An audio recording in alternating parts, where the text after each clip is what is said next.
all right, ladies and gentlemen.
And we're getting started here.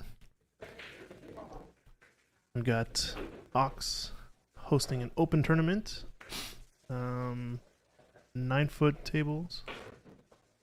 We've got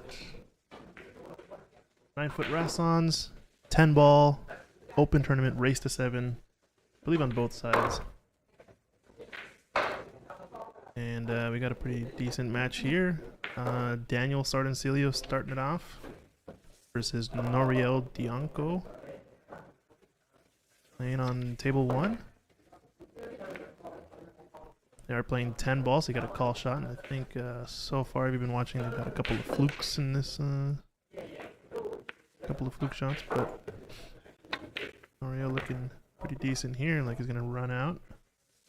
Fortunately, had a little bit of a delay to start the stream off, but everything seems to be working fine. Let me know if the audio sounds good.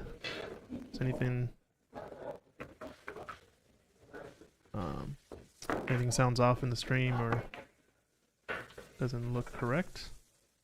I'll do my best to keep track of the score, and yeah, we're looking pretty good. 1-1 to start this one. Race to 7. Shout out to Colin for his use of his scoreboard there on the bottom of the screen, but he's got the Fargo rate odds there. I think it might be a little bit different depending on your opinion, but I believe I try to read these as kind of just odds, not as actual percentages. You know, not that Daniel's an 89% chance to win, but more of he's a 9-1 favorite in the current situation. Nice break there from Daniel. Unlucky to get a couple of nudges on this cue ball. He got a little bit loose on it, and it kind of came farther up table than he wanted to. Hit the right side rail. The one did settle somewhere in the middle of the table. So might have a thin hit at this one, but not by much, I'd say. ASC Manhattan, how's it going? Everything sounds good, looks great. Sweet, thank you, thank you. Yeah, let me know if you guys hear any weird stuff. We'll keep an eye on the chat. Michael David, how's it going over on YouTube? Howdy, howdy. We're doing this remotely from the East Coast, this live stream. I'm not actually in the room as much as I would like to be. But hopefully things are looking clear. I don't think we're having to have too many delays unless our internet breaks or something. We should be fine.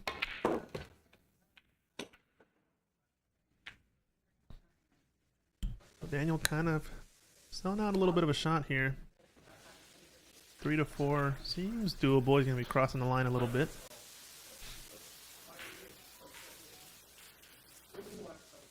Seven passes the 9 to the side pocket, so everything looks pretty reachable. It's going to be a matter of kind of controlling his cue ball and staying in line. So often we see players shoot these shots, overrun the first position just a little bit. The next one gets that much a little bit harder, and it starts to kind of compound until you end up having no shot maybe on the 3rd or 4th attempt. So here's in a bit of a pickle. That's kind of the issue there, was that he was crossing the line on that position. It's going to hopefully bump this 5 towards the corner pocket and have a shot. Just overcut it just a bit. Yeah, kind of settles on your mind when you're really trying to get the right kiss on that other ball. You end up overlooking the pot sometimes. So, got Daniel at the table now, ready to rock and roll. SC Manhattan, yeah, controlling the cameras remotely as well. Yep, we are. All over IP, baby. Let's go. This is the Daniel's mode of play that I call his casual play. He's kind of just cruising around the table, just not going too, thinking too hard about it. He's got a pretty open layout. He's kind of in maintenance mode.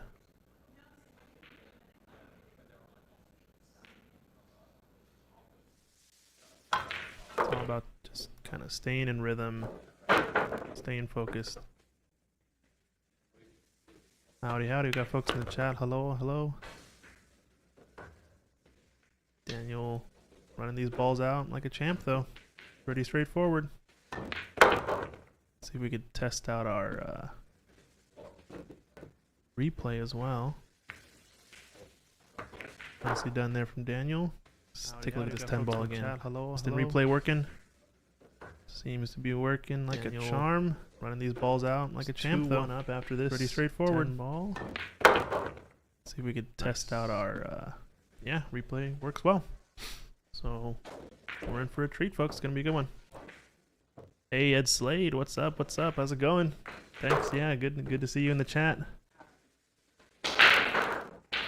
We're testing out our remote live streaming capabilities here at Ox, and so far we're looking so good. 1080p, 60 frames. I think it's the clearest live stream we ever had. And do believe if any of the players either get knocked out early or have a bit of a break, they can join us in the booth. We got a microphone and headset set up in there for folks who want to join.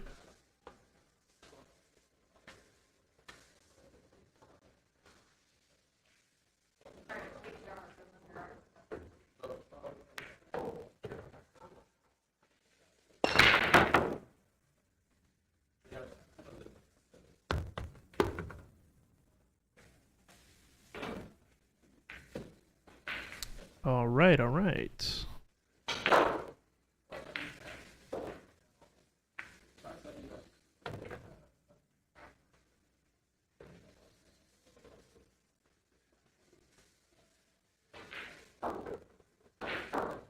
Let's see. So, oh yeah, sorry, I forgot to undo the audio. Yes. Thank you, Thick Eagle. I forgot.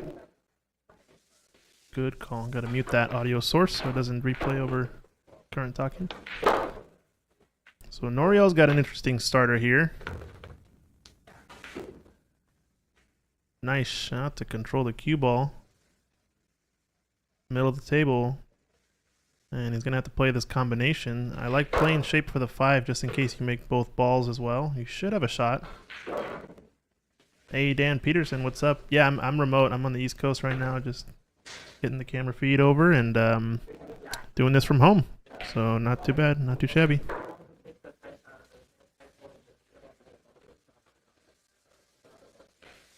I'm gonna turn the microphone up a little bit. Hopefully you guys can hear the audio a little bit better. Making sure it's not too loud but not too quiet. Ooh, decided to slow roll this one, guaranteeing the shot. I think this ball is kind of settled up against the rail just a little bit.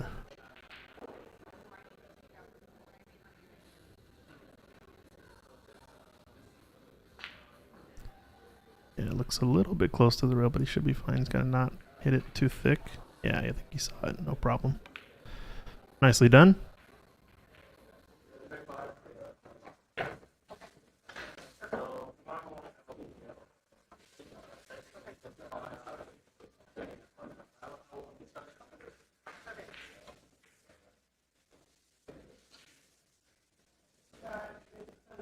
Not a miss I was expecting to see on Oriel. It looked like he was getting off to a strong start there. Maybe a little timid in the first rack. I'm not sure if he knows Daniel at all, but I think Daniel can provide that intimidation factor sometimes. It's a decent safety here. I think looks close, but I think an edge is maybe squeakable. Not sure if I would want to go for this cut though at all. I think I might just go rail first and try to thin off the edge of the 5, and hopefully it stays down in that area. It doesn't get too close to this left corner pocket.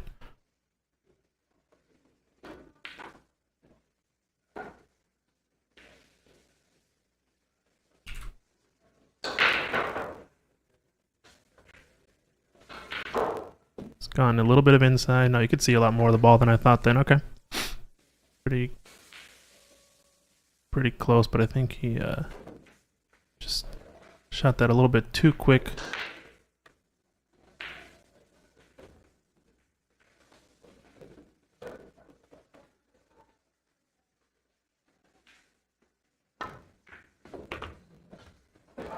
Nice spin 3 rails. Is going to come towards this 7 a little bit hot. And he just overran it a bit. It's a pretty good shot, that 3 rail inside, maybe 4 rail position, but going that far up table, if you're not quite in tune with the table yet, you can overrun those by a few inches. Just going to thin off of this ball and play it up table. Not hard enough to get behind the 8 and 9, but containing nonetheless. I think this is a potable ball, but definitely not one that's going to be high percentage by most people.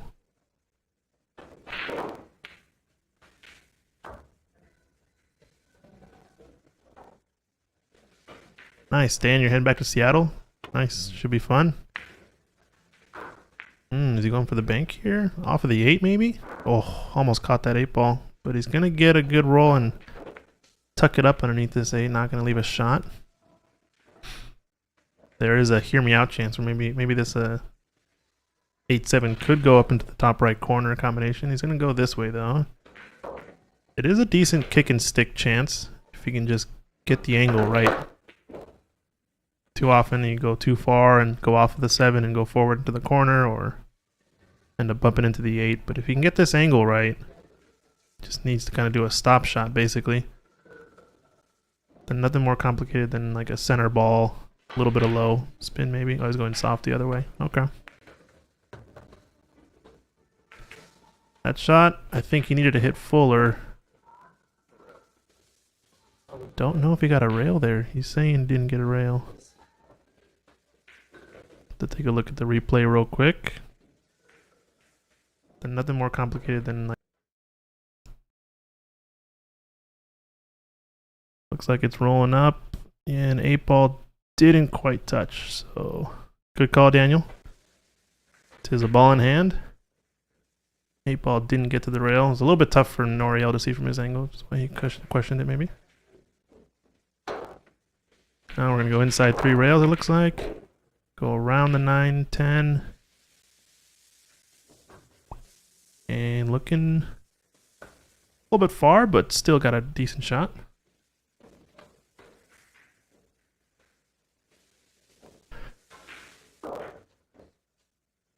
Is going to stun this, maybe play 9 to the side, or is he going to draw this all the way back up for the 9 in the corner?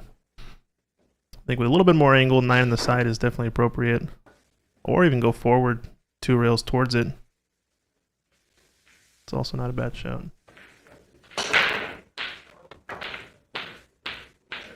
Just overcut it and watch out cue ball.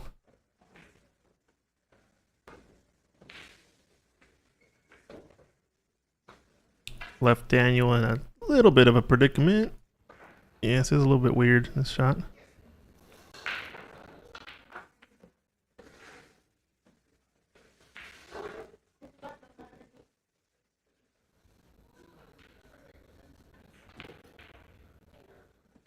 Back cuts it like a dream. Nice cue ball. And another one down. Takes it down. 3-1 Daniel.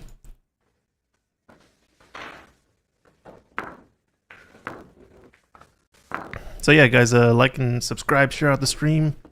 Let us know where you're watching from. Should be a good time. I'm excited. Got a lot of good local players playing and some players from Canada. I think Noriel's actually from Canada, so pretty good talent here over at Ox. Unfortunately, I think the field's only about 18 players, 20 players. think we had some last-minute dropouts, unfortunately, but still, we got some pretty high Fargo players. I think half the field's probably around 650 or up, so should be pretty sweet. Jonathan Herring watching over from Redmond. Needs to get over to Ox. Nice. Yeah, come check it out. Rick Adams watching from Spokane. Yeah, SE Manhattan. We know you're from Vancouver. You've been around for a bit. Oh, this one ball's gonna drop. He doesn't want that. But the 2 is shootable. So far, pretty strong break from Daniel in terms of the pattern of the ball splitting. Controlling his cue ball a little bit up table too much. Maybe wants to put a little bit more top on it and kind of square it up a bit. It's kind of floating to the right side of the table in the past 2 breaks. Not sure if he's doing that on purpose or not, but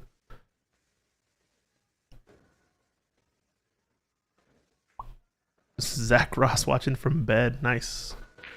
Hey Zach, if you want to do some commentary, the microphone's open in the booth over at Ox. Uh-oh. Little speedy, these tables. Yeah, I'm not far from bed though. I'm in my office at home, so it's not a far reach to get over there. All this work from home stuff, you know. Or if you got a good microphone at home, just let me know. I'll add you to the call.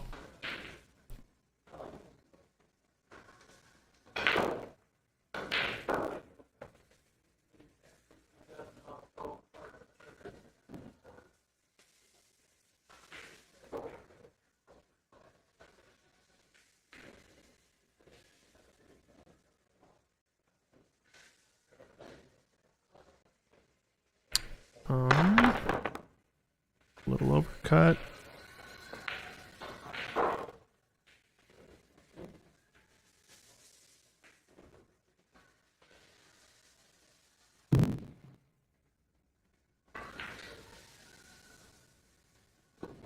Michael David, what if we have a bad mic? I don't know. I think we'll have to test it out first, maybe, to see it. Just microphone quality does make a big difference as far as I've noticed. But if you got a mic good enough to game with, I think you're good enough. Nice safety here from Noriel. Good control of that 3 ball to push it around and doesn't leave a window, so looking good.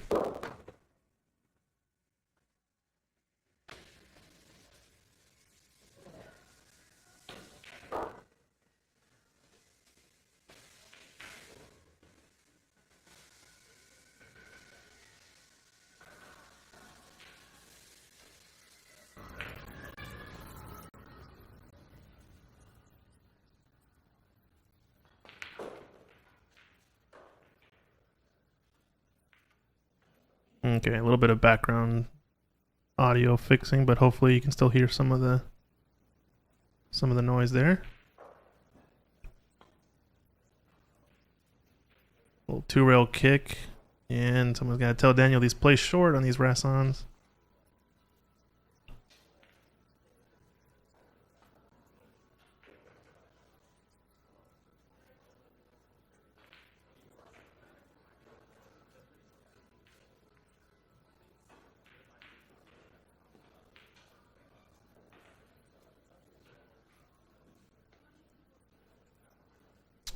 Jonathan Herring, is there parking for Ox or mostly street parking? Yeah, mostly street parking. I think there is a few paid parking lots in the area that, you know, go for, you know, multiple hours. I think most people park at that QFC across the street. I think it has an hour free parking if you're shopping, and then paid parking after that. Yeah, I'd recommend if you can find street parking. It's in the heart of Capitol Hill, so it's a little bit difficult. Stacy Medina, what's up? What's up? Shared the stream. Check. Microphone check. Background audio check.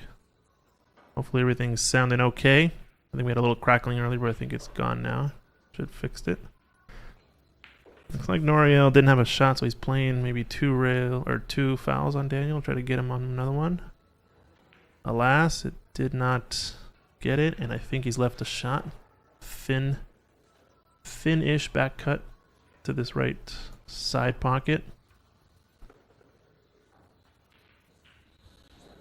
Definitely back cuttable and pretty natural position to come around the rails, I think. Yeah, Jonathan, I'd recommend probably just parking at the QFC.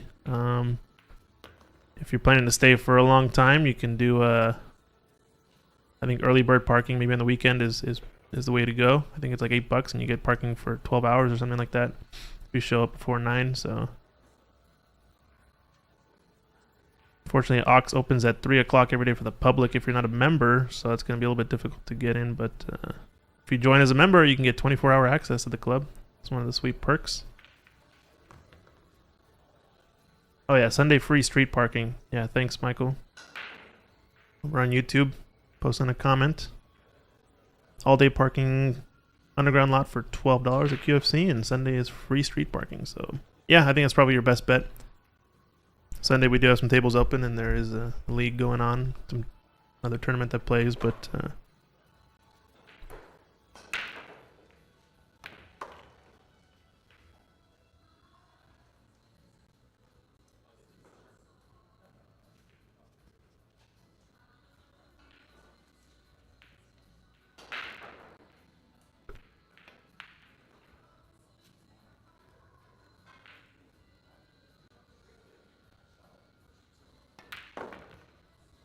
little bit straight on that 7 for Noriel. Not the best angle to get over for the 8, so he's going to have a tough shot here. Compounding positional play. Hey, Junior Sergeant Celio, what's up? Over on Facebook, how's it going? Uh-oh, watch out, cue ball. Yeah, just caught it too thin. I think he hit the right amount of spin on that inside shot. The inside spin was going to hold him up, but he just needed to cut the ball a little bit thinner. It's the only reason he went scratched. So often, so many shots like that, where if it's like you just end up getting the angle to make the ball, you all of a sudden look like a god because your position is perfect. But when you miss the ball, then your cue ball goes somewhere a little bit off line. Can have the opposite reaction. Daniel looking comfortable, that's for sure. So far to start this one off. Junior asking, how many players are there today? So far, I think we had 18 players sign up. We had some last-minute cancellation, unfortunately, but yeah, get out if you guys want to play. This is a tough field, but definitely one you'll learn from. That's for sure.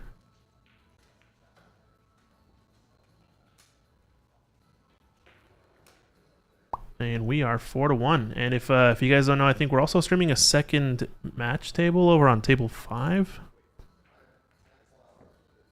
Yeah, they're streaming this table over here. I think it's Clay Belvoir playing. I'm not sure who, but go check out Evo Sports is where it's on. Evo Sports on Facebook, I think. To go check it and put a link in the chat. But yeah, they're testing out their live stream here at Ox. So we're doing a couple side-by-side tables.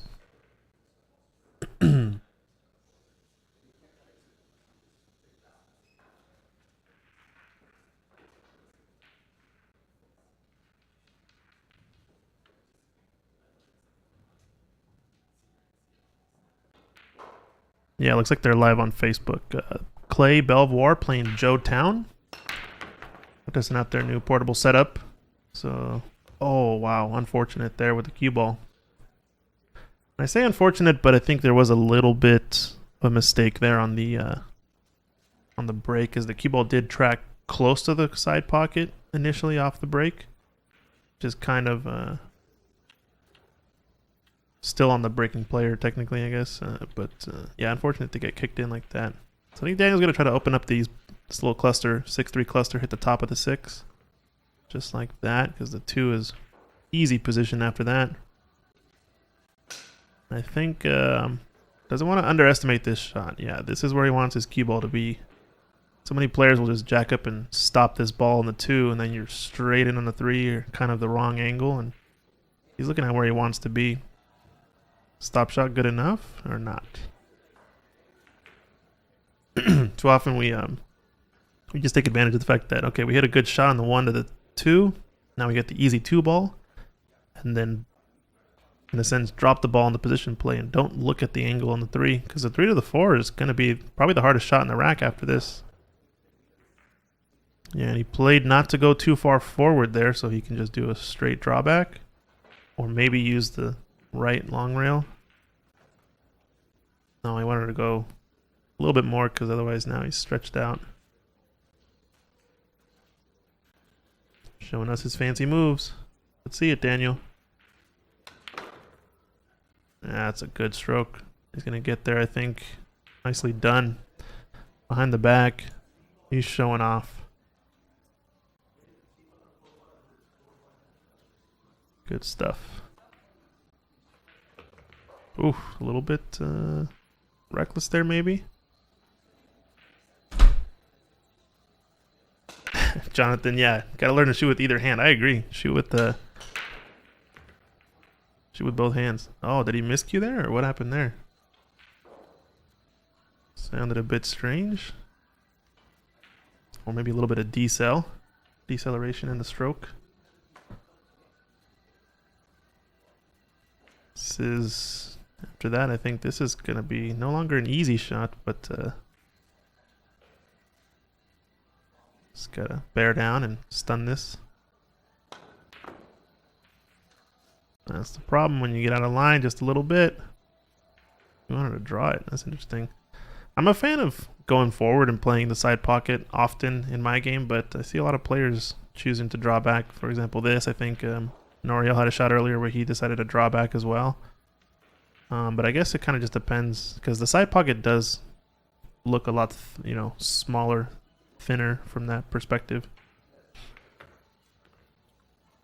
Corners generally do play bigger, and crossing the line a little bit here. Lost control of the cue ball slightly.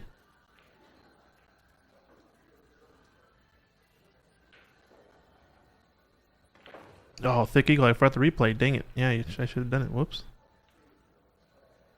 We'll clip it on Facebook. I got the full recording, so we'll have to go back and get that shot. But it's a good example of Daniel Sardencilio off bridging. Not offhanded, but reverse-handed. It's going to be a good stroke here. Stun across one rail. A little bit of outside spin. Juiced it a little bit more maybe than he wanted to, but he's off the rail.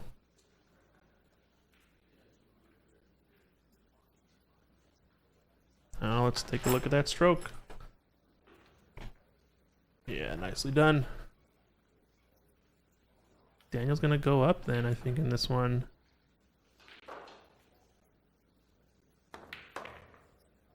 Going to be an insurmountable lead, but it's going to be pretty steep here from Noriel.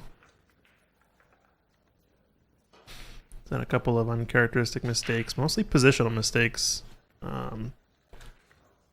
Just not quite used to maybe the speed, over-rolling a few spots, getting farther than he wanted to, and maybe playing the position in a way that exposes that kind of speed control mistakes.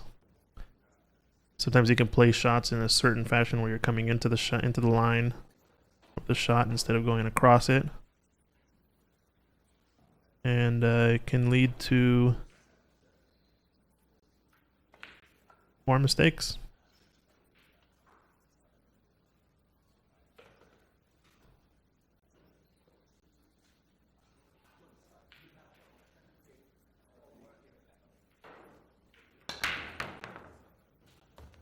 There's his break from Daniel again, and his cue ball does track towards the right half of the table again, off the rail, and could be intentional, but unlucky there to have the 5 just roll up in front of this 2 ball. He's just going to push out with his break stick, break cue, and say, "Here you go, Noriel. What you got?" Don't imagine he's going to shoot this combination unless it's dead. But to me, it looks like it's lined up into the half diamond or quarter diamond away from the corner pocket or so. So probably it's a safety. Send this cue ball 1, maybe 2 rails behind this 8, 5. It's not going to get there, unfortunately. Essential to control the 2 ball on that shot and get the 2 tucked up to the top rail, either off of 1 or 2 rails.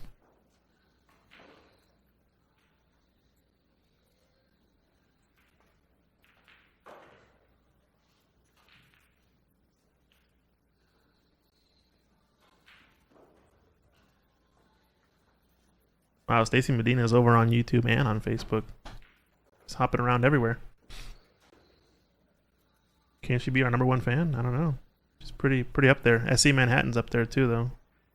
Active viewers of Ox. We haven't been live for a little while here, but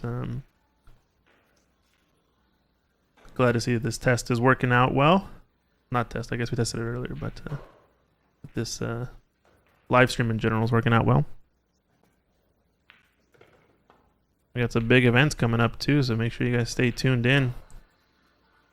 Hopefully I have a snooker tournament here soon that we can live stream as well. Francis really wanted to play in this open but had other plans beforehand. Yeah, that sounds like excuses to me. I don't know. We could take a poll in the chat later, but I think it's an excuse. Oh well.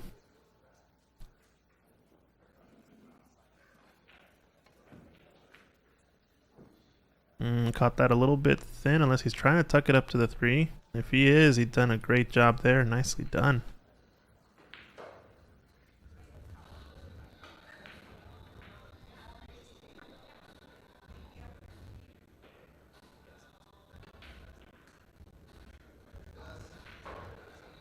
And he's going to be bridging over these balls really tight. Here you can see just how little separation there is. He's looking to go 2, maybe 3 rails behind the 2 around this 10 ball. It's going to be tough.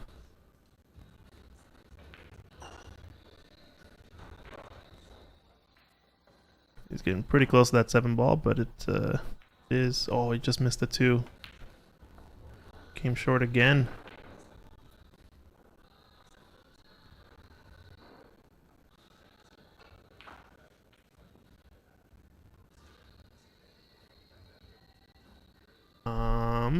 All right, well, so 3 ball still kind of tied up. Only goes into the side pocket, I believe. But, oh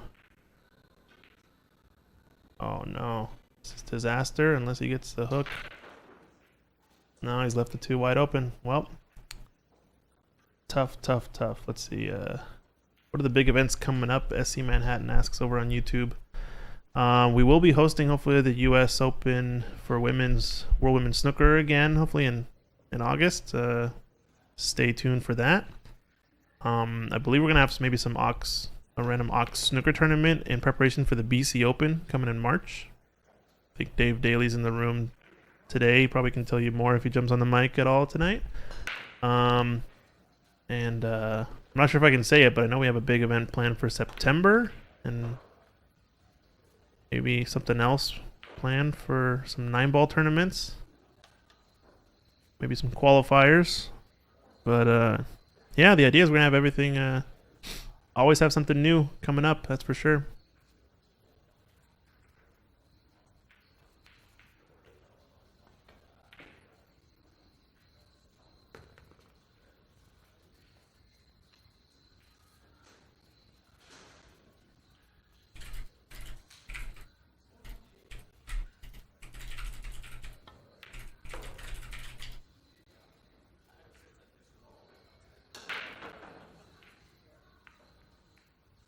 Ended up tying himself up here. Uh-oh. A little sloppy, Daniel.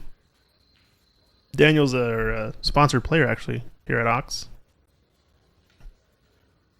Second year we sponsored him, and so far so good. Playing strong in a lot of events.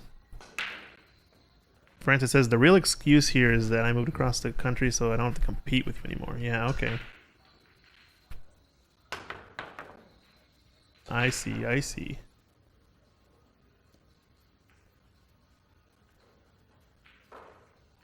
Zach Ross. Oh yeah, we got the whole Stick Game Strong series. This is Secret Wong's tournament today. She's hosting Stick Game Strong. Check it out. She's hosting a few events coming up. Zach Ross reminded me 600 and under is happening end of March 31st. So if you guys are 600 and under 10 ball over here on the 9-footers, come check it out. Sign up for that. I believe she's rotating, from what I understand, an open tournament some 600 number and lower, and then some 500 number and lower capped events. So kind of rotating different capped events should be pretty good.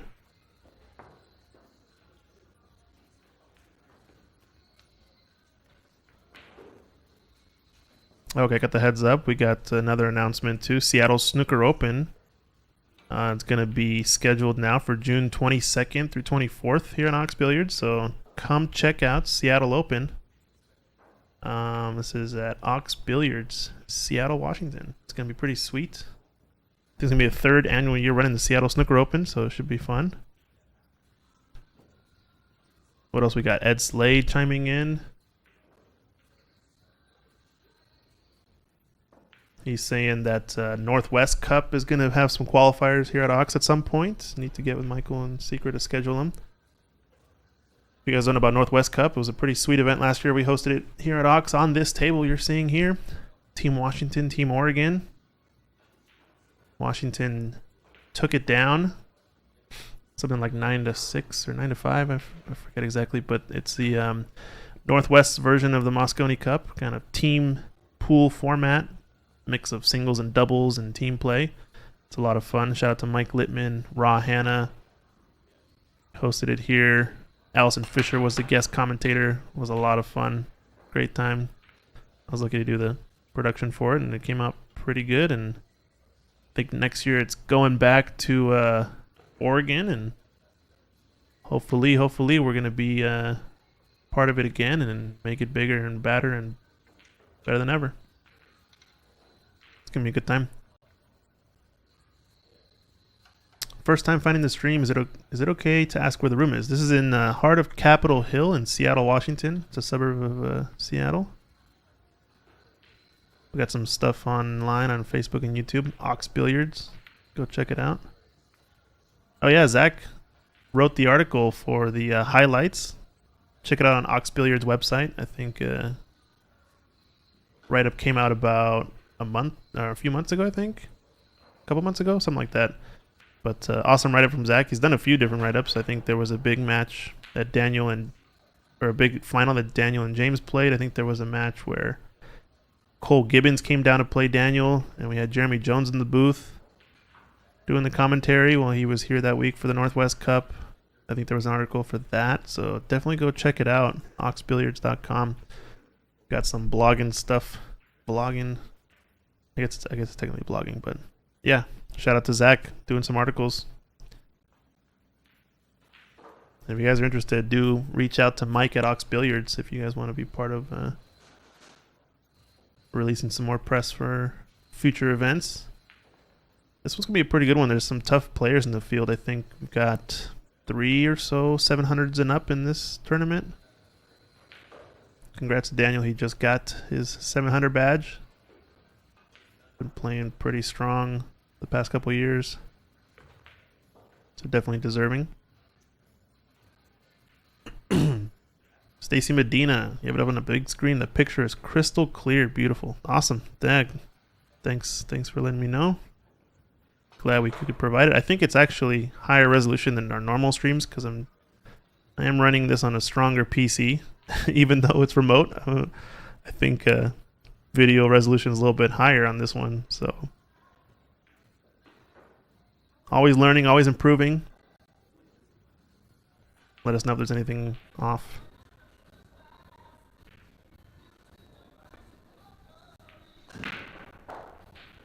It's a little tricky because he's kind of at a weird angle. I think you just want to roll this with top spin, oddly enough. Oh, he's going inside. Just missed the tip. Yeah, just missed the catch on that 8. I feel like just a top spin shot there, not too hard to let the spin take over. It lets you go around the 9 along the right side of the table, but it does get a little flirty with that side pocket, so maybe he just wanted to avoid all risk there.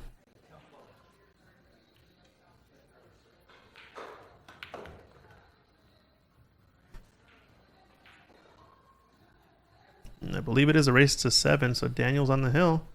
This could be his match.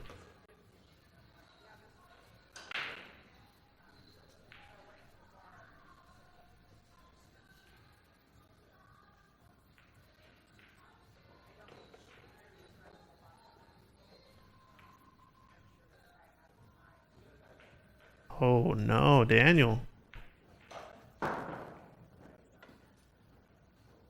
Uncharacteristic miss. Not sure if it's going to be enough to cost him the rack, but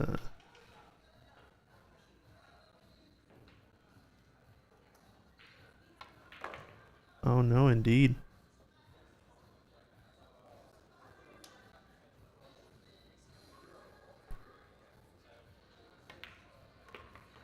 So Noriel knocks it down. Just wants to get it close, 2-6. Much better than 7-1, so.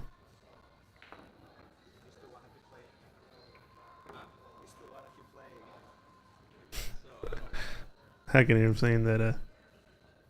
Noriel asking Daniel, you just wanted to keep playing, huh? You didn't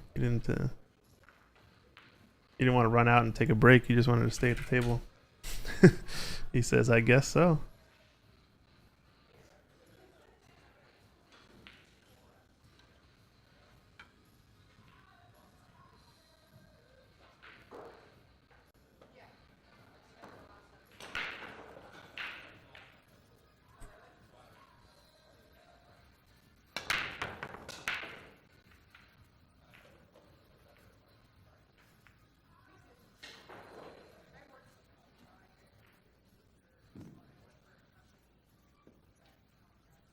All right, well,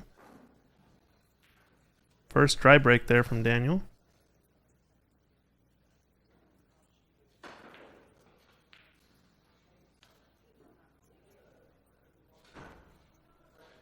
And decent starter, 8-9 are clustered up. Cord asking on Twitch, alternate break, I guess. Yeah, this is alternate break, I believe. Standard BCA rules, alternate break 10 ball. No 10 on the break counts, but early 10s do count if they're called.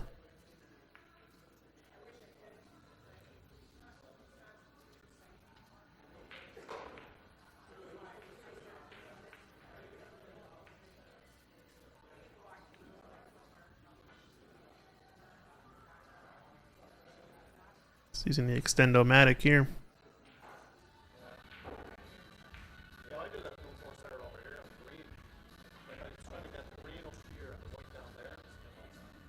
Got a lot out of that cue ball. Oddly enough, sometimes you get a little bit more spin than you expect when you're stretching out like that.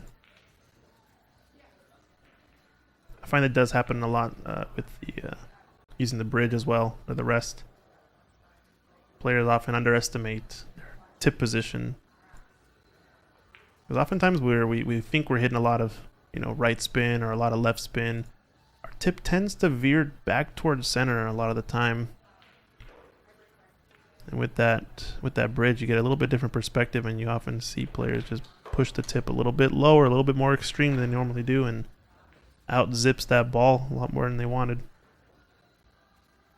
That was a tough shot for Noriel. Really close to his work. Unfortunately, he's going to leave an angle for this 3. He's going to run up and try to bust open the 9. Might have been thinking about it, but at that speed, it's hard to control it either way.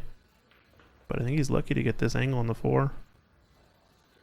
Can shoot it into the left corner pocket, I believe. That's a great shot from Daniel.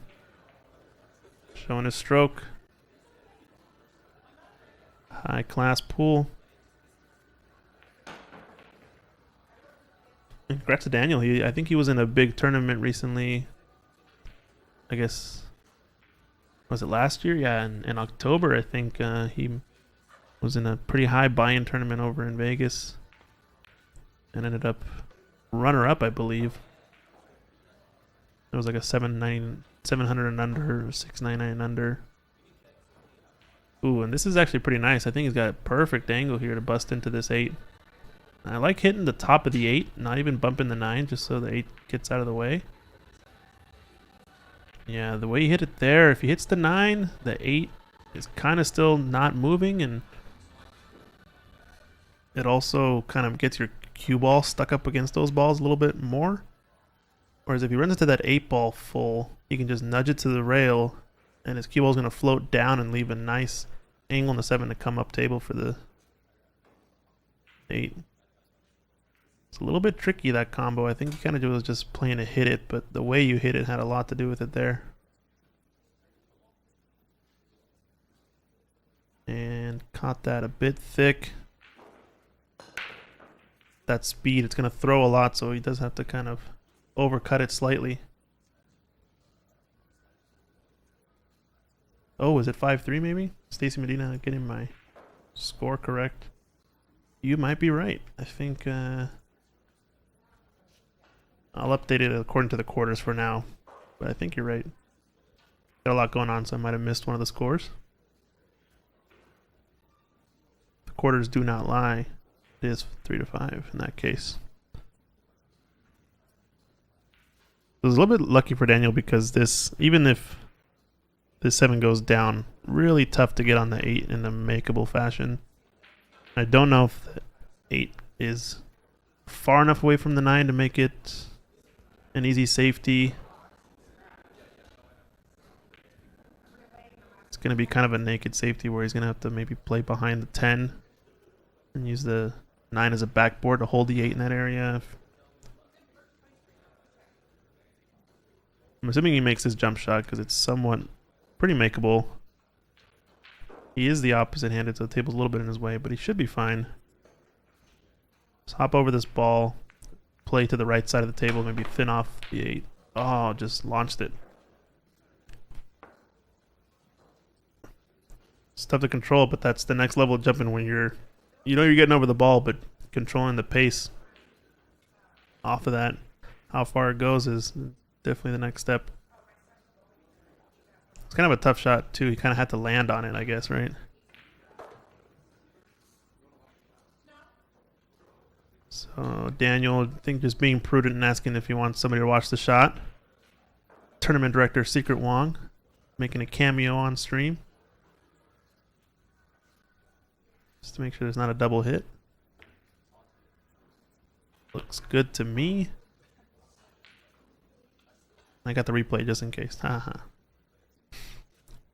So he's playing up in the corner. Come one rail towards the 10 ball.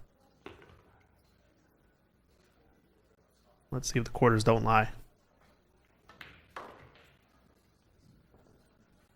Yep, looks like quarters don't lie. 6-3, race to 7.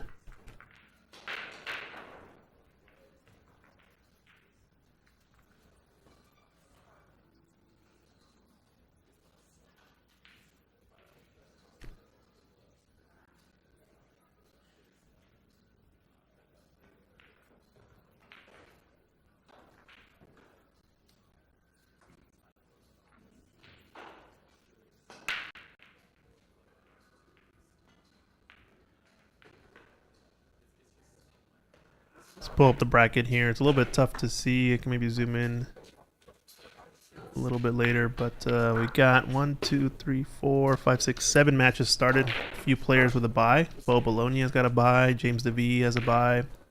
Stephen Folan has a bye. Oh, Tom Aiken and Leo Ott. That's the last match. So they must have 8 tables going right now. I think table 5 is Clay Belvoir and Joe Town that you can see there in the 3rd match from the top. They're playing over on table 5. Check them out on the Evo Sports live stream. And another reckless cue ball. I think it's the second time his cue ball has jumped off the table for Noriel off the break. So a little bit off angle he's hitting them. Benit Dasani over on Facebook. What's up? What's up? These are honorary guest referee for snooker. If you guys go check out some of our snooker events last year, he attended some of them and helped us out a lot with doing refereeing. Seattle Open, etc., etc. Stacy Medina, some serious heavy hitters, that's for sure. Yeah, this is a big event. I'm a little bit sad there's not more players because it would have been fun to see really big field for an event like this, but I guess it's got to boost the boost the added money maybe, and boost the marketing for it in the future. And yeah, I'm a fan of open tournaments because you get to match up against players that you normally wouldn't necessarily when you're playing in your local BCA and APA events, etc. So, oof, rattled that one home. Caught it a little bit thicker, so he didn't quite get over enough, but he's still fine on this 6. Probably just going to play it softly. 8 ball looks like it's the one heading to the top right corner. One of the 10 balls over in your top left. It's a little bit tough to tell with the black set, Aramith black set. Now I think he's just cruising.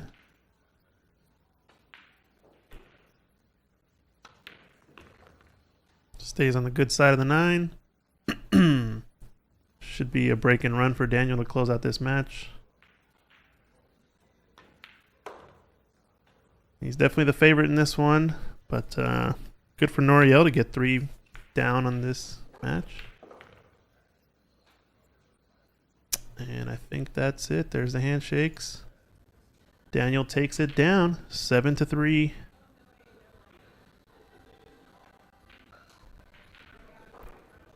Got a little bit of look around the room and see who else is playing.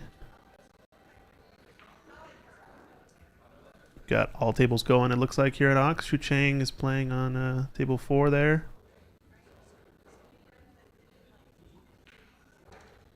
You can see Clay just creeped out of the right side of your screen. Who else do we have?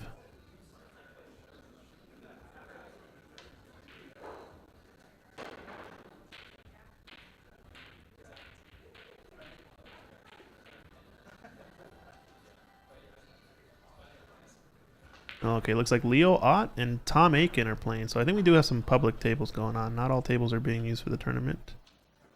But yeah, I'm just going to update the scoreboard and I'll be right back.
All right.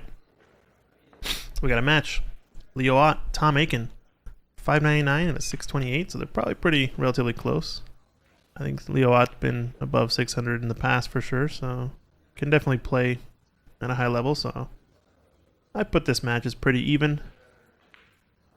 Tom Aiken's a local player here at Ox. He plays probably the most out of any player I've seen on the Chinese 8-ball table that we have here at Ox. He's very much into practicing on that table. It's got 3.3-inch pockets. Basically a snooker table that has pool balls on it in terms of the rails and pocket opening. Super tight.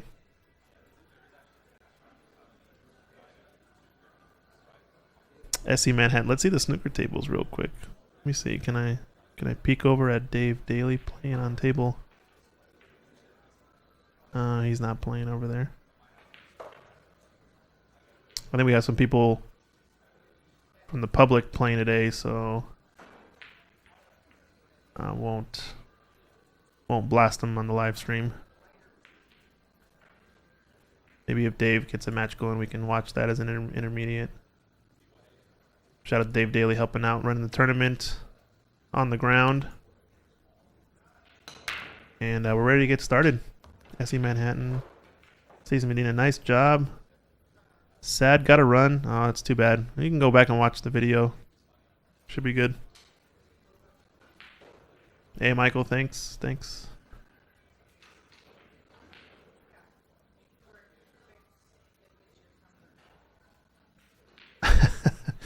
Kudos, tournament director.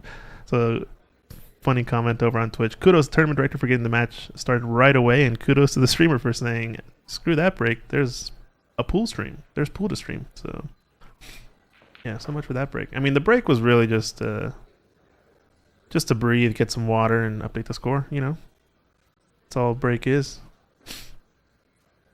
All right, so let's see. Looks like they opted to use the other rack in this one, and this 5-6 is pretty close. Wonder what his plans are. Oh, looks like Shucheng took that match down over on the table in the background, table 4. So he's advancing.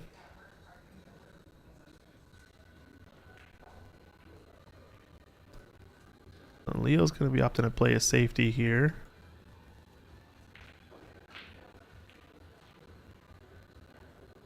Just looking at this 5-6 here on the left long rail, it looks like it's tied up. It might be, no, I think it's tied up just right to where the 5 can go into the corner pocket past the 2 ball here down in the bottom right corner.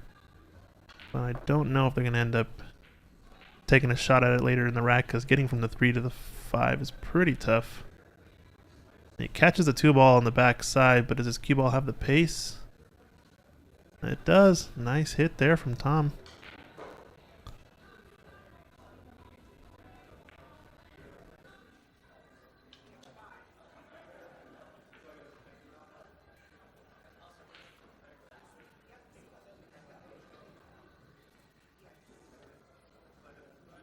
So there is a window. It's going to just play the roll-up safety on this 9.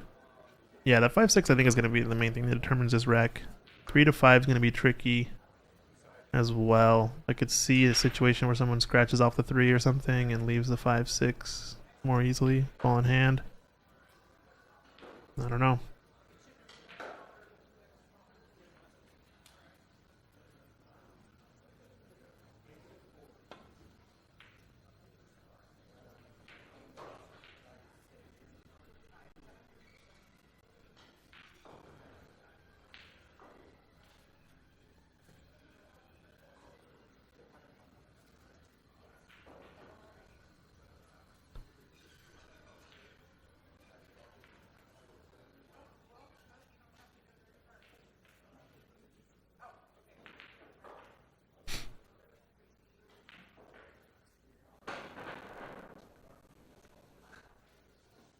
So another successful kick shot, but left a weird angle. I think I like going around the 7. Yeah, he played a good cue ball line, but I think that overrode the potting angle in his brain and ended up missing the shot. Got fortunate here to leave tricky 2 ball.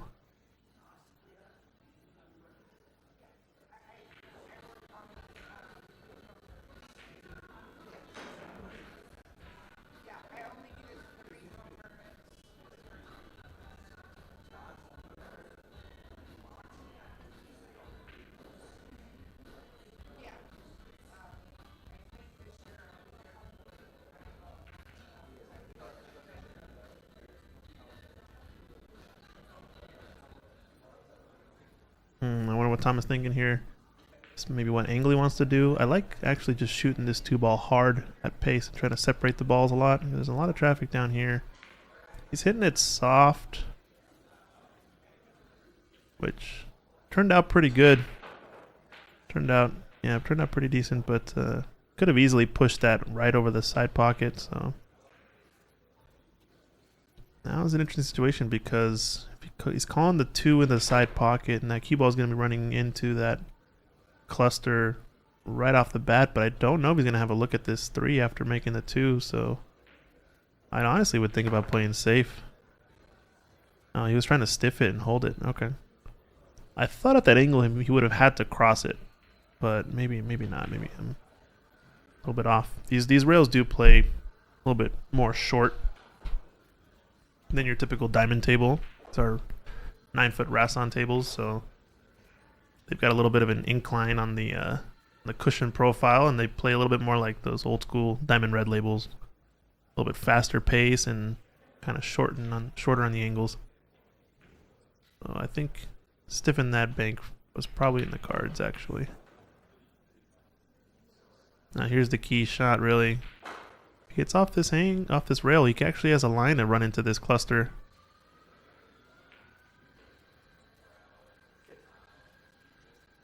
Looking at it earlier, it definitely doesn't pass.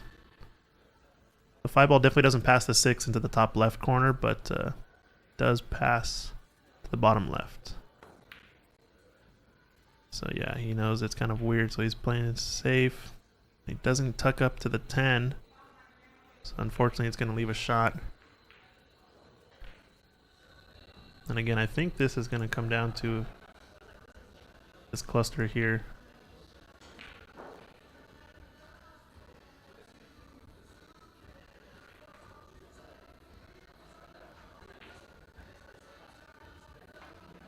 I think he's just going to play it forward and play for the 5 in the corner. Oh, he overcut it.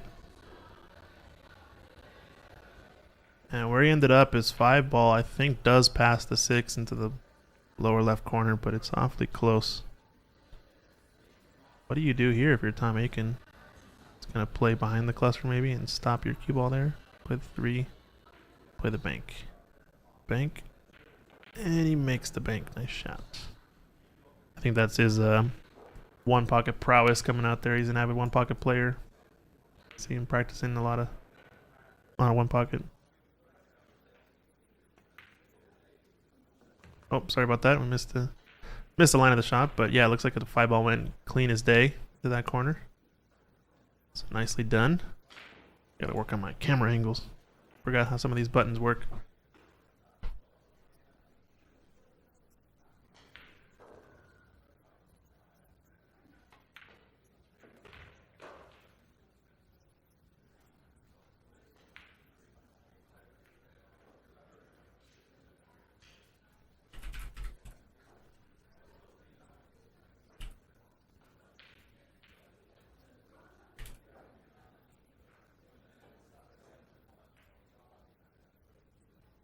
Now Tom Aiken off to the races in this first rack.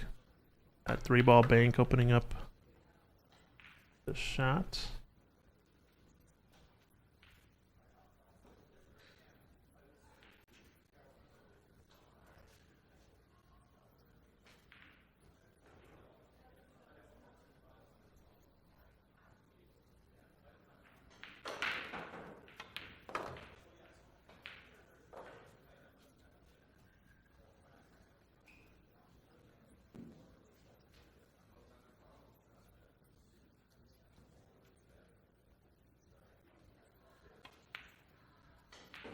Oh no. Mistake.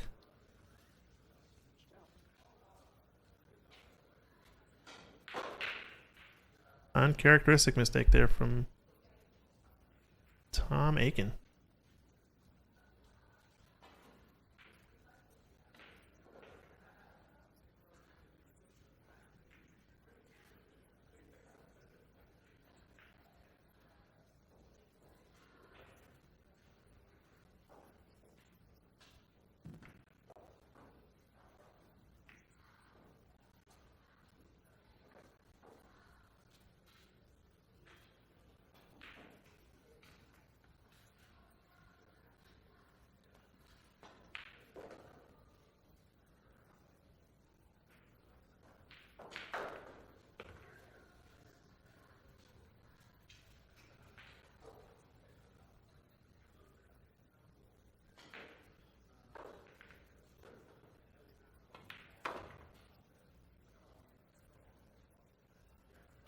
And Tom Aiken takes that one down.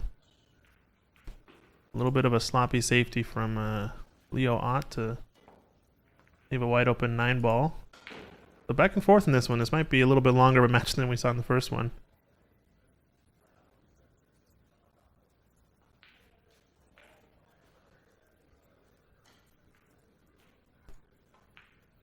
All right, we got somebody in the booth remotely with us. Joining us, how's it going? Zach Ross, what's up? Hey, good morning. Hello, everyone. Hey, it looks like it's working fine. Yeah, it looks like our audio's good. Let me know if you can hear Zach. We'll be able to turn him up volume-wise. But yeah, everything seems to be rolling along in this tournament. I think we might actually finish this tournament today. It's only 18 people, I believe.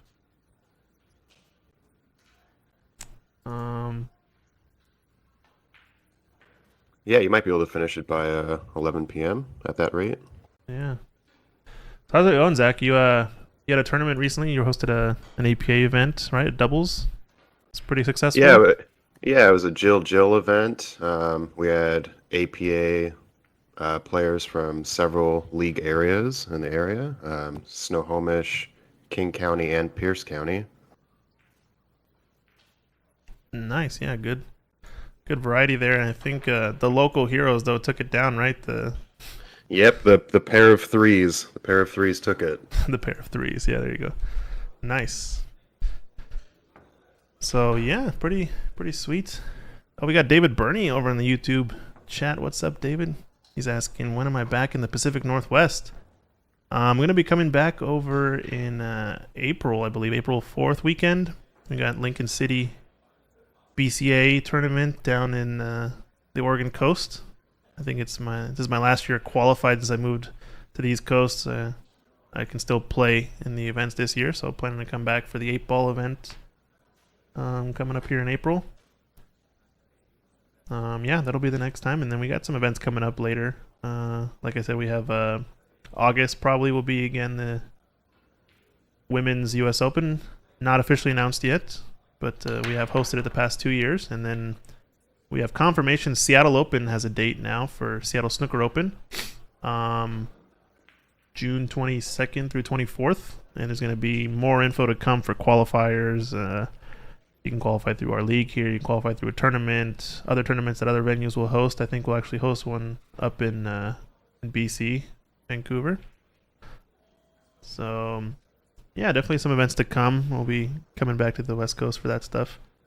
Yeah, what WWS US Open is always a great event. That's true. I'm excited if we can host it again this year. It was a lot of fun last year. Hopefully we can do it again. Maybe there'll be more stops in the Americas. Who knows? Rumors are rumors, so we'll see. BC Open running March 8th through 10th. Yeah, you guys should check that out too if you're avid snooker fans. Always a good event. I attended it last year. BC Open. David Burney runs that up there at. I forgot the name of the club. I think they've got a few new Rasson tables though up there, so it should be a pretty sweet event. Always an awesome live stream as well. And Dave Burney in the booth. Hey Dave, let me know if you want to commentate on some pool action. I can add you to the call. We got Zach in here, right? All right, Zach. So what are you thinking on this rack? Cluster Mania. Yeah, I was about to say, from what I've seen with Tom's play, he's typically really good with defense. This one leaked out a little bit. Yeah, he's definitely an avid one-pocket player. I think that's part of his dynamic. Plays the tactical long game. But I played this guy Leo Ott before. I think lives in Oregon somewhere, and kind of similar in style, I would say, on certain things. He likes to grind racks out, you could say. Doesn't shy away from sitting there and poking at the balls and clustering things up and making you work for it. Mm-hmm. But not unbeatable, that's for sure. I think it's a pretty good matchup, these two. Oh, top 147. That's the club. Sorry, up north. Yeah, that should be a great event. BC Open, top 147.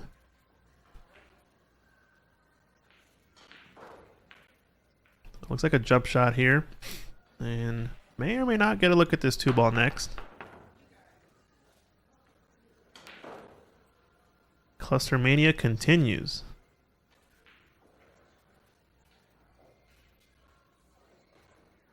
You think he just sends the 1 up towards the 2 and try to get the cue ball back behind the 7? Yeah, that's like, I think that's the first instinct for sure. Just try to roll it up. It's awfully touchy, but if your 1 ball is under good control, you're probably not going to sell out a shot. You're just going to sell out a look at the 1 in the worst case. Other thing I was thinking about was if the gap is big enough between 7-10, he can go forward and, thin off the right edge of the 1 and go forward with the cue ball and go up behind the 2. And he was kind of trying to do that on that shot. He got a lucky nudge off that 10 ball and ended up getting pretty good. I think those are the only 2 obvious shots I could see.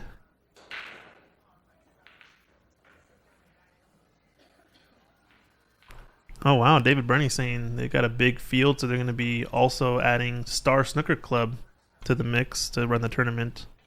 That should be interesting. Multi-venue tournament. Those are always fun. A lot of coordination effort, but I'm sure Dave Burney's got it handled.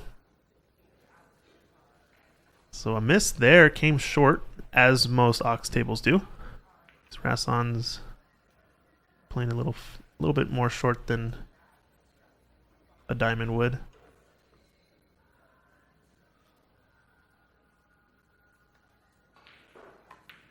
Let's see, he's playing the draw shot. Combination seems forced, and I actually think all these balls go into the top right corner, it looks like. Yeah, it does look like there's clearance for those. As long as he gets on the 4, really, I think these seem pretty runnable. 6 to 7 is going to be kind of tricky, though. And the way I see it, I don't think the 6-9 combination is dead to the left corner. So he might be able to make it still, but you're gonna have to get pretty precise position on the 6 to get over for the 7. So I think this is a key shot here, getting on this 4 ball.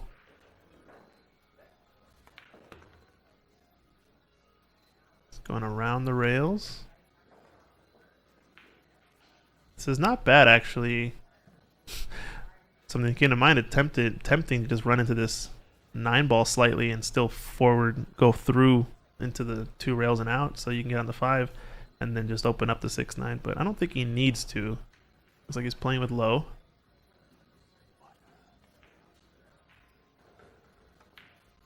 Oh no, he just stunned it. Can you hear me? Yes. Oh, who is that? Is it you? Yeah. Hey, how's what's it up? going? Hey, hi. Hey, Christian. It's Hey, me, how's Shu. it going? Is it Shucheng? Yeah. Oh, okay. Shucheng's in the booth. Nice. We got somebody in the booth. Nicely done. So he probably just stuns across for this. Yeah, this is the tricky part. I think he has to actually run into these balls now, based on this angle. Hmm. Nicely done.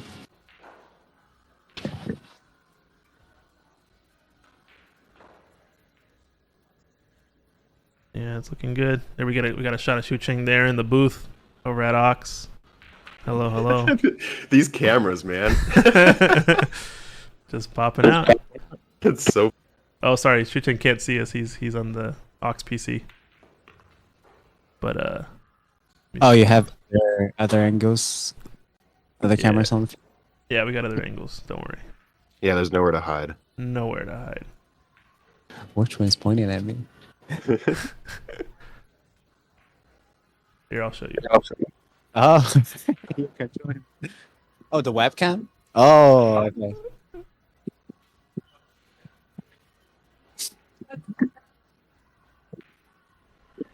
Say hi.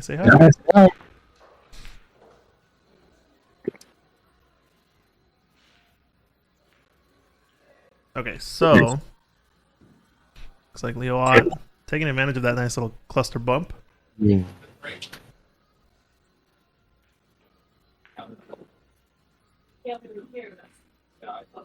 Misses that shot, but doesn't leave anything. So I'm gonna let you guys take it away, and I'm gonna leave a link for you, Shucheng, to update the score. I'm gonna take a quick break.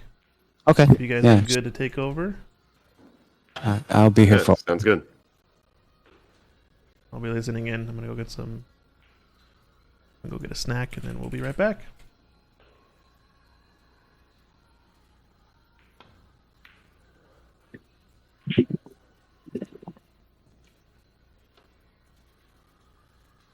I like this approach.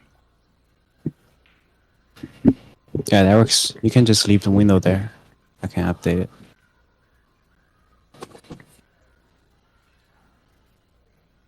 All right, cool.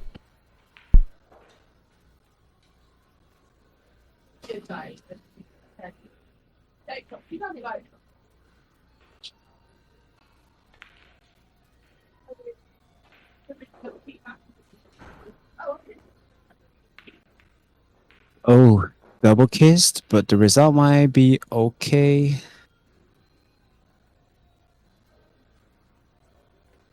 Long shot for Tom. The angle is alright though, which means he doesn't have to do too much, just need to roll the ball. You just have to be like a very confident but also soft. Oh, it's straighter than I thought. This is where all the Chinese 8-ball table training comes into play. It's true, very true. Yeah, Tom is very diligent with those trainings, so that will pay off at this moment.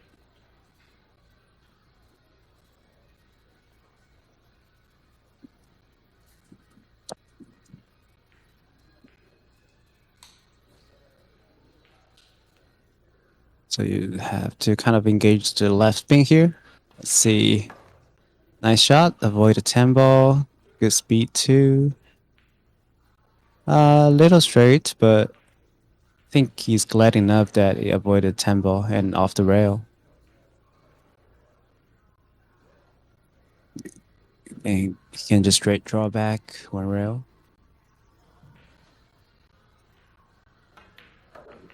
No problem.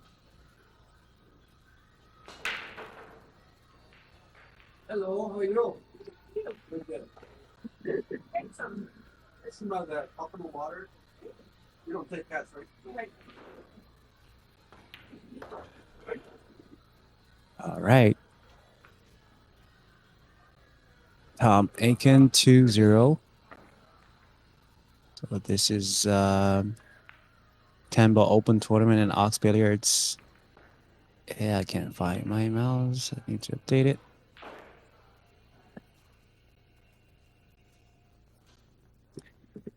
It's 10 ball, race to 7, alternate breaking.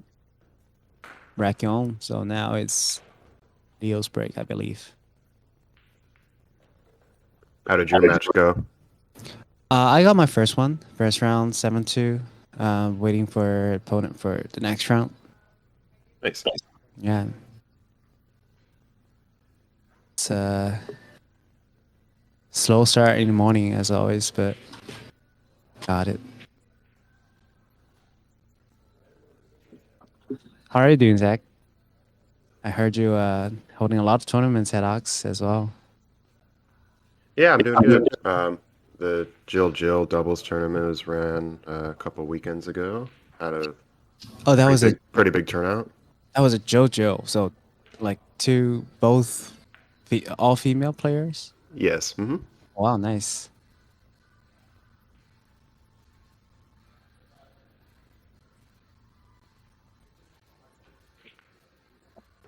Yeah, if you're interested in playing tournaments at Ox, definitely check out Ox as well as Zach Ross postings. Yeah, I'll be sharing any tournaments that I'll be running on the Ox Facebook page as well, so you can always check them out there.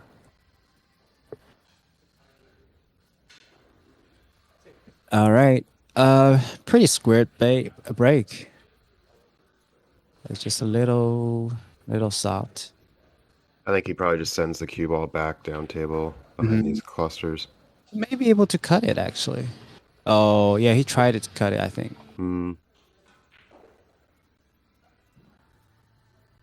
Still distance. Yeah, not a terrible leave considering the cue's on the rail a bit, and it's pretty straight. So Pretty straight. that cue ball might catch the nipple there on the left. Yeah, you can. I think you can. If you slow roll it, it's still manageable. Like the speed you won't scratch if you just slow roll it. But with that speed, it's a little. Yeah. Hard. He tried to hit with more authority, but tried to cheat a little bit, which is also fine. But with this long distance, with that straight of an angle, it's risky. All right, so now Tom is sizing the side, a 3-8-4 cluster. I don't think the 3-8 goes this way, so you might just opt for 3 ball bottom right corner. And then once that is clear, I think the 4 ball goes directly.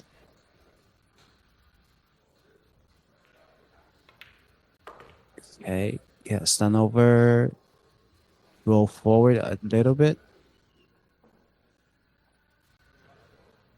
Still tricky because the 8 ball, like, you kind of, the only option is to stop it there and then take a cut on a 5.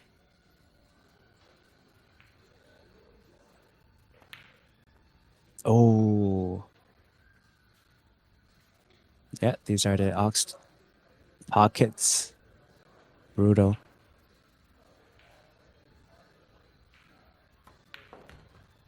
All right, Leo's trying to turn 2 rail out around. Nice angle. Still, I think it's a little risky to go forward. He might be able to. I think he's able to avoid a scratch, but you're not sure how the 8 ball, how far the 8 ball is gonna go. So I think. All right. Yeah, he did it pretty good. So make sure to send the 8 ball almost straight down. That way it won't come back up and block the 5. Now 2 rail probably. Oh, 1 rail. That's the problem with 1 rail. You have to use more right spin than probably you thought, to kind of counter the effect from the forward spin.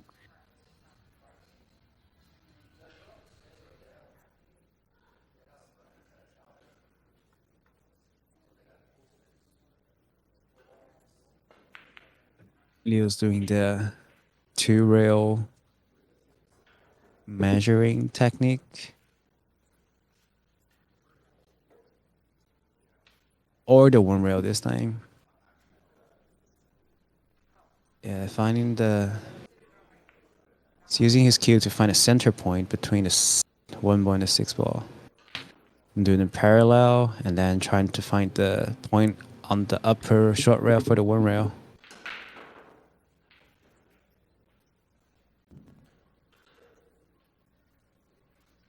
Yeah, so the technique is to find a center point,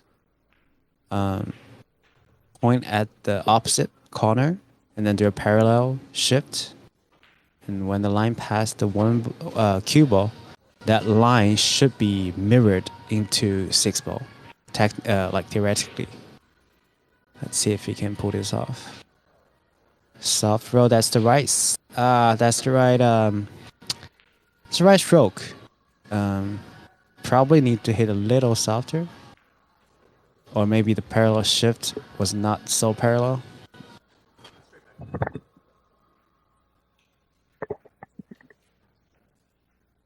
Not a bad leave. Lucky he got it back on the second rail.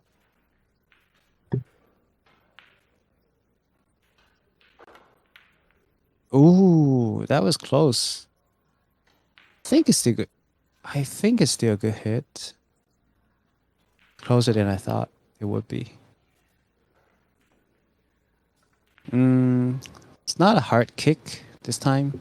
1 rail is pretty straightforward because the 6 and 1 are on the same kind of latitude level. However, not to leave any shot after that is kind of hard.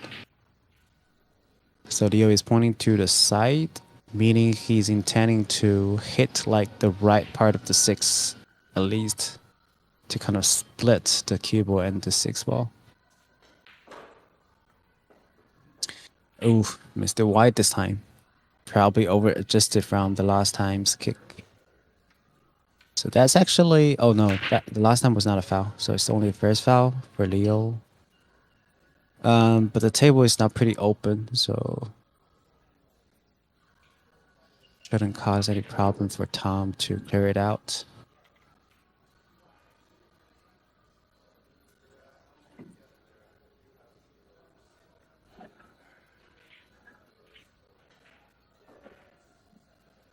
Little surprised that he's shooting a 6 this way, because it's not that easy to kill it. Yeah, I think with this close of a distance and this much of like margin of error, it's not too bad to just shoot it on to the right side pocket. Yeah, either to the side or to the lower left corner. Because even though it's kind of crossing the shooting line for the 7, you still have a very large window for the cube to park. So now you can go either forward or stop it there, depending on your preference. Yeah, stun it over is also good. The only problem is that, like, if you got 2 straight like Tom did, you will have to take a longer shot on the 8. But you don't have to move too much for cue. Either you can shoot with a little authority, like lower left spin, to spin to the other side and shoot the 9 to the side pocket on the right, or kind of float it. Yeah, with that right spin too. That's nicely done.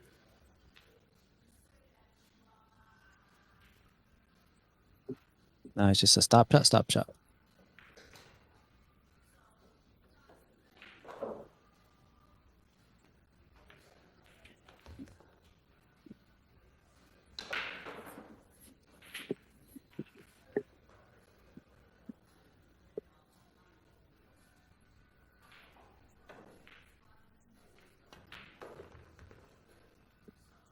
All right. Tom Aiken 3-0 up against Leo Ott.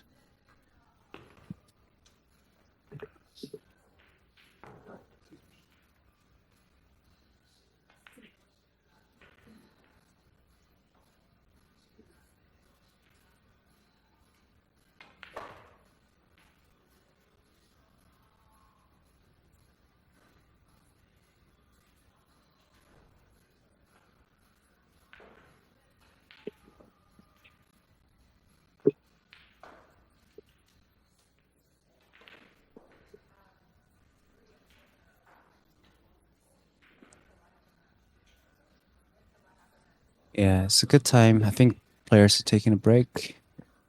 Good time to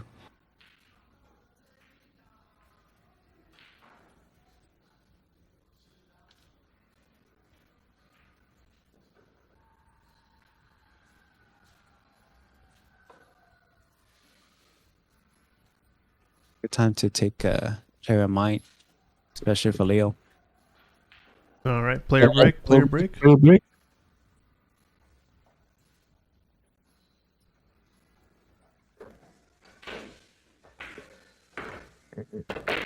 right. Let's see.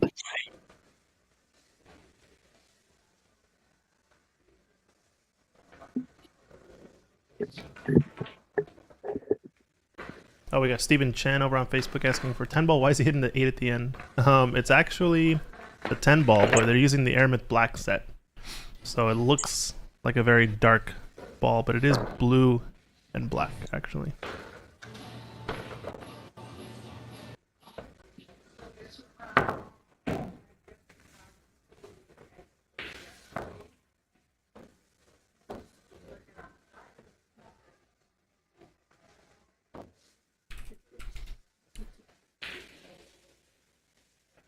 Thick Eagle saying, Mom, I want JJ and Boys to commentate.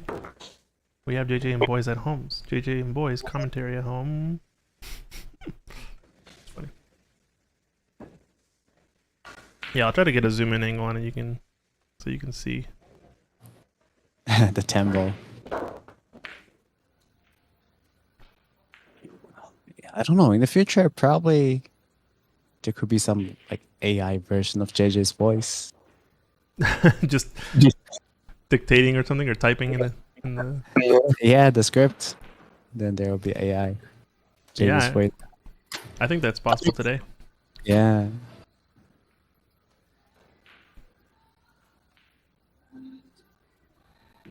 There's the 10 right there, you can see. It's an interesting technique. Very square break. Mm-hmm.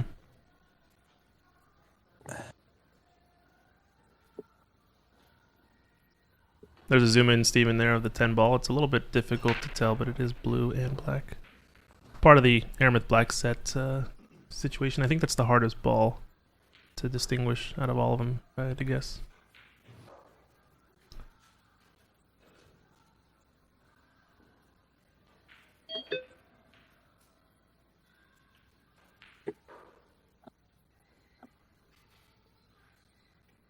Just a little too steep, probably. But he should be able to kind of just do a soft and right spin roll like that. Can this ball? Can the keyboard stop being tight?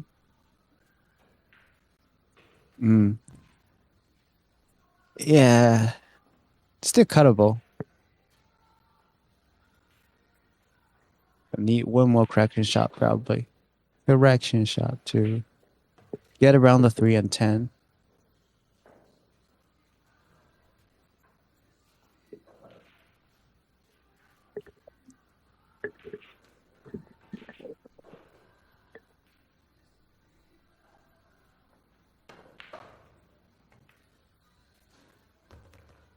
Okay, hit the 10 ball. Bumpy bump. Yeah, this could happen. Still riding the waves. Haven't Settled, right? settled yet. Need to be creative. This is I like still cuttable. yeah, example of you're not compounding the bad position. You're really just staying with bad position every shot. But It's not barely bad. We have to make a safety, but yeah. still not controllable. Nice shot. Oh wow. Is this the recovery though? Is this the recovery? I need a tiny bit more recovery. It's just like it's better. It's almost settled. That is the most dangerous time meant for mentally. Like you thought that, oh, I got all the hard shots done, and you kind of missed this one. It's not for Tom. Yeah, he's looking good here. Yeah, this angle, I think is good for just floating the cue ball down. Mm-hmm. Yeah, either to the corner or to the side if he likes. Mm-hmm. He's looking at that corner. Corner, yeah. I think corner's less movement, so it makes sense. Straight enough. Could cheat a little bit. Okay, that's good. Yeah, perfect. He has angle, right, to go toward the 9. Yep. So now you decide, do you want to be straight or the reverse angle or back almost the center? I think aiming for straight is probably best. I always look at this as like a stoplight. Like if I'm on middle, if I'm straight in, if I'm on this side, if I'm on that side, or any of those bad. And I think none of them are really bad, you could say. Yeah. They're kind of like all yellow flags. Manages. Yeah, this one is like a little awkward now. Just 'cause he's jacked up, maybe. Yeah, because you have to draw kind of smoothly, but you partially, especially Tom is left-handed, so his cue will be.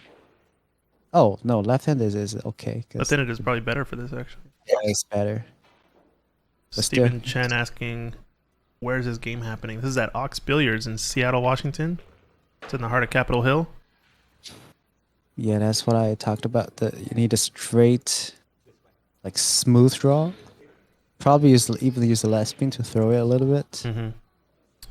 So it looks like he Nudged the 10 ball a little bit, and Leo's just saying leave it as is because it makes the cut a little bit more steep, I guess. Yeah. Shouldn't really be a problem, I imagine, though. Both angles are relatively makeable. Last shot of break and run. That's true. Could be pumping a little bit. Not for Tom. Not for Tom. Good cue ball and chilling. Oh, break and run. After the player's break. So we got. Who took the player break? I'm not too sure. I would think it's Leo. He has more motivation to do that, but could be either. I see. So how'd you do in your first match, Yu Cheng? You said you got the first one down? Yeah, I got the first one, 7-2. 7-2. Nice. Waiting for my opponent.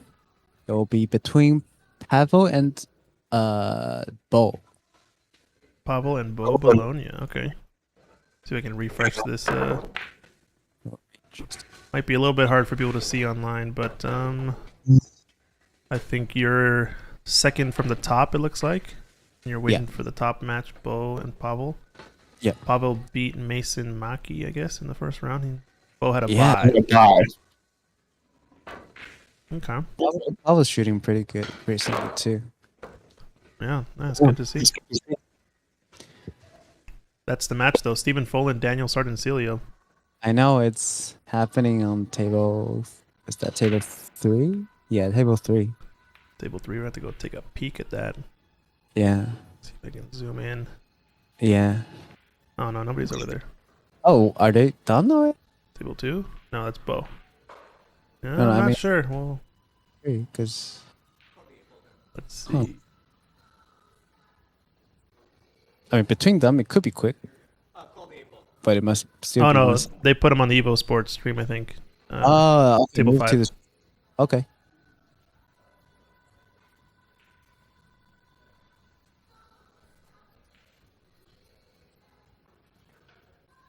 Arm shot on the 8. Nice. Didn't really paid attention to what happened. 1, 2, 3, 4, 5, 6. Oh, okay. It's another was a- drive. Yeah. Yeah. Wow. Well, after this shot, I think it's pretty much all open. One ball straight up.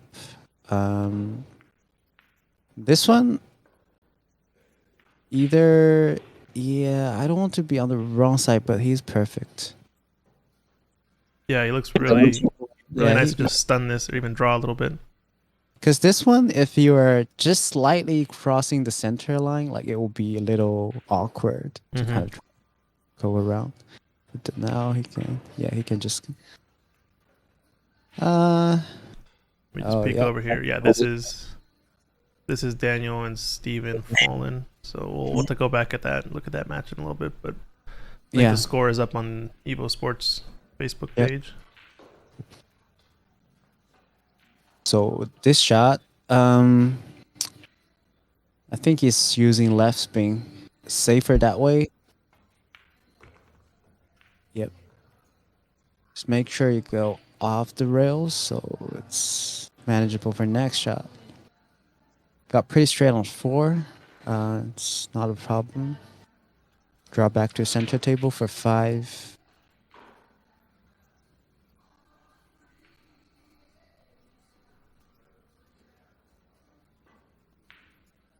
Yeah, looks like that match over on table 5 is 2-0 Steven.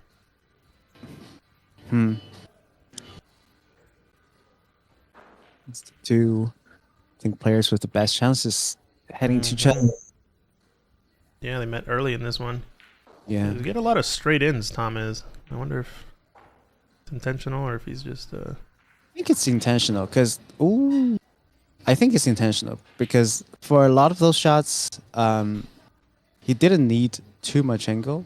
Mhm. It's the best positions like were around the center or the straighting position. So like this one, you can just stop it there. I wouldn't blame it.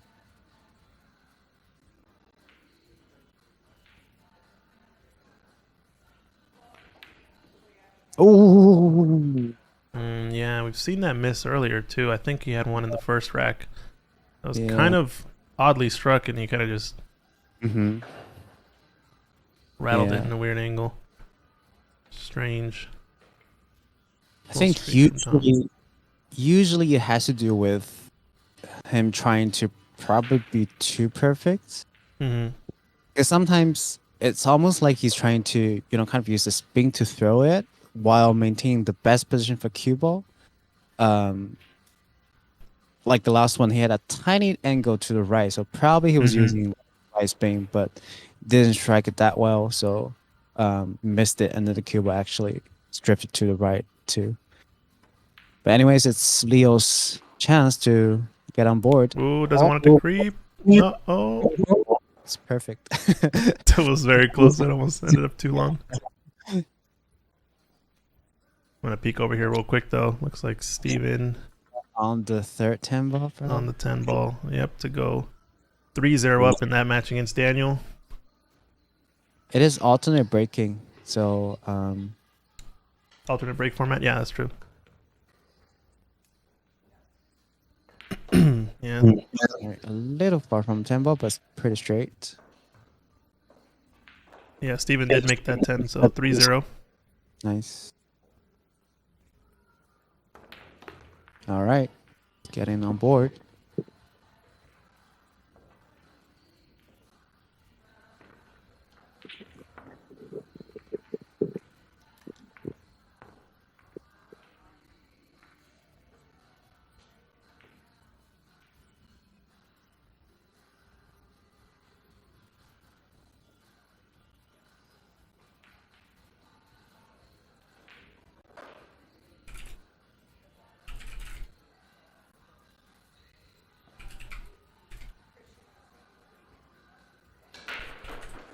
Wow. Woo. It's almost a perfect break and almost turning into a nightmare from Daniel.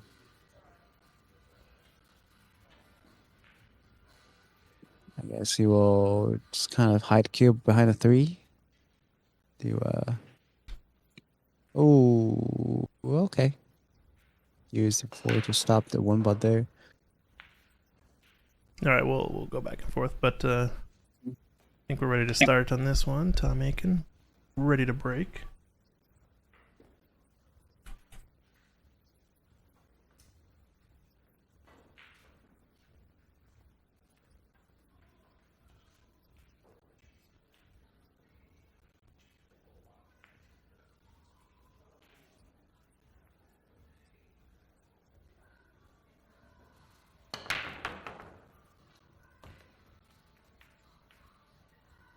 Ooh, Yeah.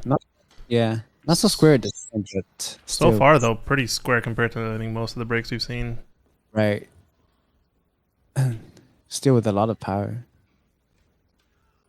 I think Tom's been practicing this week. It sounds like. I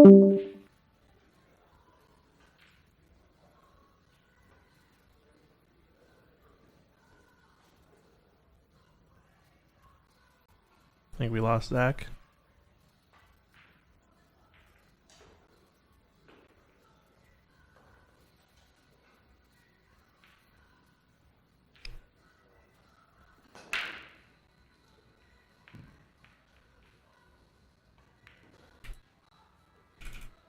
Getting draw. Trying to go to the short side for the side pocket. I think it's perfect. Yeah, I think he's dead. Yeah, nice beat. Dead straight in. Can do a stun follow through for either the side or the corner for 3 ball. Do we have a Zach Ross back with us? Maybe. Hello? Yeah. Hey, Zach is back. Yeah, I think it just rolled a tiny bit too much. I would prefer to be on the other side of the straight line. Now you have to draw and probably leave a cut on the 4. But nicely done. Nicely recovery.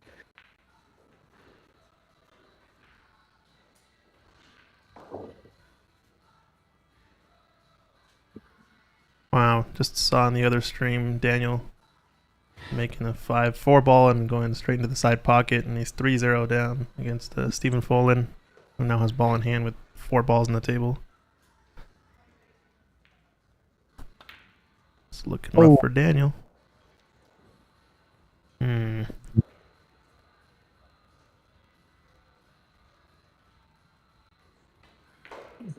At the same time, Tom missed the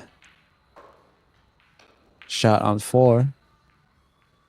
Instead of trying to just stop there, he tried to drop back up one rail. I think that way he has more authority shooting into the 4, but missed it. All right, what can Leo do with it?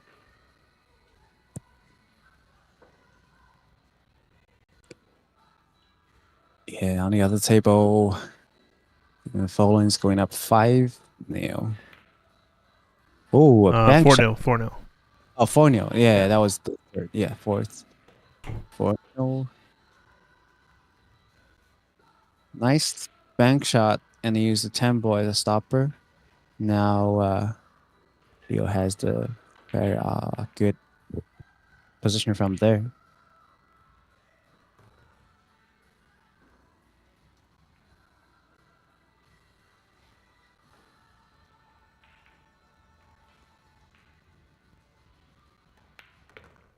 Ooh, that's a little fast. Little fast. Okay.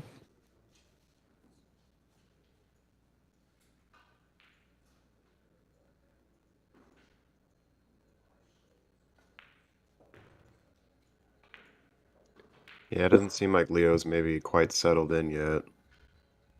No, I think he's still getting used to the table.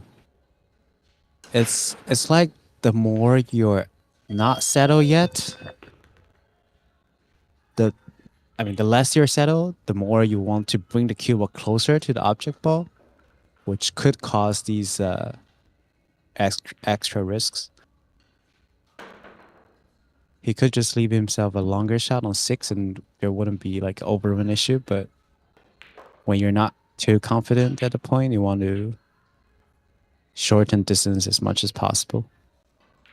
But he recovered pretty well. Let's see, this 7 to a tempo. Should be a 3-rail natural running line. Yeah, just need to avoid that scratch. If he can shoot, it's like this shot is kind of, you have to dig a little bit into the cue ball, so the cue ball doesn't have too much top spin, so it can hit the bottom rail first. All right, let's see. Just be confident, hitting the cut. All right, yep, nicely done. This line looks pretty good. He's rewarded with a straighting tempo. Nice shot. Yeah, that could actually help him settle down. And we could have a game. Oh. All right. Nice out from Leo. Out. It's 2-4. For the last 2 frames, Tom had Tom had chances in both frames to run out. But now it's totally different game. 2-4 and 6-0 is totally different. I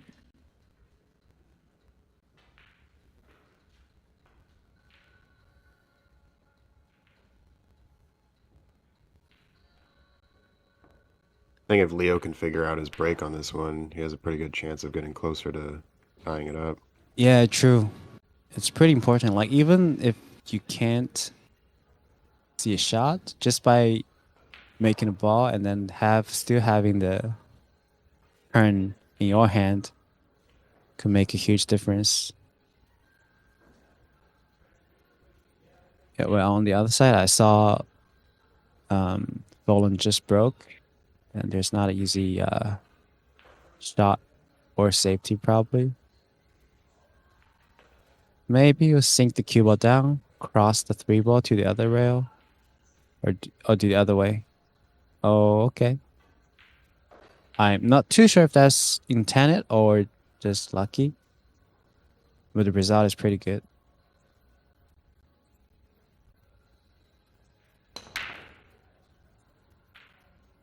Yeah. Did he change his break? Because wasn't he breaking from the cut break? Oh no, I wasn't too sure, but I think I definitely saw him broke from center at least once. Mm. Not sure if he's been alternating. But like this one had him broke just a tiny bit harder. Um, I think the hitting point, the contact point of the one ball and the cue ball is almost the same as what Tom had. But the only difference was Tom broke it like probably 10% harder. So some of the balls may still drop after 2-3 rails. Oh wow. Nice shot on the one ball to get onto the shape for 2. On the wrong side of the 2 though. He has the option to kind of drop straight back into the 4 probably. All the 3 depending on the actual angle.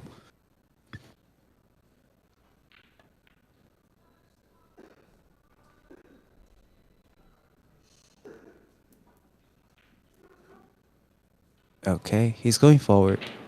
Oh no, stunning. Around. How's that? Oh. Yeah, good try. That looks like something Tom would prefer to do. He likes to use kind of stun to go around the table rather than sometimes to jack up. Perform some uncomfortable draw. And this one is kind of like a kick and stick, and hopefully the 3 ball sink down to the bottom rail. Use the 5, 10, and 7 as blocker. Okay, that works. Yeah. Yeah, you got there. Yeah. As long as you're splitting them apart, there's a big chance of something blocking the 3.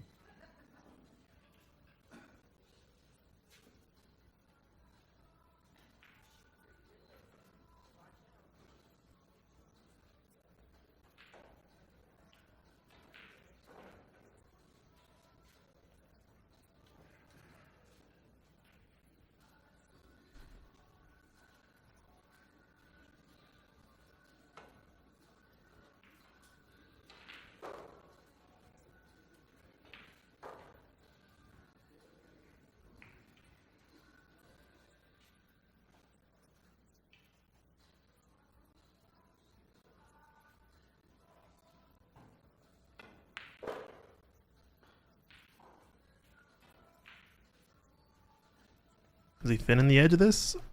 Oh, wow. Wow. Are you shooting the 310 combination here?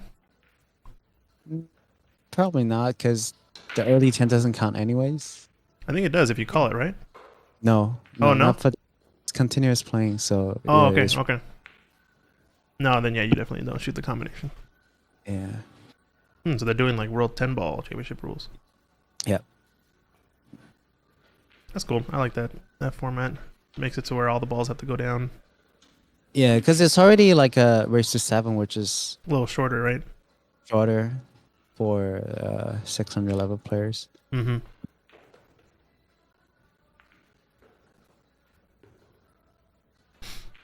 All right. This is all about a stroke shot unless he plays 2 rails. If he's playing the 1 rail, he's got to stroke this nice. Yeah. Watch out, 6-9. Don't get in the way. He's playing the 2 rails. I like that more. I think he's pointing at the 2 rail. Yeah, with his finger. Okay. Yeah. The beautiful thing is that he can kind of execute it almost perfect to where he was pointing at. Mm-hmm. Yeah. Yeah, I saw him practicing yesterday, and I think he's been putting a lot of time on these tables this week, knowing this tournament's been coming up. Tom's Nice. a avid member at Ox, and he plays a lot, as you know, in the Chinese 8-ball table, Yep. bunch of other stuff. So I think he wanted to roll past center table a little bit on this one, but he should still be fine. Yeah, I think he can still cheat the pocket if he wants to. mm-hmm. Yeah, I like that. Yeah, he cheated it to the max, I think, there. And he's on the good side of the 7 now, too. Just barely.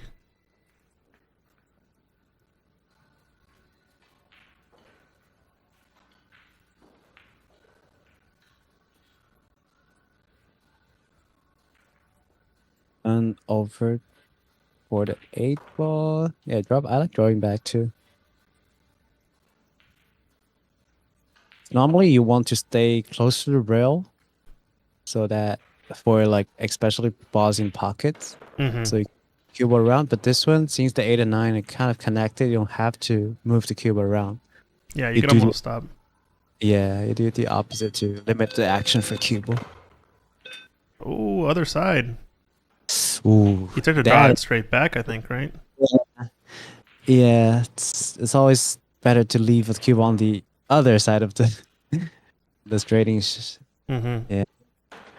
I think he's gonna be okay. Just slow rolling this though. Just gotta trust Yeah. the table. Really, it's gonna be risky. Yeah. Table, but the cube was on the rail. I think he's better with soft rolls, at least today.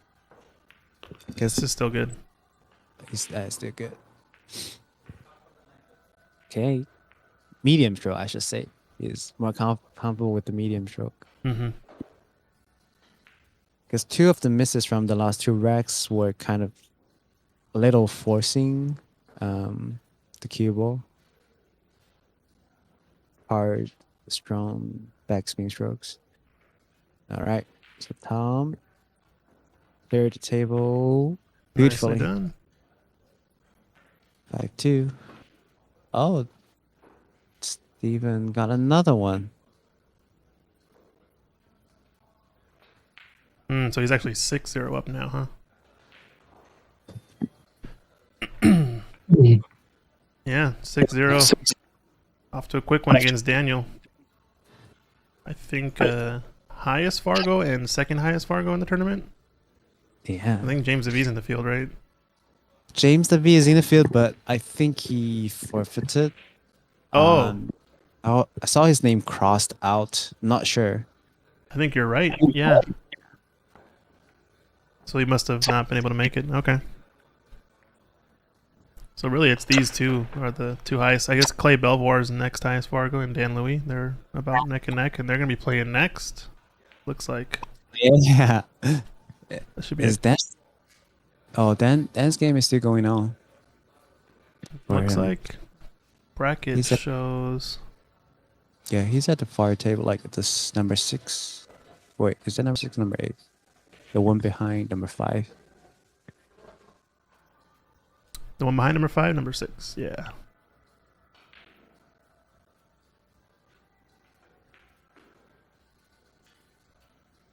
All right, Tom's break. Let's see. No, I don't think he's playing anymore. I think he's just talking to whoever was there. Oh. Wow. Spinny, but very It's a lot of spin on that. lot of spin. But somehow it hits that center onto the 1 ball. With that a little top too to kind of stop the cue ball there. The result is pretty This good. rack is looking pretty good. Yeah, the first shot kind of need to use just the right amount of left and bottom to avoid the 3. Shouldn't be too hard. But it's a little touchy at the Yeah, so you're stunning across 2 rails. yeah, like that. He has to. Oh, barely. Yeah, that's perfect. Yeah, probably still slightly too much angle than he wanted, but he doesn't want to risk like getting blocked by the A ball or something. Mm-hmm. He has too much left. He's off the rail, so he has a couple choices. Yeah, exactly. He can come across with inside. Mhm. Can also just slow roll it. I like coming across probably just to guarantee Yeah, a good stroke. Yeah, just like that. Even if you're kind of straight on the 4, just don't get on the rail. that's the worst. He got too much action from the left spin. Yeah. Oh well. Those are always difficult to gauge, right? Just Yeah, the inside checks the speed and slows it down, so you want to hit it harder. yeah. And have to jack up and do stun probably. It's easy for QO to pop up. Oof. Yeah, I think that's the shot. That's the 3rd time I saw today for him to miss.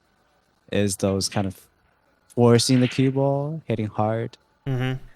Slide off angle, slight off center angle, yeah. Yeah. All right. Tricky, That's pretty straight, but 5 goes to the lower bottom right corner too. That doesn't have to force for the center pocket position. Yep, just try to cheat and stun out a little bit. Now we can do like a soft draw plus stun to get over for the 6. Nice, good speed. I think a stop shot would do. You don't want to. Yeah, because with stop shot, you can still use the rail. It's not too much angle.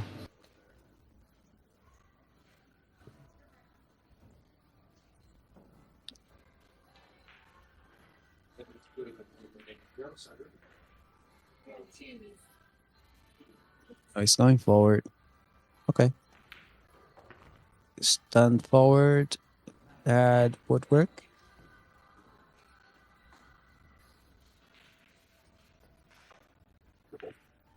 And stun towards the 8 ball to have an angle to go when we're out with a 9 ball. Just make sure you don't get too much draw. To make it don't get too much draw. These guys like to play straight in on a lot of these shots. I'm noticing. Yeah. I mean, that one definitely he intended to stun versus like that, like a slight draw. I think he's so straight. He could probably use just force follow to get the cube closer, but all right, a tester on this one. Need very good action to draw the cube out into the side rail and out. Let's see. Yeah, the draw action is good, but The stroke kind of broke down there. We got another live stream too. We have Chalkbox live now with their Moscone thing going on this weekend, right? Oh yeah, tonight at Chalkbox they have I think the kids have county versus Yeah, county battle. yeah, county battle. Mm-hmm. Thurston County probably. Yeah, the two teams are pretty good though. The lineup there. Yeah, I think some of those players might have actually come and played in this if they weren't playing that. Yeah, exactly. It's a little conflict, but no biggie.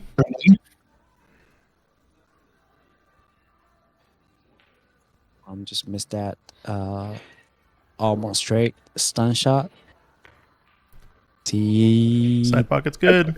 Maximum. But you get rewarded for getting an easier shot on tempo. You calm and make the 10. Nice shot. All right. 3-5. I think Leo dodged another bullet. And things could change. The tide could change at some point. Once he figures out the break. I think I do put, or I would put originally Tom Aiken the favorite just because he's got more experience playing on these tables. I think Leo's only been here twice now, talks, and I know Tom spends many hours practicing on these tables, but still putting up a good fight. Leo is taking advantage of mistakes from Tom. I think. I also got word that Darren Appleton might be coming back to Seattle later this year. Wants to do some lessons and some more clinics and stuff. So if you guys are interested in getting a lesson with Darren Appleton, and if he comes to the area back in Seattle, send a message to Mike at Ox Billiards. He's gonna be collecting names and coordinating all the event stuff with that.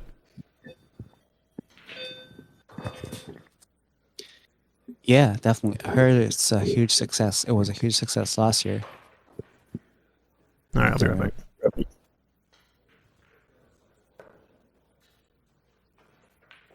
All right. 9th frame. Ooh, still no love. Okay. Made a ball from Rio. I think you could see the left edge of the one ball, but I doubt he would go full attack on this one. It's not too much option for him, actually. No, I think the cue ball's definitely running into the 2 on this. Yeah, I think it's either going full attack, and then take the chance of having to leave after shooting one, or like a push.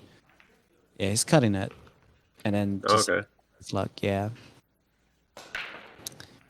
because that's almost only the only part he could see on the one ball. Otherwise, he'd have to do a push.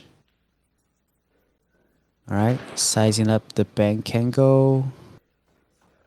3 ball is like kind of in the way. Not exactly, but it's kind of there in your mind. Yeah. All right.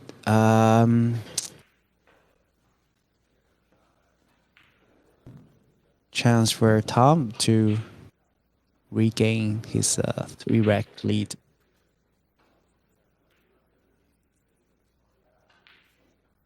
Not the hardest shot, but you have to control the cue ball or the 3 ball. Soft roll. Yeah. Nicely done, but still, the angle was just a little too big for Tom to stop the cue ball. I think probably the best shot is to kind of stun the cue ball around 3 rails.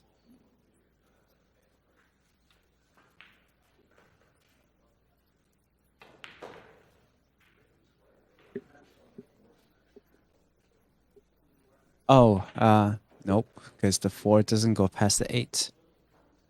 So I think a safety would be the proper option at this point. All right, we're back. We're back. Yep, there's the safety. Park the cube behind 9 ball beautifully. Left to 1 rail or 2 rail from the right side though. So this one, I think preferably going 2 rail. And then hope the cue ball will catch thing on the 3 ball and either make it or at least the cue ball go up table.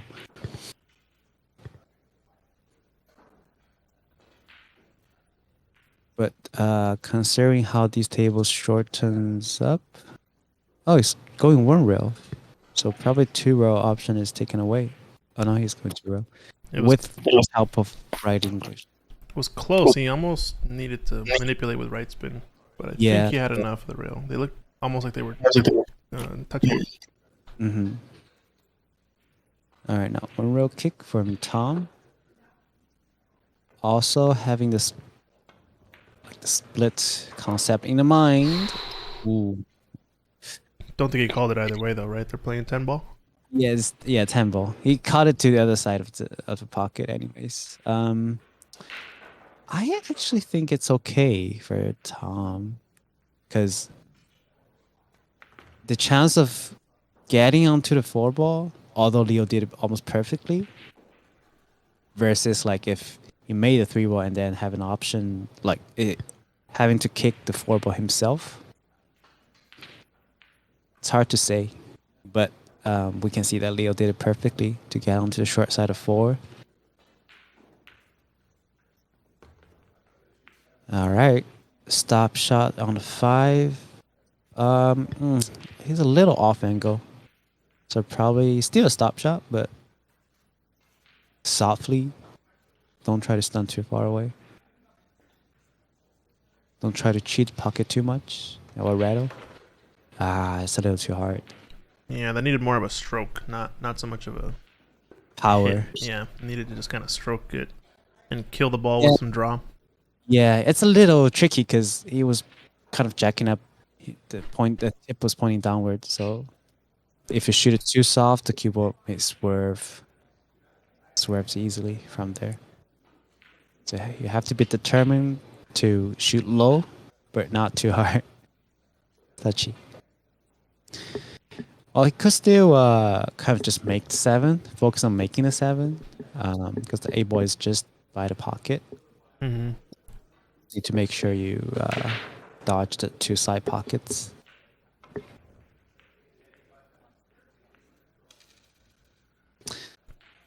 Yeah, this angle, it's tricky. I think the most natural top spin will carry it to the right side pocket. You have to use a touch of inside or outside to avoid it. All right, a lot of outside, and he made it accurately. Yeah, nice shot. A nice shot.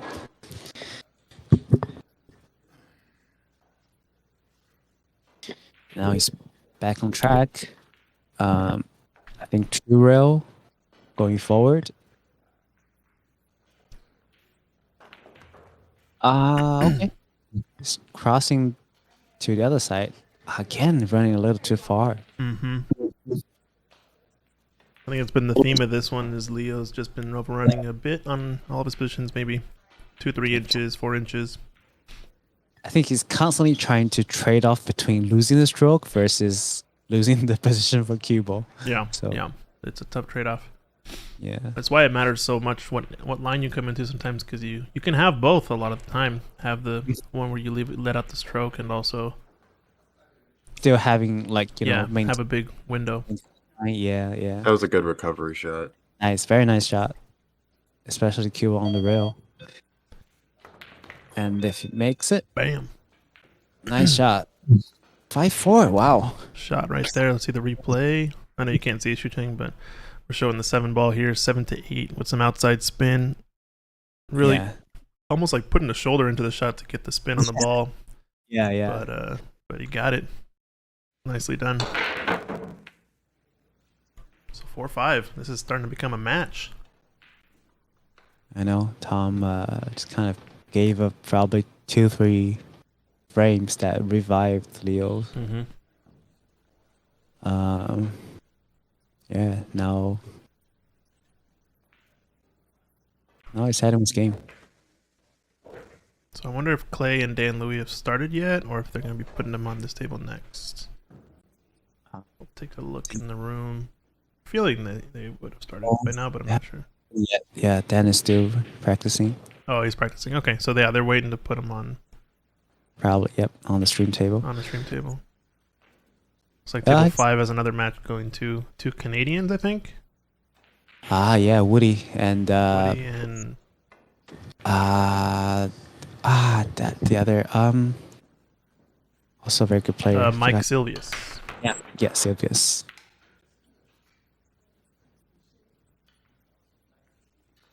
Oh, dry break, but no shot on the 1 ball. No look on the 1 ball actually. So it could be a push and safety battle from there.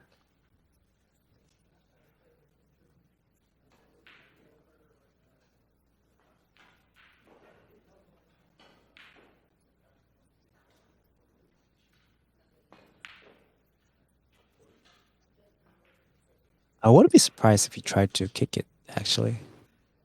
If he's comfortable with the 2 rail kick. Just go for the kick right now instead of trying to many push out. Yeah. Yeah, sometimes if it's pretty easy to make, you might as well go for it. Because your opponent's probably going to leave you safe in a worse spot than this if you push Yeah. out to an easy safety. Yeah. But he's just going to push. Push, yeah. Yeah, he's trying to leave distance, but with the 3-7 there. But the A ball is kind of blocking the 1 ball's route from getting up table, so Yeah. it is tricky. I think going both edges of this one, you really can only play the 3-7, because if you go off the right edge, you're going to run into that traffic if you want to separate up table, and if you go off the left edge, the 9's in the way of the 2 rail position with the cue ball. Mm-hmm. So unless you're confident to put enough side spin on this, I kind of like shooting the 1 off the left edge of the 1 with a lot of left, Mm-hmm. and then Just- spinning it 2 rails and missing below the 9 with the cue ball, and then setting the 1 behind the 7-3. And as long as your Yeah. cue ball doesn't hit traffic and it ends up on the bottom right corner of the table somewhere where it is now, your 1 ball is going to be probably tucked up behind those 3-7 balls. Pretty tough though. Yeah. I don't know. Very, very tough because you have to hit hard with the last spin and also with this Yeah. long distance. Yeah, he's still trying to hide behind the 3-7, but kind of double kissed, I think. Not a bad result. Yeah, a bit more containing. Yeah. Now, I don't think he can slide cue ball pass, but he can definitely just kind of slide 1 ball and then leave the cue ball almost on the rail-ish. Just saw Toshi walk in the building. Oh, that was Toshi. Okay. Yeah. Coming here to support them, probably. Yeah. Good result. Yeah, really the nice. one, yeah, got some help from the 4. Otherwise, the 1 might go back down table. But I think it was mainly playing the cue ball. The 1 row is there. But if he could, get the cue ball past the 5 and 6 and see the 2 rail line, I think he's doing that.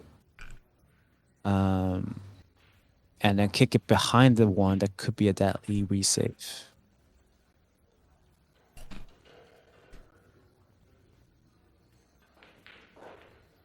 It's tough. The best route is blocked by the 5. So you Yeah, I have think you're right. Yeah, that exactly. have to alter it. You need to Check. kind of hit it harder, I think, to go if you're going between 5 and 6. Yeah. To get Or yeah, he's doing that. Oh, You need to not shorten enough. a little more. Yeah. Not enough. It's hard. Well, he also opened up the cluster. Now it's Leo's bowling hand. This 5 ball's kind of tricky though. It's Kind of tricky. weird because But you're it's- gonna have to come over, maybe play the 5 in the corner. Yeah, but I think it's good because once you get the position, 5 and 6 is close. Yeah, don't true. have much. And 4 ball is not too hard to make from most of the places around the table. Oh, except you have to get to there. Mhm. So now already from the bowling hand. Yeah, I'm curious, like starting from which point will Leo change the strategy or kind of just change the stroke to hit actually adjust it to the table speed? Because as of now, it's almost like he's still using what he's most comfortable with. All right. Is it recoverable? Yeah. Not like that. Yeah, that's something that you want to avoid as much as possible is when you have bowling hand. Don't want to lose that momentum by just giving the ball back so quickly. See, so this gives Tom the opportunity to. This is still the tricky shot, right? Yeah, 4 to 5 is gonna be the hard part. So I would aim for almost straight, but just straight slightly in. Yeah. straighting, but go past the center line. So at least you have the option to go up table. Yeah, around the 7. Hmm. Yeah. I think this is fine. You can draw back and gives you a longer shot, but more margin of error. It's up to him.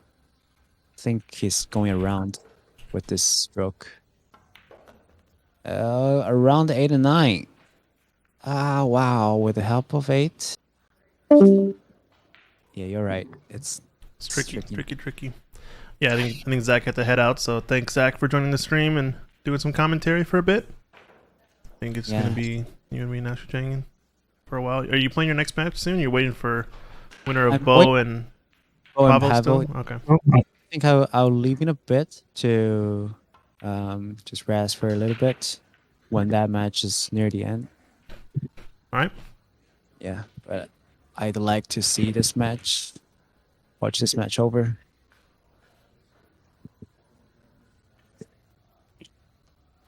So Tom had to take the pill of this large angle on a 6.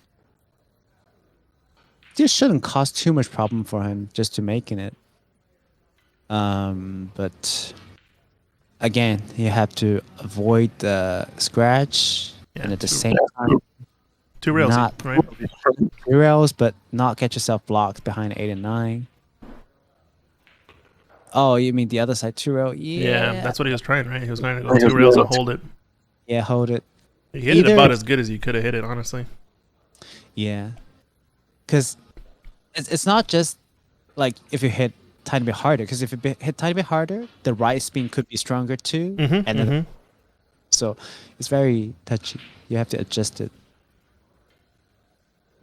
This one, you could use bottom to kind of draw into the side rail and then go to 2 or even 3 rails.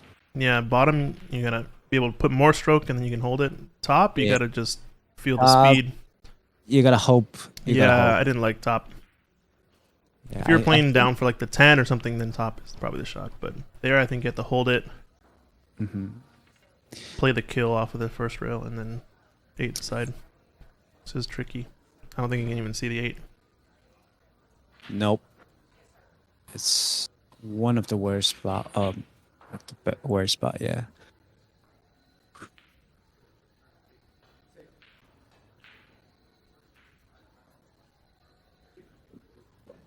Yeah, I didn't play him for. I might do the same. Just kind of roll the last 7 ball. But I will still try to make sure that I can see most part of the 8. So probably I would either use more left spin to make sure it swing, have more speed going out from 2 rail. Yep. Use check to go to short side of 8. So I was wrong. So he could see the edge of that 8, at least able to He thin could. off of it, but it's going to leave a pretty easy shot to the side if it doesn't track toward the 9, which it might clip the 9. Could also just test his straight stroke and just roll this ball up in the corner. Yeah. Either one are kind of touchy, but I imagine he's going to go side pocket if I had to guess. Oh, cut it. Yeah, I was afraid of that because he's going to hit that 9, I think. I think, yeah, if he actually made the right angle, like the shot, the cube could go past that 9. But if it catches at 9 just thin enough, it could be one of those weird scratch in the corners almost, it felt like. So that also could happen. Mm-hmm. That's another swing of a momentum. Yeah, I think Tom getting away with that mistake on the 7 to 8. So can he clear up here and get to the hill? I think if he gets to the hill, he's got a good chance to win the match. I agree. Fargo has a 3-1 odds, so it's actually not too far off, I would say. I agree. Yeah, like the last one, if especially if Leo won this frame, it will be closer. It'll be more like a. Yeah, going down. Good speed, but still a little closer to rail than he wanted. I think Tom is in a kind of nervous state. He's not too confident with his stroke at this point. Need to clear out the mind and then just make the shot.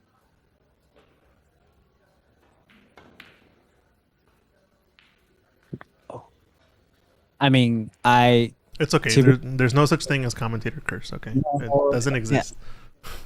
Tim, because that's just from my own experience of battling Tom, because I played him a lot in various tournaments as well.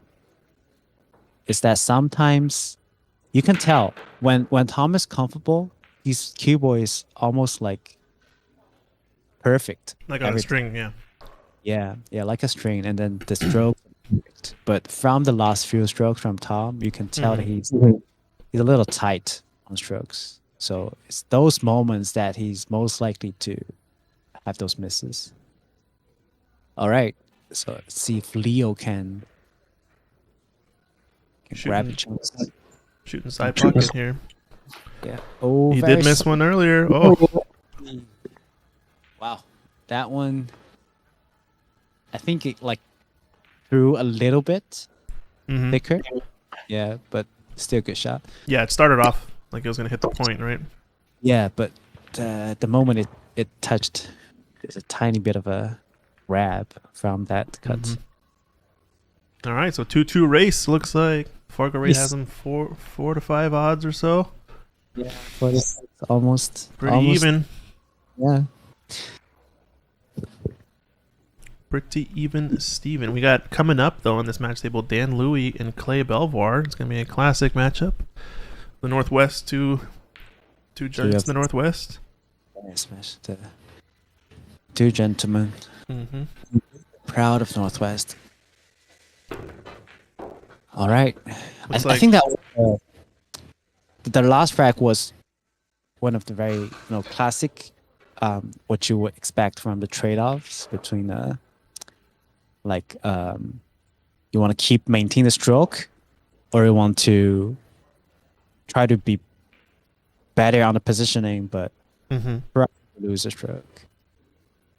It's those kind of moments. I think Leo has been consistent with the strategy of hitting firm and hard. So that's the times that he got rewarded. All right. Did he get something?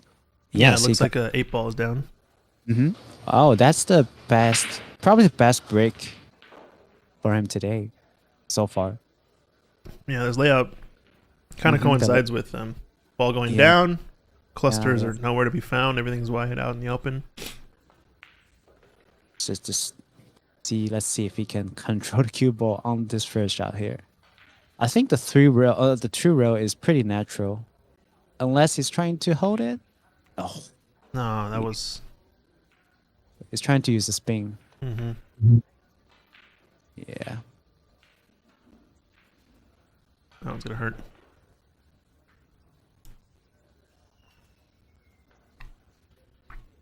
Little luck. Pretty fortunate to not leave anything. Tom is gonna try to kick it pretty straight on, and then hope the 1 ball go 2 rail out, and the cue ball get behind a 3, 6, and 9 wall. But it's tricky. Oh, stick it. Stuck it So- perfect. Yeah, so well that it didn't sink down to. Still a good shot though, because the bottom 2 corners are also blocked, so it's not easy. Nowhere near Yeah. easy for Leo. The only attack option is the side pocket on the right, but I don't imagine he takes it. no, he's not. He's trying to park the cue ball back to behind the 369 probably.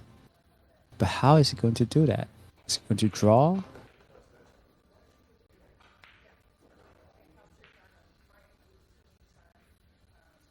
Not too sure. Oh, he's trying to. Is he playing the combo?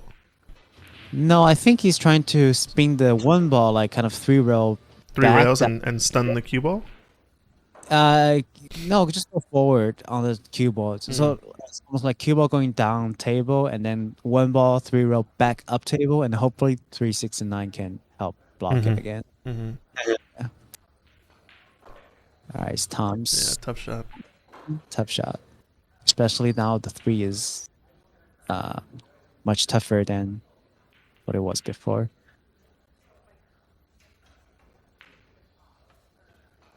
Let's see. Draw. Ooh, wow. Nice check spin there. Oof. Fancy shot. Fancy shot. I thought he had running English, so I was like, is it in round cluster? Because that's a shot too, but Yeah, Yeah, he- that was gonna be spicy either way. Holy. Well, that is almost perfect for just up draw and shot. down. I think he's a little bit too much angle for a draw, right? Or he might. Maybe, yeah, I'm not sure because he's going A up good and stroke, you could do it with a really good stroke for sure. down. Yeah, he's going up and down for sure. But this is just so natural that Mhm. you got to be able to control this a little bit. Speed wise, it's just so much easier, or not speed wise, but feel wise. I feel just the line is pretty straightforward. Just got to get the speed right. Yeah. Wow, but he got straight and cue ball is on the rail. Unfortunately. And he go forward and then two rail. Have the cue ball go two rail out back into the center table. Yeah, probably he's gonna run into the 10. Use the 10 ball as well. That Slowed it helps.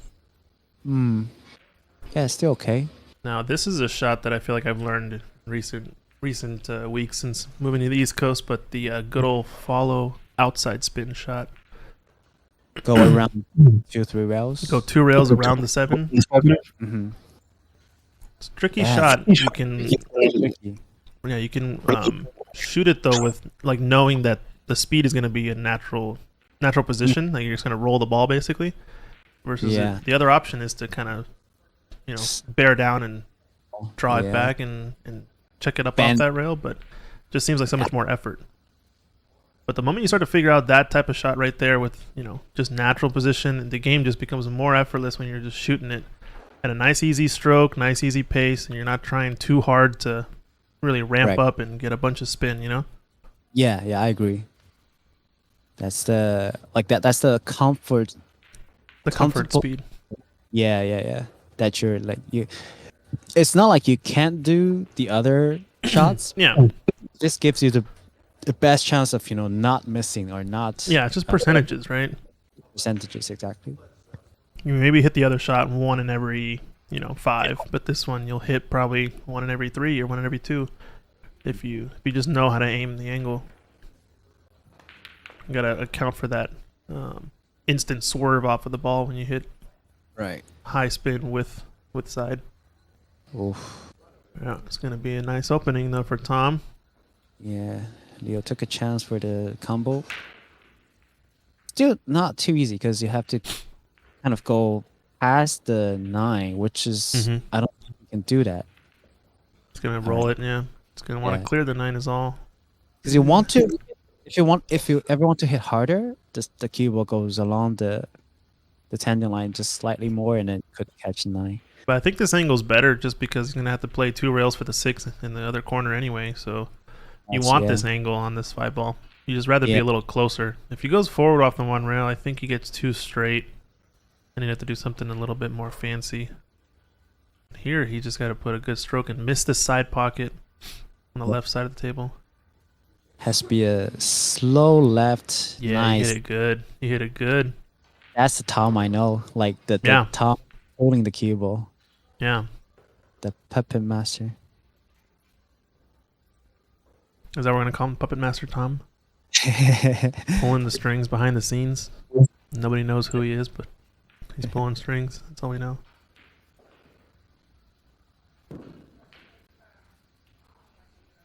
All right. This one. Just focus on making the shot, I think, because the angle naturally takes you towards the 7. Yeah, just good stroke. Don't hit it super hard or anything. Yep. Just think of the 9 ball from the next shot. If you think too much, you might miss the 6 and it doesn't worth it. It's not worth it. Now he's a little bit straight. I think he might be going down Forward? table slightly, the angle wise. I don't think his angle looks very much like it's going to be going up towards the left of the table. So he's got to go forward probably if he has enough. I think he's looking at draw. Yeah, draw if he's perfectly straight. Just draw it straight back. Play for 9 on the side. You don't want to shoot this 9-10 combo, but you might have to. Ooh, just a little short on stroke. Yeah, needed just more juice. Now it's spicy. Now it's 2 balls there. Yeah, because you're going to have to shoot this combo. No, he's playing the bank. Bank, yeah. I mean, you could This also is- try behind it 10 because it's still an option when there's still 2 balls on the table. This is definitely the right decision, though, I think, because if you're comfortable with your banks, it's about 50-50 bank versus combo. And with the bank, you only got to shoot one easy shot next. Right. Versus the Nice. combo, you got to shoot 2 possibly pretty difficult shots afterwards. So Yeah, yeah. yeah, this looks good. Definitely this or like hide the cube behind the 10, depending on. Yeah, but I think percentage-wise, both of those are about the same percent. So you'd rather go with the offensive choice Nice. because it'll win you the game, right? Yep. And still has a chance there. You know where his cue ball ended up. Still had a chance there to come short on the bank and leave it along the top rail and leave it safe. You know, a little bit of weird stuff can always happen there. Let's go check in on this match table. Looks like this is what you're waiting on, right? So I think, Oh, they're- I think Bo is on the hill. Oh, in that case, I will jump off for now and just take a quick break and then. all right. Yeah, Bo is on. Yeah, let anyone know in the room if they want to join the commentary booth. It'll be open, and just mute the button when you walk out. Yeah, yeah, I will. All right, Alrighty, thanks Yu Cheng. Thanks for joining us. no problem. I'll join you later in the day. Alrighty. Okay. So that was Yu Cheng, ladies and gentlemen, hanging out with us. He's gonna be playing his next match here pretty quick.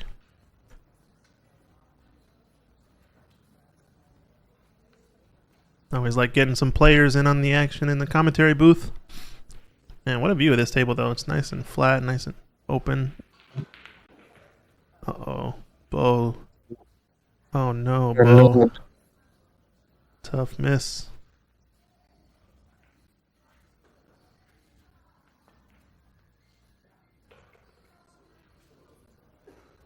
Yeah, somebody's on the hill over there, so we'll check back on it in a little bit. But meanwhile, Tom Aiken has got a monster break so far from what we've seen. Good cue ball control. Is it going to be open? It's there.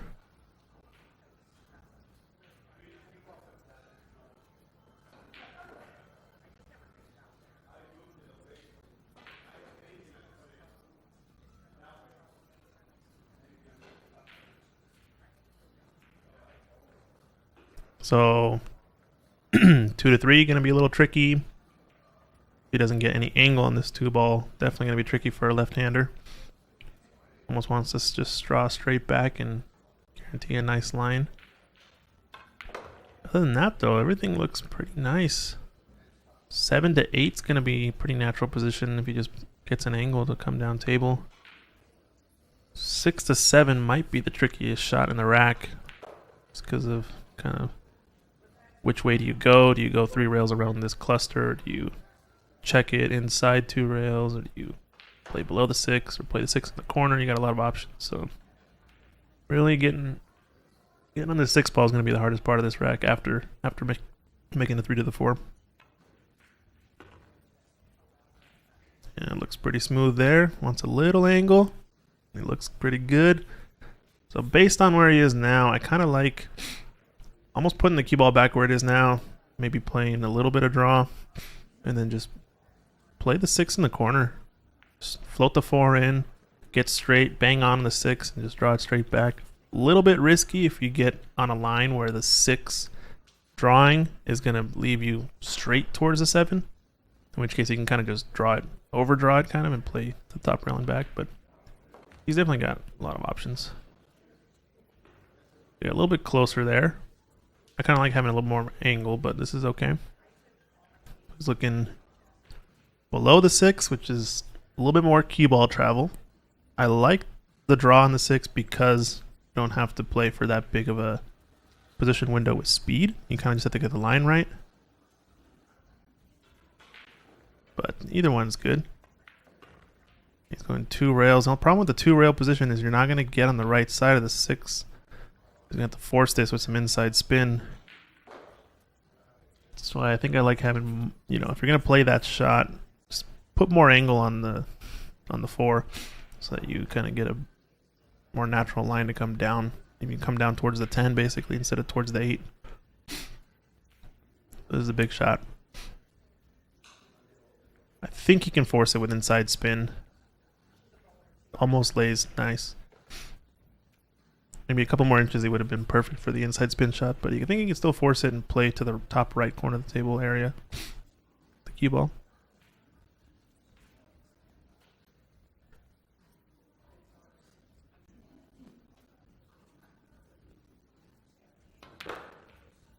No, you hit that just too hard. You need to hit that same amount of spin, but with about half the speed. Because then you have time for that rail to grab the spin. So I think just tone the speed down, more of a stroke, and it would have been pretty perfect. I've also seen pros want to avoid that inside spin because it's so touchy, that kind of shot, and just draw back and kind of shoot it 3 rails around the corners of the table. It kind of works when there's not a lot of traffic, but it's also pretty difficult to get. I think I've seen SVB try to shoot that like in a Moscone Cup or some random matches like that. This is a big shot here. Kind of for... Oh, whoops, sorry. For the match, possibly. Oh, this is going to be crucial. This 8 ball clustered up, I think. Yeah, it doesn't pass the 10.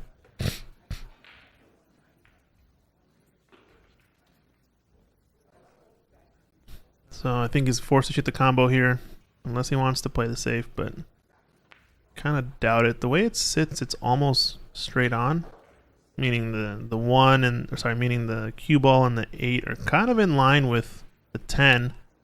So you don't have to do too much changing of angle, I guess, on the aim. You're almost hitting a dead straight shot. You just have to shoot it a little bit to the left to make the 10 ball. Problem here is going to be controlling both balls. I'm not sure if he called it. Didn't see any hand motion from where we are, but he's just maybe looking at the shot right now. Doesn't like it. And I wouldn't either after shooting that 7 ball and making it and getting unlucky with the bump, but I think it shows that when he made that 7, it was a little bit thicker than he wanted, and that caused the cue ball to end up on a line where it was going to collide with that 10 ball up table. Yeah, he's looking at it. It's almost dead straight. You can see the line that he's drawing. This is to make the 10, and the cue ball's just to the left of that line. So he's going to have to aim a little bit off. I feel like if we see him miss this, he's going to be missing it by over aiming to the left with the 10.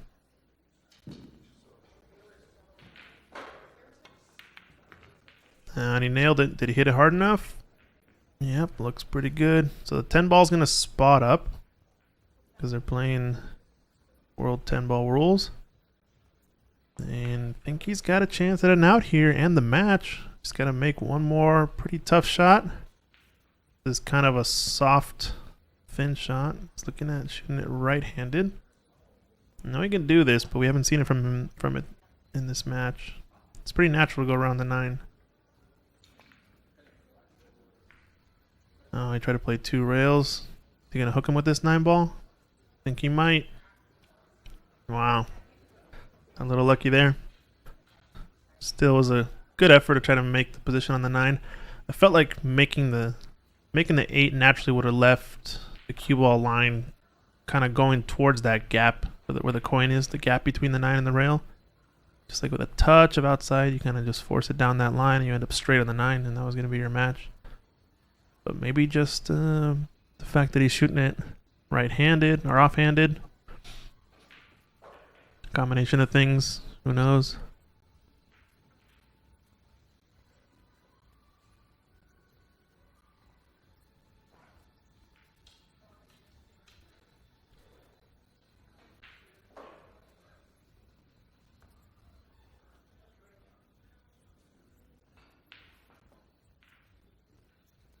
This is a big shot for Leo. This is possibly the match. Just gotta make sure he gets good contact. He could just kind of do a stop shot, jump shot if he leaves the cue ball down there. There is a lot of places his cue ball can hide behind this 9 or behind this 10. Unfortunately, I think it's gonna... Oh, it's gonna roll far enough. Yeah. Looks to be good. So I got a couple of options here for Tom. If you thin off the right edge of this 8, most likely you're just going to be leaving a containing safety where he's going to be able to see the 8 somehow. Unless you play with a lot of spin, come around the rails behind the 10, but you can shoot with a little bit of inside as well to kind of get a line behind the 10 maybe. Let's hit it a little bit thick. Yeah, that was always going to be tough. But at least you're leaving a containing shot. If you shouldn't get the other way, you're kind of betting the whole game on that shot, because more than likely you're going to be leaving that 8-ball somewhere relatively makeable along this right side rail. So I think it was a good choice to fin off the right edge. Now Leo's going to have to choose if he's going to go for this make or if he tries another safety of his own. He's going to choose the top right corner, it looks like. It's a more natural position to come down for the 9-ball. The same pocket. He's caught it thick. Is it going to leave a shot? Is it going to leave a shot? He's going to get behind the 9. Wow. Wow, wow, wow. So roll here and a roll there. So I think we're relatively back to even, except somehow it seems like Tom's gotten the worst side of things. This kick shot is makeable. Only problem is 9's not going to be very accessible afterwards.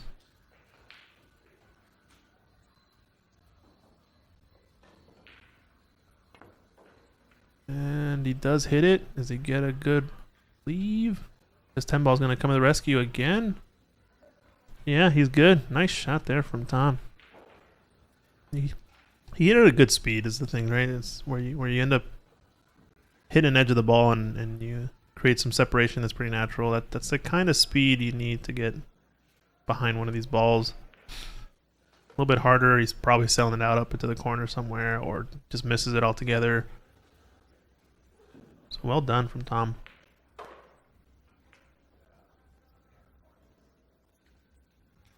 Not without his own fortune in this one, but not without his own mistakes as well. It's a decent amount of mistakes on both sides. No wonder it's been a back and forth game.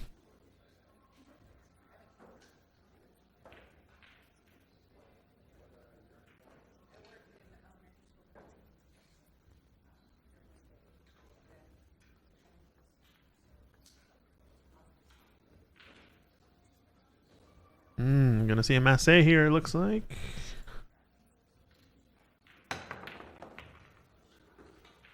Wow. What a shot did we just witness? We gotta replay that one back. Holy. I think he's using his break cue actually here. Break cue jump shot, and he nails it like a baller. Wow, what a shot. Unlucky to not get a decent lead on this 9-ball, but holy, what a shot. Highlight reel action, ladies and gentlemen. Yikes.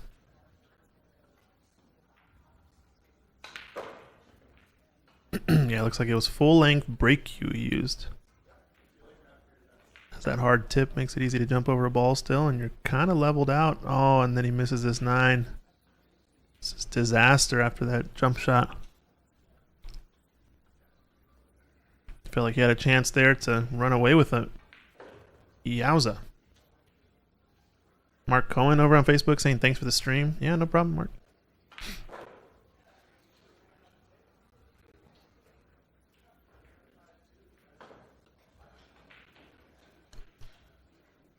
Big shot here for Tom. These are the ones that he's been missing, where he puts a little outside and he's fairly straight in. Just got to gauge the speed right.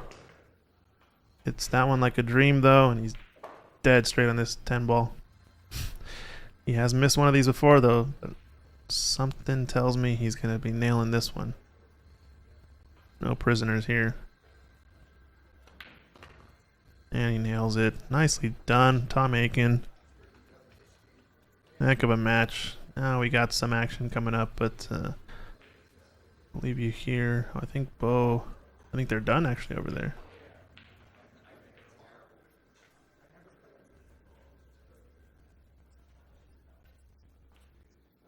So I wonder who ended up winning that match. I'm not sure. We'll take a look. But next up, we got Dan Louie,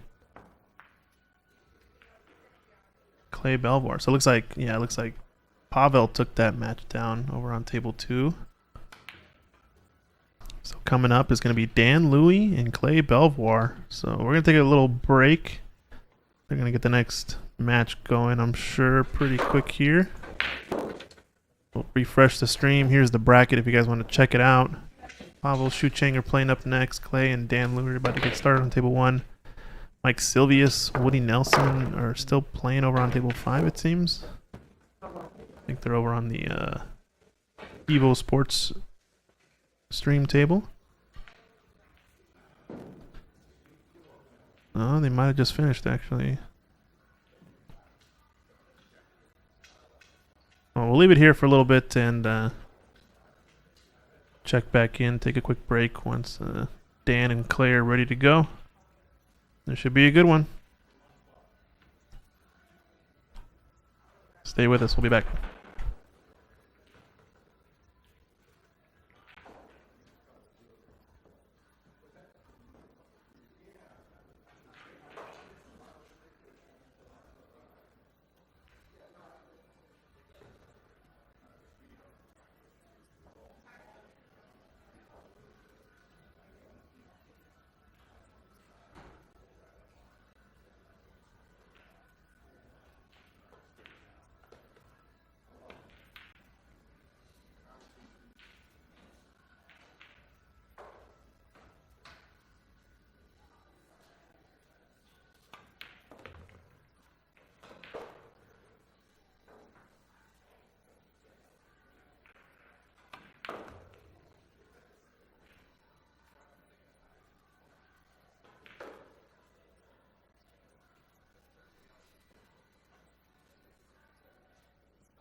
All right. So it looks like Dan Louis getting warmed up here. And Clay Belvoir shot a few shots already. Or asking someone else streaming the other table seems unlikely. No, yeah, we're partnering a little with Evo Sports and helping them test out their mobile, Evo Sports box setup that they are trying to demo before launching out to some folks, I guess. So we're letting them stream table 5 over here. Can't see it set up, but go check out their Facebook page and you'll see the same match right here between Mike Silius and Woody Nielsen. They're playing race to 7.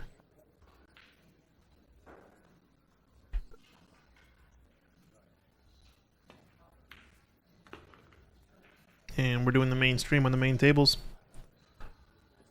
We got all the views in the room. Let's see, table 6, I think. Actually not somewhere in the tournament. Table 5 is Daniels. Looks like he's just warming up and practicing a bit. He had a few too many mistakes in his match against Stephen Follin, but now we're ready to get started. Clay Belvoir, Dan Louis. Looks like Dan wins the lag there. It was a classic Northwest matchup. Y'all are not going to want to miss it. If you've ever played in the Pacific Northwest, you probably know Dan Louis. Clay Belvoir has also been around for a while now, and I think they've been about similar to Fargo for the past few years, and I think until recently, Clay's starting to pass up Dan. 684 versus 671. World champion at the table. Still kicking butt. I think Toshi's in the room. Let's see if we can get him in the booth.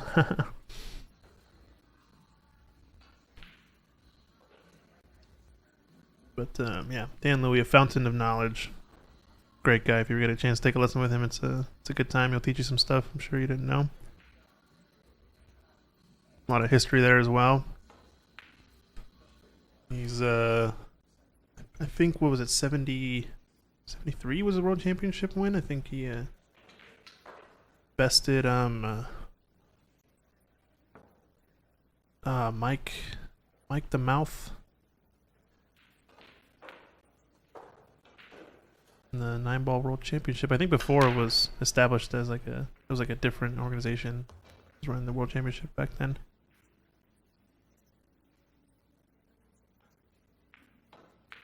Yeah, he took down Mike Siegel, I believe, in the 9-ball tournament, and then ended up losing to him, I think, in the 8-ball, something like that. I don't remember. I saw the announcement in the papers somewhere. Really old setup. There's a really famous picture of Dan breaking the balls, where his feet are like, waist high off the ground after the break. He's got a very uncharacteristic, unorthodox type stroke. Kind of does a lot of little tiny jabs at the ball and then just last minute pushes through, but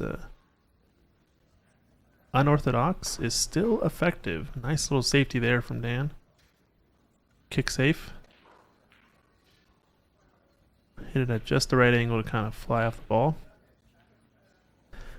So Dan's a member here at Ox, and I think Clay is on the bridge of being a member. I'm not sure if he frequents Seattle enough, but has been here a lot. He was on Team Washington a couple years ago and did a lot of practice time for that, so he knows these tables pretty well. Played for Team Washington Northwest Cup, I believe, 2021. First time Ox hosted it. It was a good time.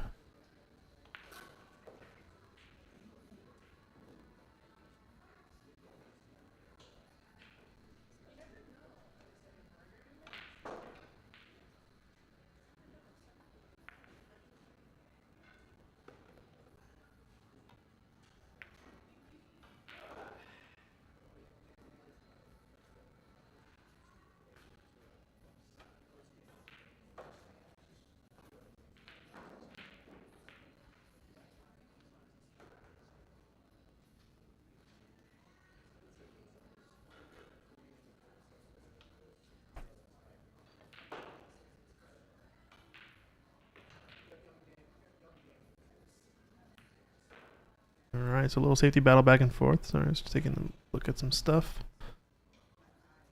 I think Dan has left a shot here, though. Oh, sorry, Clay.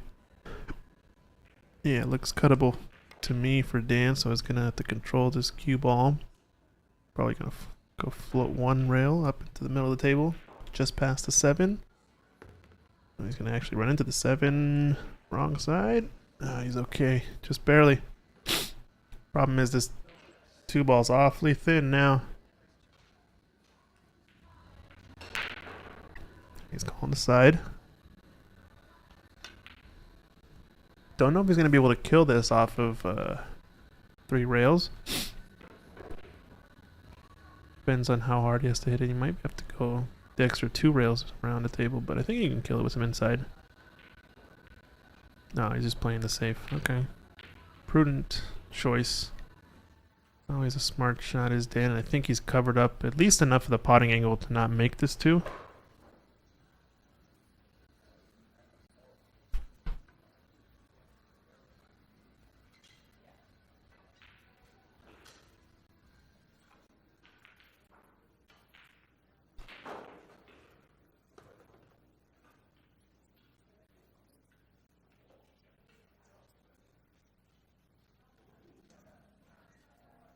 So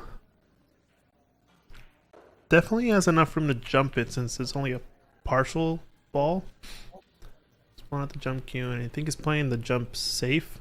He's calling the 2 railer just in case it goes. In case he 2 rails the 2 ball into the corner, but he's really just playing safe here. Get separation and not leave an easy shot. Nicely done there from Clay. Obviously would have liked to get behind something, but he'll take this after having to do a jump shot. I think I like going separation safety here, just pushing the 2 to the right long rail and pushing the cue ball to the left long rail. He can also do the opposite, but it's a little bit touchier the other way, I think, because he might sell out a shot. Yep. That direction, you're kind of just playing the cue ball only, which is definitely the shot if you got a tight cue ball, but it's a little bit riskier if you're leaving a window, it's going to be a makeable shot on the 2. The other way is another kind of containing safety, so it's kind of a trade-off, right? It's you play the dagger safety where you know you're not going to leave a shot and maybe have to have him kick or give you ball in hand, or do you just play the containing safety where you'll see the ball but definitely won't have a shot with pretty good chance. But Clay off to the races. Nice stroke there. Had a touch of inside to kind of check it off that rail. It's a tough shot. It tends to want to swerve since you're hitting the inside.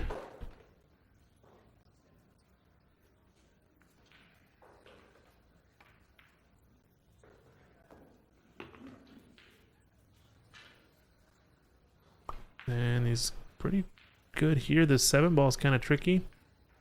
I kind of like playing this forward 2 rails, and it'll get you pretty close to the 7, so you'll have the option to shoot it up in the corner or the side.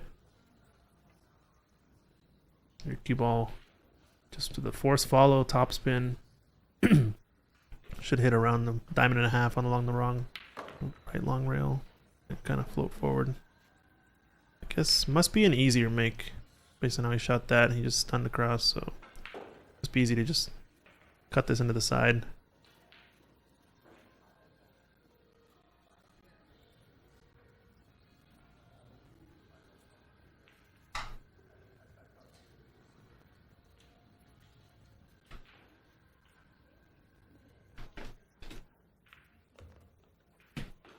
And that's the speed to shoot it at, because you don't want to slow roll those and just have the cue ball barely veer off or deal with any sort of cut-induce throw. You just want to chop it into the side nice and clean. This is a natural 2-railer around the 9. Maybe a touch of left spin. Oh, and he hit the 9. Did not want that. A little bit either more left or more stun. I think the way he went to the pocket was a little bit on the thinner side, so it tells me that's probably why I ended up coming short off that first rail. He chops it in more into the center of the pocket. Yeah, I think he ends up hitting the line just perfect, so probably gonna see safety maybe, or call the 10 and just play the cue ball across the right long rail and separate the balls. Just play some inside. Oh no, he's playing safe behind the 10. I don't think there was a way to get behind that 10, so maybe he's just containing this way. I guess the benefit of shooting it this way is that you're not tying up the 9-10, so it's less chances for having a shot. You're gonna force him to shoot the bank this way. But this bank is pretty makeable in my opinion. It's gonna play a little short. We'll see what speed he shoots it at. Yeah, he nailed it. Nice shot from Dan there. Looks like he's playing with a keelwood shaft now. I think he's been experimenting with some shafts recently. I think last time I saw he was playing with one of the Revos or a different type of carbon fiber, but yeah, back and forth on that one from Clay and Dan. They've met each other before many a times. I think as of late, Clay's gotten the best of Dan in a few other big tournaments. Oh, we got Claire over on YouTube. How's it going, Claire? Nice to see you in the chat. Shouting out, saying nice shot, Dan. Yeah, it was a lovely little bank shot on that 9 to run it out. I think that was the only reason I kind of actually they're not playing early 10, right? And it's got to be called, and it's continuation of play. It's not win. So I kind of like the other shot where you just thin the edge of the 9 with some inside, push the 9 towards the 10, and then play the cue ball to the right side of the table, and then hopefully they tie up the balls and you don't really leave an easy shot.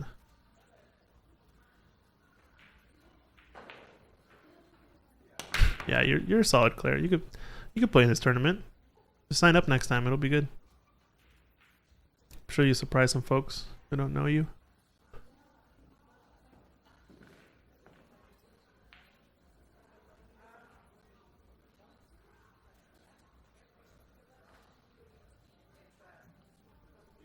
It's a little tricky, this one. He's got a little bit of a steep angle, so if he wants to play the 3-railer, it's going to be a lot of left spin. and top. At that point, it's going to be tough to control the speed, so might choose to draw this back. Yeah, he's putting some low right on it, it looks like.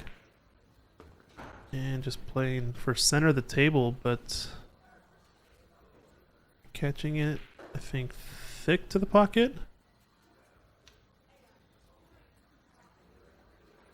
No, catching it thin, I believe, yeah.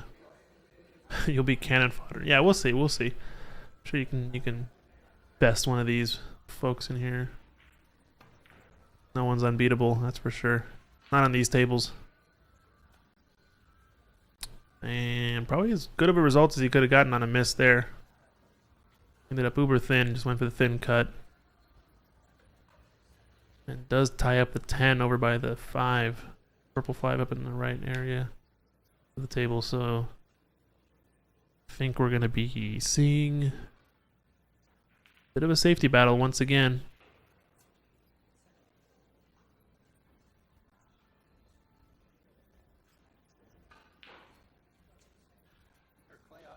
Oh, sorry about that.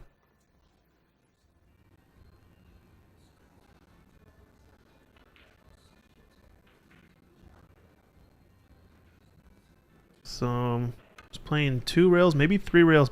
I like 3 rails behind the 2, so you kind of do a kick and stick. And if you push that 2 to the top area, you can get behind something. Watch out, cue ball.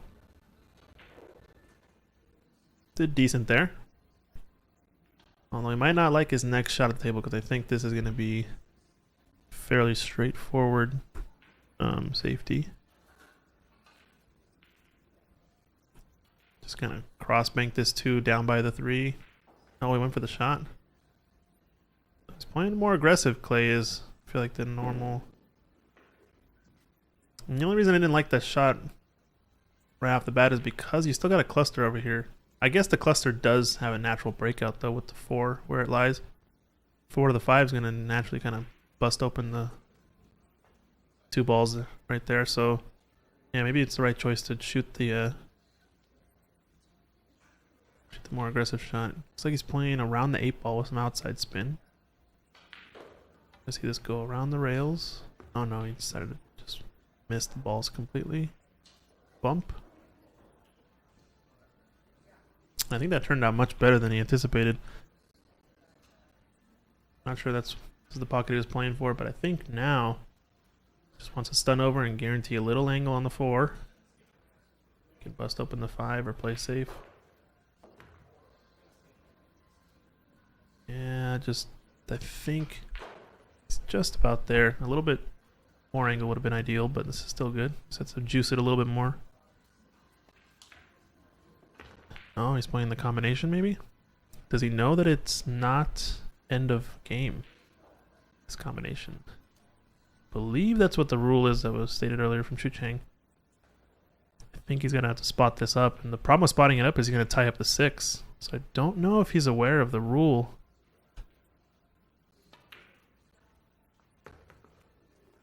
And, oh yeah, he did know the rule, but he just didn't see where the 6 ball was. Interesting.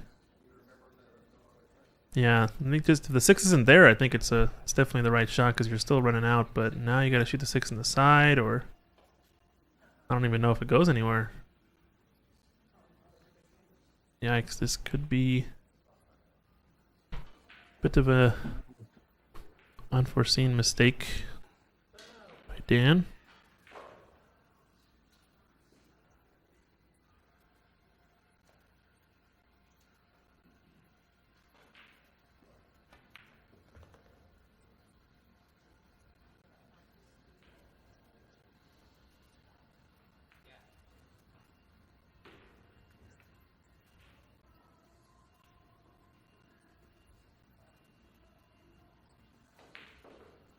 Yeah, I'm gonna have to play this bank shot or just play safe.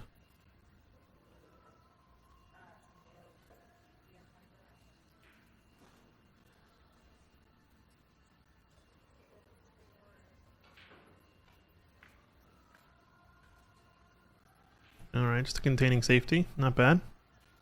It's about as well as you could have done, honestly. I don't see where you're snookering him really on that shot without getting too risky.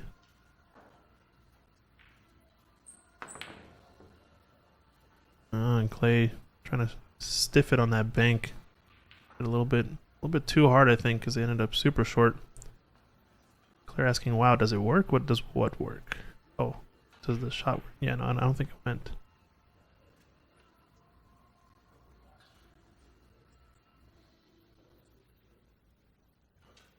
Yeah, so I think he can force follow, maybe. If he can force follow, he'll get on this 8-ball, I'm pretty sure, but gonna have to cheat the pocket. Wrong side of it. Yeah, he did have to cheat it. Oh, 30-second chat delay, sorry. I'm new to the streaming thing, sorry, I gotta keep up. Those are the hardest comments to keep track of when you see nice shot or center table and you're like, was that the last shot or the shot before that? Don't know, so I might not engage. I think we're good. So yeah, awfully risky for Dan to shoot that shot to try to cheat the pocket. He's trying to go forward 2 cushions with some running spin. I think Clay's gonna take this one down.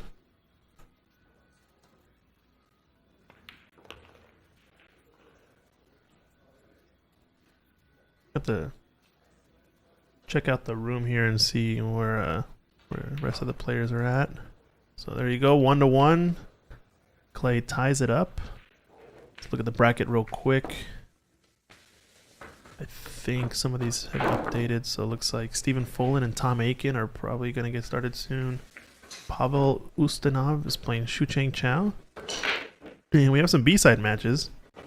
Bo Bologna, Noriel Dianco. Jake Dosh, I believe is pronounced.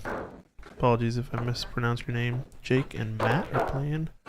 Winner plays Joe Town. Leo Ott, Mason Maki is going to be playing. Winner is actually going to be playing Daniel Sardencilio on the B side. Still got action left in this one, folks. It's going to be still a little while in this tournament, but earlier in the day is it over at Ox. Something like 1:45 p.m. We did manage to get this tournament started quickly around 10 o'clock this morning. I'm on the East Coast, so it might be a little bit of a late night for me, but either way, we're here for it. It's going to be a good time. Ready to rock and roll.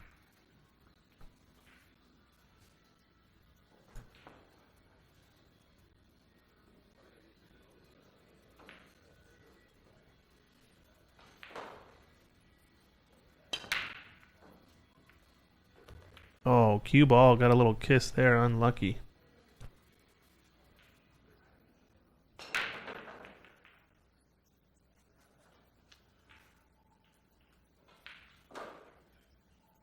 Alright, so it looks like this is the only match going on right now. Everything else is kind of a standstill since I think we're waiting on some players to enter the room.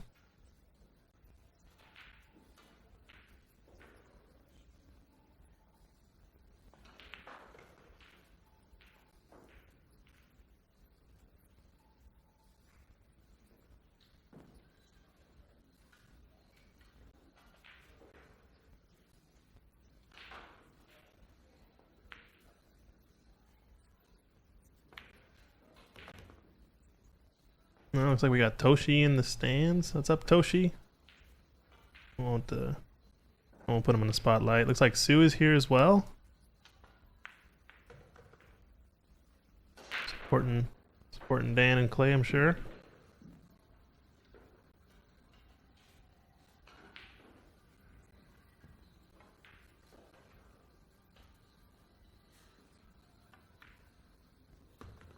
Oh, Clay at the table. It's kind of nice layout. Except for the 6-9 combination, he's probably going to have to shoot.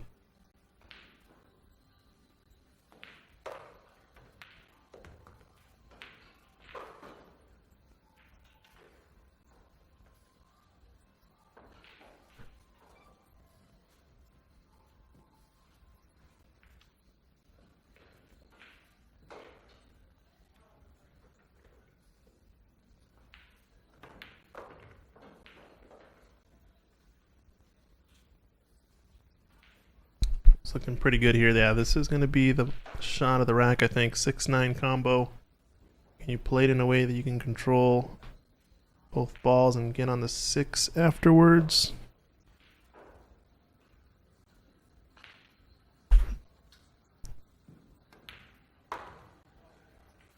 Stunned out to the side almost. A little bit more risky than I expected. Now calling the 9, and I think the way he's going to shoot this, his cue ball is going to float off the right long rail back to the left part of the table and leave him pretty straight in on the 6. Just doesn't want to hit it too hard. Yeah, it's a good pace there. Clay so good at those combos, especially in a bar box. I've seen him shoot them effortlessly at times. Pretty nice shot there, and he's a little bit flat on this 6, but I think it's close enough to the pocket that he can kind of work whatever angle he wants. And I think I just stun this or play forward 2 rails and just take the 7 up to the top right corner. If you get pretty fairly straight in the 7, you should be able to get any angle you want on the 10 or on the 8. Just doesn't want to. If he goes forward, obviously it's gonna be a little bit harder to control, but doesn't want to underhit it to end up too steep on the 7.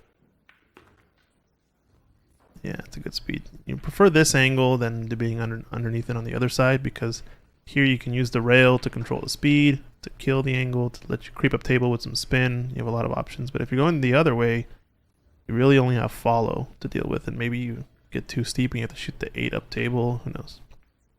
But this one, just roll it in, up into the corner. Get an angle on the 8 that you can float back for the 10. Even if you're straight, you can just stop it there. Should be adept enough at shooting that shot, so he is a little bit straight. Still is okay, I think. I don't like cheating this ball. I just like stopping it there. Yeah, just like that. Sorry, not cheating this ball. I don't like slow rolling that ball and playing to the rail and out. I just like stop shotting it or stunning it. No funny business. Just make the makeable 10. Nice out from Clay Belvoir. 2-1 up. Looks like that puts him as a 2-1 favorite now. According to Fargo, it's not terrible, I'd say. I mean, I think it's pretty even this one. So anybody spotting the other person in a game would probably be pretty influential in the outcome, I imagine.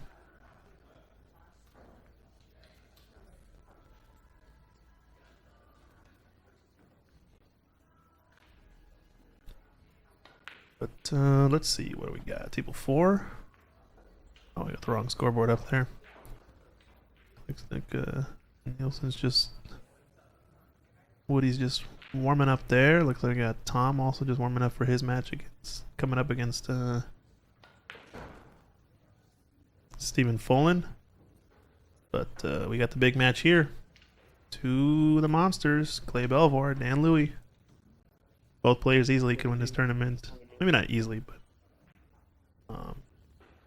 could definitely take it down.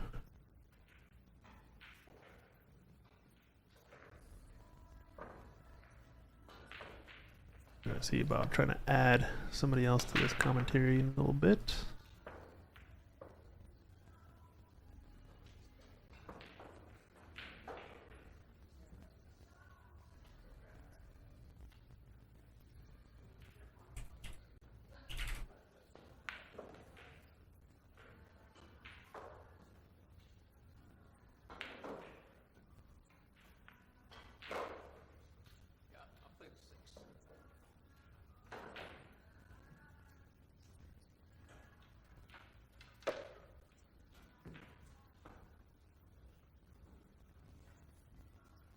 Alright, so try break ends up with this 1-6 combo that kind of is laying dead. Not quite. I think it's going slightly towards the right part of the pocket, but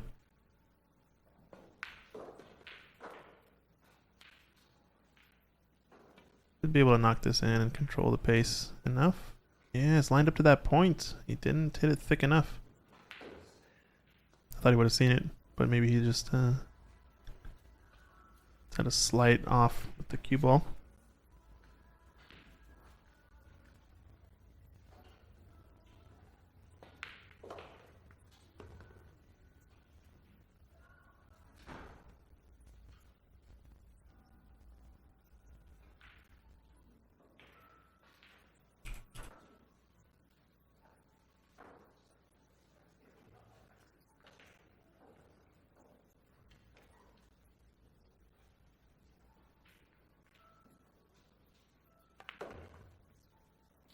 Now Clay with another chance at this table. Underdrew this slightly. But I think the 2 goes in the side. Or sorry, I think he was playing for the 2 in the side and doesn't look like it passes.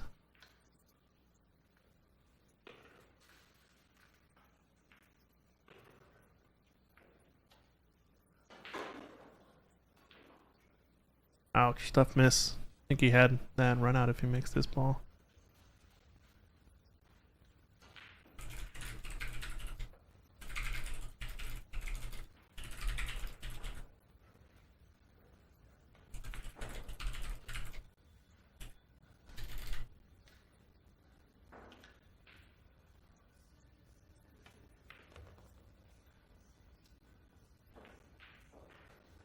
Oh, Dan Louis playing the position.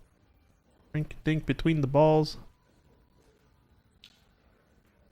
Just gets there on the 3.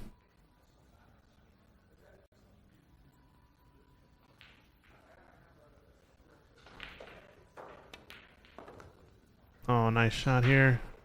Good pace. Nicely done. Oh, Michael Lubrin over on Facebook saying, "What's up? Thanks for the live streaming." Yeah, no problem. We're doing this one remote. Hey, we gotta play again, Mike.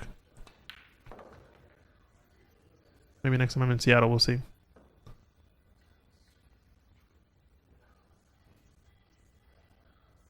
Dan put on a clinic on a couple of these shots. Needs one or 2 more pretty good shots, and he should be easy. Oh no.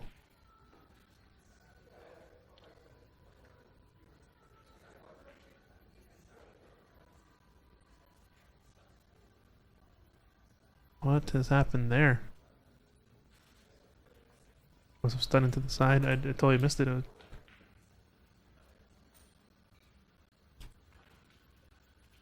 Yeah, I just drew it straight to the side. Wow. Needed to get a little bit more stroke into it. Tough miss.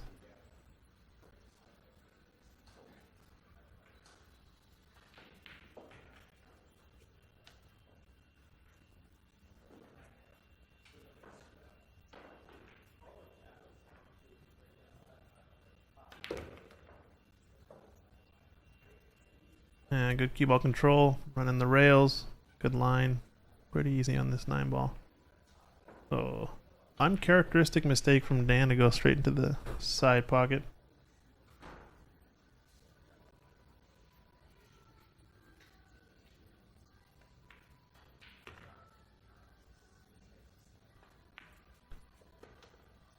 And a routine 10 ball. Takes that rack down. 3-1 up. Clay over Dan. Rockin' and rollin'.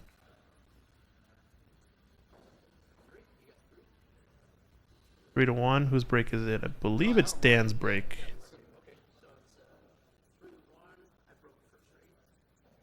He won the lag. Yeah. They're playing alternate break format, so last break was a dry break from Clay, I believe.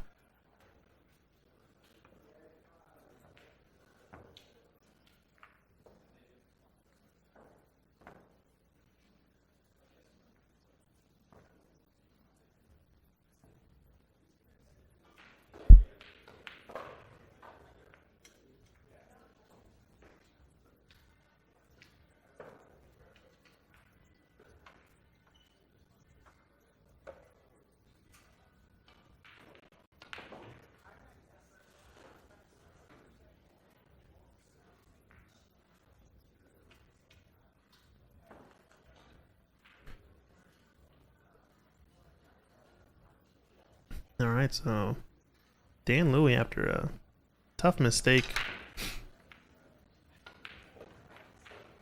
gonna be breaking off in this one and doesn't get a ball to go down. All the fire color balls are up table and all the cool colors are here down table. And I don't think that this 1 ball passes anywhere, so we're probably gonna be seeing a safety here. wonder if he has enough of it to control the pace and get behind the 4. Pretty touchy that safety, but would be nasty if he gets it. No, looks like he's playing forward.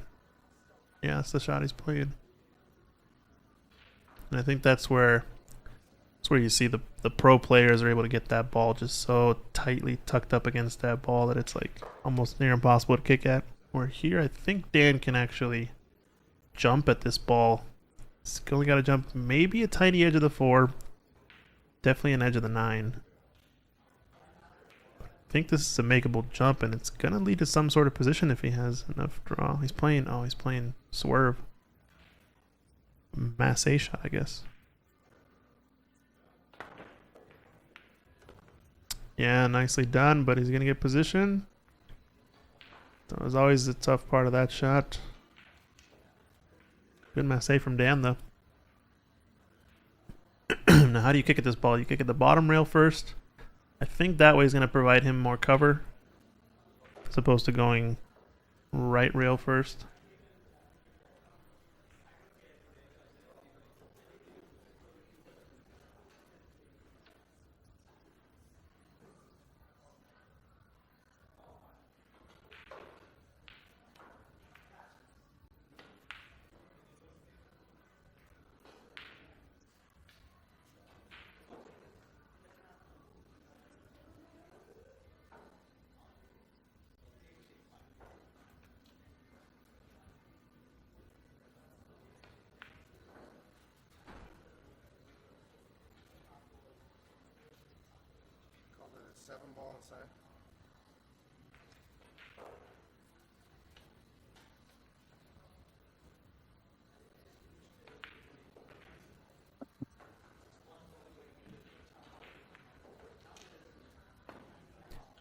And another swerve shot. Doesn't go. So in the booth, we got Mike Dominguez. What's up? What's up, Christian? We're both on the East Coast over here. This is pretty sweet setup you have here. Yeah, East Coast streaming remotely. Pretty cool. Who'd have From thought, East right? Coast to West Coast. And I think actually we're running at a higher resolution than we normally run when we're in the room. I heard you mention that. Yeah. Yeah, this if you look back at previous live streams, you'll see I think they're all at 720p, 60 frames. This one's actually at 1080p. And I think it's just a factor of the PC we have on base needs a little bit of upgrade, but you know, donate to us and we'll get some higher quality resolution. But nonetheless, laptops today are better than PCs in the past. Yeah, for sure. But yeah, nonetheless, still pretty good. I mean, the cameras do such a good job that it's hard for it not to look decent, right? Yeah, definitely. The cameras just make everything pop, and the audio, of course, just sounds great. I'm on a bit of a weird Wi-Fi situation over here at the hotel I'm staying at, but hopefully I'm coming across pretty clear to everyone. Hello, Seattle. Hello, Pacific Northwest. Hope everyone's fine. Yeah, go Pacific Northwest. So when do you think next time you're gonna be coming to visit is? End of March. I'll be back. End of March. Okay. Nice. So I know I talked to some of the stuff we talked about, but you've been messaging me back and forth, and I'm sure I missed something. But we got a lot of events coming up here at Ox, right? We've got some qualifiers. We got the Seattle Open. Yeah, we have quite a bit to announce. Some are ready to announce, and some just need a little bit of planning. But yeah, that was a pretty nice safety there by Clee. Definitely can announce the Seattle Snooker Open we'll be having in June 22nd through the 24th. We have about 4 qualifying clubs or clubs holding qualifiers in Canada and the US, as well as Ox. Nice. And then we have In the Pocket helping us out with the qualifier, so they're joining. They're joining both Empire and Ox. Mm-hmm. In the Pocket's the club down in this Rochester. Rochester, Washington. That's right. Yeah. So Yeah. just little by little, year by year, we grow, we add to what we have, and Yeah, it's gonna be sweet. just keep getting better. Nice. Oh, Claire's in the chat saying, "Hey, Mike." Hey, Claire, She's how you tuning in. doing? I told Claire she's got to sign I up know for this you're blowing tournament. up over there. Oh yeah, definitely. She must.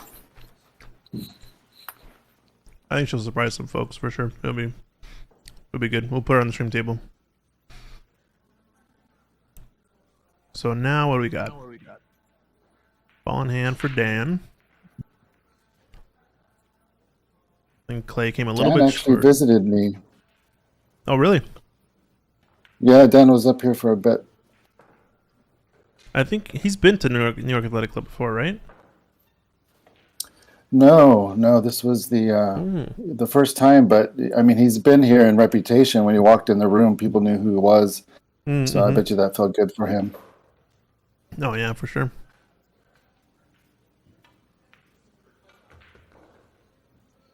I think that those are the type of shots right there he's kind of Nice. most adept at. It's just like the nice little touchy, soft, spinny shot. Doesn't have to try very hard. If you watch him play in a bar box, he's just shooting those shots kind of nonstop, it feels.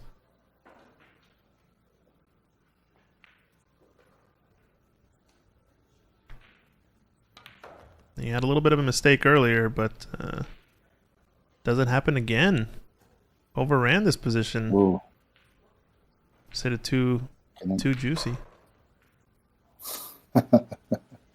Getting excited. He saw the finish line. Yeah.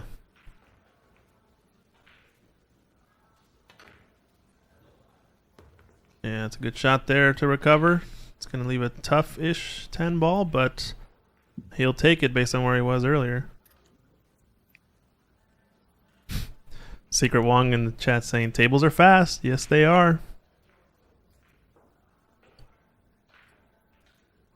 What's up, Evo Sports? How they doing in there? I was on their stream earlier watching their table 5 action. Oh, man, Dan. Oh, no. Oh, I thought that was a Kimmy. But, Yeah, they were streaming the, I think, Daniel and Stephen Folan were playing, and I think Yeah, Stephen ran they- away with it. Steven's a beast. Mm-hmm.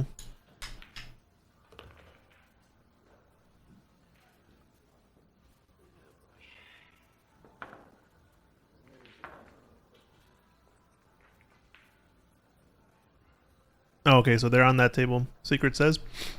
So yeah, check out Evo Sports if you guys want to see our side table action over here on the table 5.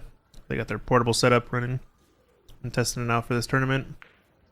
They're watching this one between Tom Aiken and Stephen Folan. It's his A-side match, I believe, still.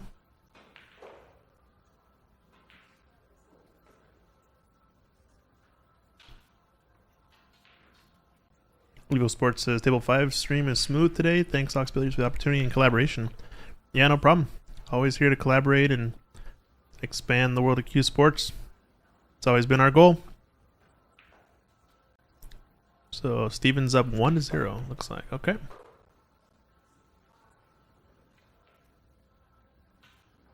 Yeah, we don't want Steven to get on a run here, guys. Yeah, we gotta I slow him love down. Steven. He's a great guy, but he's taking too much of our American money.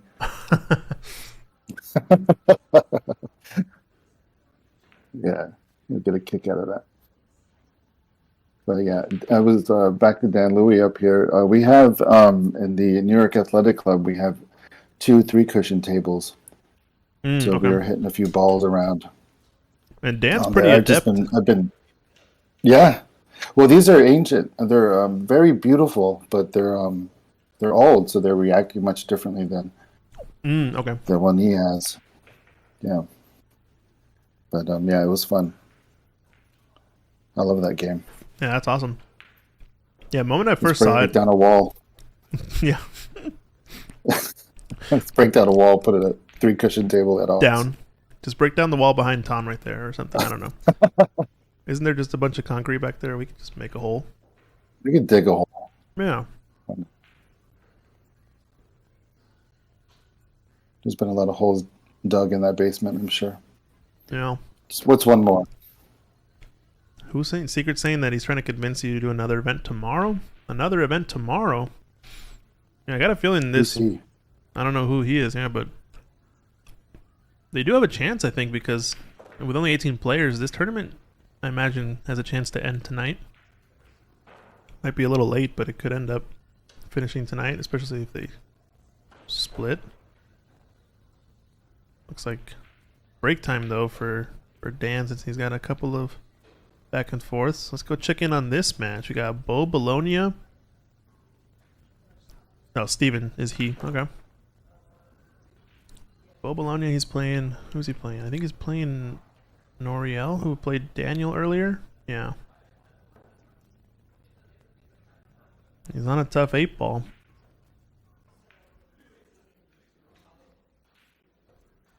This is Bo's second match. I think he had a bye in the first round and played Pavel the second round. Jiggles that 10-ball in. Thanks the table. Yeah, thanks the table afterwards. Nice shot from Nice Bo. table. Be nice. And I think table 3, it's a little bit hard to see, but I think someone's on this table too. Leo Ott and Mason Maki, maybe? No. I'm not sure who's at the table actually.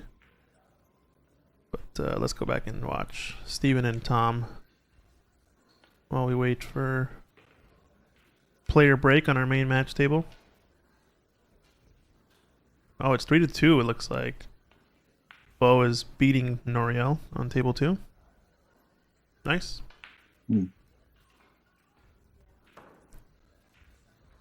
Noriel, he had a few chances against Daniel. You don't get many chances against Daniel, but Yeah. I watched that match with you guys a little bit earlier today, but you know, he can't miss. He can't make a mistake with that Fargo rating against Daniel. I'm not sure. You made a comment that maybe he knows Daniel, maybe he doesn't know who Daniel is, but maybe it was the nerves getting to him.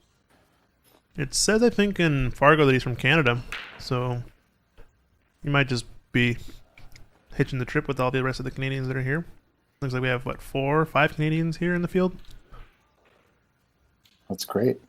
Not afraid to play on the big tables. I like it. Mason is up 3 against Is Leo David Ott. Burney anywhere in the chat? He was earlier in the day. He was hanging out with us. We were talking a lot about BC Open and some other stuff. 6 Canadians, said Secret. Okay. Wow. Pretty- 6 Canadians. Pretty significant field. And it looks like players are back from their break. Clay to break the balls. Nice cue ball on this break. A little bit off center, but good spread of the balls, except for that last minute 2-ball, 9-ball situation.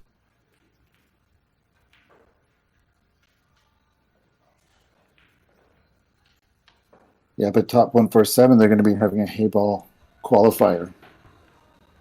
Oh yeah, is this part of the new Hayball tour? Or isn't there like a new Hayball tour or something? It's a quality. Or is this Hayball like the so one in that's, China? Yeah, the China. It's to qualify for a Chinese event. So Oh wow, okay.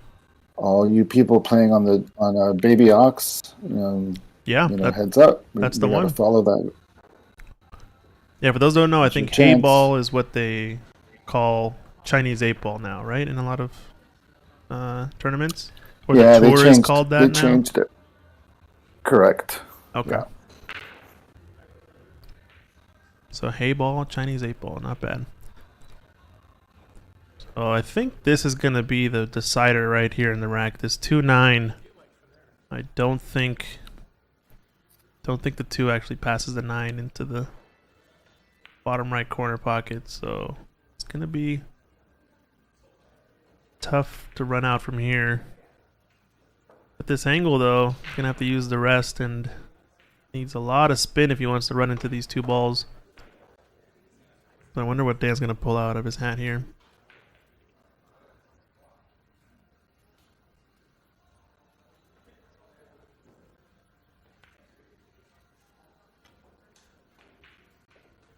Oh wow, outside English. Yeah, he was trying to run into those, I think, but he just, when you're elevated like that, I think he swerved and he ended up hitting it too thin, Yeah. right? Swerved Yeah. away from the one. Now the way the one ball sits, I think Clay can more easily go at these two balls. And really, I think you're trying to hit the two ball pretty full, because I think it'll squeeze behind behind the rail in the 9 and open up the two balls more cleanly, but he's gonna get close to the side. Yeah, if he hits it thinner like that, it ends up kind of tying him up. But I think there's a way you can kind of hit it full where it'll bank or kind of push the 9 out and leave a shot in the corner. So what are you doing here, Mike? Safety time? Yeah, absolutely. Try to get it around, what, 2-3 cushions behind the 7 if you can. Avoid the 4. Leave the 2 ball by the 9. It just goes 1 cushion behind the 4. Yeah, Just too caught bad. the 4, I think, on the way out too. But I think it's enough A bit more to. aggressive. Yeah. But yeah, maybe hitting it harder. Can't really see the angle. Maybe it would have popped out the 9 ball. I think the 2 goes now, though.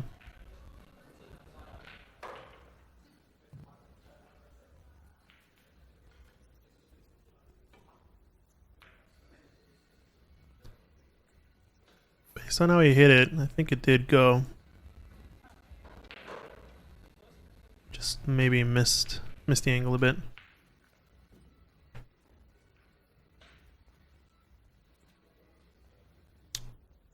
So now, I like shooting this actually at a pretty high pace, just because the 2 has a chance to go in the side, but to get the separation you need, I think you want to hit it a little bit harder.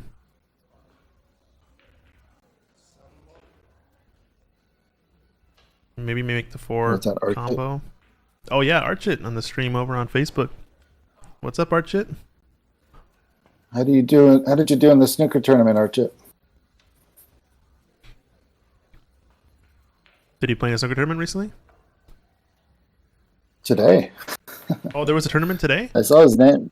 Yeah, there was on the other side of the room. There was a little 8-person tournament going on. Oh, so that's why Dave was here doing. Okay, so Dave was running that tournament. Yeah. I see. Okay, I thought Dave was here for the pool tournament, and I found that kind of interesting. But it makes sense. They're playing snooker. Oh, he lost. Oh, it's too bad, Archit. He's got to get out on these tables more, huh? It's been a while since I've seen Archit. Good for you to show up. Oh no, Dan. Oh no. All right, so that 10 ball and this 3 ball. 10 ball from the last game. The 3 ball from this game. Yeah. I think That's enough. right before you joined too, he had a 7 ball that he just underdrew a bit and stunned it straight to the side, which is I think the first real mistake. So I wonder if that's the one that started the whole thing, because now it feels like they're kind of chaining together the mistakes, right? Those are in the past. Every shot is independent of the other. It's a brand new day, Dan. Come on. Coin flips.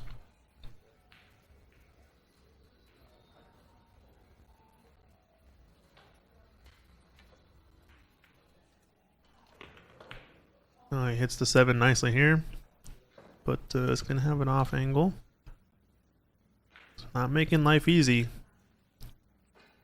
I think he's got a pretty natural line to get on the 5.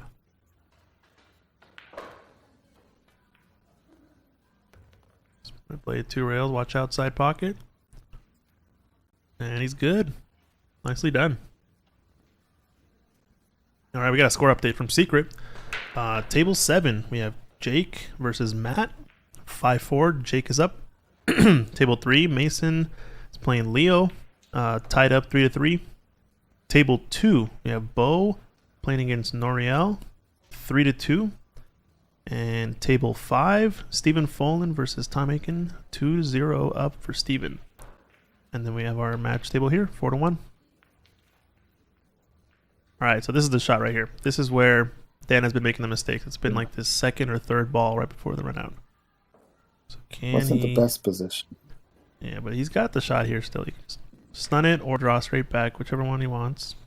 I think he's put those in the past, it seems, because knocks that one in.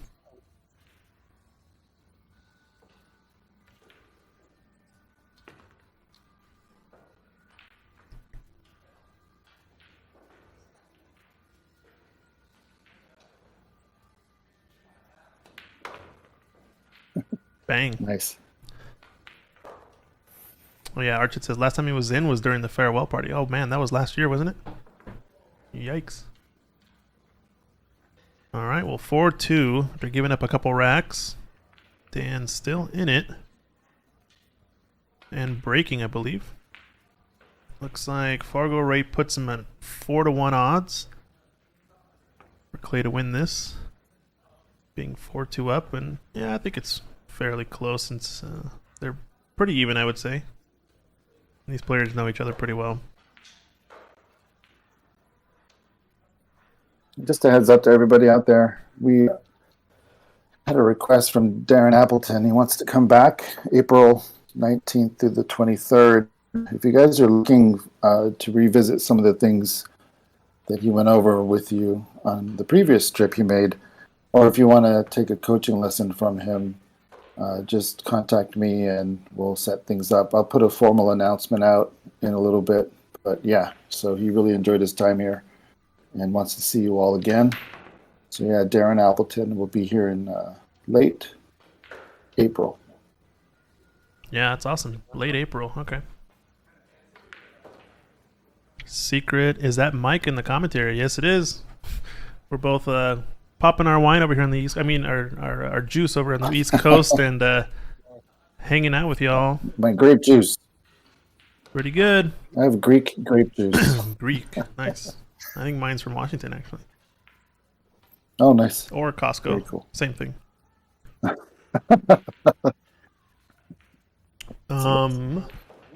Yeah, Darren Appleton. Oh, great player. Great knowledge. Fountain of knowledge for sure.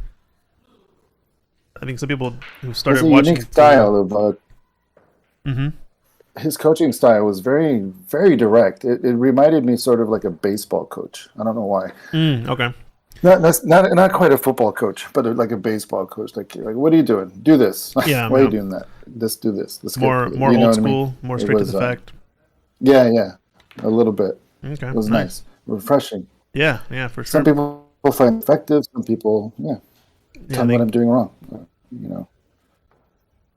I like it. I showed him my my lined up laser balls into the corner pocket that I use for like alignment testing and whatnot, and he got a kick out of it. He thought it was pretty cool. Just shooting he straight in mentioned it. snooker shots. Yeah. He did. But yeah, I mean, if He you guys, liked that idea. Yep. if you only started watching pool recently, you probably maybe don't know a ton about Darren. But I think he's about as winny of a pool player as you can get in terms of hardware. I mean, I think he was part of that European Moscone run where they won like 8 or 9 in a row. I think he's won the U.S. Open. I think he's a world champion. I think he's got almost anything you could think of under his belt. And I think he's trying to make a little bit of a comeback along with some other old school players. And did pretty well, I think, a couple years ago until I think he hit a rut with some... he got banned for something, I forget exactly, but he was on the cusp of getting onto the Moscone team almost with qualification points, and a few good finishes could have gotten him there, I think. But yeah, really good player. Him and Carl Boyce, I think, are like the dynamic duo that almost won that World Cup of Pool a little while back. They put in like a sub team, I think, during COVID, and they called them the old guys. I think they were Great Britain 2, Expendables. Team 2 or something, and they ended up like getting to the finals, I think, and something crazy like that. It was wild. It was kind of cool though to watch. Anyway, yeah. Definitely a lot of good knowledge, that's for sure. Jump shot almost goes in for Clay.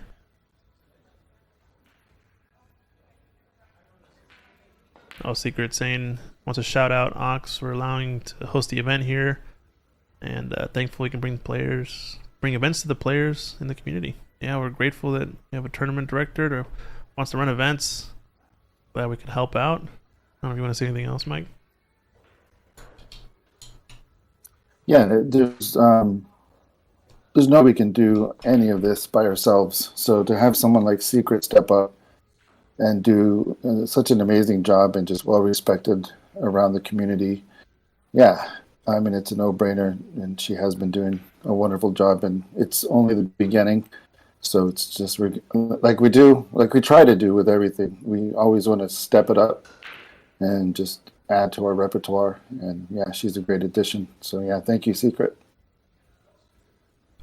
Yeah, Stick Game Strong, I believe, is her Facebook page. So go check her out.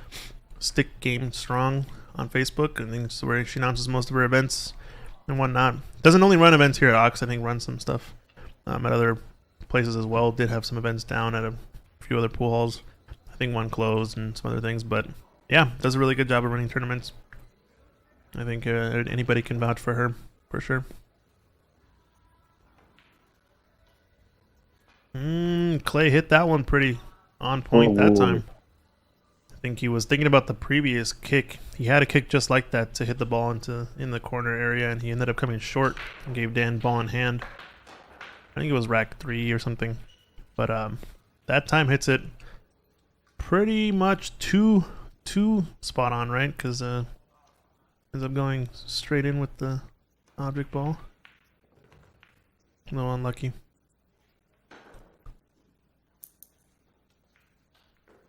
Hey Dan, your shoes untied. Is another one of those spin shots? No, I decided to stun it. Good stroke.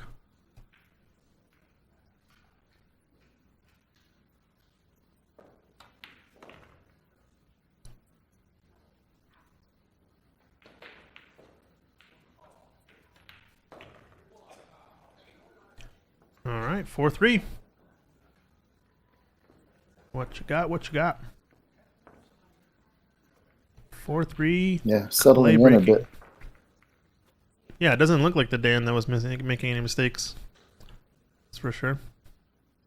Thing is it enough, or was it enough for Clay to get this game down or not? We'll find out. So now we've got, this is Bo and Noriel playing, right? Yep.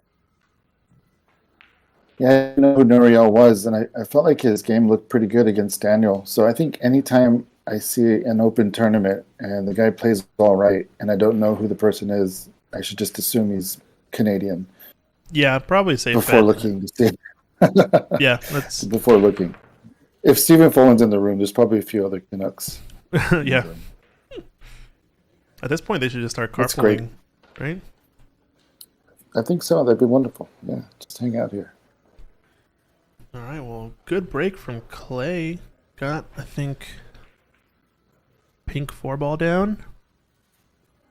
This 2-7, I think, is going to be a combination, unless the 7, I guess the 2 does go into the top right corner past the 8. He might be able to get to that area if he floats down here, so that's probably the hardest part of the rack that I can see. Just a couple inches short. Play the combo here then? Do you play the carom into the 7, cannon the 7 into the side? It's a little tricky, this spot.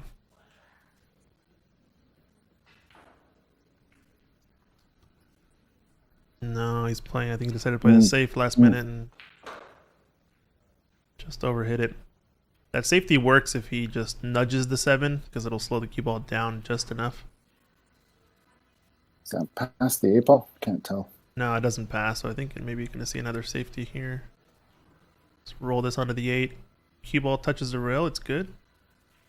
I think he wanted to be a little bit more tucked into that nook between the 8 and the rail. That way Clay doesn't have the 1 rail escape. Because I think he can just go 1 rail like this and hit the 2. Yeah. If he tucks that up in an 8, he is almost in jail, because I don't know where you kick to. 3 rails maybe? 4 rails? Something. Almost a guaranteed ball in hand. Ooh, double kiss. Saved him. Yeah, this is about as good as ball in hand, I'd say. A good result from Dan, I guess. Or for Dan. Gonna go to work. I think the 5 passes the 7 into the side pocket.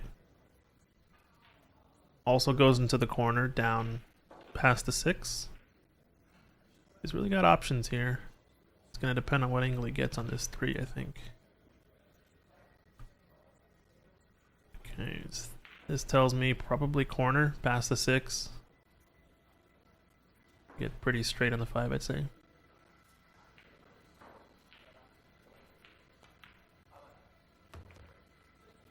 Yeah, it's a nice shot. So now, guaranteed angle on the 6. Want to get fairly straight on the 7. Off of one rail. It's going to be a little stretched out though.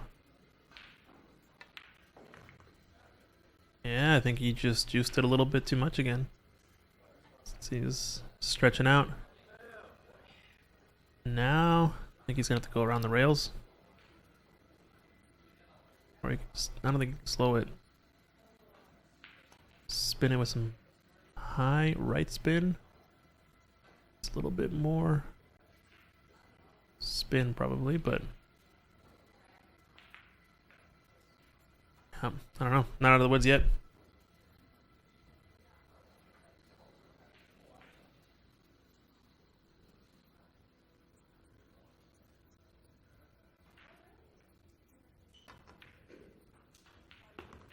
Wow. Ooh, got away with it. Almost Back to missed the that table. one. Yeah, I think on a 4-inch table that doesn't go, but just enough to get into these pockets. I think he can go with a high ball here and miss the scratch. He's thin enough on it, seems. He's got to control the speed.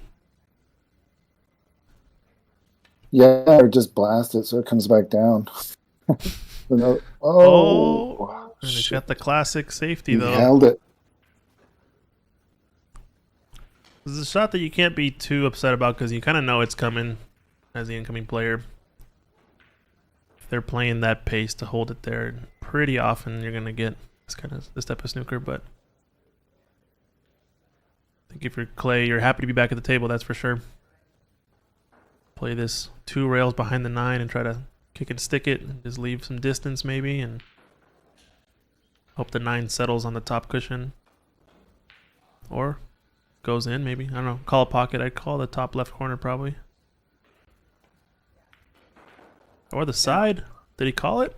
Oh, shoot. Wow. That was close. So the rails are not Clay's friends. This past 3 rail shots, I guess he's had either banks or kicks. Yeah.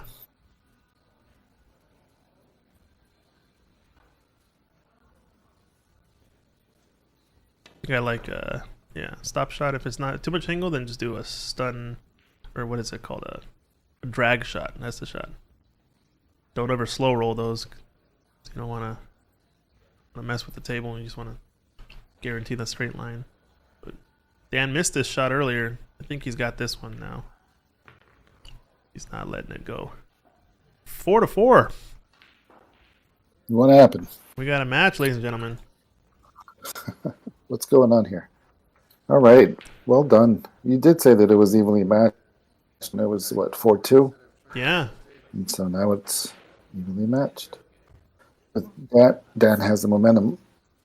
Yeah, he definitely does now. I think the main difference I've noticed is that it feels like Clay's mistakes haven't really been bad mistakes, right? It feels kind of like a mixture of a little bit of a weird roll, but just a slight, slightly off. Not really a bad mistake, maybe just missing a kick by a little bit, or, kind of that type of a thing. He did have maybe a missed 2 ball or something, but compared to Dan's mistakes, I think they have felt maybe less of a dropped ball, or like a gimme mistake, or I guess less of a unforced error is what I'm trying to say. But yet they've been just as impactful as Dan's have. It feels like, because now they're back to even, and it really doesn't feel like Clay's been playing that badly.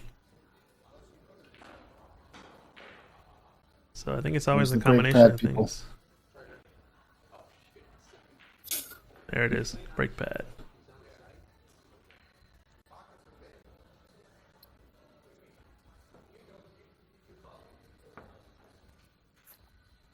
I'm gonna ask Dave Daly, see how the snooker tournament is going. Yeah, maybe we'll pop over there if there's a match going on. Are they in the final yet? Oh, look at this break. I believe the knockout rounds just started. Knockout. Okay. Are they? Did they do a group stage beforehand? Or? Yeah, I think 2 groups, top 2 advance. Okay. Well, Dan had a pretty symmetrical break, it looked like, on this one, but happens to just have the last ball rolling on the table, ruin the party. Looking to push out maybe to the bottom right-hand corner of the table.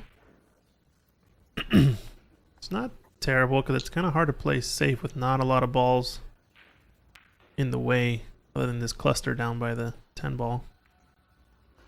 And then, yeah, he's been pushing the 10 even lower, so not a lot of places to hide behind.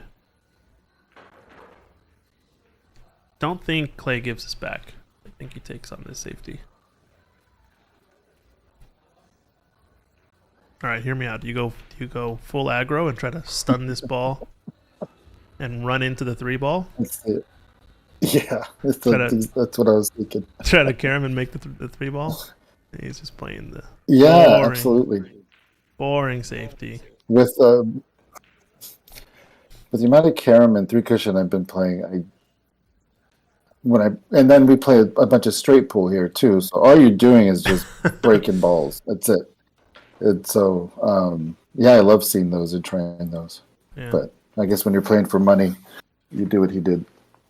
Yeah, that's your new first instinct, huh? Is that what you're saying? Yeah.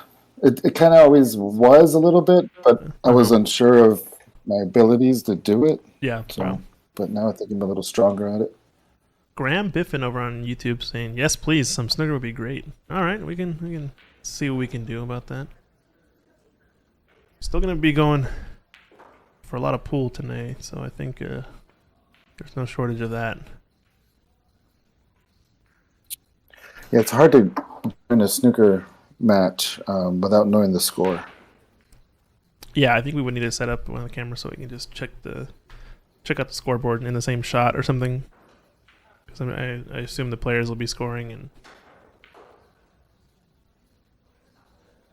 Oh yeah, they're true. on table 1. I think Semis for the semifinals. So for the semifinals in the snooker tournament are Kevin versus Dave Daly and Chris Lamb versus Savi Naik. So. Oh, nice. Pretty strong. Would have been my prediction, seeing the field. Okay. Who do you like, Kevin? Is that who it was? Holy crap! I just said it. I don't even remember what I said. Yeah, you said Kevin. Yeah, Kevin versus Dave. Dave. That is a tough one to call. Mm-hmm. Let's take a little peek here real Chris quick. Lamb versus Savi. Yeah, looks like Dave's over here warming up with someone. I don't know who's at the table. Can't quite see. I think that's Arnab. Oh, is it Ardeb? Oh, I think so. Oh, then it must be Dave. Is that Arnab? I think it is. I think you're right. Yeah, that's Ardeb. Yep. So it looks like that game is 15-5, favor of Dave. So I don't know if they're warming up or playing, because you said it was Dave and Kevin. Yeah, let me see. Yeah, he said starting soon, so this might be the last round robin match. Okay. But everything's been decided, it looks like. Nice. Okay. Get what he's worth. Yeah, we got some snooker action in the room too. I like it. Tables look nice.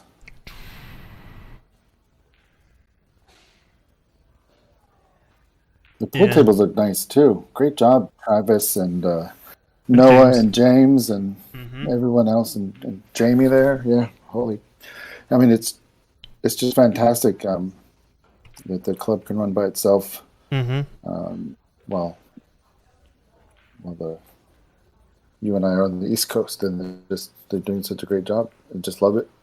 Very strong team. Yeah, shout out to Team Ox. It's pretty good. Is he swerving? Oh no, but he's gonna make this Jumping. one, I think. The hot. No, he's not. It's gonna settle. Dan at the table gonna have to jump this. This is one of those mid-range jumps that are kind of sketchy, so wouldn't be surprised if he kicks at this. Let's call on the one there. I think if he goes rail first, he can actually get position on the 2. And the way the 4 is, I think he's gonna have to go rail first anyway. He came short a little bit. This could work. This could work. Wow. Yeah, what a kick shot there.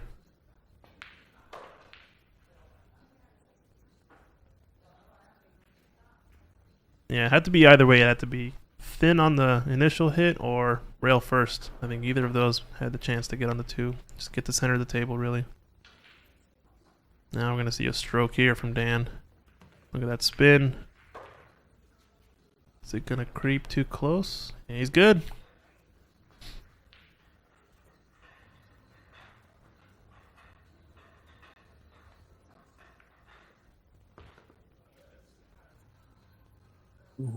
Uh-oh. Uh-oh.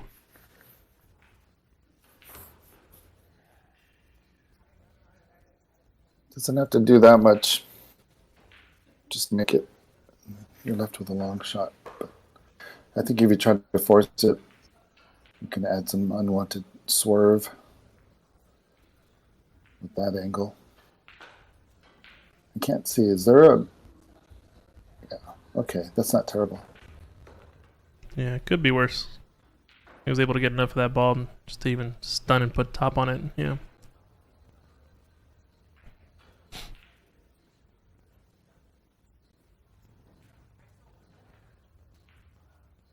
Once again, though, a little close to the rail. Gonna have to play either a tough jacked up shot here and get on the 7 into the same pocket, or play the 7-9 combination.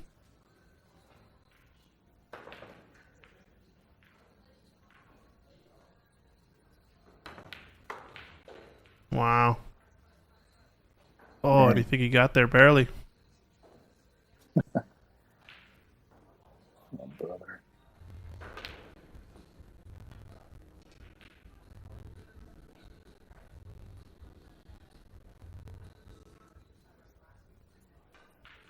You gotta trust the table fitter here. Yeah, this is a prepare for instant replay shot.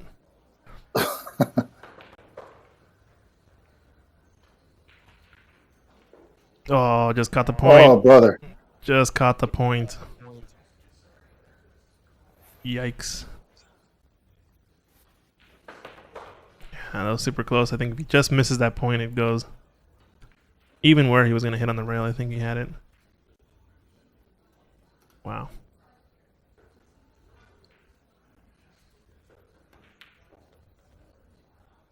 Gonna be crossing the line here, it looks like. So how's the pace? I think it's good enough. I like going forward, but he's got either option. He can stun in and out. Go forward 2 rails. I think if you go forward, you gotta don't check it and get straight on the 9. I'd say let it roll naturally and hit like the 1 diamond or so, or diamond and a half, and then a little bit of outside so that it kind of spins to middle table. Because you want the angle on the 9. More angle you have there, less effort you have to put into coming all the way back 10. Even this feels a little straight.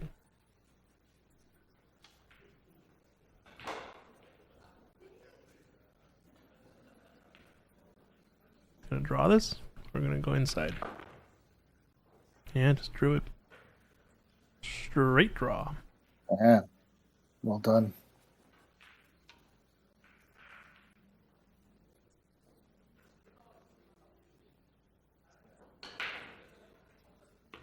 Bang, bang. Nice 10. You know, when Danny missed that 10, it made me think all those games when we see people just kind of like letting their opponent not shoot the final ball. Yeah. Uh-huh.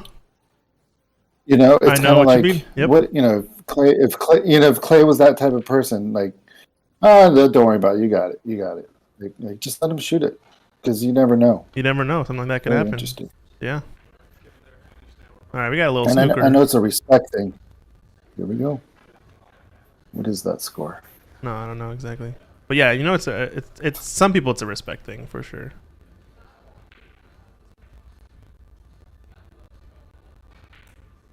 All right, they're getting started, I guess. Yeah. Now they're gonna play the match between Kevin and Dan or Dave. Yeah, sorry, I cut you off. You were saying, No, yeah, I mean it's obviously a sign of like, yeah, it's a respect thing. But it also could be, I've seen it done where people are finally getting into the groove, and they're in a flow, and then the person just says, "Oh, you don't have to shoot that last shot," and it's like, well, I'm going to, like, just sit down and let me take this shot. Let me finish my damn rack, that type of thing. Let me finish my rack. yeah. I feel that for sure. I think you know what I'm saying, right? No, definitely. Yeah. Interesting. The back and forth on that I think is interesting because for some players it's kind of like thank you for letting me shoot it, right, as opposed to thank you for just giving me the rack. Especially when it's kind of like an alternate break format. I think you see the second case a lot more you're describing, where they know they're gonna break next. The person runs out the rack and they get to shoot, so they're kind of impatiently waiting for their shot, and they'd rather My just be like, okay, my turn now. And it's kind of like a mental thing, maybe. They're trying to keep the momentum or redo the momentum or something like that. I don't exactly know. And I don't know. I think to some folks, I think it's either way. It goes to like, sometimes it's respect. I sometimes don't buy it from some people that it's respect. I think you do find examples where it is, but more often than not, I think it's just like people are upset for missing the shot or something, and they just give it up.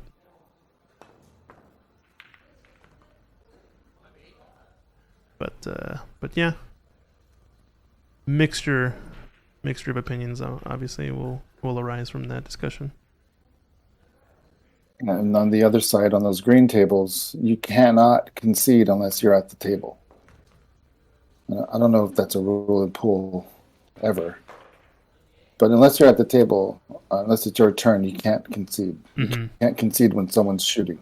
No, I think it's very much what we're talking about. Yeah, very much not a written rule. Like in snooker, I guess it's an unwritten rule, or no, it's a written rule that it's when it's your turn, you can concede, right? And it's almost an unwritten rule that they concede from someone. You know what I mean? That's the unwritten part. Yeah, that you can concede when your opponent's at the table. Yeah, because I think some people. But it's typically. Yeah.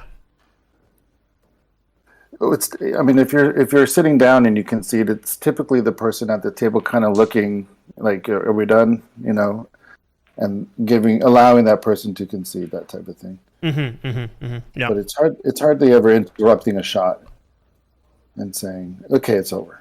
Yeah, that would be more egregious. Like you would hear about that and kind of thing if it happened. But I think in pool stuff like that does happen, but it's I think the reverse of what you're describing in terms of what's assumed, right? Like people can just throw the game over, throw in the towel, whatever, and it's like some people actually look for it when they're at the table running out, they're on the last ball, and they look at their opponent and they say, yeah, it's fine, and then whatever. Like you'll see it the other way around. Gotcha. Kind of. It's kind of funny.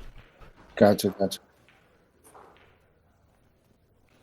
I think it's obviously more egregious when you give up like 2 or 3 balls left in the set or something, which does happen as well in pool, and that's I think to the same extent of like conceding when you're not at the table type thing. I think that's almost the same thing. Just a little bit going a little too far. Like let them do the work, let them do whatever, because there is something to be said about being at the table and controlling the game mentally. What that does to either player and either party, right?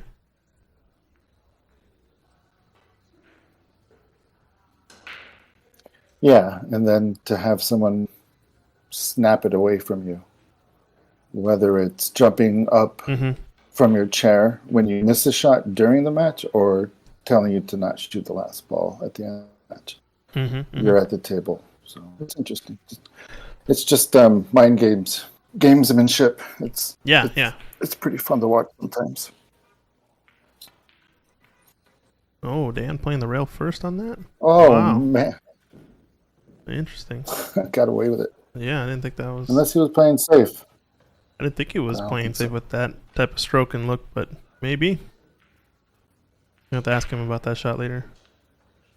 All right, so we got a table update from Secret. Table 2, Bo is winning 3-6. Nice. Table 3, Mason is winning 4-5. Table 7, Jake is winning. Sorry. Oh, I have it backwards. Sorry. Bo is up 4-5. Mason is up 6-5, and Jake is up, or Jake is tied 3-3. Table 5. No, I think I had it right the first time. Sorry. Oh, table 5 is tied. There's no name there. That's why. Okay, yeah. So table 2, Bo is winning 6-3. He's on the hill. Table 3, Mason is on the hill 6-5. Yeah.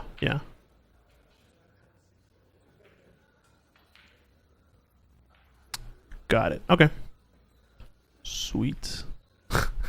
Secret and Colin both saying comment back to back. You had it right the first time. Cool. So Bo on the hill, Mason one away from the hill, Jake on the hill, and then tied up table 5. So table 5, Steven and Tom are tied up. Nice.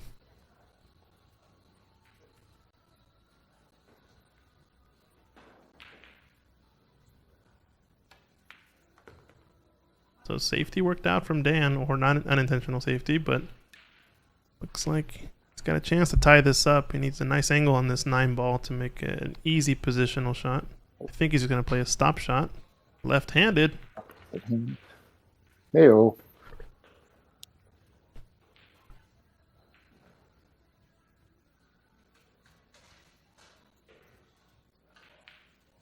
No, all good. I think I got it. Yep, 2 rails. A little bit speedy. He's going to get on the other side of this. Yikes. Okay. I think he just takes a look at Clay and said, oh, that was interesting. He'll take You it. gonna let him shoot it? You gonna let him shoot it? You gonna make me shoot it?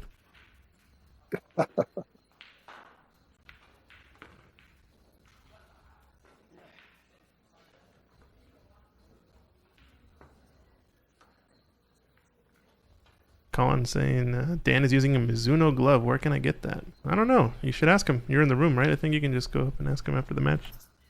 Mizuno. I don't know of that brand, actually. Is it a golf club? I don't know.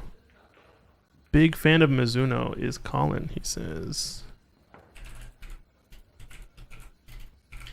Looks like Mizuno. Yeah, I'm gonna come with a boxing glove one day. Golf, you called it. Golf clubs and balls and stuff like that. Irons. Gloves, probably.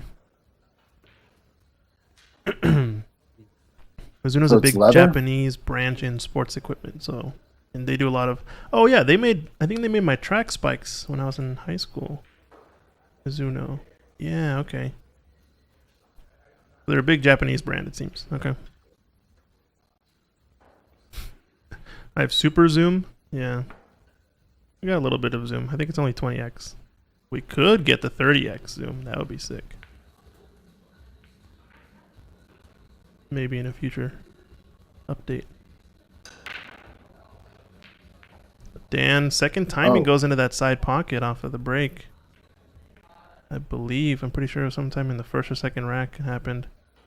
And he just got a little too close again. Zoom on the glove. Okay. Gotcha. That's what you want the zoom for. I understand. Yeah, let's see. See if we can They're get not it. a sponsor. They're not a sponsor, but we just want to see. What is Dan wearing Once today? they become a sponsor, we'll zoom on the glove when when they're a sponsor. When they're a sponsor. Okay, gotcha. I'll No, just I'm confirm kidding. for my own. Although he's not standing in an easy position here. Maybe when he's back at the table, we'll have more lighting. Okay, so you got a little bit on the wrong side, I would say, but I think he just wanted to be straight in, get closer.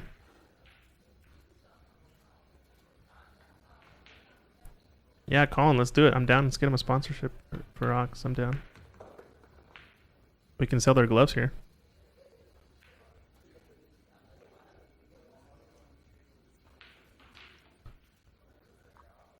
Dan's sitting in the wrong spot. I can't see his glove. Maybe later. Big stroke from Clay, and he overhits it. Couple times both these players have been overrunning position. Fast tables. Oh, we got a buyer. Junior's a buyer. We made our first sale. Somo gloves. I would buy those, he says. You would buy Mizuno gloves? Or is Somo a brand of glove? I'm not sure. Oh, nice shot from Clay there. Inside spinny winny. Oh, I thought that was slang for some more. Oh, some more gloves? Oh, maybe. You have to clarify, Junior. A nice inside spin there from Clay to get back in line. Did bump the 9. It's got to go in the bottom left corner now. The 6 will be gone. I think this is a pretty key shot here because getting to the 7, he wants to be fairly straight in the 6.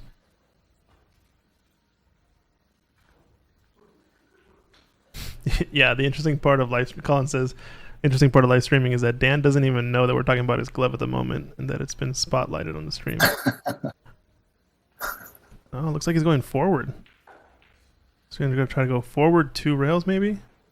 Kind of come more into the line of the shot from afar as opposed to stunning to the rail and out.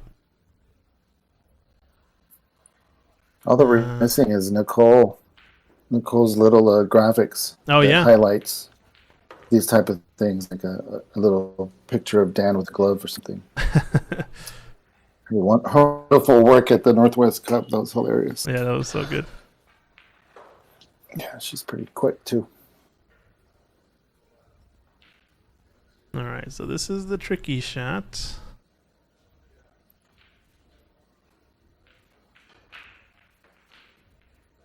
Big shot coming here because getting on the hill first is going to be massive, I think, for Clay. He's going to juice it. Is he going to get there? He's going to bump the 8. Damn. Wow, he got there. Love the arc.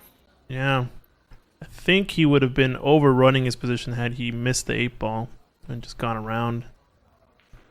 It might have actually checked, I guess, because he was using right spin, so it would have checked off those last 2 rails, and he might have still gotten a shot. But nonetheless, good shot. Got on the bump on the 8. I think he's gonna be out, barring some sort of disastrous mistake here. This needs a good stroke though. If he had more angle, I'd honestly think about shooting this 9 ball into the right side pocket, but I think he can just draw it along the right rail a little bit. Yeah, just like that. Beautiful. Perfect angle to stun for the 10. Or stun run through if he wants to shoot in the other pocket.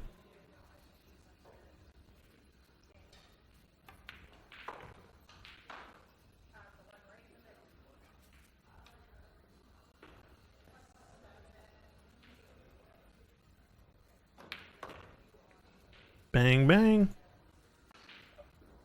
Nice. Nicely played. Oh, I missed the last one. I think it's actually 5-5, right? I think I missed a score, so it should be 6-5. That's what their coins say. Yeah. So Clay first to the hill and breaking. Yeah, he's been breaking odds. So 6-5 for sure. Match of streaks here. Yes, it is. All right. What glove are you wearing today, Dan? We can make this a segment.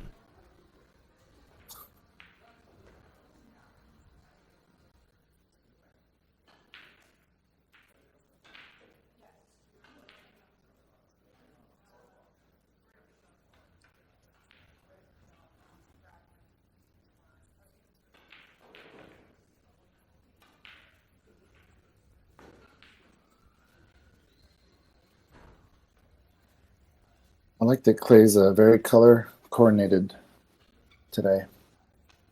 Oh yeah, rocking the Blue blue. glove, blue shirts, matching the tablecloth, blue 10 ball. He thought of everything. He thought of everything. Wow. How did no ball go in on this break? My goodness. Everything missed. I could have sworn something was going to go in one of the corners. Wow.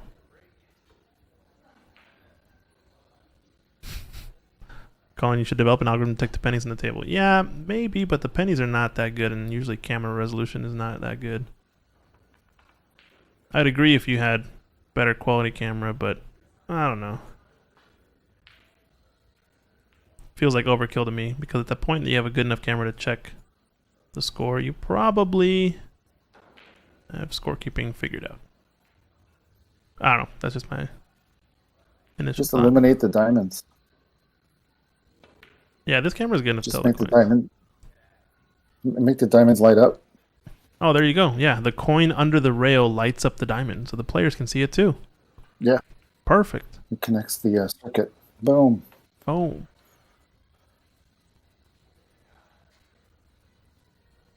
Alright, so a big stroke coming in this shot here. Unless he can have an angle to stun. He overdrew it. Yeah, he got behind the 10. Yikes.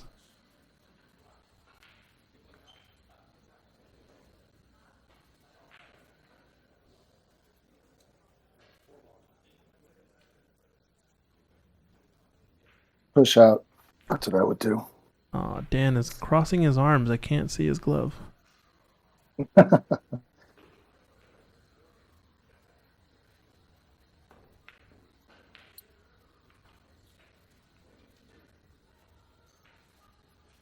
Yep. Chance to table now.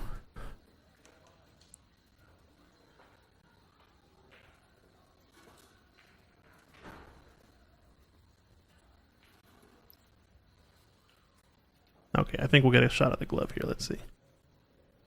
Yeah. Next shot.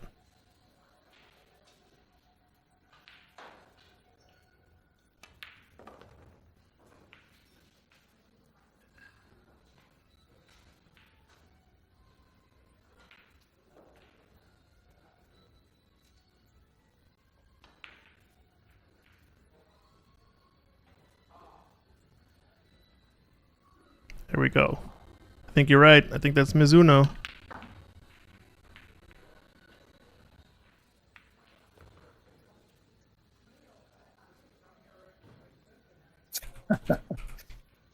Colin enjoyed that.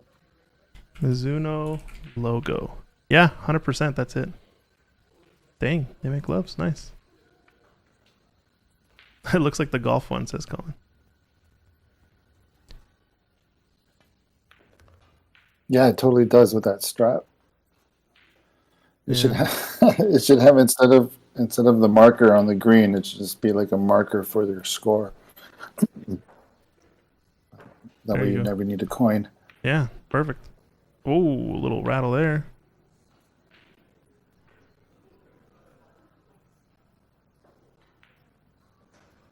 He's gonna screenshot that, he says. I can instant replay it if you want to. Let's get an even closer look at this.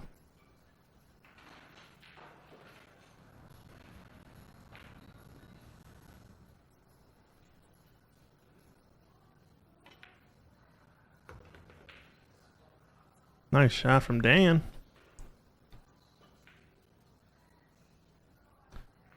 Yep, confirmed. Oh, I'm liking if he gets out here, though, because you know what that means. I'm not going to jinx it. This is the shot right here.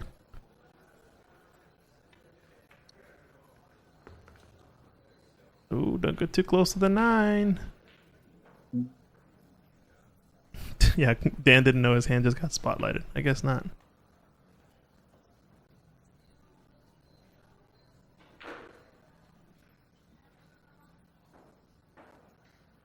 There you go. Someone in the chat posted the glove for you, Colin. Awesome. Thank you, Aaron. Forward 1. Missed the side pocket. 2. Perfect. Oh, Perfect.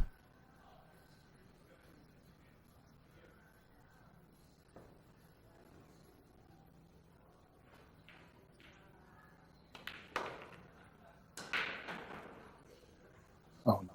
What happened? Oh, it's so good. One more look. One more look. Mizuno glove.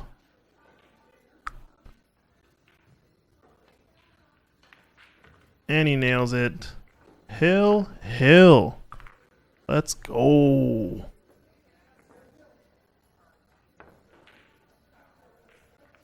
Wow, this is very cool. These two guys deserve Hill. Yeah, they've had, I think, just the evenest level of play we've seen yet.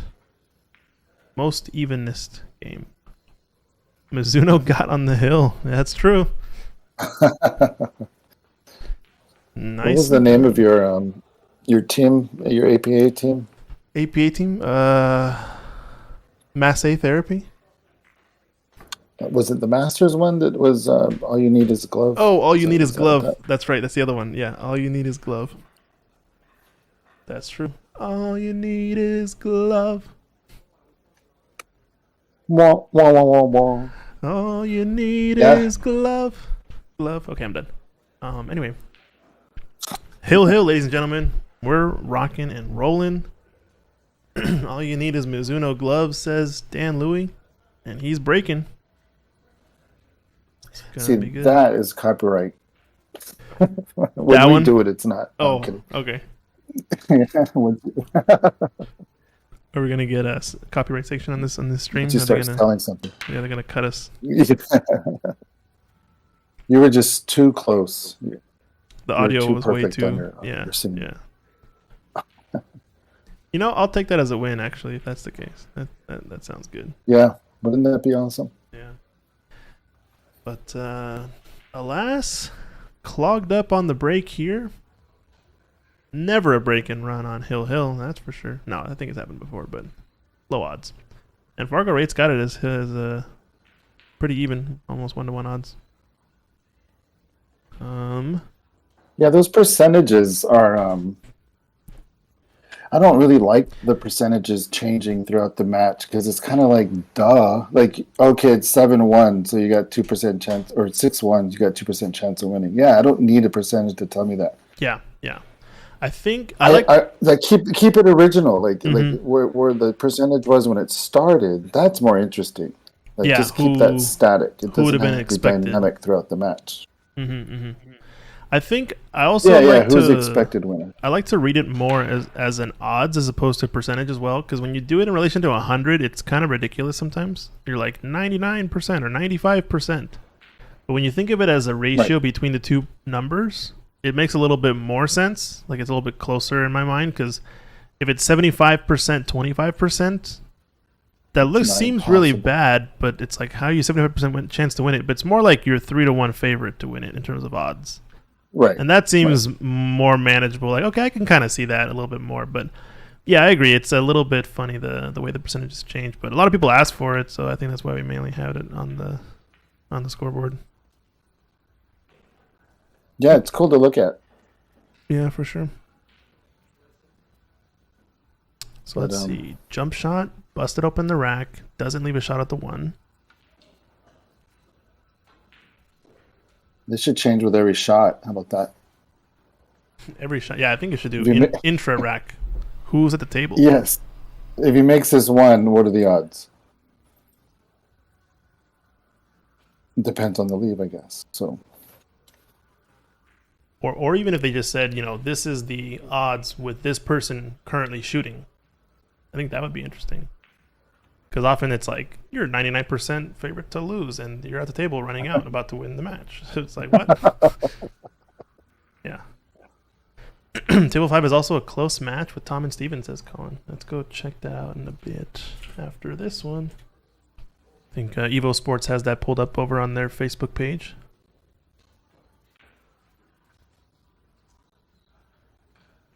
I'm going to go check on you the post that score. link here, Colin. Here, I can pull it up.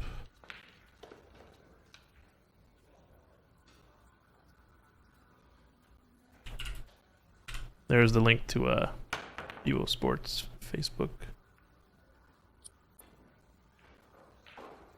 I posted on the Facebook on Ox. 4-4 it looks like right now. Score update from Secret and what they have on the iPad. So he's bringing it.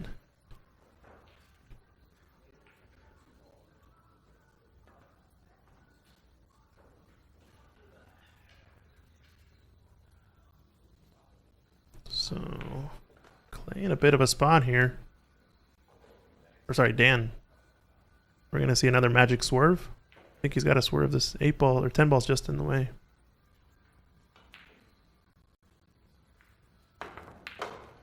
Oh wow. Oh, Wow, wow, wow. Just enough swerve out of that.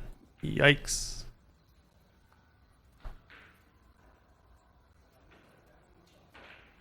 Oh man, I don't know if I caught it. Let's see. Let's see if I got the replay or not. Here it is. Boom. yeah. What a shot there.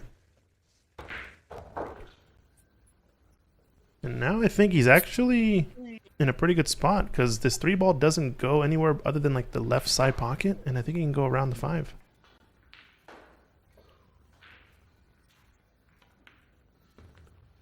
Yeah, is he gonna bump it? Oh, it's so close. Good. He's good. Yeah, he just got there. Wow. You would have liked to be a little bit straighter in, but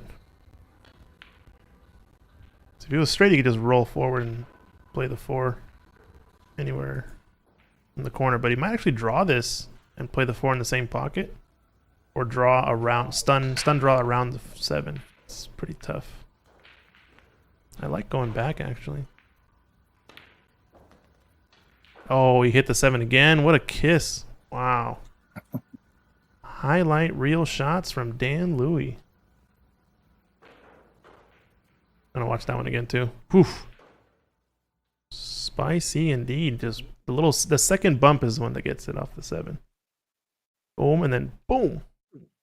Yeah. Yeah. Beating up the 7. What's up, Ricardo? How are you in the Facebook chat? Oh, Ricardo Corral. Plays a lot on Thursday nights, Friday nights too, or no? Thursday for sure. I'm not sure. Are you playing Friday, Ricardo? I think he's He Thursday used night. to run the league on Thursday. Yeah, division person, yeah. Alright, it's probably just forward here, 1 rail. Doesn't want to come short. She's a little short. Uh-oh. Uh-oh. It was odd because he had a lot of space actually to play into that. A lot more than it might seem at first. He wanted to get like right there, but he could have cripped all the way to the side pocket even, and I think he would have been fine. So I think under hitting that shot is the only mistake there that could be made, really. Gonna play a safety now behind this. Oh, nudge on the 6 is perfect. He's gonna get behind this 10 ball. Wow. Just nudge that 6. Yikes. These small kisses. Gonna play another replay. We can do another replay. Dang. Boom. And dynamite. This is Hill, ladies and gentlemen. What a shot. So Clay's called the pocket in the top right corner. It's gonna have to hit this like a dream. I think the side pocket's almost in the way. But the way these tables play short, it might actually go right at the side pocket. The kick has been his nemesis today, Yeah. but those were in the past. He almost hit it perfect. He almost well, made they- that ball. Dang, if he would have gotten enough Alright. there too, it would have been brutal. But nonetheless, shot and opportunity on for Dan. So Arnie is asking, is that replay clipped automatically or manually? I usually, it's a replay buffer, so as long as I hit it, you know, sometime after the replay occurred, I capture the last 20 seconds or so of gameplay. Then I just replay it with another button. So I think he's gonna, he has 2 options. He can stun this, and flirt with this right side pocket and try to shoot the 6 into the left corner, bottom left corner. or if he gets a good enough stroke, or is comfortable with putting a little bit of left spin, he can try to play for the 6 in the right side pocket. Based on where he put his glove, he's pointing to that diamond. Tells me he's going to do probably the first option. Stun. Oh, he's looking there, actually. Maybe he can go forward. But follow. Yeah, follow and actually play to that right side of the table that way. Might be the safest of all shots, because you don't want to flirt with that side if you stun. You also don't want to run into this 8-6. So it might be best to just go forward 1 rail and to the right of the table and just miss the 7. See what he does.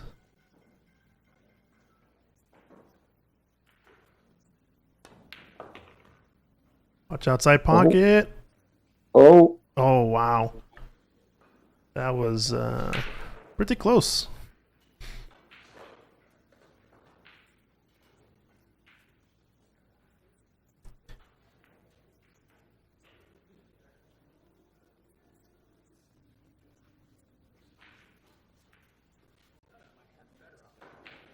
Wow, table 5. Tom Aiken, Stephen Folan is 5-5 right now.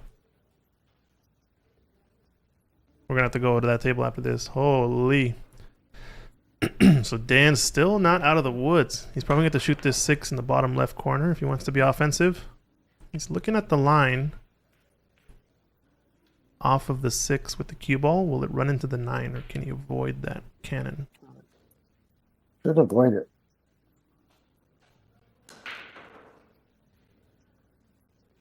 Hard to tell. Oh, what a shot. He just missed the 9. He's going to get another weird situation. It doesn't go in either pocket. Oh, my goodness. It doesn't go to the left. Doesn't go past the 8. That's why he's put his hands up twice. Oh, man. Oh, yeah. Well, then cut Can't to the middle. buy a break. My goodness. Or play safe. What you gonna do? Yeah. What do you do here, Christian? What's your choice? I think he actually has a chance. If he hits this, he can hit this hard enough and run into this 10 ball. I kind of like this, actually. Safe behind the 8, roll your cue ball up, and then hit the 7 down towards the 10. But hit it hard enough that the 10 hits the rail. Or if you're feeling it, you just cut this nasty guy in the side pocket. It cuts. I like the side. It cuts the side, actually. Oof. Oh, I don't know, man. I don't know. It's hard. He's looking at something with this cue. He's going to be playing 2 rails around the 9. Can he miss the 9 if he cuts in the side? Yeah.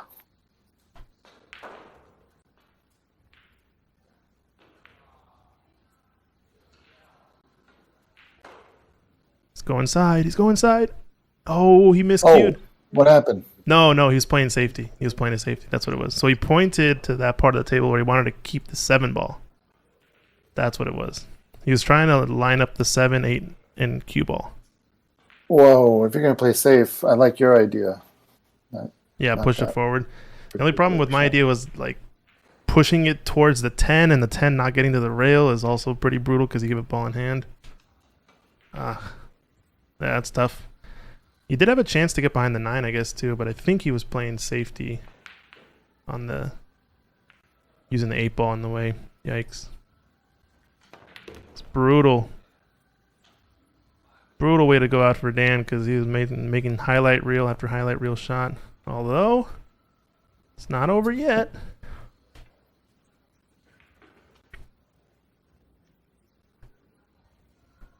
Now, granted, this is an A-side match, so neither player out of it after this.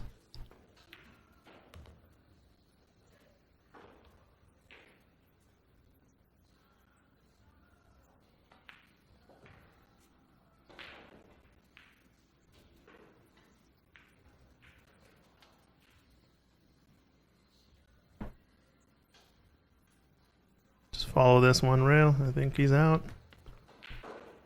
Ooh, went to the other side. I like it.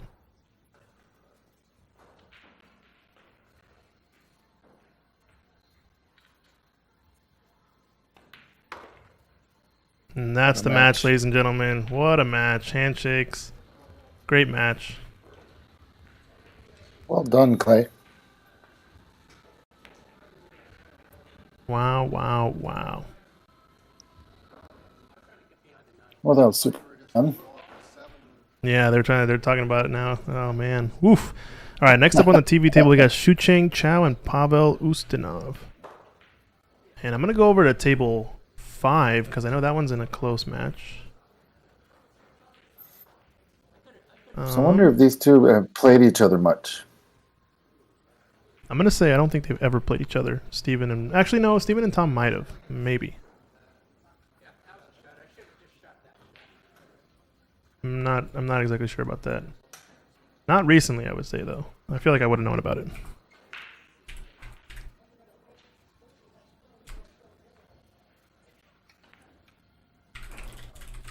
But yeah, well, let's watch the last little bit of this match. It is 6-5 Steven on the hill, but Tom is breaking. And get the scoreboard up. All right, I'm going to take a quick break too, so I'm going to leave you all alone, Mike. I'll be back in a bit.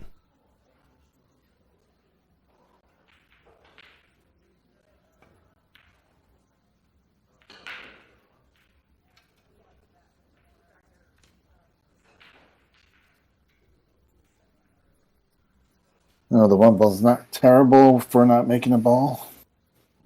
I wish I could read the chat. The chat is so tiny. The writing, that is.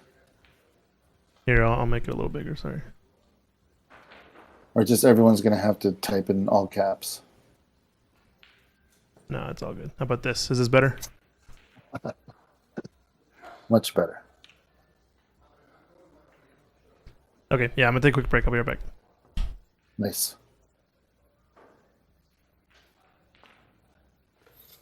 Oh, nice. Shu Chang, 6-5. Or, I'm sorry, Shu Chang is up next on table 5.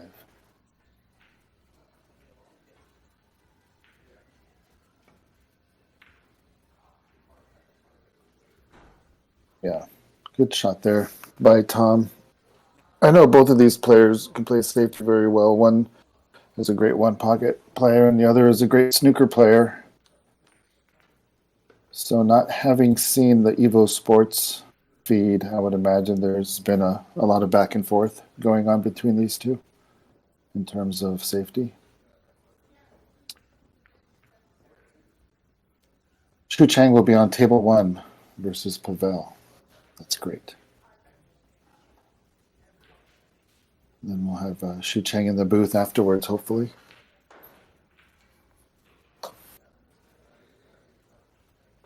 And if anybody else in the room wants to jump on the mic, you know, even on the snooker side, like maybe Dave Daly would like to say a few things about his day. That'd be kind of cool.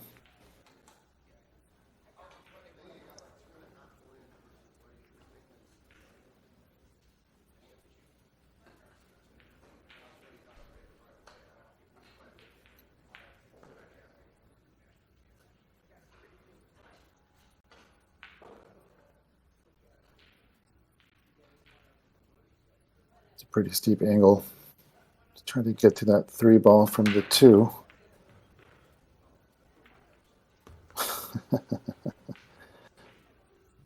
Yes, please send me pictures of cats watching the stream.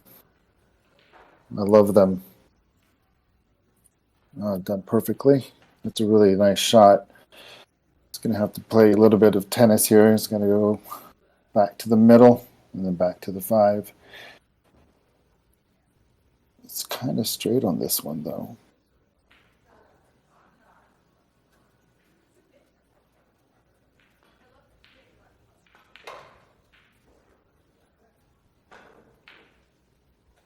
Being jacked up doesn't help.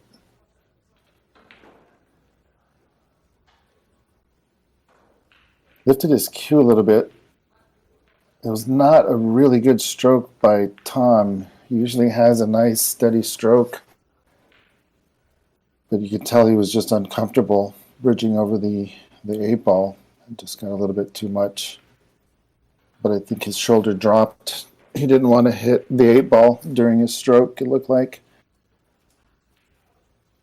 But, you know, I think he did all the hard work. Like Steven, this should be a pretty easy out for Steven.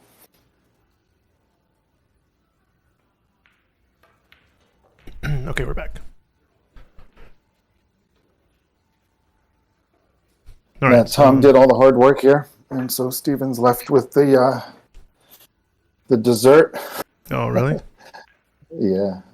Is he running out Is- for the is match it here? pretty- Yeah, looks like it. Okay, well, we won't put anyone through suffering anymore. Let's go back. All right, I'm gonna take the scoreboard. Looks like they just got started. Shucheng first at the table.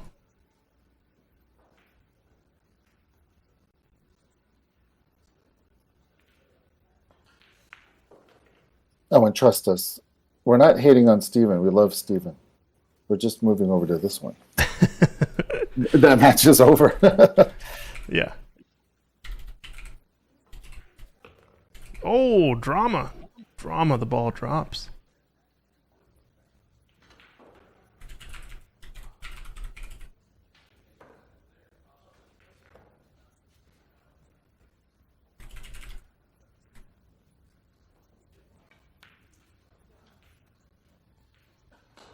Whoa.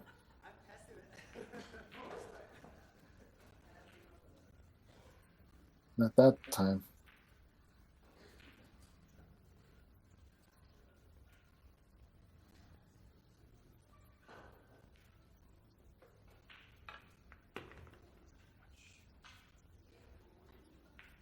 Where's the cue ball going?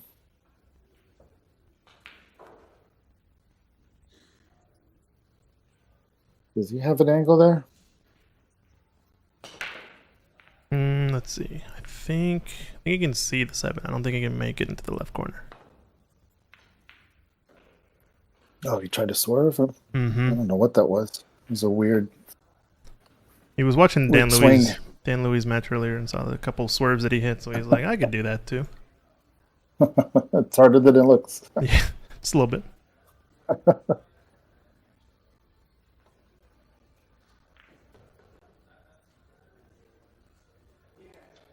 Yeah, so it looks like Steven did take that down against Tom. They're discussing their match afterwards.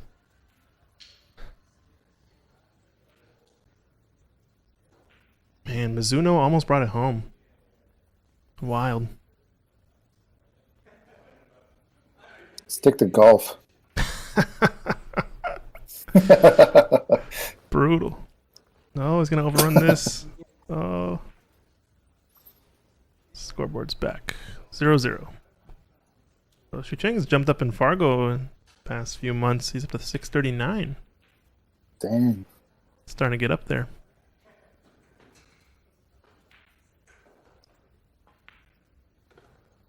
Probably a year ago, he was around 609, I think, 610.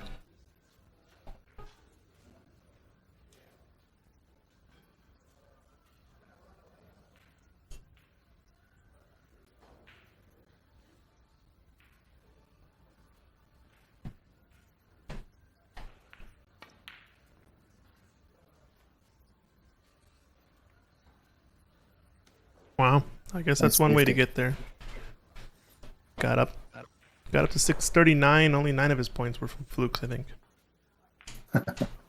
Overcut the 8 ball and ended up just juicing it with too much side.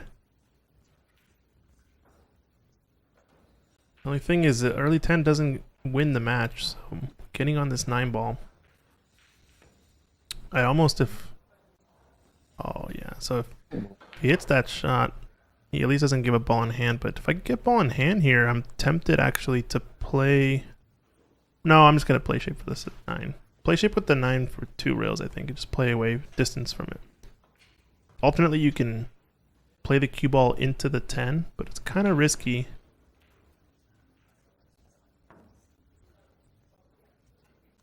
You can also play the 10 combo, but controlling the 9 is going to be tough. I think he's going to play top, try to end up in the middle of the table somewhere for the cut on the 9. Doesn't want this to run too fast. Ooh. That's close, but he's good. That's what distance will do at least. It'll keep that angle wide so he can keep rolling. And that's the first rack. Can watch more drama on Table 1 than on Netflix today. Nice. Shu Cheng takes the first rack down 1-0. What's Pavel's story? Do you know this player? Yeah, I know Pavel. He's been playing for a few years now, I think, in APA. He's a long-time APA player. Believe he's one of those players who kind of got off to, starts off at like a 5-5 level or something like that, and then has slowly jumped up to like a 7-9, I think, now. I think he's maxed out APA now. And yeah, just one of those players, I think, either bought a table at home and put a lot of the work in. But yeah, one of the players you'd look for to be playing in, events like the US Amateur qualifier for APA. He'll be goes to Vegas frequently because his team's pretty strong. Stuff like that. I think he's pretty competitive in the area. Yeah. Very cool. I think 580 is probably pretty accurate. I haven't seen him play recently, but it sounds like he's been I've playing seen well the in this name around. tournament. Yeah. 3-ball got a chance. 8-ball. So you have a look at the 1. I think he can actually cut this one either into the side or the corner. I think for sure the corner. It's because these cameras are deceptive. It's always hard to tell. But I always give him the benefit of the doubt,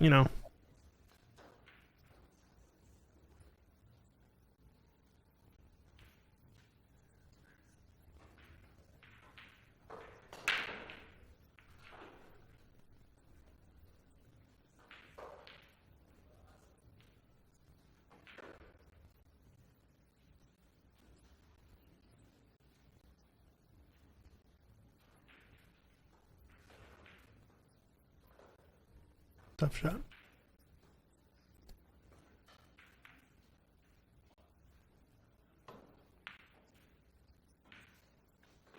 Yeah, it was really close. Maybe it didn't go. It's hard to tell.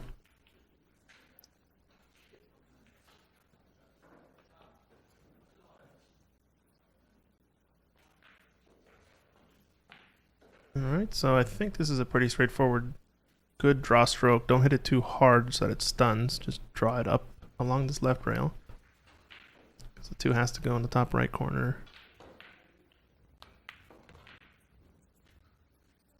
Put some outside, but didn't even get to the rail, so didn't need it.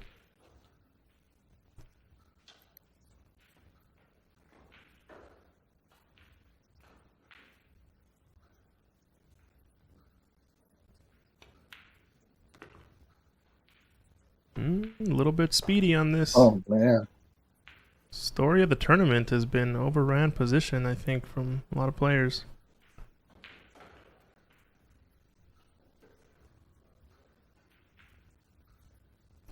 I think he's fine here, though.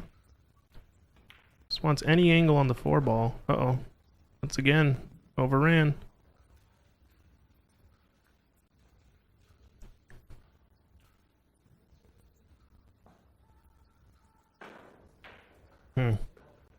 Must play safe. Yeah, it has to. I mean, it has to. Kick shot, try to kick the 4 in the corner and hit it hard enough that it goes around the rails, or hit it a little bit softer that you kind of push it and get behind the 10 or the 9. Oh, we made it. Oh, is there any love? I don't know. I think you can see it. Oh, so much for safe. Yeah, what a shot. Colin asking, what's the model of the latest cloth on table 1? I believe it's Simonis 860 HR. Just the good stuff. On all of them. Yeah, they're all the same. Wow, let's look at this kick shot, though. He nailed it. Just, I don't know if he had enough love to get on that. Bam. Oh, That safe is in the pocket. Ooh, this is tough, actually, for Shu Cheng. He's going to have to swerve. Because I don't know that the kick is on anywhere. Maybe? No, not even 3 rails. He's going to have to swerve at this. I would actually go the other way. Oh, he's got a good hit on it, though. This is going to end up decent for him. Yeah, nice. Yeah, Simonis 860 HR, Colin. And I believe we vacuum them every night. So they're pretty clean. Yeah, that's the protocol. Vacuum and wipe them down. So I think that also, like the vacuuming and brushing, etc., helps kind of flatten the fibers a bit too and make it a little bit more speedy. But I think the rails in general on a Rasson play pretty bouncy. So that's the main thing you're seeing. Yeah, there's no buildup of chalk. There's no Mhm. dirty balls. Balls are polished after every session. The only reason the rails on table 1 might play different, Colin, is if it gets more play time. That's the only reason that it would.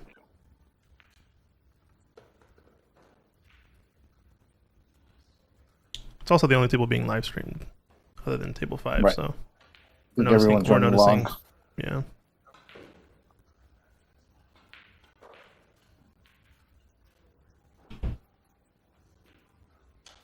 And then I'm not sure how much. I know that Pavel plays APA, and I recognize his name, but I don't think I've ever seen him play much at Ox. So it could be an adjustment for him. Oh, But player could be wrong option there. here.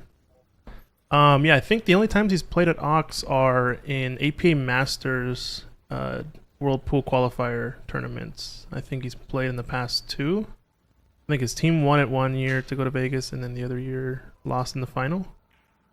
I think he was part of one of the teams that had to play the runner-up who played here. The runner-up from each tournament. There's a tournament I think at 15th Street, tournament at Ox. The 2 runner-ups from each tournament played at Ox in like a third final for the third team to be decided. I think he played in that team if I remember correctly. But yeah, I don't think because I think he lives in Bellevue, so commute makes over sense. here is probably rough just for pool.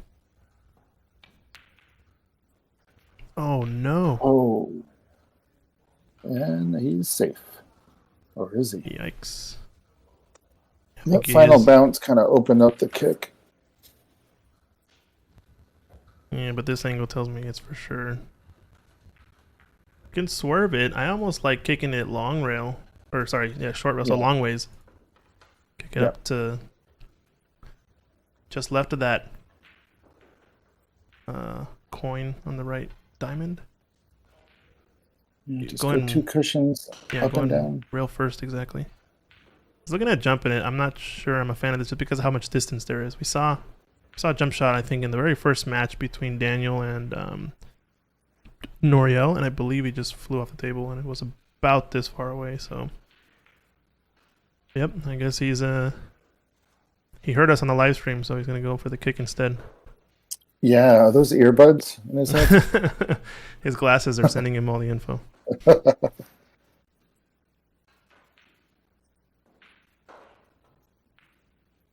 Yeah, so watch for this to come short. I like to bank this a little bit over because then you're also aiming for rail first, because that'll lead to easier position. Doesn't want to hit it too soft either. Yeah, that's a good speed. Oh, Just overestimated the kick. I think that was a good speed, just a little bit far.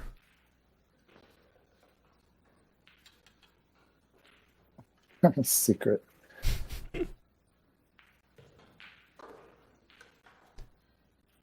See where's Chalkbox at with their stream? They had a like Moscone style tournament today.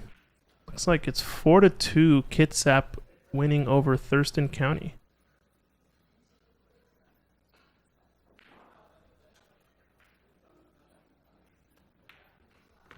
Does the winner play King County? Yeah, that'd be cool actually. I don't know if they'd have a chance though. Just from the sheer number of population difference, I bet it's probably a swing in King County. Although I don't know, is Daniel King County? Is James King County? Is Auburn King County even? Stephen Fullen is. He lives with us. He lives at Ox. Yeah, that's true. Yeah, he's King County for sure. They should have had at least one female player, says Secret. Yeah, I agree. What the heck? They didn't have one? That's No, surprising. I think it's 5-on-5. I imagine they did their effort to like make the Fargo rate somewhat even and whatnot, but I agree. Put women in there.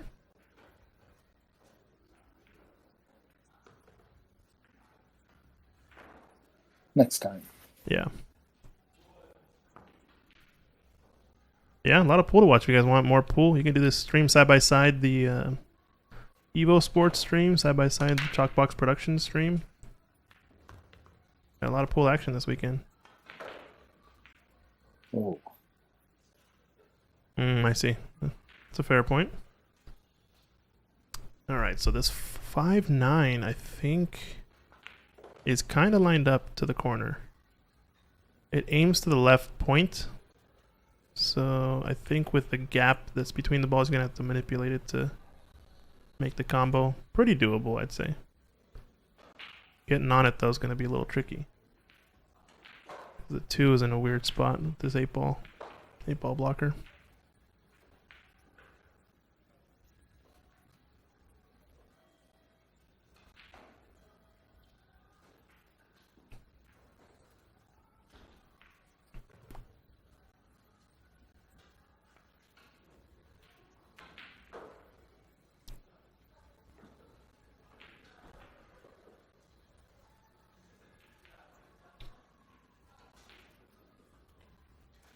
Alright, so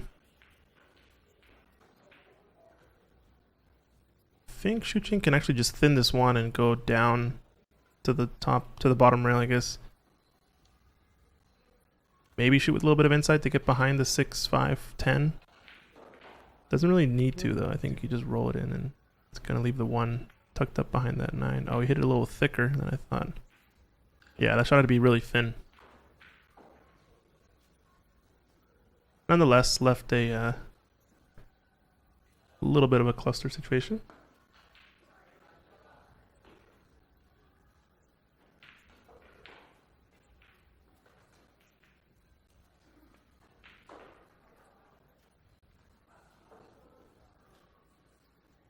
ooh.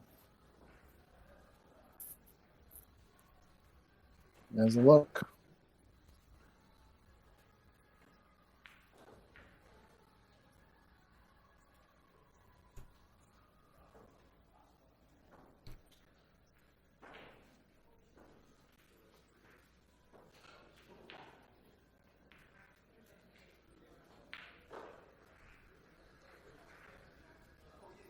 Alright, so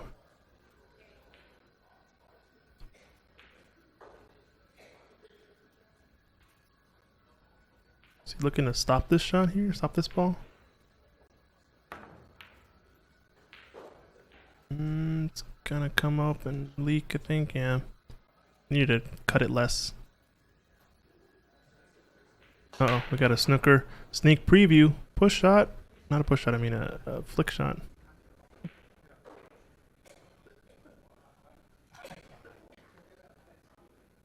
Come on, Kevin, you can do it. Come on, Kevin. Everyone's watching. Sorry, just a little sneak snooker preview on the opposite table. Oh, baby, we got a match coming up, too. Dan Louie, Daniel Sardencilio, table 5. Going to be on the Evo Sports stream. It's going to be a good one.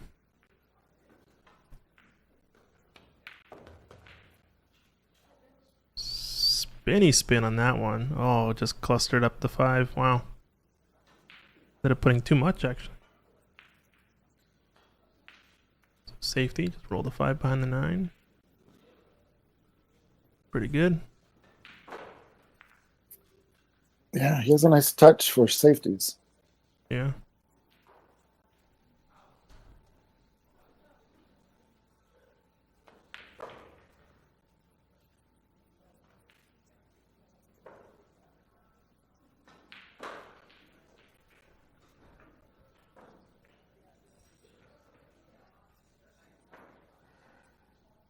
I want to see a. I don't know if they're going to meet, but I want to see a Shu Chang and Clay battle. All in hand there. Gives Pavel the chance to prevent that situation. You Yeah, described. not only that, but he busted everything up. I mean, if you're going to Yeah. miss the whole thing. I like going the other way just because of that. I mean, ideally you don't bust it open, but a little bit more of a safe hit. It feels like you might have a higher chance of selling out, but I don't know. Seemed awfully touchy. He's at the table though, so I'm not sure. Yeah. Yeah, I think Yeah. when Clay and Shucheng play, it's always a pretty good match.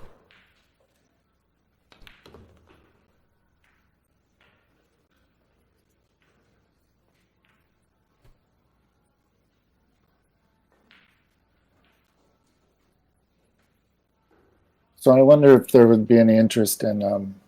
Oh my goodness! Oh man, I thought he was gonna this follow. rack was over. Yeah. Chances on. Yeah, so you're gonna say interest in Yeah. Well, I was just trying to fill time as he cleared the table, but I wonder if there would be any interest in like Team Ox versus a Team New York Athletic Club and doing like a little mini Moscone. Oh, that'd be sick. I've been telling everyone that we would absolutely wipe the floor with them, but it would be fun. Yeah, I think it'd be I'm sick calling actually. myself- 100%. It just have to be an Ox member and then a New York Athletic Club member, or what? Yeah, that's it. Okay, yeah, I'm down. That sounds awesome.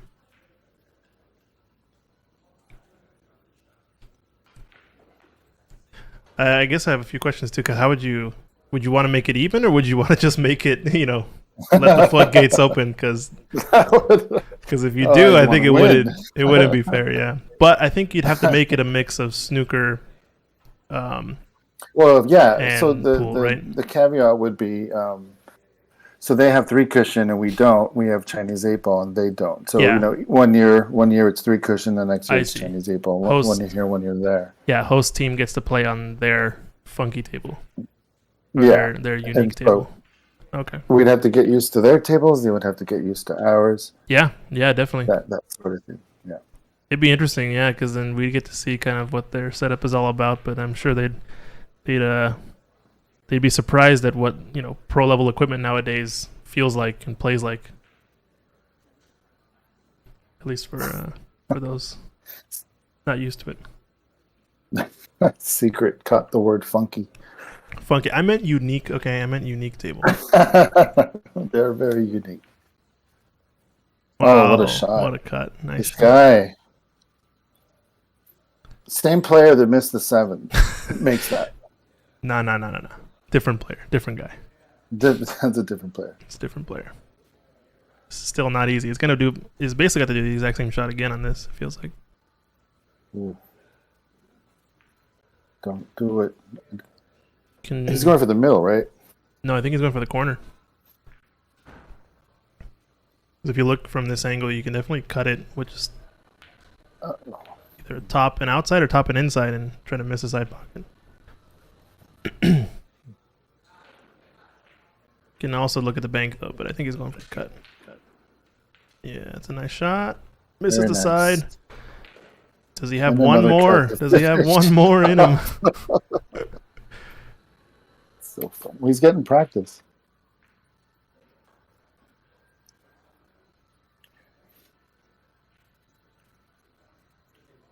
Softly. Oh man. I was gonna replay all of them, but yeah, look at this. This is a shot right here. Oof. On the 9. Nice little finny fin. Boom. A little bit of outside. It's a tough shot. Especially if you They kept getting more forceful. Like the 8 was nice and sweet, good pace. The 9 was a little quicker, and then the 10 was even more. yeah. The pressure Blood though. pressure was. Yeah. Yep. Watch outside pocket if he shoots it in the left corner.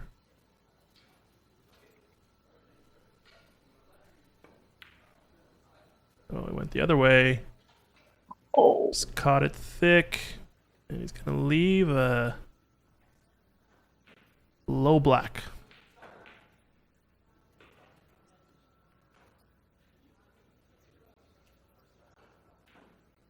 Watch outside pocket.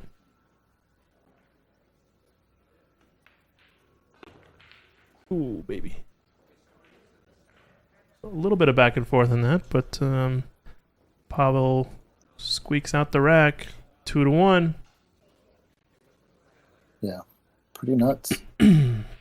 Let's watch his percentages of winning go up. Yeah, they go up to non. So 36. So he's still a 2-1 favorite to lose. Yeah, so Shuching is a 2-1 favorite. 2/3. Yeah. Yeah, 2-1 favorite with 1 rack given away in a race to 5. I can maybe see it. It depends. I don't know. It's just not concrete enough is the problem, right? Not enough information goes into the ratings to let you deduce this level of percentage, of statistical analysis. Yeah, I think it works fine if you're potting one ball at a time. Like Yeah. if you make this ball, you win the game, that type of thing. But Yeah. you have to shoot it. But anyway, yeah, he started at 22% before a rack was won. Mm-hmm.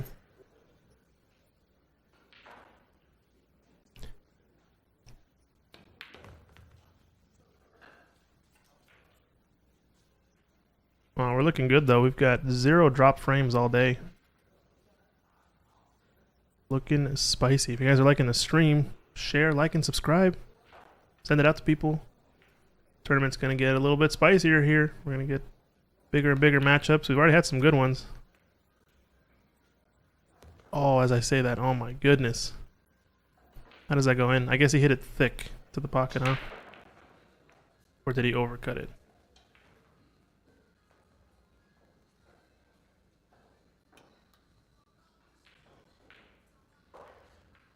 Alright, so he's gonna be playing maybe just one rail position here and just cross the line. Wants to hit the second rail. Yeah. It's a good angle on the 4, I guess, so this is a good choice.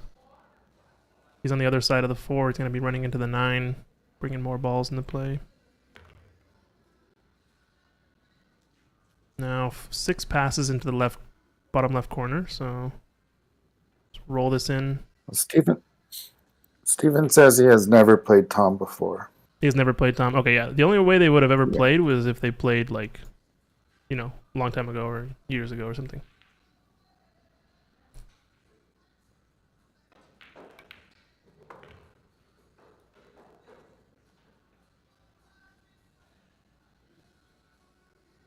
All right, so it's really going to come down to this 9 to 10 position, I think. It's got a good angle here. Pretty natural to go up for the 9. You can stun it. Just wants to be... I think can honestly have any angle. You can shoot it with... He can be straight on the 9. He can be high or low. He's got to pick which side he's on. I think on here I like... shooting this with just a top ball and a bit of right spin to avoid going into this bottom right corner. You want to hit this rail. You want to hit this rail. You don't want to go into the corner. Yeah. The other way I like doing that is if he has enough angle, stun it hard and go 2 rails around and play it for the bottom left part of the table. It's technically a short side, but the 10 is pretty close. Nonetheless, 2-2. Yep.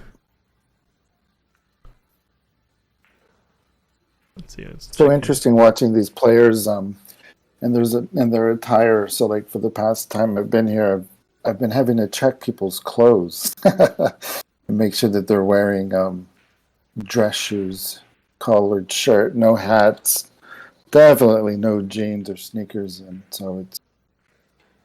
Oh, for the club, you mean? Yeah, New York for the club Athletic up Club. here. Oh, okay, yeah. Yeah, I'm not walking around just looking at people. Yeah. I see.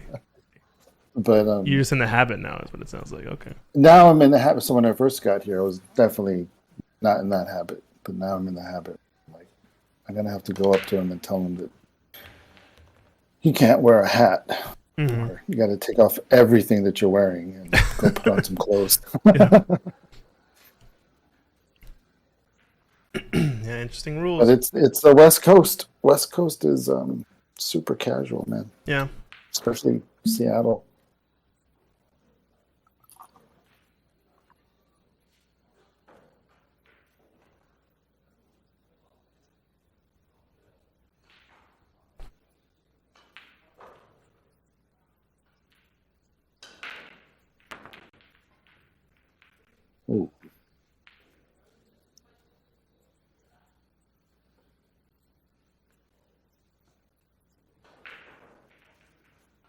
Sometimes he has touch, and then sometimes he just way overpowers that ball.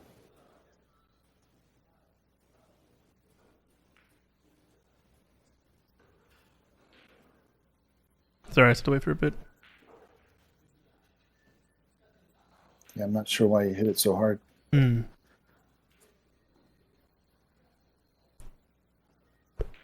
Here, Shucheng can just stun this ball around the cluster, up and down. Can also do it with side spin. Did both, and he's gonna get close to the scratch. And he's got no shot, I think.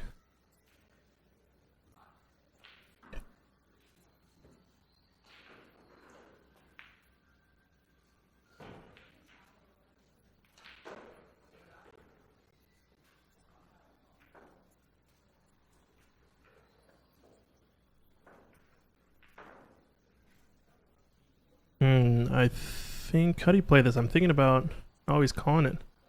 Can he see the edge of it? I wonder. Might be enough.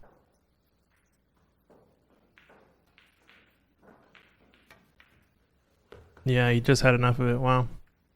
That's a shot where it's like, as long as you can see the ball, you can actually make it.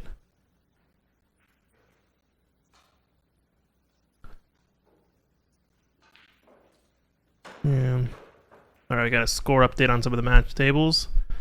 Table 3, 3-2, but not sure who's up, Bo or Woody.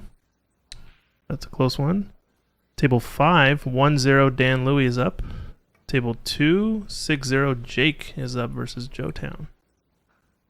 Dan got the first one on the board. I think they're streaming that one on Evo Sports over on Facebook.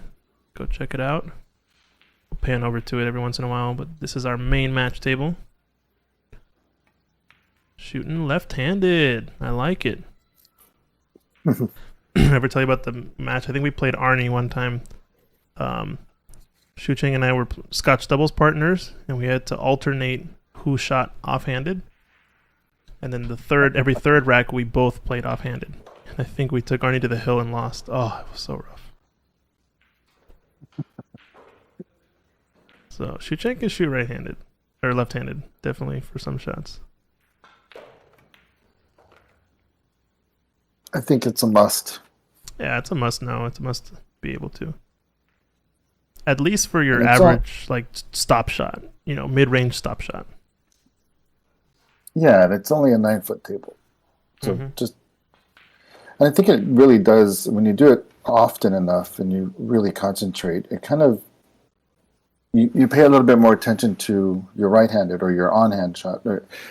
Because if you're shooting left-handed, you're just really focusing on your stance, your feathering, your elbow, bridge hand, and then all those neurons fire for when you go back to shooting right-handed. You're kind of like, okay, so let me look at my stance again. You just kind of like teach yourself, give yourself a little lesson during the match. Yeah, I get what It's you're kind saying. of how I think about it. It's like a mental reset to make you revisit all those things that maybe you overthink or don't think about anymore or forgot about. Just don't think about them. Yeah.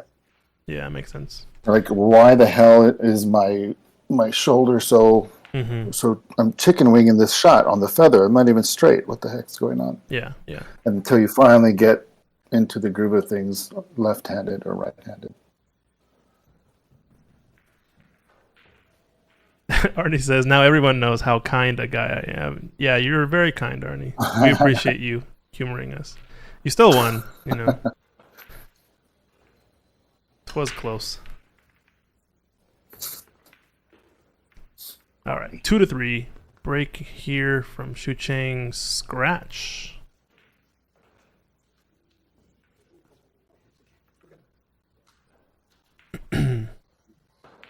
I wouldn't want to break left-handed. I love breaking left-handed. It's the only way I know how. That's the only way you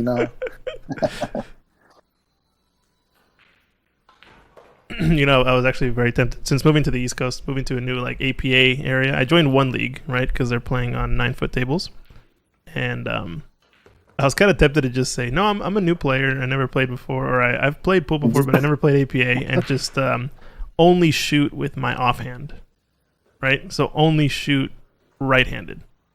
and develop Yeah. a skill level and play every week and every practice and everything just all right-handed, and Yeah. then all of a sudden switch to left hand and not tell anyone and see what happens. Obviously, it's very much cheating, but it's a funny thought experiment to have just to see how good you could get, with your offhand, and actually have it valued against the on some sort of scale. It'd be fun. See how far how quickly your rating goes up or your skill level goes up. Yeah, exactly. Like, am I going to be a 4? Am I going to be a 3? Am I going to be a 5? I don't know. It just depends. We'll see. But What it's are also you? good practice What would you rate yourself as an offhanded player? as an offhand. A 3? No, 4? probably a 4. I'd say a 4. Maybe more, but we'll see. I'd say a 4 to start for sure. At least a 4. Probably not a 6 though. I don't know. All right. So any 4s out there? Yeah, let's You play want a some. match? Let's play some offhanded. They have to play Any- offhanded too, any- right? No, Also? Oh, no. any 4, any true 4 Any true 4? Yeah, has to play you with your offhand. straight up. I like that. Yeah. You break every time. Oh, I get the break too. Oh man. Okay, I'll take it. No, that would be pretty fun to watch. Yeah, it'd be fun. So, I think Pavel's got an angle away from, so towards the 5, I guess. So he can actually draw this back and play the 5 in the same pocket, maybe.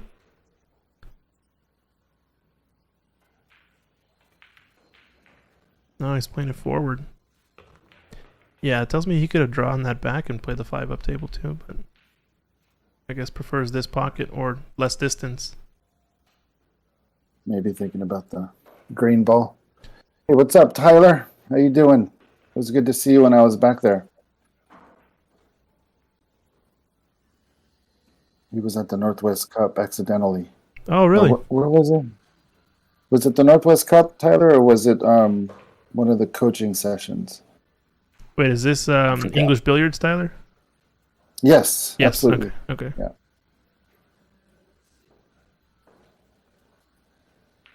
I was like, I'm pretty sure I only know one Tyler. Northwest Cup. Yeah. Northwest Cup. Yeah, that's last time we were all, I think, in Seattle.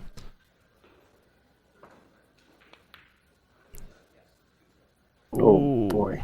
That's the second time I think I've seen Pavel shoot that kind of down the rail shot and almost over cheat the pocket a bit to try to force a position or something. It seems like he missed one earlier that we were like, whoa, oh, okay. And it was kind of similar. I think that's just like it's a common missing pattern where you focus a little bit too much on the position. I don't know that's actually what happened to him, but I feel like that's what happens to me usually when I miss him by that much. I almost give up on the actual potting angle and just go for the position fully.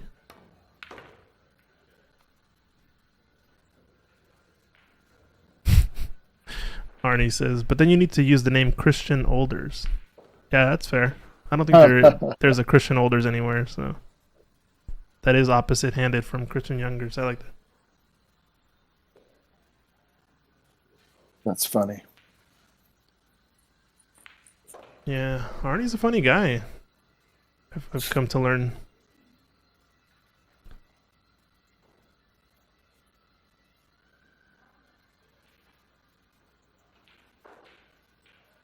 Yeah, we're coming back to Seattle in April to go play in Lincoln City.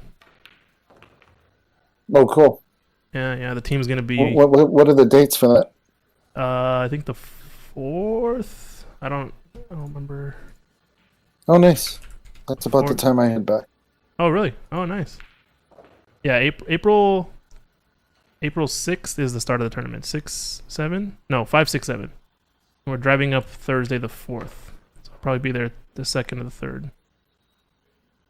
I told Zach that you and I were. I confessed. I told Zach you and I were really in prison, and so we're doing the same amount of time. We both left. We both left at the same time because it was kind of funny. Anyway, but now we're heading back to Seattle in April at the same time. So I just thought of that conversation I had with Zach. So Perfect. it's all the ruse. Yeah, that's what it is. All right, Colin, put the Evo Sports link in the chat for Table 5. We got a second look at it over here. Looks like they are playing. Don't know if it's 2-1 now. Let me see. 2-0. Dan Louis is up. It's a nice safety. Oh no. Purple ball.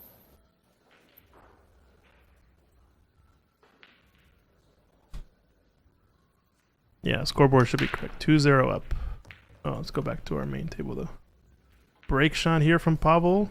Also scratches. Didn't quite catch how it went in off. But ball in hand for Shu Chang. Score looks to be correct. 4-2. This is still an A-side match too, so neither player are going to be eliminated after this. And oddly enough, Daniel and Dan Louis, the loser of that's going to be eliminated. So who'da thunk it? Yeah. It's a tough field when that happens. Yeah. Just never know who you're going to match up against, I guess, too. Some people are shooting good. Giants fall. Would there ever be a case where you have an open tournament and then you seed people by their Fargos? So the top two would meet conceivably in the finals. I think you definitely could do that. I think it'd be putting a lot of weight on Fargo's ranking system, right? So Sure. depending on the table and situation. So you'd have something. But yeah, if you have some sort of ranking, you definitely could seed players. I know, like Matchroom, for example, seeds the U.S. Open. They actually put, I think, the top 64 in the world, or no, top 32 in the world, something like that, are all seeded players, and therefore they play strictly non-seeded players up until a certain point in the tournament. Or I think they can get into the top 32 the last day or whatever by never playing a seeded player or something like that. But obviously there's still players on the tour that are not seeded because they're still high level, so they can still take out those players, and then it's open, so you could have someone randomly really good. But I think it's kind of why you see a lot of the match tables early on in the U.S. Open being like Jason Shaw versus a 550 Fargo random person. You know, like there's a lot of variance in the early stages, it seems. That's the closest. That's the only time that I've actually seen it happen legitimately. Or more like on a strict scale, but I'm sure we could do it with Fargo. It just, you might want to do it like, you might want to do it where it's like top half, bottom half or something like that, or top quarter, last 3 quarters, and then just kind of split the field.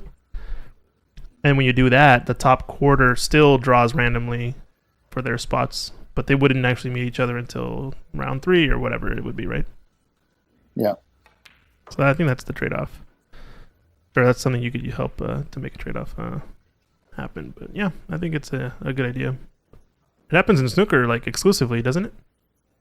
Yeah, it's complete ranking points. It's all ranking, right? Yeah. But there's only one system. Yeah, and that's it. There's nothing else, right? Yeah.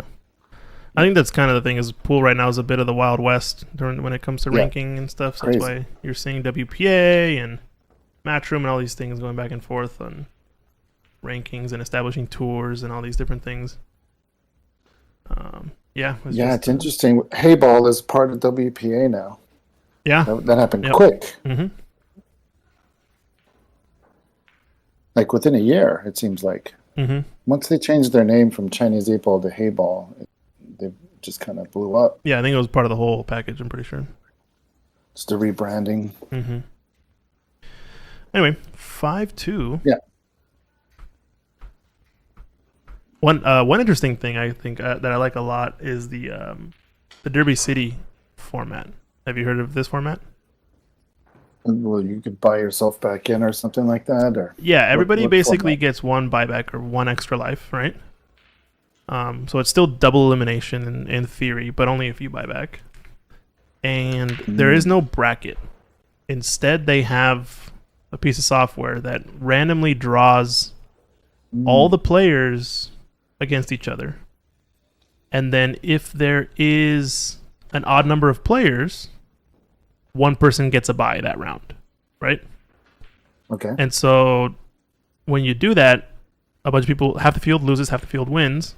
One person or 0 people have a bye. And then the next round, after eliminations happen, you just redraw again the whole field at random. And if there's an odd person, that person gets a bye, etc. And it guarantees that you're not allowed to have more buys before the person who still is owed a bye, if that makes sense. So you can't have your Yeah. 4th bye until the other person who hasn't had a 4th bye has their 4th bye. Or 3rd bye or something, right? Anyway. So it guarantees all those scenarios, those edge cases, and it just continually redraws the tournament over and over and over again until there's one person left. So it's technically when there's 3 people left and no buybacks, that's the semifinal round because 2 will match up, 1 will draw the bye, and then the final will be the person who got the bye and the winner of the other match, right? And so you can actually have a scenario where you're playing the same person multiple times in the tournament over and over again because you just keep getting redrawn randomly against them. It's pretty wild. But it's kind of a interesting idea. I want a way to run a tournament. And I think they've been doing this like for years. This is like the Derby City format for forever. Well, I do like that WTF format. That was that was super interesting. yeah. That was That I funny. like. That was basically a single elimination tournament if you think about it, right? Yeah.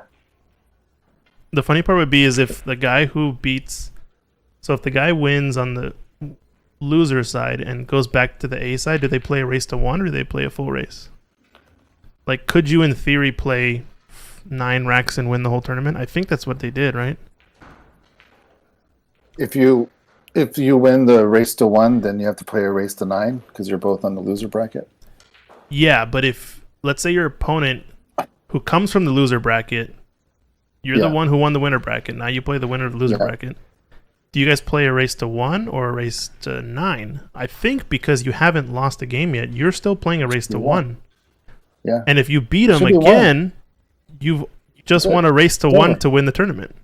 Yeah, that's I think that's what happened. I think Eddie Mattia won like 9 racks and the tournament Nice. was done. Like that. No, That's all really? he played in the tournament to win. Somebody correct me in the chat if I'm wrong. I think some people were there who were watching, but I think that's what I saw on Facebook. It was like 8 or 9 racks, however many rounds, win 1 But the rack. second race would have to be a 9, right? If the person from the B side wins If the first. Yeah, if the B side wins. Yeah, but if the A side just wins the 1 rack, then it's over. That's funny. So you could lose to the same person 2 racks and lose the tournament in second place. It's kind of freaky. All right. Well, anyway, after those tangents, we've got another run out from Shucheng, 2-6.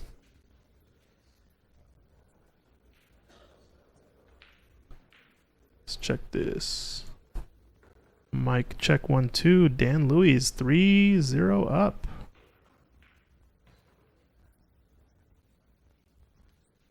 Against Daniel. He's looking pretty good. Oh, there we go. Secret correcting me saying that he only won 6? with 6 racks. And so did Arnie, yeah. Only one winning 6 racks in the tournament. That was it. That's insane. I think that's what you call a WTF tournament. Rightfully so.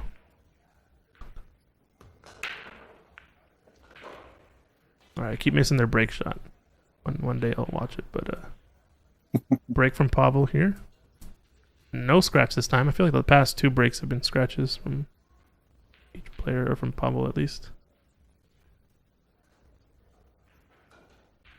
I think he's going to have to kick at this. I don't know where you push to. Unless maybe you push to a jump shot. Or just take the jump shot now. Either one.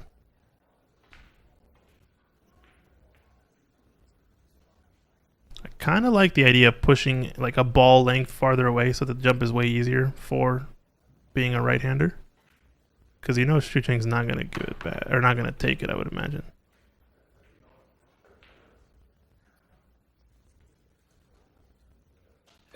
Yeah. I still never think of jump shots. I don't have a jump cue, so. Yeah. But yeah. But I should if I'm playing people who do. Because when I'm playing defense, I don't think of jump shot. Yeah, I think, And then when it comes up when you don't glue the ball to the back of another ball, right? yeah, pretty much. If you don't make it bulletproof, then Or distance.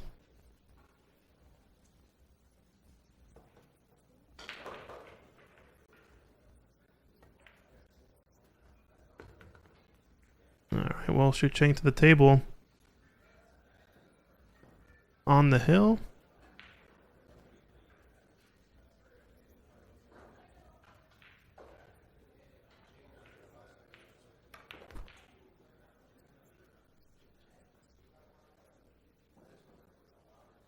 Guess what? The winner of this plays Clay Belvoir. nice. So we might get the matchup you requested earlier. Shucheng versus Clay. It's always a good one.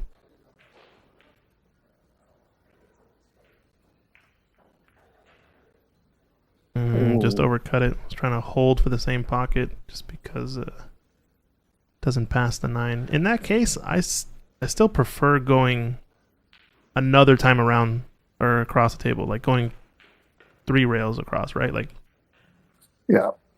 because that way you're guaranteeing that ball gets there. You can put a really good stroke on it, and really you just got to focus on the speed. But you end up in the same place off of 2 additional cushions, right?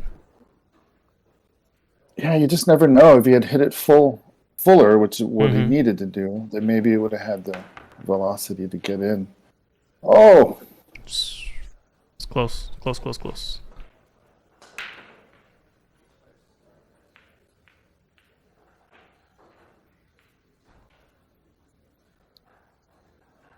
so Shu Chang has a carbon fiber with no glove. Yeah.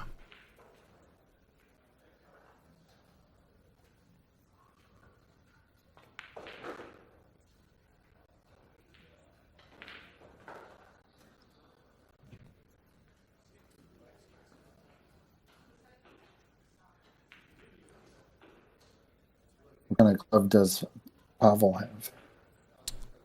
Don't know. It looks like a McDermott maybe, but we'll find out. Yeah, is it time?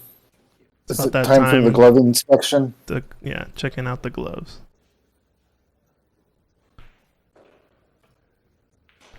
Might be a Kamui though.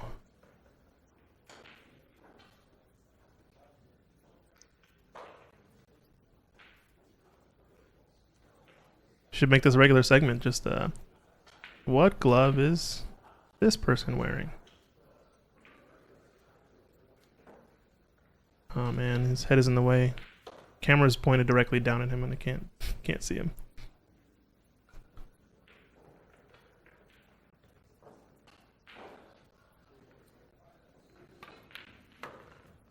Oh, it's a good stroke. Wants to get off the rail, but he's got the look at the 5 in the correct pocket. At least the one he wanted. I think he can go forward and glance off of this 9, but the question is, will he hit the 10 or not? I think it really depends on how good of a stroke he puts on the ball.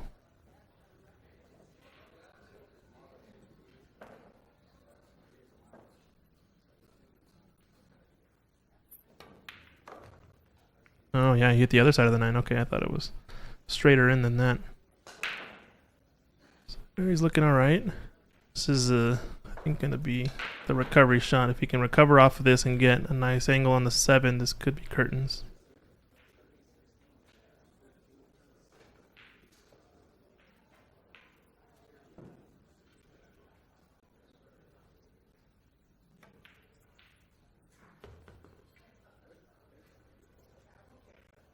Is the background noise in my room coming through? In your room? No, I just hear the background of the Okay. what do you call it? Are you playing music? You're not playing music. No, no. Yeah, then no, I don't hear anything. Okay.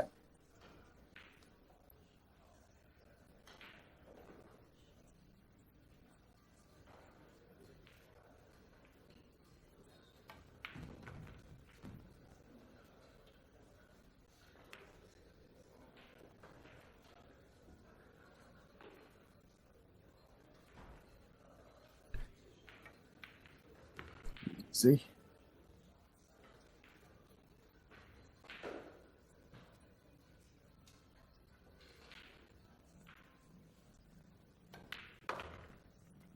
There it is. There's the handshakes.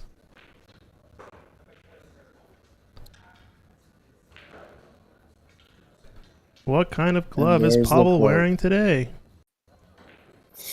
No, he's not going to show us. Dang it.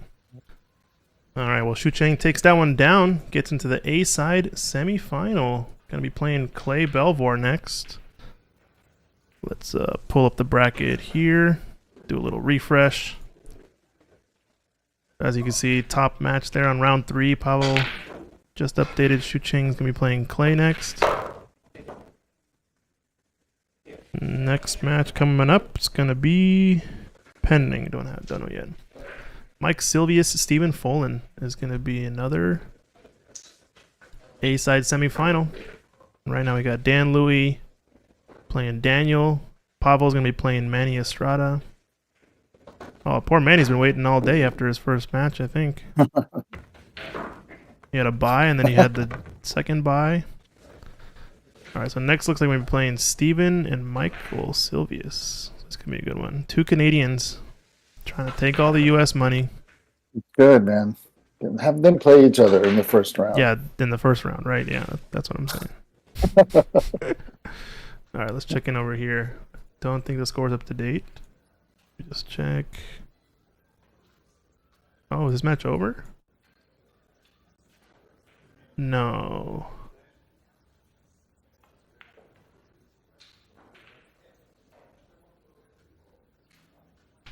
Shu Cheng, is that you? How you doing, Shu Cheng? It's Mike. Oh, Mike.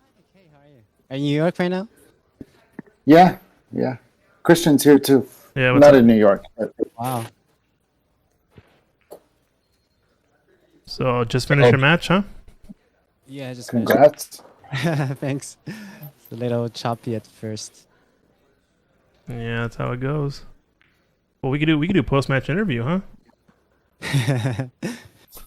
Yeah, let's do it. Let's see. So Shu Cheng, how was your match? You know, everything was going well. You know, how'd you feel? You kind of had a couple mistakes early on. Yeah, I had a couple of mistakes.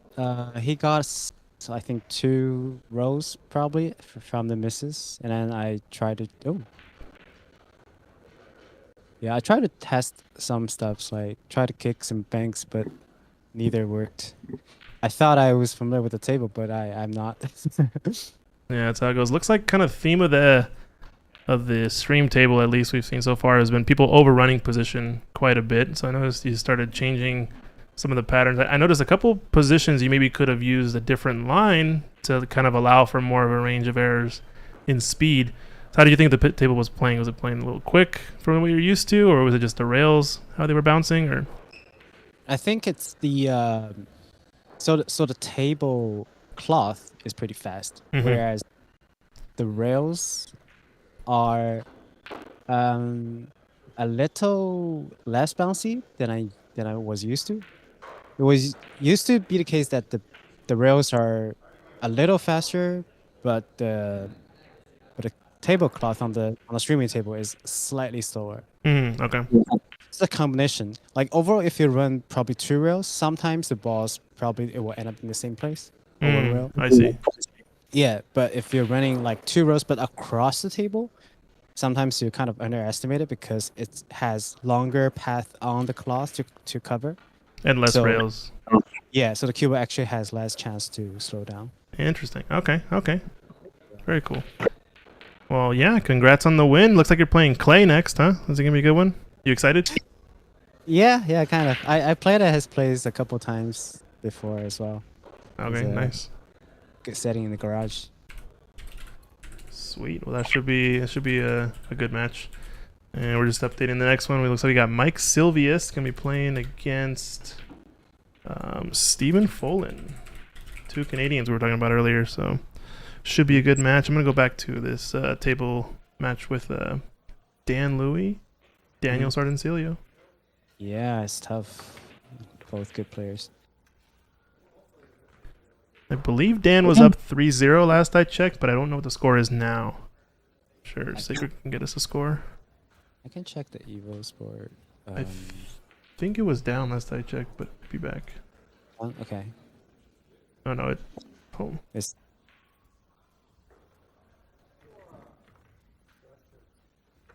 Oh, wait, no, it's up. No, it's not. No, it's not live. Is it? No, it's I not. think it's just live with the Chalkbox Moscone battle, so I don't see the current table. Okay, so we'll cover this table until it looks like 4-1. Dan is up. We got a score update. Cool.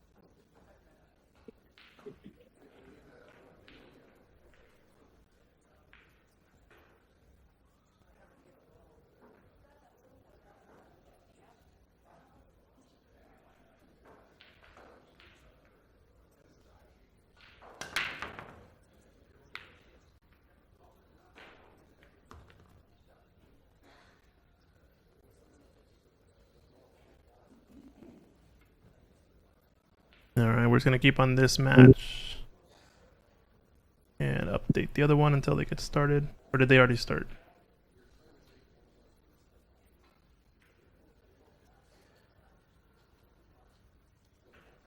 I think they just started. Looks like Mike's down on a shot.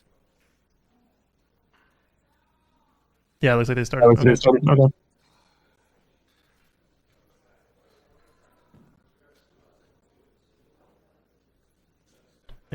And I think Fargo rates are wrong.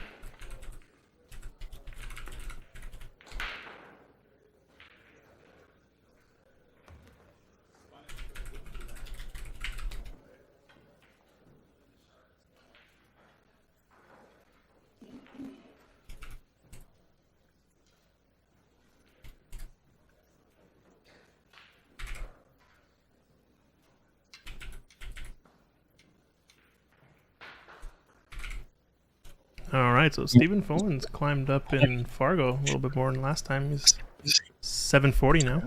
Insane. Wow. It's, Stephen Foden from Moscone, man. Stephen Folan from Moscone, is that what you said? But would he play for Europe or US? He's Canadian. I don't know if it works. I don't. Almost forgot. North American. North America, yeah.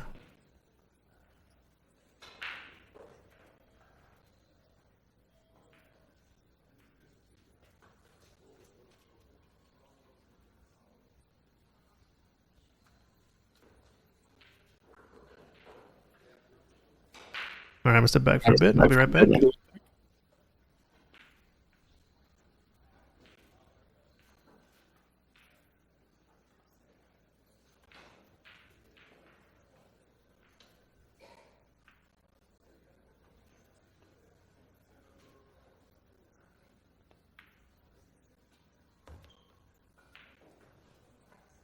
It's not bad. It's a good shot there.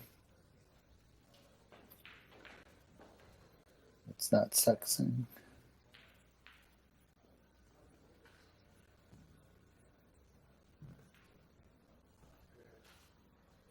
Canada and Washington State Moscone Cup. Yeah, that could be interesting. Anything but US versus Europe, I guess.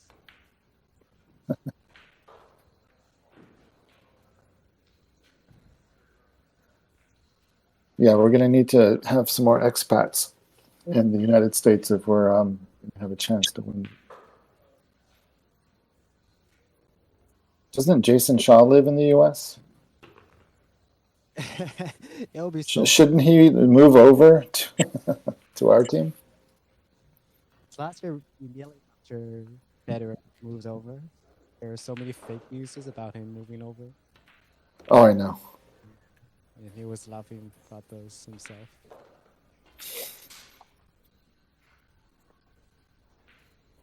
But Alison Fisher is going to play for US.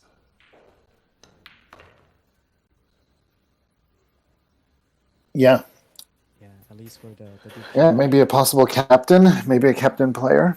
yeah. Yeah, or just flat out on the team. She knows what pressure's like.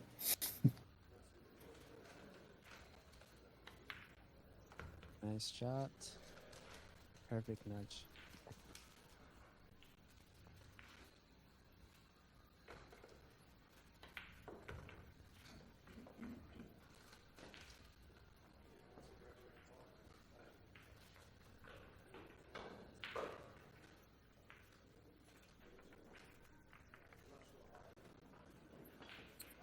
Yeah, nice job, Steven. According to the percentages here, this should be quick work for him.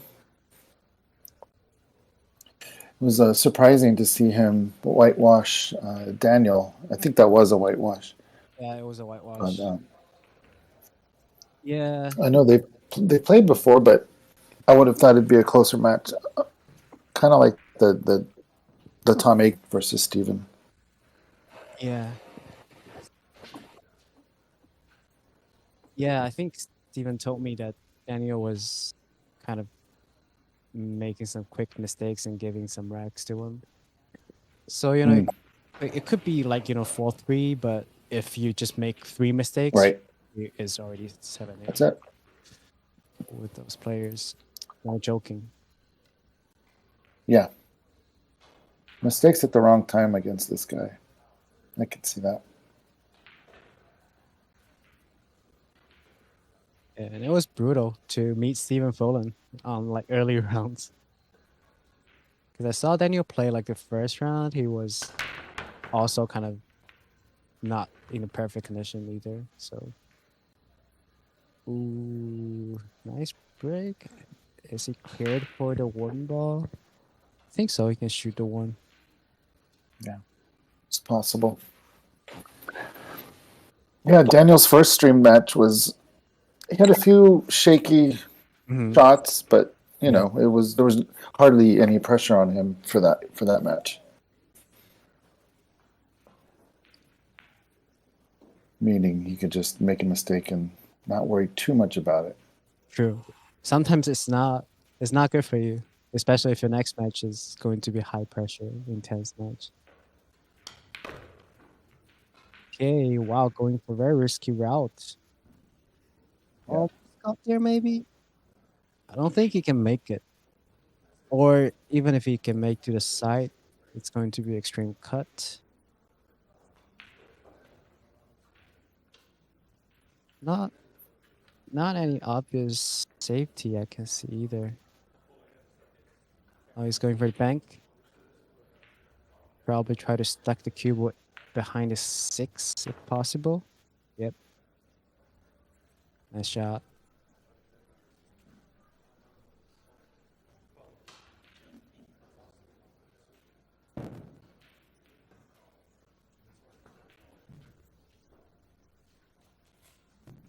All right, sizing the 1 rail kick, possibly 2 rails. This one probably need to kick medium speed. At least you want the cue ball to drift up behind the 6 and 9 to the left side. Or hit it like, missed. Yeah, Oh, missed it. I mean, I think that's the right speed, but when you hit it with that speed, I kind of missed that one too. In my match, one of the second frame or so. So my feeling was that the rails are picking up the spin better when the cue ball is hit hard into the rail. Yeah. So it just goes deeper into the cushion. yeah. So if you hit hard, it still shortens. But if you hit hard but with spin, like right English in that case, it actually picks up that spin a little better than before. So if you hit hard, you expect like kind of it cancels out, but no, actually the spin sometimes takes over the shorten effect from the rail. Yeah. Yeah, it just takes some adjustments. It's not anything abnormal, but All right, so starting from a bowling hand, this shot slightly on the wrong side, but I guess Steven can, go ahead and check the short rail and just float the 6 over. I mean, float the cue ball over to this side. With some, okay. That's a confident route too, yeah. Because if it nudged to 9 or so, it could be bad. All right. So it's interesting to see how better players choose to go for these patterns.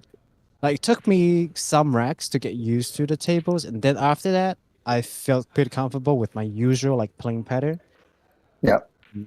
But I think it's interesting to see Steven kind of use more rails with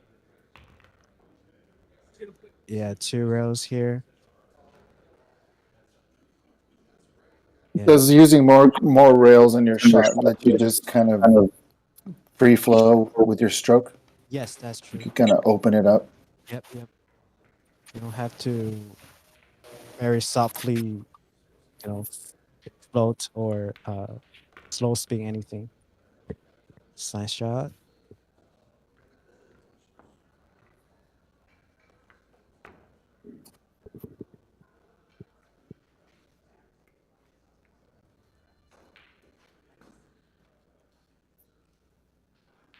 All right, we're back.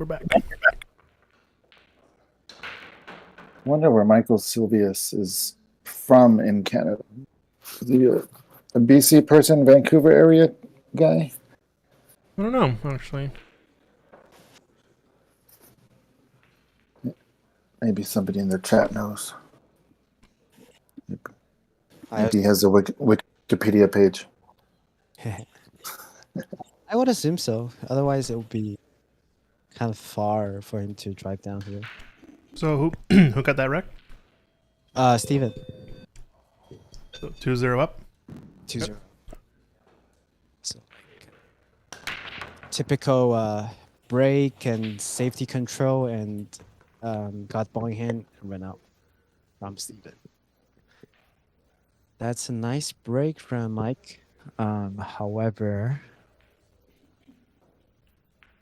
2 ball is just in a kind of unattackable position. Oh, I saw Francis.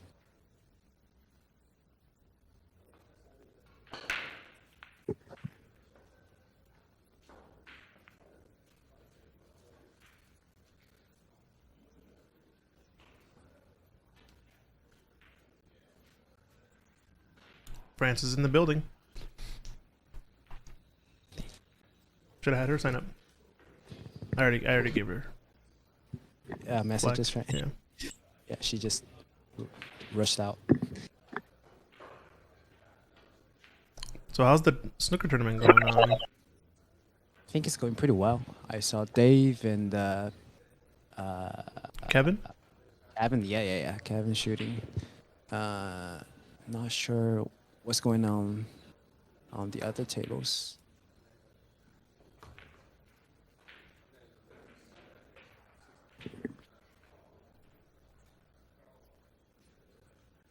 Yeah, I really like the snooker format.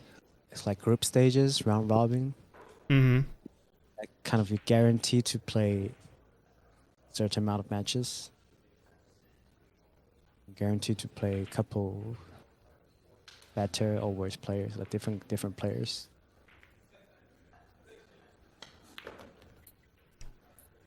Oh, Yeah, the round robin groups are not like they have usually the same amount of good players in each group, so you do get a different level of experience. Mm-hmm. check out my new and improved instant replay.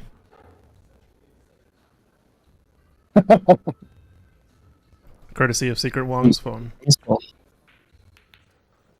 shot. Ooh, this is interesting. Watch it, secret. We're seeing all your comments in more than one place. Zooming. surprised that Steven didn't choose to go for like bigger angle. Maybe he thought he could be on the other side, close to the straightening shot. Yeah, it's now it's hard to even draw back to be below the side pocket. Maybe cheat to maximum. Oh wow, use 2 rails. How's the speed? Oh, look at that Is he spin. gonna hit it? Is he gonna bump it? Oh, you got the bump. Just enough. Then use 2 rails again, 2 short rails probably. Go back and forth. Yep.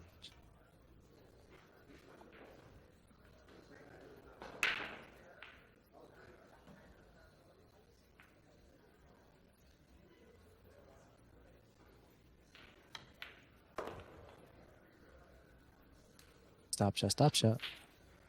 Perfect.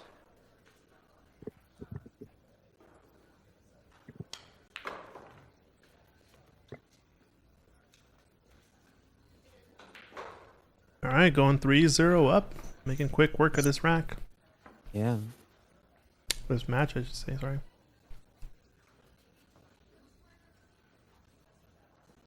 Yeah, he's very familiar with these tables, it looks like. It's just crazy. And it's great to see him shoot like this. And then, so the question is, like, who's going to stop him and when? He made it to the finals. The last, open we had, I think he made it to the finals and lost, right? Yeah, I think Lito was the only one Yeah, Lido. beat him. And Lito kind of double dipped him too. Mm. Yeah. Yeah. So yeah, so he is human. Will eventually get fatigue probably, but before that, he is as consistent as I could.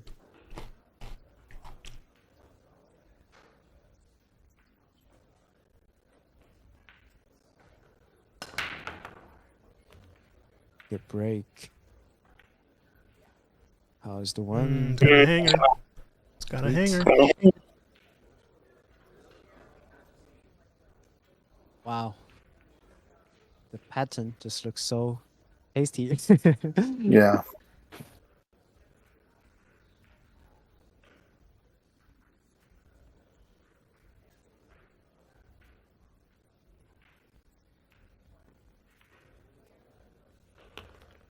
Yeah. Just get straight and stop it. Probably prefer to be, have more room away from the rail. But he could take. Oh, he tried to. Oh. Wow, I think he still got it. Yeah, that's also like for me, I would just take a stop shot and then deal with the kind of 3 to 4 later. But he was trying to do like a perfect stun run through. Wow, that's lucky. My goodness. But the 5 is now frozen onto the. All right. Does it go in the middle? Yeah. I think it. Or can you screw back into it right here? Yeah, I think it's the right angle to screw back into it. If I could even go to the. He's going lower- side pocket. He's going Side 2 pocket? rails into the line. Wow. Just hit it too hard. A little bit, but the good thing is that you have a very big window of still having a shot into the side pocket. It's just that the cut is harder, but still you have a shot into the side. Oh, all right. He is human. Wow. There is a gap. Oh, Really, my chance to. Is it 3-0 or 4-0? I think the coin says 3, I believe. Yeah, it should be 3 then. All right. Make it first. Oh, okay. He's being patient. Nice speed control.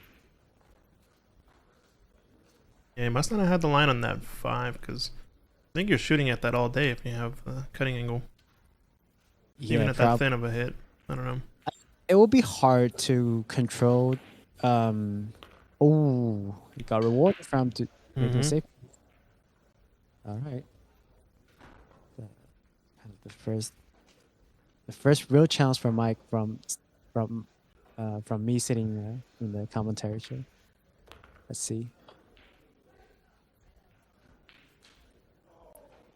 A little straight.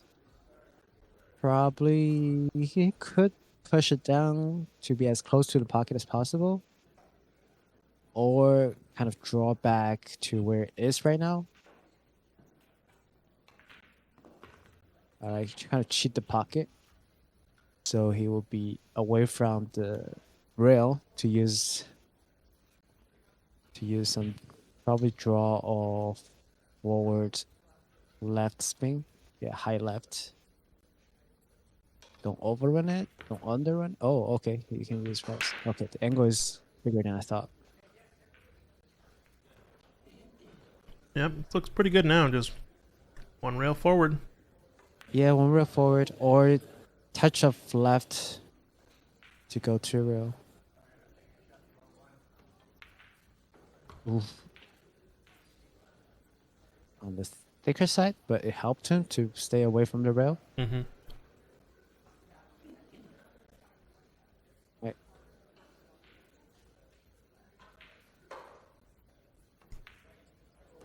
Nice shot, Mike. Very good. Very good.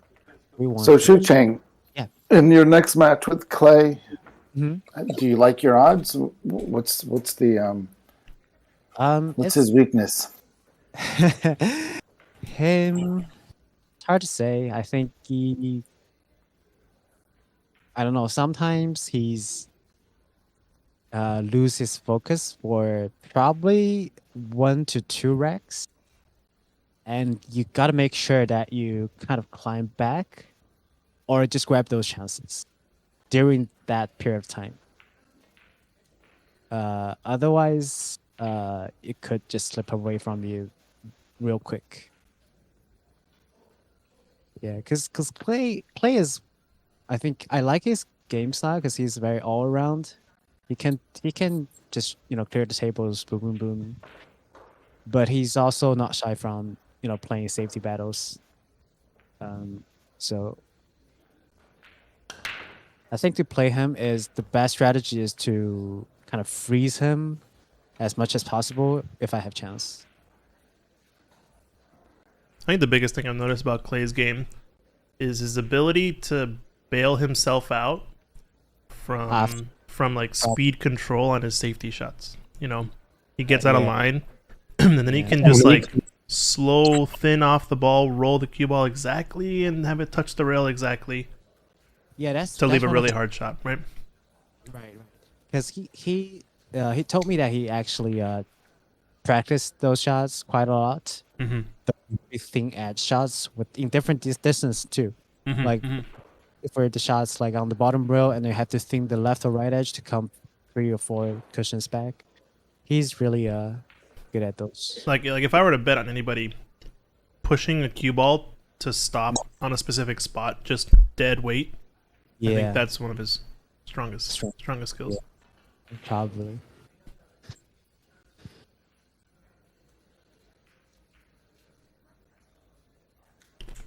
Right. Not so much attacking chance. Perfect line to get behind the 10 ball. All right. Wow. Now it suddenly becomes pretty tough to get to the 1 ball. And I guess you can spin around either left or right, but there's no direct path. You have to use spin to alter it.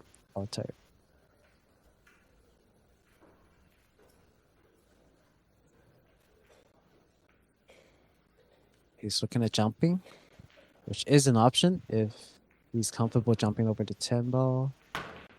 Oops. Yeah, it is awfully close.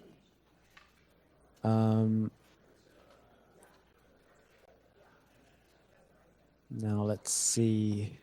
3 to the 4. depending on the positions, 3 to the 4 or 4 to the 5 could be kind of like the only problem.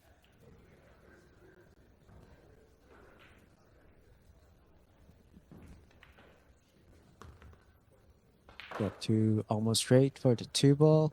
So now is the time to learn the style. It's like for a player is does he like to make sure that he has a position, take a cut on the maintain the cube on the left side of the table to ensure that he has a cut, or he would try to go for a more aggressive route. I think he's going for 2-rail. Mhm. Yep. This is the right Aggressive. shot. Yeah, but it also takes confidence because Mhm. even though gap is there, it's still not. You could very likely hook yourself or overrun or underrun the position, or Mhm. stay on the. So it really takes practice and confidence Yeah. route. But it just shows you how easy that last shot was. Yeah. What the work he did on the shot before, right? Otherwise, you could keep the cube on the left side, but then you have to take like a Super thin, right? super thing, and then probably have to use the spin to avoid. So, yeah, it's just your trade-offs, Mhm. and good enough, you have more options. Let's just say. All right, he's little bit short on the 7. Yeah, he wanted to get below the 8 here, right? Yeah, below Do or you at least straight. do you draw this into the rail and come underneath and flirt with the 10 ball, or do you just roll this in and take a thin 8 in the side? Yeah, probably. Oh, he's going It's for going around. 4. Is it gonna be short? I think it's gonna be a little bit short. Yeah, I would agree with you. Like to Draw it. yeah. Mhm. There is a chance, but ooh, Mm. I think Mike can At feed least the left edge probably. At least 1 rail. goes into the right corner pocket. I think bottom right corner. Yeah. If he has a line, he can make it in the bottom left corner. Then it's if- sellout. Yeah, If that's he's it. then yeah, he has it. Yeah, I think in Steven's mind, probably he thinks that he will run through that route. The good thing is he will almost never be hooked. And if he got short like that, he can always use 9 ball. But Mhm. this risk of, selling out from that safety, even though that looks kind of easy as for him. So 3-2. Mike's catching up.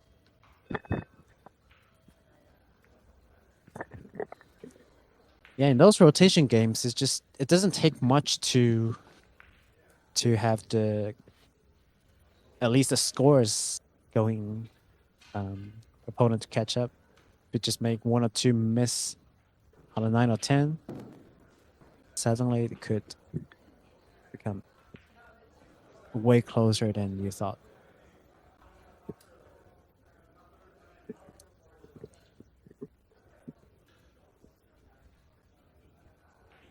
All right, let's see how Steven does in a tighter, more intense situation.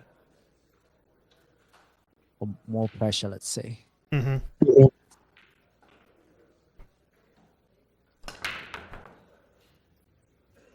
Had a little bit of a gap, I think, in that rack because the one didn't come off clean. Yeah, probably. Because this one, he hit it pretty well. Yeah, Again, it's the cue ball. tempo. Yeah, tempo moved, and then the second roll balls didn't track towards the side pocket at all. It's fortunate not to have Mike be able to see the 1 ball. Yeah, against Steven. Okay, he's pushing it. Oh, Mike was 3. Interesting. Because you want the position from 2 to 4 to be slightly harder, I guess. Which is valid. Thoughts?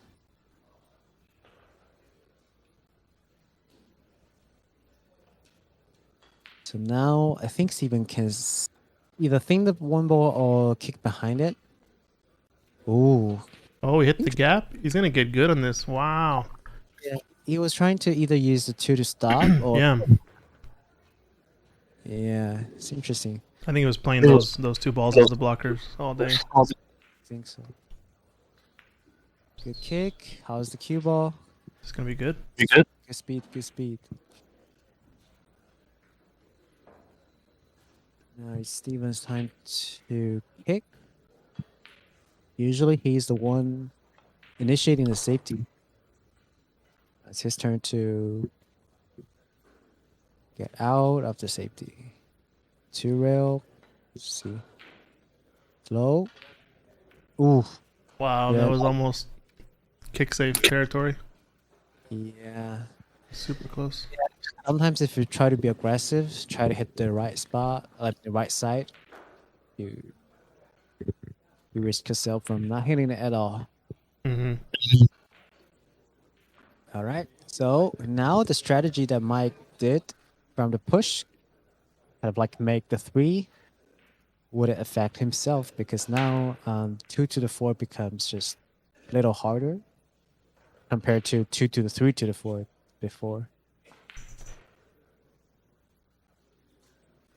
Probably stop shot stun over a tiny bit and then just top spin.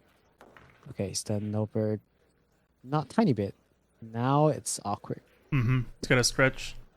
Yeah, stretch plus straight, so he has to kind of cheat the tube on the left side while drawing all the way back. The good news is he doesn't have to draw too much because anywhere on the like this triangle, the right side triangle, to connect the 2 to the 4 to the right bottom corner, anywhere there you have a shot. Just depending on how easy it is. Yeah, he's not forcing too much. If you cheat it or force it too much, you risk rattling the 2 ball, or kind of if you draw too close to the 4, you also lose the chance of attacking it. All right, now it's just I think on the edge of 2 thing to be able to control the cue ball. But the 6, the 5, yeah, he's looking at the 5 always have the short side positions. Mm-hmm. Probably 2 to 3 rails get under the 5.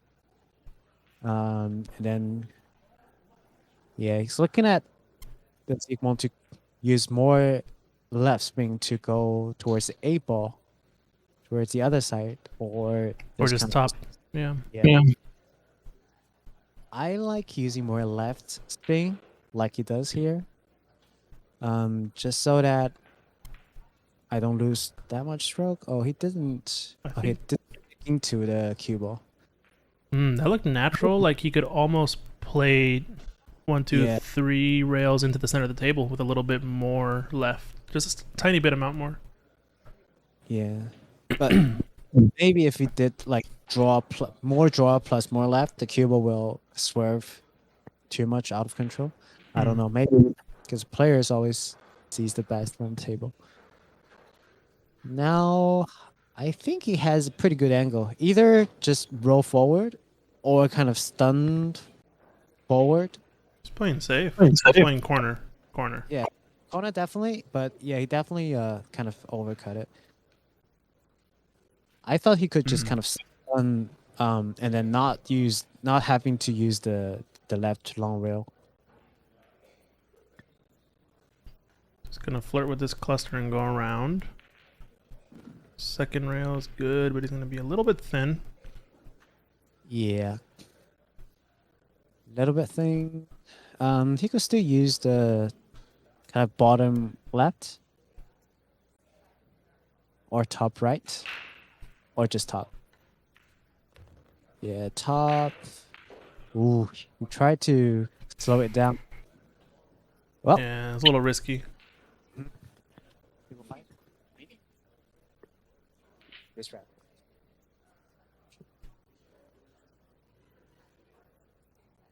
All right, I guess I'll be up against Clay soon after this wreck. Okay.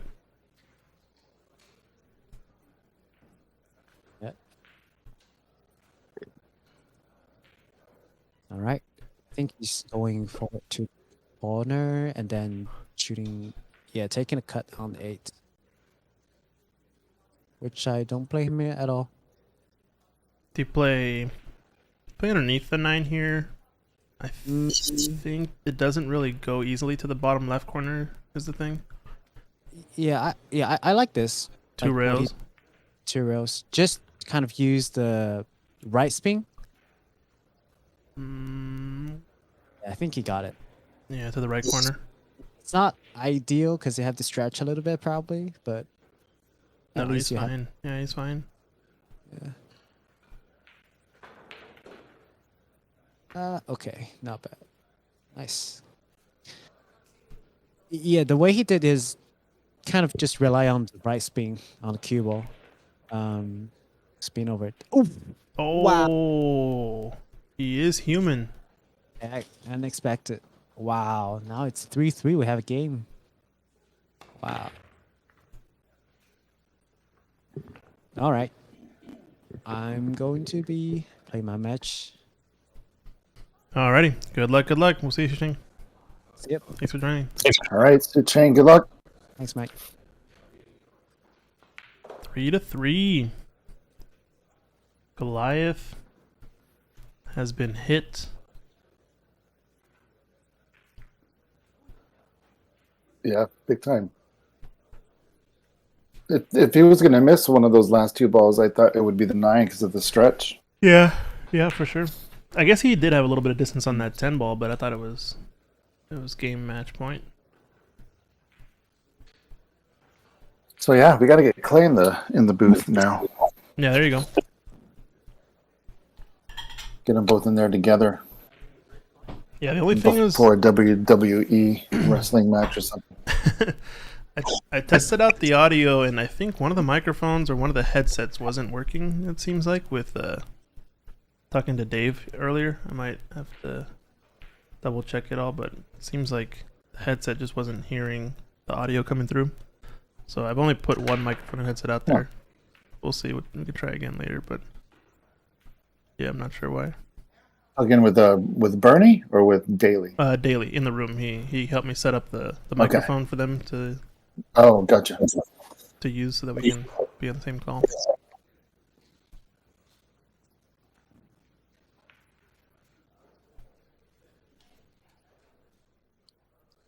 Yeah, I wonder if there's any results. Can you see the score from your end on Dave and Kevin? On Dave and Kevin? Yeah, let me check.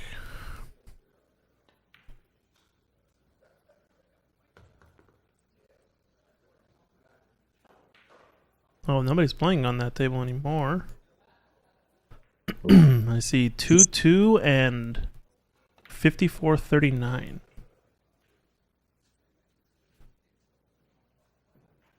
So I think it was a decider, actually.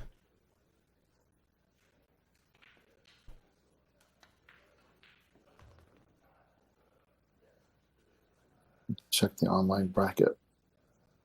What do they use for the bracket? Challenge. Okay.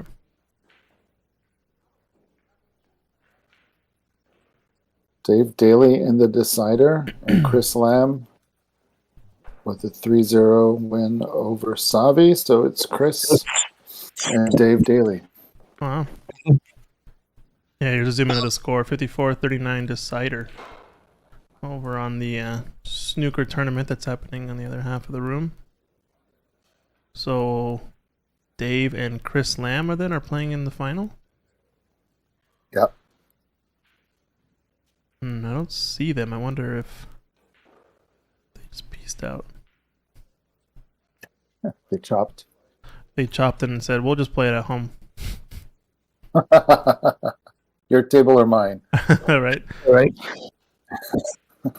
Play the first 3 frames in one place and the next 3 in the other. Yeah, how fishy that is. 2 people with home tables won.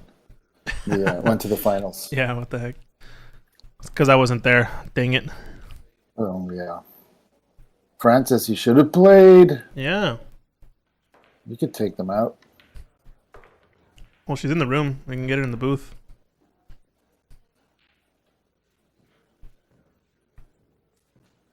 Only when you need your beauty break, Michael. That's all. Yeah, yeah. I need plenty of beauty breaks. I need mine pretty soon here. No, I'm just kidding. SC Manhattan saying 6+ hours. Great job. Thanks again for the quality stream commentary. Yeah, thanks for viewing. Protimesh saying if only knew it was a 1-day event. Yeah, I guess a lot of people dropped out last minute, so I think the field is a total of 18 players. So you probably could have played. I think it's going to end tonight if I had to guess. Because what, it's 5 o'clock and they are down to 10 players, looks like. Yeah, 1, 2, 3, 4, 5, 6, 7, 8, 9, 10. About to be 8 players. 8-player bracket starting at 5 o'clock, 6 o'clock in the afternoon. I think you can finish that in the same night. Even a 10-ball race of 7. Well, with this level. Yeah. You want to join the call, Protimesh? We can get you in the booth. Commentary.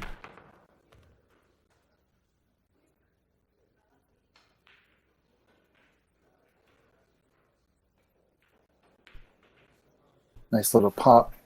Yeah, really good. Perfect layout.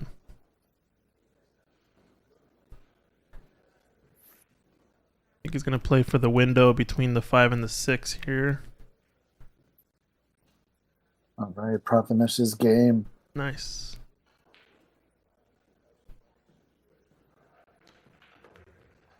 Oh, he's playing the other way. He's not going to get a shot here. That's surprising. I thought he would play with left spin and hold on the left side of the table. Oh, wait. Sorry. I got to update the score. 4-3, Steven.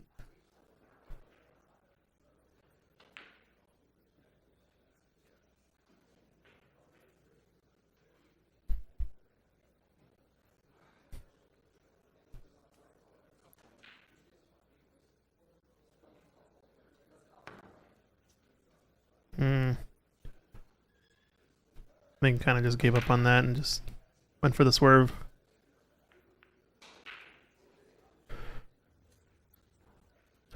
So if you're Mike, you got to take advantage of this situation here. Got to make it 4-4, put some pressure on him. I'm sure these two players have met before, though. They probably know each other.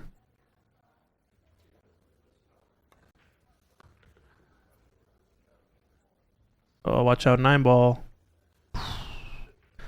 Now, that does make things a little bit trickier, because now this 7 is going to be hard to get to. I do like the idea, though, of playing down the table to the bottom left corner area, and maybe playing it off the 9, or just playing it up into the left corner, the 7. Either one is good. Yeah, Prothemish is down. Just download Discord and send me your username.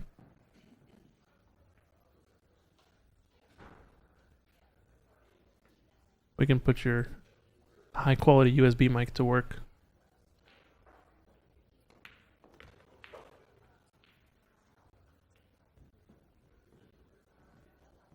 This is tricky.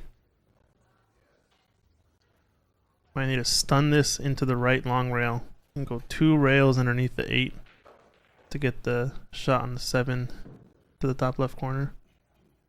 Alternately, he can try to hold it and just play a thin cut on the 7. Not my favorite shot, but... Oh, he was trying to go that way. I think he had to stun it. I think it's frozen? Yeah. Yikes.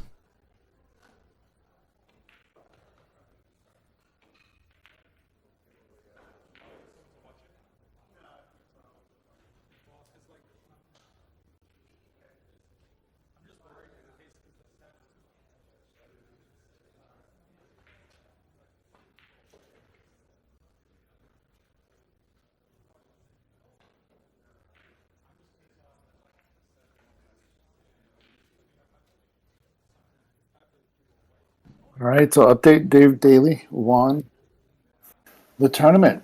So as tournament director and competitor, he pulls out the W. Good call. Wow.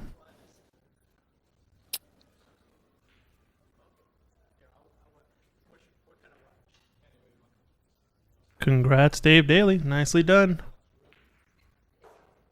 Oh, looks like we're calling a referee over for this one. Yikes. I think even if it's frozen, the way the two balls lined up, I don't think he's gonna be hitting the 7. I think the only reason to call a ref there is to watch for if the cue ball leaving the contact causes the 7 to rock towards the cue ball. In which case it wouldn't be a foul. It's just he's vacating the space and that ball's rolling into the space that it was vacating or occupying, right?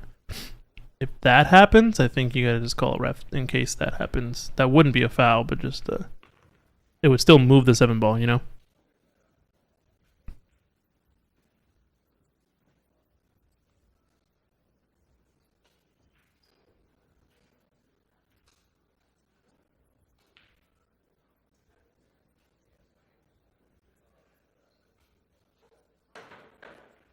Yeah, so he might actually opt to shoot this off the 9 into the side pocket because he might not have a shot otherwise if the cue ball rolls too far forward when he goes for the corner.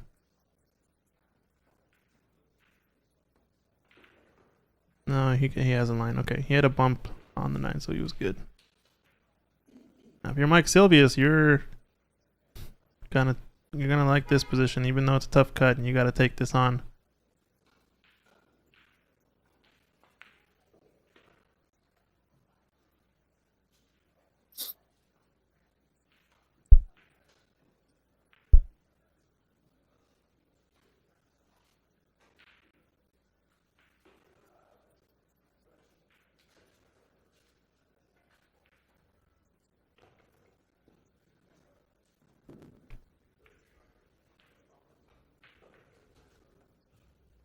As 'tis the tendency to catch it thick.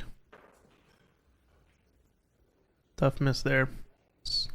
Don't know if he's gonna get a chance like that again.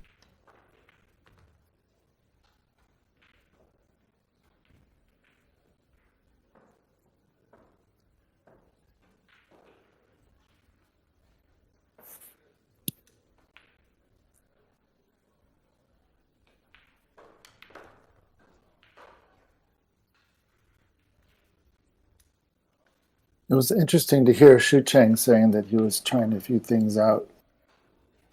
I wonder if he meant like experimenting things or just testing the table.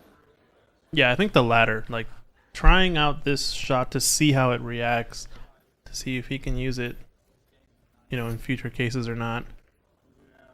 I think when you have a comfortable lead, you can kind of either experiment, I guess maybe a word for it, but I think more so just seeing how the table reacts because he was saying that it wasn't doing what he expected of it, right? A couple times. Mm-hmm.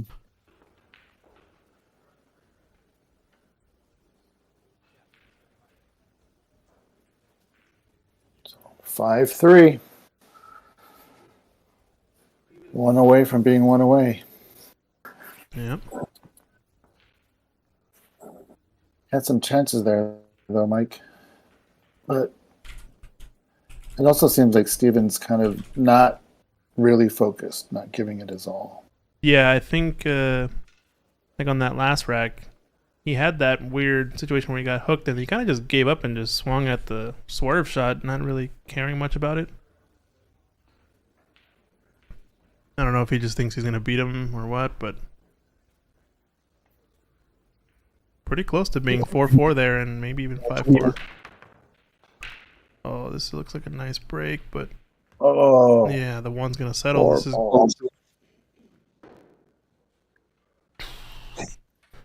this is actually pretty good. Even though the 2's awfully close, one's in the pocket, so you can kind of do a lot of stuff with it.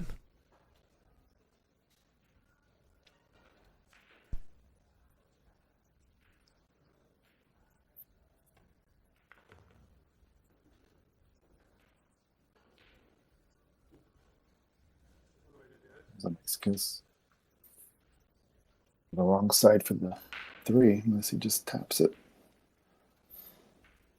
But yeah.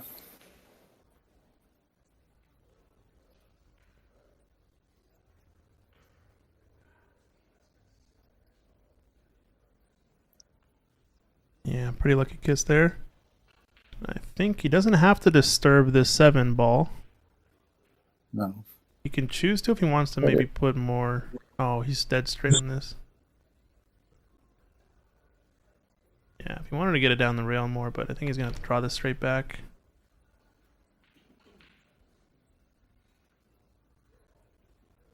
And I like doing a stun on this shot just to get this angle and 6 in the side. And it'll guarantee you a 2 rail position to go to the 7 because you want to be fairly straight on the 7, it being so close to the side pocket and on the rail. Yeah, that's what he decided to do. There you go. Now just roll this with a little bit of right hand side.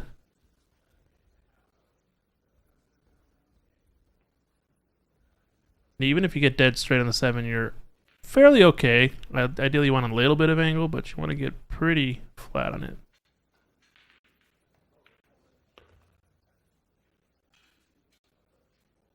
Yeah, this looks like it'd be perfect.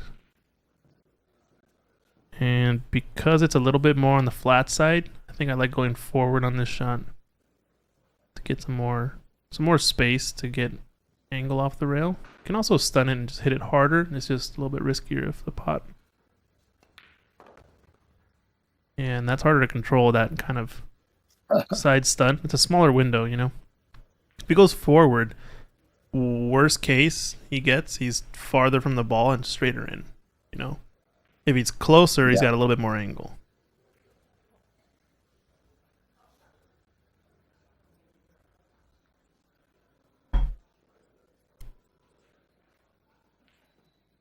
Yeah, definitely follows the shot.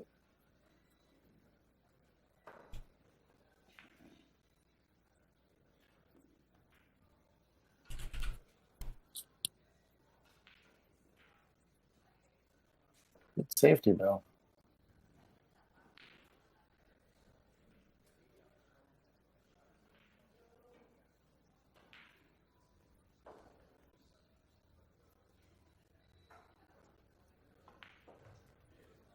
Snooker safety here. Oh no. Doesn't go all the way up. Hit it too thick. Did he get enough to stop the cut to the left side pocket? I don't know. I think the 8 is blocked by the 10 to the bottom right, but did he plug up the back cut? No, he's playing the safe. Oh, I like this safe. Using the 10 ball to hold it there. Get a guaranteed snooker on the 9. It's a smart shot. I think he might have been playing it more to just stop it behind the 9, but it still crept along the good line.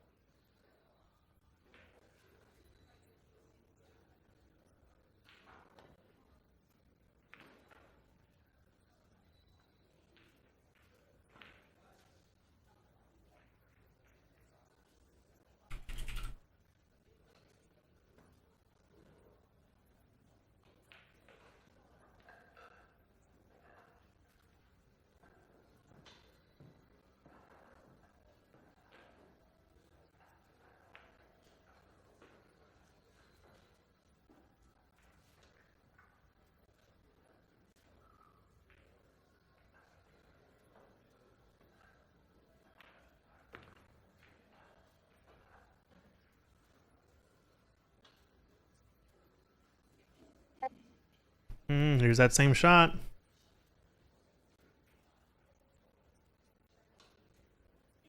Actually, this is the one that Steven missed, I guess, right? Like the high money ball. So let's see if Mike Silvius can knock this one. Oh, they missed on the same side too. It's a tough shot, to be honest, on the rail and that much distance. And he gives up the rack.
Alrighty, we got another guest in the booth.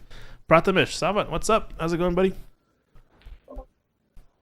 Hey guys, going good. Wish I was playing there, but I'm just getting ready to travel tomorrow. Yeah, you got a big trip, right, for work and stuff, so. Mm-hmm. Yeah, it seems like a pretty Mike? good event. I mean, it would have been fun.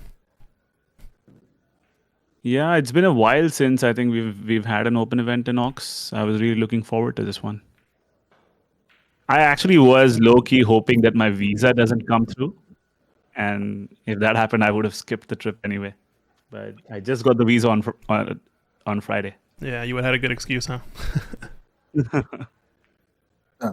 We need you to have your visa. Oh. You got to go to Sheffield, my friend. Oh, that's so lucky. Oh, yeah, Sheffield, that's right.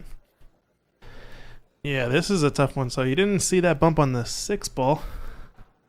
Like, he's going to do that same thing where he kind of just, do whatever, kick at it, sell out, whatever. This is where Mike Silvius has to take advantage because it's definitely a lot of mistakes from Steven. Maybe he wouldn't be making normally, but hasn't had the sort of response that would have warranted a lot of pressure put on him, right?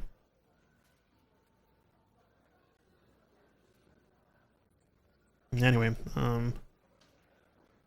yeah, so I think we got some other events coming up at Ox. You ready for bigger tournaments this year? You're gonna be playing in the obviously you're playing Seattle Snooker Open later, Prathamesh. What's your Fargo at? Are you gonna be able to play in any of the 6 something and unders, or are they gonna play a 600 and under next? I'm still in 609, I think, something around that range. So if it's anything, I think below 610, or I think anything above 610 rather, I can definitely play. But they've got a lot of events coming which are in the 500s. Yeah, So yeah, those I can't. gotcha. Well, And the last I heard, Seattle Snooker Open was getting postponed, I think, right, Mike? We're not doing it in March pushed now. back to June. Yeah, we're doing it in June 22nd through the 24th. Mm-hmm. Okay. Yeah, there were just some scheduling conflicts with the greater community that we had to avoid. So yeah, I'm glad it all got worked out and sorted. We'll be working on some qualifier tournaments up in Canada and then other parts of the U.S. Michael. oh my no, goodness. few mistakes back and forth from both players. Yeah. Yikes.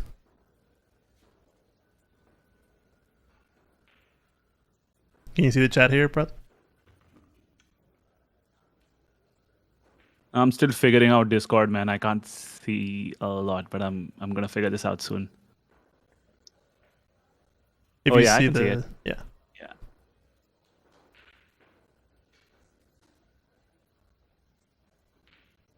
It's Chris Jenkins. Hey, long time.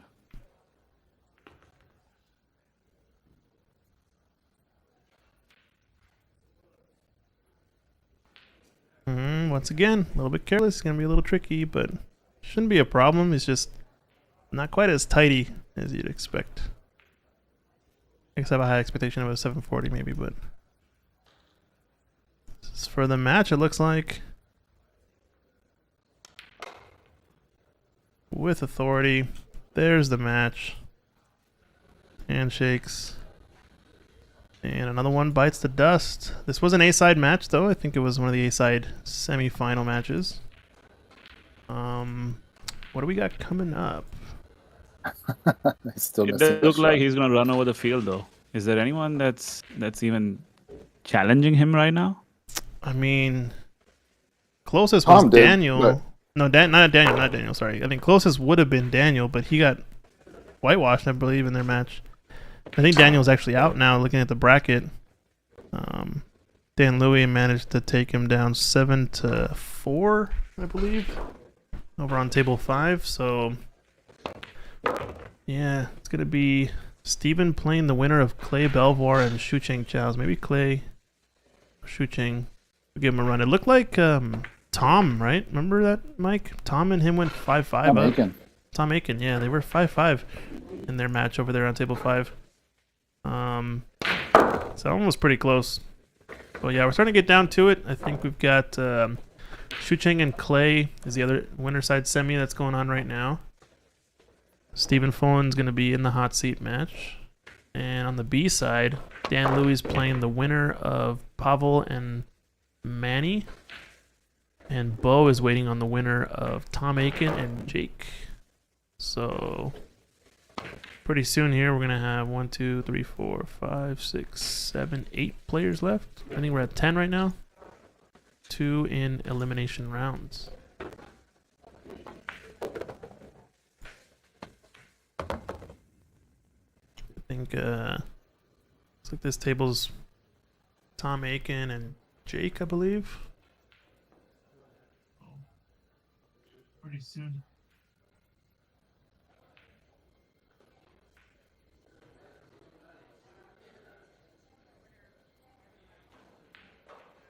Alright, so we're waiting on table 2 and table 4 for the next match on table 3. So the winner of this...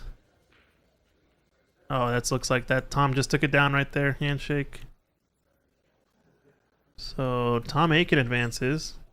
Okay, looks like Shu Ching is playing Clay over on the Evo Sports stream, I believe.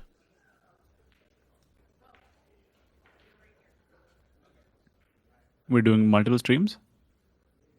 Yeah, we've got... actually, I don't see Evo Sports live anymore with table 5. Is their setup still there? Their setup is still there, yeah, but I don't see them going. Maybe we want to ask Colin what's going on with that.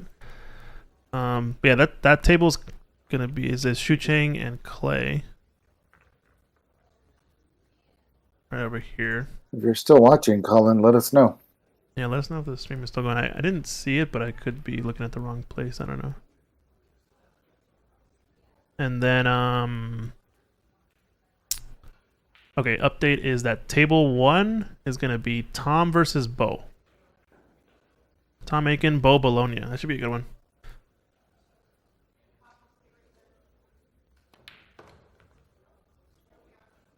Just tell Tom to be careful. If he beats Bo by a thin margin, they might be playing a few money matches coming up here in a few weeks. As we know, Bo likes to play stream matches. It's been a while The though Bo that Show. we've done this. Yeah, he hasn't been playing Oh a my lot. god. I think he's been playing in some other events. I mean, you and him went what, three games, 3 matches? More than that. I think there were 3 or 4 which we streamed, but we Oh, yeah. probably played 7-8 times. Wow. Ching overcuts that, trying to go inside 3 rails. It's gonna leave an option. That's actually best case scenario for him. Even though he had the shot, left an option, it's gonna make Clay actually try to bank at this, which should be making this bank shot, but Yeah. If he goes for the bank, where do you think he'll play position for the 10? really depends how hard he hits it, I guess. I like playing position for the 10 in on our side, the right corner pocket with just pure right hand side. I think it's a more intent question, though. I mean, if Yeah, if someone's playing position in the side there, they're trying to play a 2-way. If they're going all out, they're going to probably play it for the corner. yeah, but this he just played the prudent safety, and this was an example of what Shooting was talking about earlier, and Noah was mentioning was Clay's attention to speed control when he just has to thin off a ball. It's probably one of the best players I've seen around for sure. Like I think that's his biggest weapon is when he's got nothing to do, he could just thin it and put the cue ball almost on whatever pace and almost whatever line and spot he wants. It's pretty wild. Oh, he called it. What a He shot. called it. No, he's gonna Is stop. that- Man. It goes in. Oh, That was so close. He just caught the rail on the way down. So with the way the tables play now at Ox, this sort of a shot needs a little bit more speed to go in. If it's at that speed, it's going to just rattle on the pocket. Mm-hmm.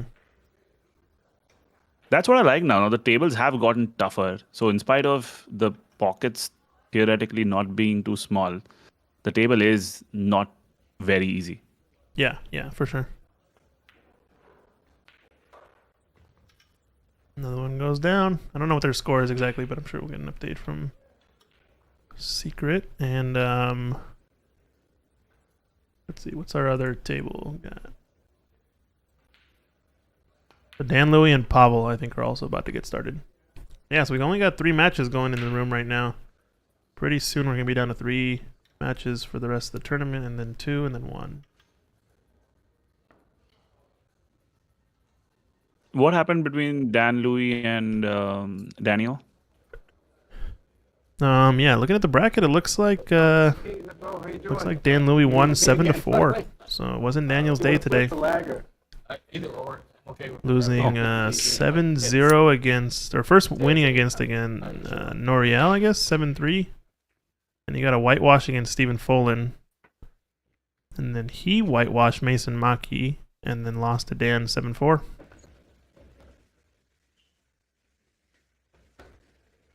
So yeah, I think we're down to the top 8 now.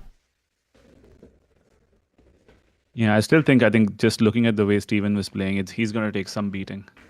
It's going to be hard for anyone. I don't think anyone else is playing close to his level. Yeah. Yeah, even Dan, I think, was playing a little bit. I think Dan had the opportunity to play at that level, but he just kind of made some silly mistakes. I wonder if he's cleared the head now and maybe he can bring some pressure back into this one. But yeah, I think it is a race to 7. So if a lot of things change if even the best players, they miss the 8 or the 9 in the first couple of frames and it's 2-0 down, and then things change quickly. But I think if he gets off to a good start, I don't see anyone else beating him today. yeah, we'll see, I guess. Whoa.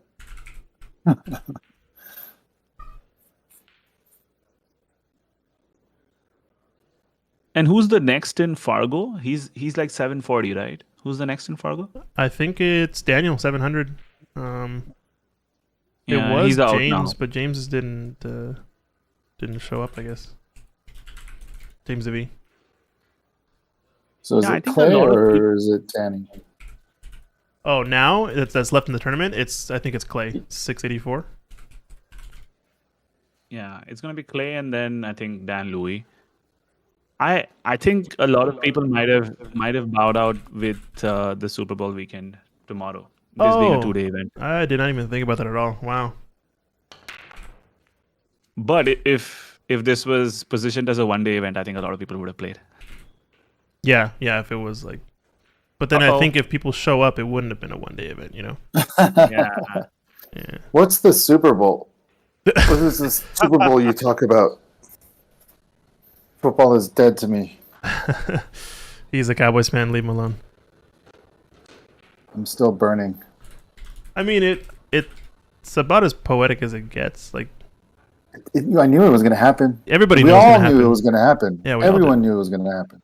And yet it couldn't be stopped. You know. Couldn't be stopped.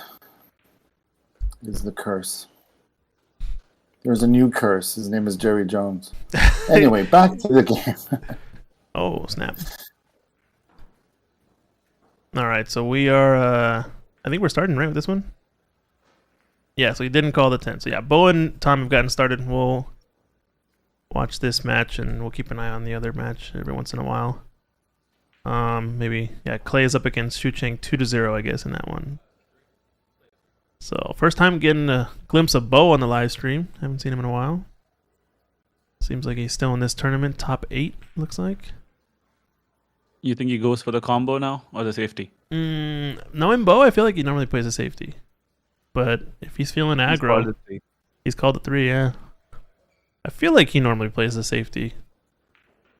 Yeah, I think behind the 6 was a pretty decent one. Oh yeah, behind the 6 and roll it in. This is kind of a natural safety if he hits it, yeah, thin enough. He was going for it though. I don't think he was playing safe about it.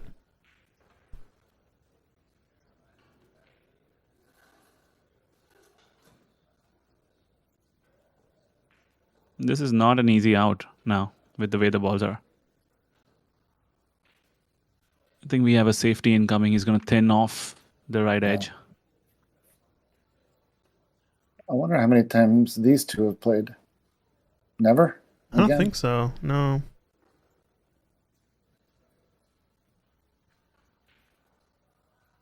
That's what I was saying. I think Tom better be careful. He's gonna have to play some money matches after this, depending on who wins. They know of each other though, right? They should know. I would assume so. Yeah. I feel like Tom has been in the room when Bo and Brotham has been playing for games or something. I don't know. Yeah. But It's yeah, a I'm good not sure. gamble. I would take that bet. That's a good bet to take, I guess. Yeah. And looks like Bo's Fargo's gone up. So he's probably done well in a lot of events. I'm guessing because he was, I think, in the high 500s for a while. Yeah, he's been bouncing between like 610 to 600 to 590 something. I think he won a couple tournaments or got deep in some tournaments over in Olympia area where he lives. I don't know if there's a new pool hall that opened up or something, but there's been some more tournaments over there, I think, and I feel like he's been playing in those events maybe.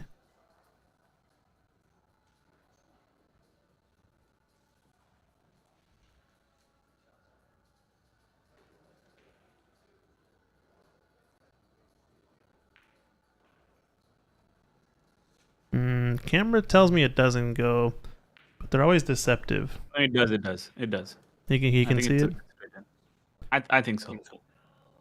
Do you rub off the 4 here then to hold it, or do you just stun and pull No, it up and down? either play slow or stun it. I don't know if he can stun it. It seems like a lot, but he might be able to hold center table just a Like a little bit. kill shot. Yeah. Oh, he Ooh, could have held exactly it that. for sure. Yeah. Plenty of room.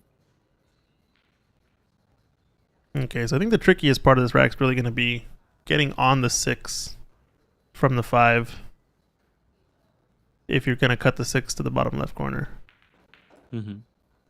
There is a chance to play the combo 9 in the side. But I don't know. Or the carom. I don't know if it's worth it. We'll have to see.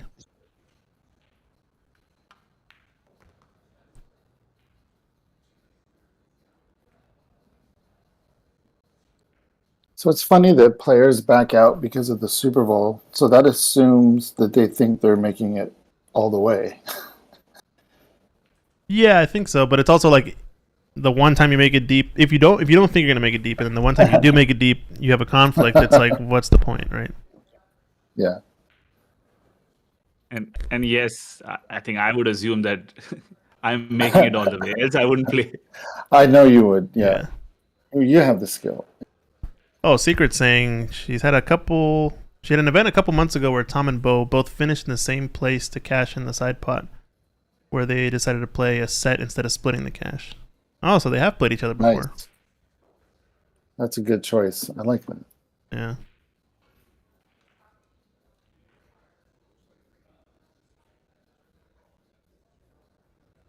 This actually would have been a really good event to play, especially with so low entries. It would have been over in a day against good, tougher competition. Yeah. The concentration's pretty high. I think there's, 5 or 7 or 8 650s and up, something like that. Mm-hmm. Yeah, it would have been really tough. He's in a bit of a tough spot here. I think the only choice he's got is just cut it slow, hope he holds the cue ball center table, but it's going to be hard. This is his favorite type of shot, though. I feel like he always goes for these back cuts, and he's pretty decent at them. It's going to be too fast, though. Yeah, that was the problem. I'd almost wonder if it was worth it to play it out of that corner in additional 2 rails and come back down to the middle of the table. But yeah, this 6 ball is going to be the kind of the story of the rack the whole time.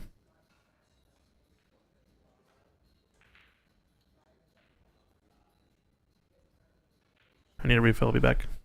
Do you see any safety here?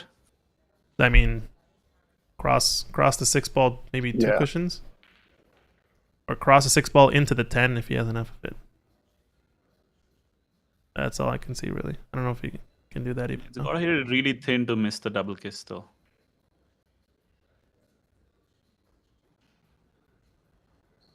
Yeah, not really decent look. He's going to be in trouble next shot. Secret. Who won that match? To take the cash. If you know.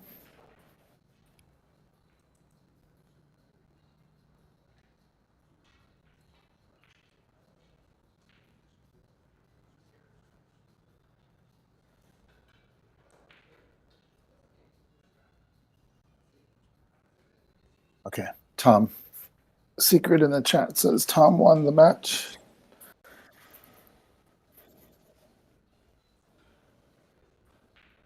This is a roll-up safety, right? It looks like. I mean, Yeah. there's a little bit of a risk of not getting a rail if you don't hit it right, but I think with the 10 being there, it should be an easy one. Oh, he's going for it, I think. Yeah, I like the roll up actually because the 10 is the extra blocker. Yeah, looks like he's going for it though. Oof. Yeah. Oh, nice shot. lucky. I think he's there, yeah. Yeah, I think he's just there. Wow. Yeah, that landed really well. Oh, wow. They went double or nothing on another set, huh? Who won the second set then? He's keeping us. You're leaving us cliffhangers. Yeah, Secret. leaving us drowning over here. What the heck? Wants to make it an entire dialogue. Uh-oh. Uh-oh. Oh, no. Oh, yeah. All right, up and down. Sean Murphy I'm gonna style. guess. That was a really bad shot. I'm going to guess it went nothing now. Bo won the second set. That goes right. Just Then because what that happened? shot. Then what happened? Yeah. They were like, that was fun. Isn't this a Past 2 jump hours. though? This is a It jump. looks like a pretty easy jump, but does Tom not jump? Yeah, I don't know if he jumps a lot. I haven't seen him do a lot doesn't of jump. jump shot. This would be one of the easier jumps, Yeah. if anything. Wow, and he gives it up. Yeah, they definitely know each other then for sure. This is going to be a spicy matchup. I like it. I like it. Yeah, I don't give up in tournaments for sure. No, you make him I know shoot. I some mean, even those I two. know some people get offended, but I don't care. Yeah, some people get offended, but I would get offended the other way. You know what I mean? Yeah. Like Mike and I were talking about this earlier. Like in snooker, it's almost the reverse, where it's like you're expected not to give up. Yeah. And in pool, Like it's if you like give sometimes up on expected. the to. opponent's turn, it's bad etiquette. Yeah, exactly. And here, it's like the opponent will like look at you and be like, Yeah, hey. Are you gonna make me shoot it? And it's like, what the fuck? Sorry. And I'm all the time like, yes, definitely, I'm gonna make it shoot it. There will be some players who would get perfect position on the 9 and then look at you. Yeah, yeah. And even then, I'm just like, I'm not gonna make eye contact. And maybe it's just a cultural thing. It's just I'm not used to doing that. So I'm pretty much always saying you gotta shoot it. Yeah, it's usually just the opposite culture, I think, in both games.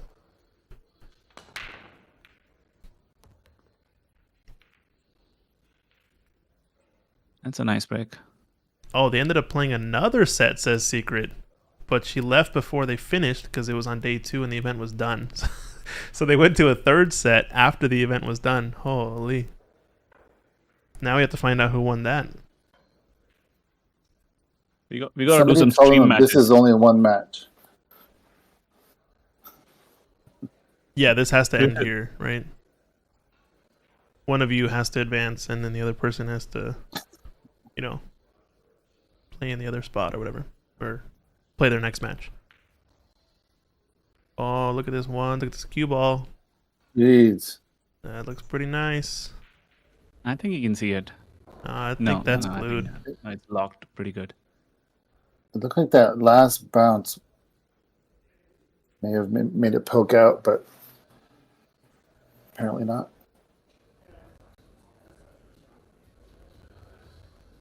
What kind of glove is that? What kind of glove is it? I think it's a Kamui. Um, Yeah, it's a Kamui. I can see it from here.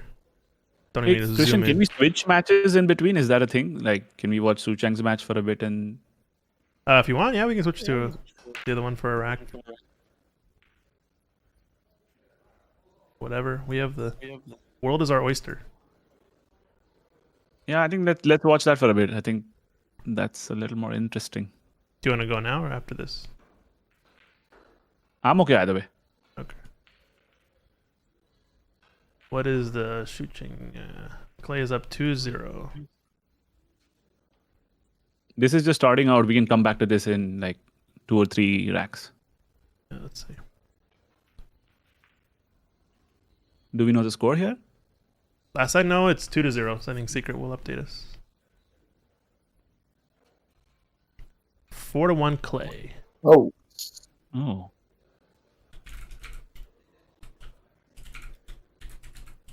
Ball in hand, Shu Cheng.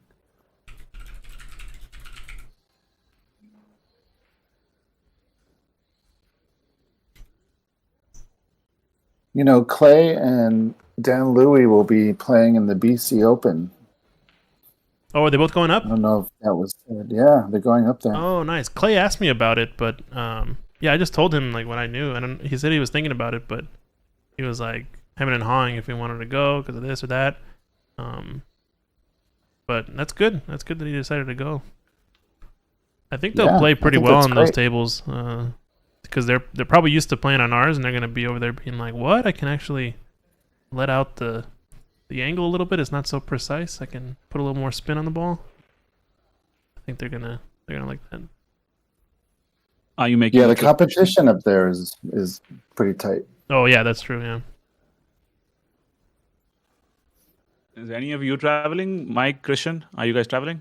No, I was thinking about it, but it's my birthday weekend, and I was gonna do something else. So yeah, maybe next year. No, I'll be finishing up here in March, so I'm coming no, back for no traveling until I get back. Lincoln City though. April, first week of April.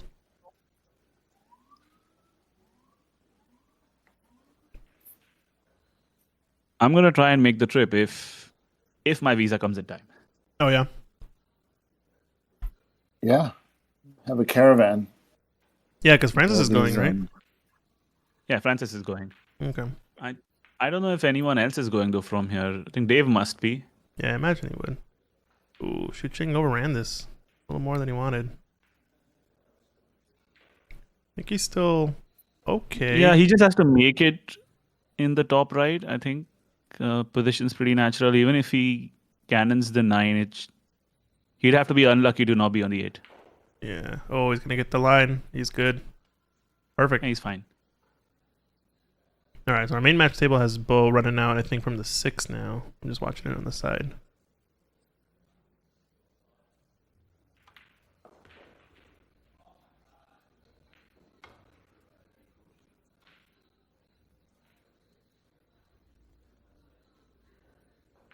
Yu Cheng doesn't look himself in this match. Hmm. I mean, I've played him so many times. I can see he's queuing a little tentative. He's not queuing like he usually does. Mm-hmm. I think because he respects Clay's game a lot. I think he goes Yeah. out and practices with him and stuff. So I think that has a lot to do with it. He's learned a lot of stuff from Clay, I'm sure. It's kind of like the mentor-mentee type thing. Yep.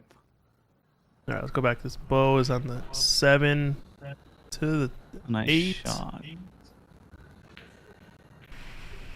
Just a little Got bit there, you think? short, Nope. but he can cut it. It's just not easy. He always likes to spin those around the table a lot. Use the extra side and extra low. Just touchy because he's Problem is, I think the amount of side he's gonna give it might even go past the 10. Cue ball. yeah. I was talking about the 7. On the 7, he likes to swing it. He could have gone forward, I feel, to get to the same 8 ball, maybe even the short side, but yeah, this is cuttable. This is gonna be just top it and swing These it. are ones that hang on the pocket though. Yikes. Oh, well, he is a right-handed player. It's not easy for a righty. Uh-oh. Big shot.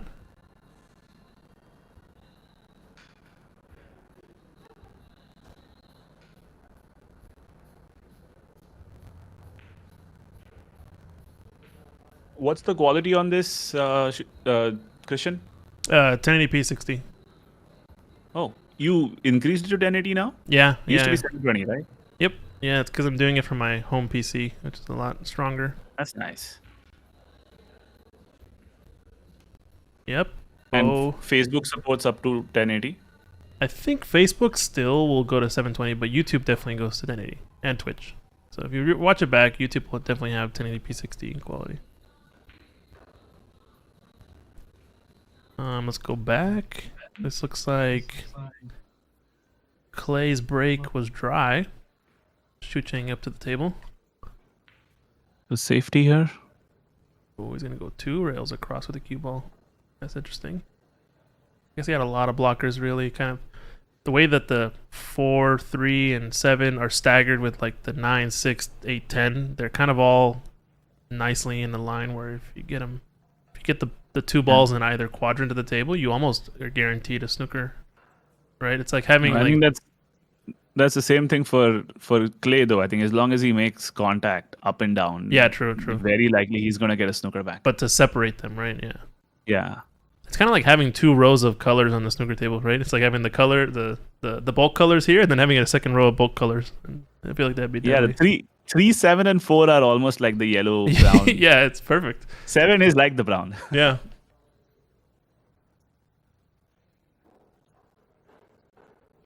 Yeah, it's confusing. We always see snooker on every table. I see those 3 balls again. They're in the wrong spot, Yeah, they're all in the wrong spot, wrong colors. except for the brow. Yeah. Just left a shot. Nothing easily makeable though, and unless it passes a 6, but he's looking at it in the other pocket. Don't think it passes a 6. Yeah, I think It would he be a should beautiful looking- set. Sorry. This sort of thing would mess around with someone's OCD in snooker though. Yeah, just putting the wrong colors in the wrong spots. Yes.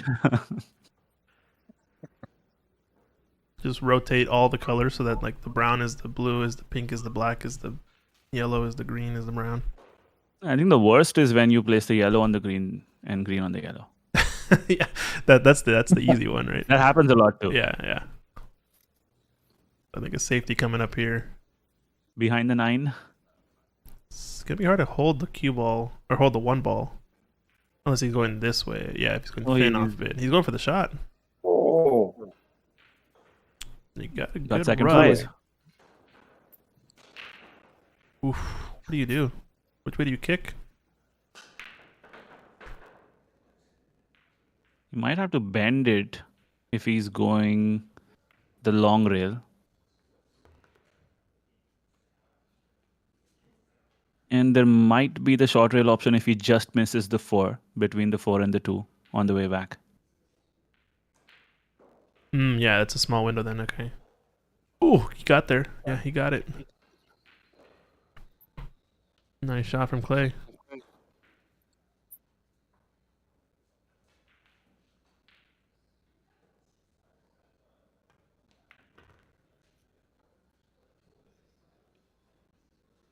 Looks like this is on in the side, and he might be able to play the 3 in the left center, or he could go straight. Yeah, if you're rolling it into the Long two. corner, it's got to go forward a lot, just like that. That's the right shot. Mm-hmm.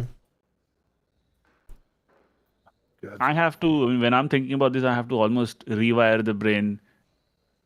Especially after playing snooker, you always want to make this in the side. And then I tell myself, no, this is pool. The You corner could shot go- is easier. Yeah. Or if you're shooting in the side, just understand that the center of the pocket is a little bit to outer the center of the pocket than you're used to, right? Like, don't aim at the snooker center because you always hit that near point. That's a good Yep. shot, though. I think he's in prime position now. Yeah, he's back in line. I'm just glad those 3 balls are out of there now. We can focus on the match.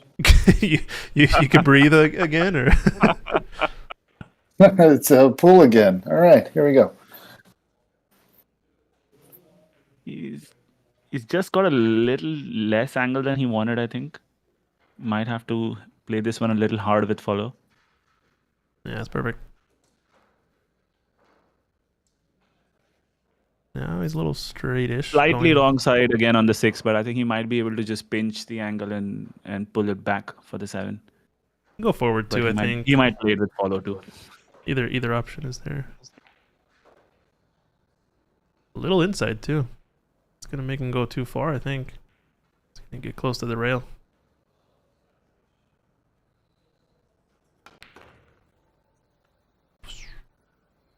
Just watching the side table with Bo, and he's swinging the cue ball 3 rails with outside and doing the this and the that and the bang and the bang and the bang and the bongo wango. Yeah, Yeah, It's the Bo Show. it's the Bo Show.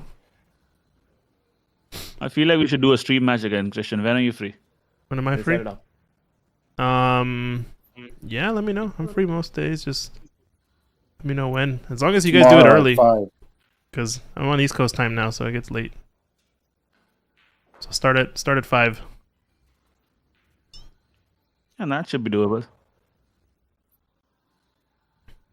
Finish before 9, and I'm good. Unless it's the weekend, then maybe I can stay up. Yeah, Clay looking comfortable here.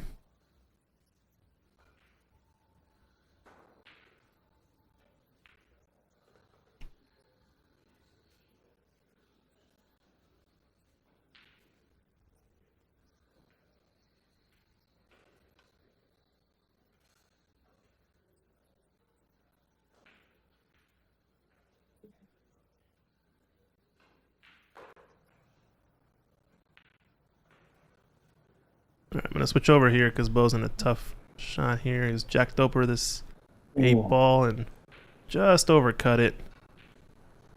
Leave a shot here for Tom.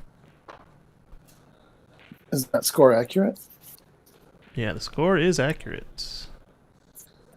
Double check real quick, but I believe it is 2-0, if not 3-0. Yeah, 2-0. According to the coins.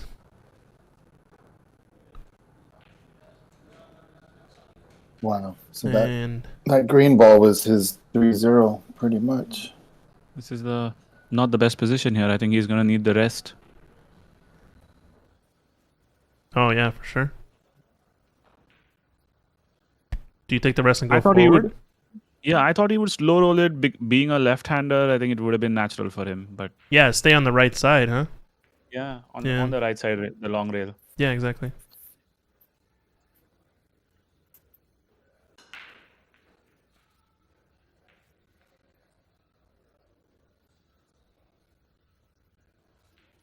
I mean, I'm all for extensions, but I really don't like playing with this long an extension because you're this almost point- playing with the different part of the queue. The taper. Like you see, Yep. his bridge is on the part of the queue which is extremely fat. Yeah, and it's basically lacquered now. You're not using the same like smooth cue portion anymore. I mean, unless you practice it that way a lot, I agree. It's easier to just use the rest. But you're preaching to the choir here, all right? You're preaching to the choir. This group chat's got too many snooker players in it. I've seen him in there a lot, but I've never seen him practice that shot. With the long rest, long bridge. you Yeah, mean? with the long bridge. Yep.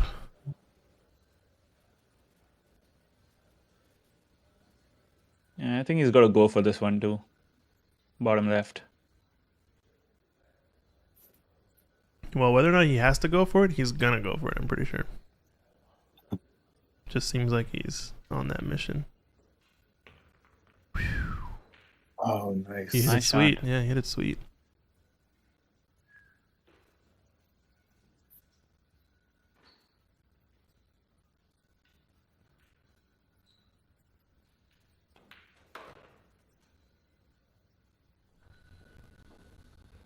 All right. 2-1 in this one. So going back and forth. We're gonna go back to Shucheng and Clay, 5-2 up. It's like Clay in a bit of a bind, but jumping out of it. Is a 7 gonna rescue him? I think it is. This is a pretty straightforward jump shot, though. I think Shucheng decent percentage to make because it's nice. He can bridge on the elevation of the rail.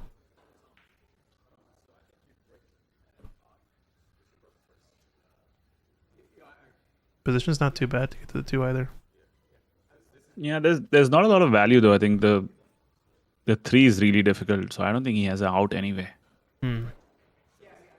He might, if he hits it really sweet, he might be able to open the 3. Oh, you're thinking stun into it, like coming straight Yeah. into it or behind it or something? Yeah, that'd be wild. Ooh, overcut it.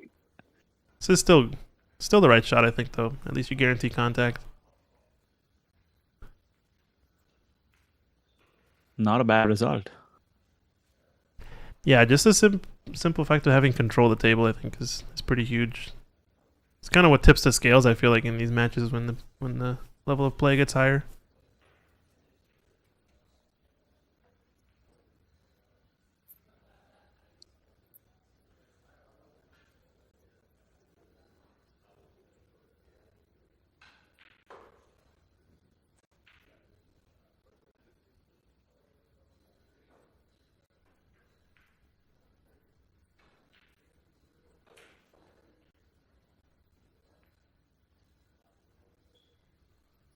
Oof. Tuck them tight.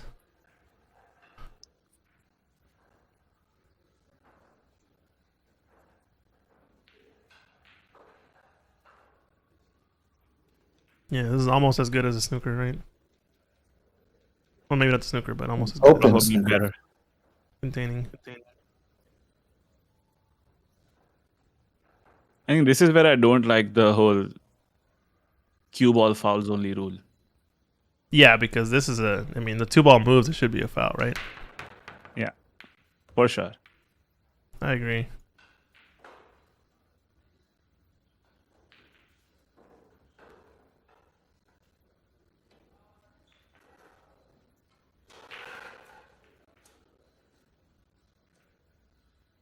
You think he's going to play for the window between the 7 and the 8?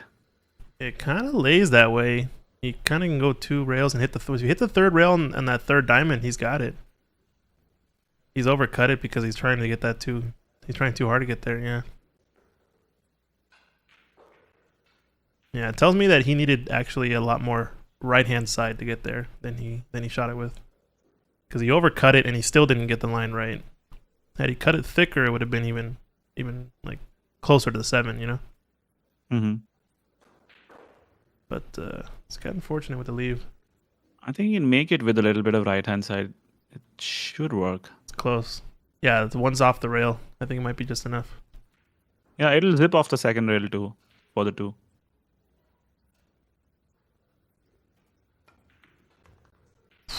Super close, super close. Is he going to leave the same shot?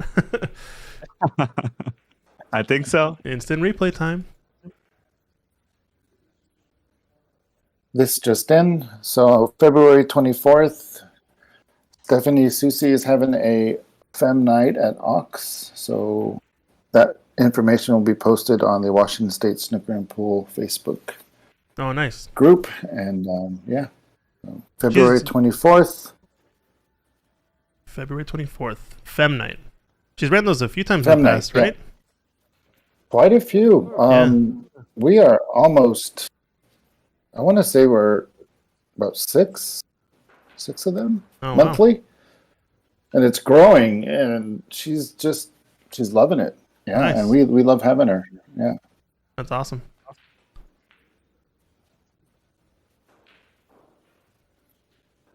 And I think Ed Slade might actually be hosting a qualifier this year for the female spot on the Northwest Cup team. Hey, that's fantastic news. Yeah. Yeah. I think he announced that earlier. I mean, he said qualifiers with plural for the women and Northwest Cup spots or something like that. I forgot what his comment was exactly, but yeah, it sounds like it'd be legit. Because why not, right? Get the hottest player in the moment they're playing the best. Yeah. Oof, nice kick shot there. Yeah, I think that that eliminates certain rules that are currently in place that limit how many times a female player can play on the Washington team consecutive years. Mm-hmm. Yeah. So, you know what I mean? You just win the spot and you win the spot. Yeah, that'd be cool. That's not a bad idea. I think anytime you switch to a system that's just merit-based, it's always a good idea. Yeah, exactly. Yeah.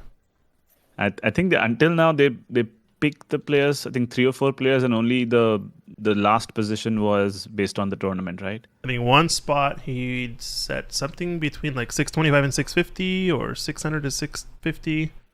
And then, yeah, they pick all the rest of the spots. But, yeah, merit base is definitely a good shift in the right direction. Yeah, I think that's always been the case in the Mosconian Cup for Europe, but America has never done it that way. Mm-hmm.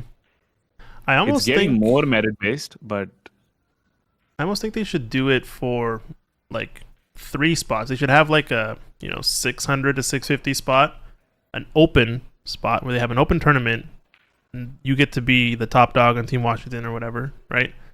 So it doesn't matter who you are, if Ed Slade likes you or not, or whoever. Not even if he likes you or not, but just no matter who you are, if you live in Washington you and or you can win, you get to play on the team. You know what I mean? Like you get Oh, an open tournament spot. Because yeah, if it's like if you're picking players, I think some people can feel like they get left out or whatnot. But so each range you're saying should be a yeah, I qualifier. like having like an open range, like one spot in the team. Period is an open tournament. Anybody who shows up and plays, they win the spot. Then they can have like a capped spot as well. I think both. yeah, but I both think are good. overall, I think the way it should flip where all positions are merit based except one where it could be the captain's pick or a wild Yeah, card, yeah. whatever you want to call it. Yeah, exactly. But it's the other way around right now. Yeah, where it's like instead of 4 spots being chosen and then 1 being whatever, it should be like 4 spots being merit based on a tour or whatever.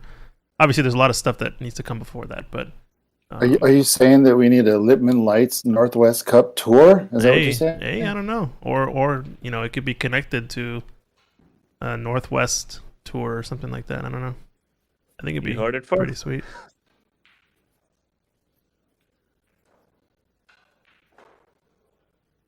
Yeah, it's basically along the same lines though. It's like it's no longer who nobody really chooses other than one spot to kind of round off the roster. Which I think there should always be a wild card for sure.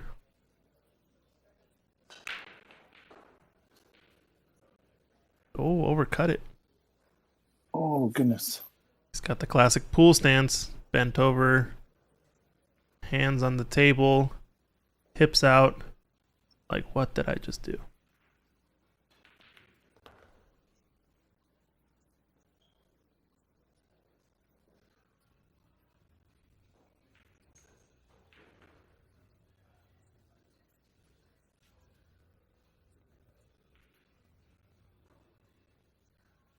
So follow this 2 rails? Or do you follow and check it? Yeah, I think straight back. Going straight If back? he's feeling it, it'll be straight back. Mhm. Needs a lot of confidence for the follow.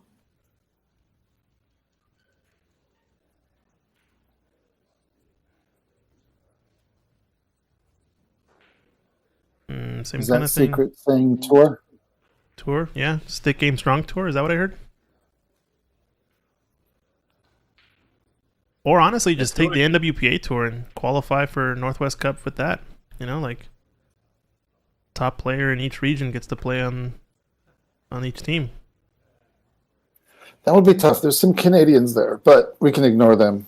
Except I mean, yeah, that's what they kind of do for Moscone, like so far. But that's a different problem, right? Like expanding to a Canadian versus USA thing would be a different thing, but like BC Washington or whatever. But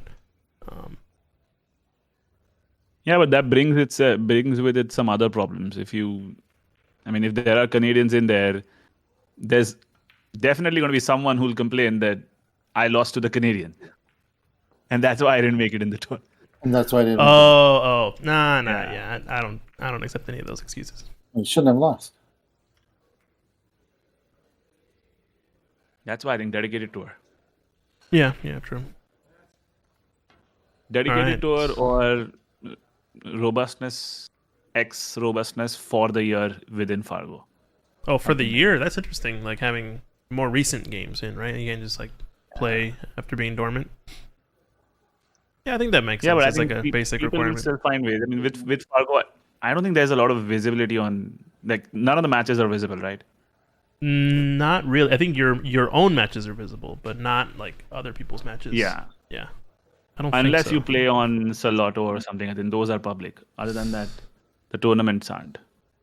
Pain here for Shucheng. And I just watched the rack finish over the other table. Tom Aiken missing the 10 ball. Pretty similar to the 10 he had earlier that he missed as well, and gives both the shots. And now it's 3-1 over in that match. Could have been 2-2. Still in it. back and forth. But Chucheng's in a bit of a tough spot here.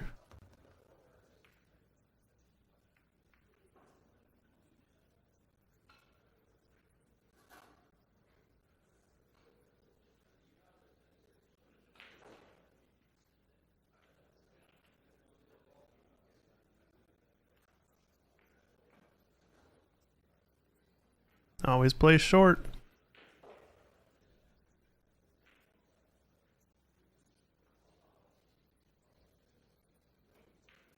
Oh boy.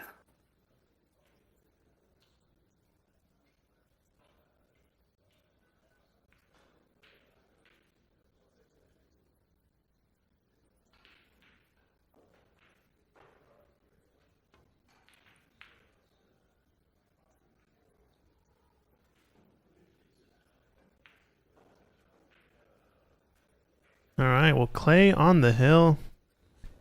Go back to this match. 3-1. Bo is over Tom Aiken.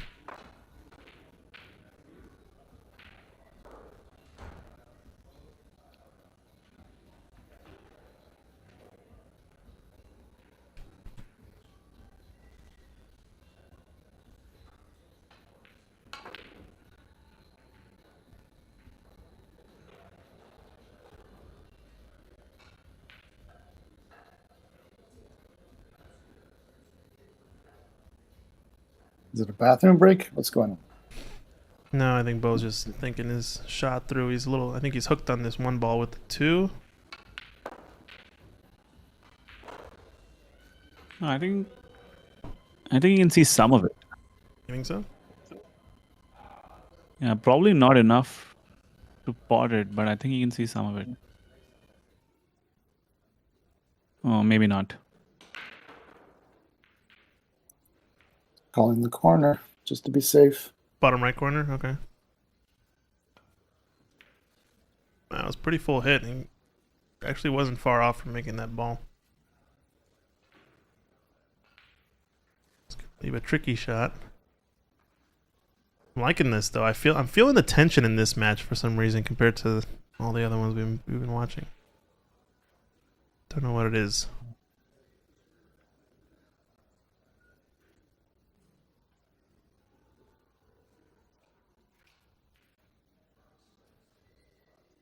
This is 2 matches in one. One for the tournament. Oh, Oh, nice shot. Yeah, one is pride. Or one is really a battle in the war, the greater war that's going on, I bet. the longer war. Yeah. Intentional approach to the table, says Secret. Yeah. Agreed. I think on both sides.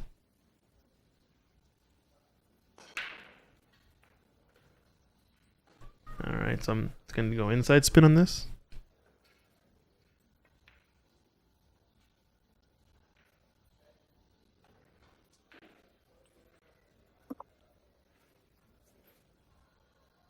Well, yeah. I mean, a B-side match is pretty intense, right?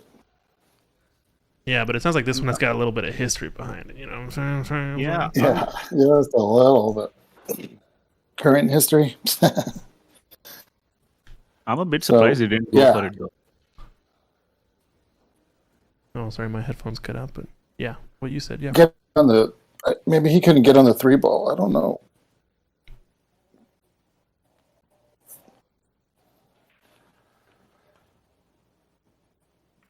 Wait a second.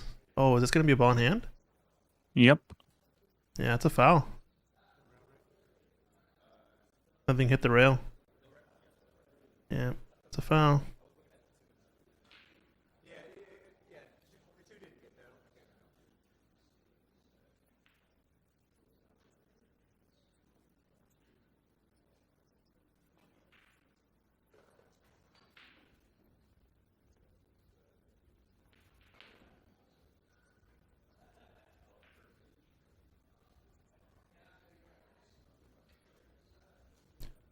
We got 3 matches going on in the room. We've got Dan Louis on the far table, table 2. Got this match, both B-side matches, and then we have the final A-side match that'll determine the second player in the hot seat. So we're getting down to it.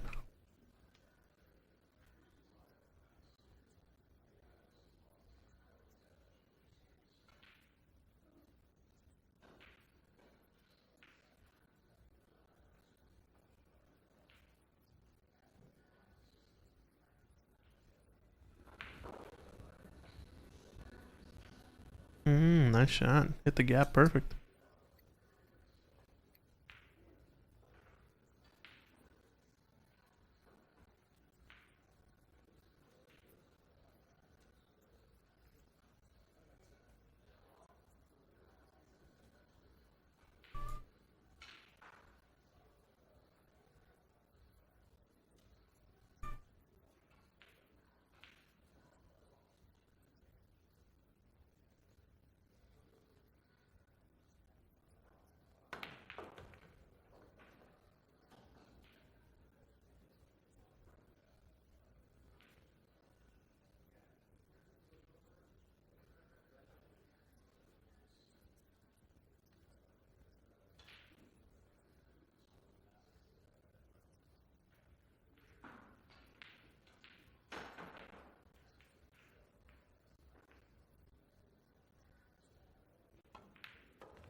That was a nice stroke.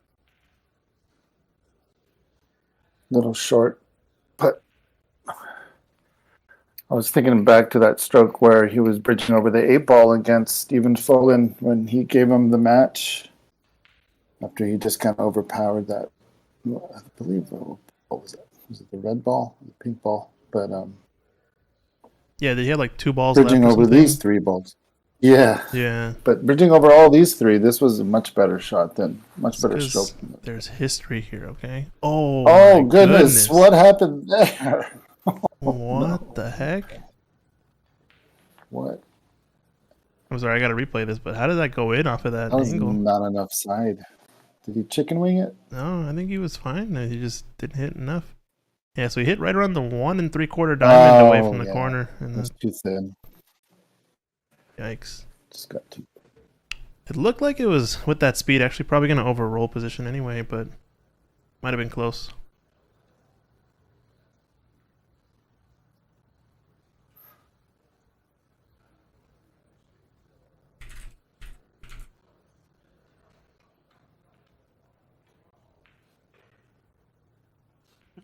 So what's Bo thinking with this angle? There's a high chance that this will not work out if he plays it like this. He's following it, isn't he? What is he doing? Is he drawing it? Pulling it straight back for the 8 in the side, the right side. Okay.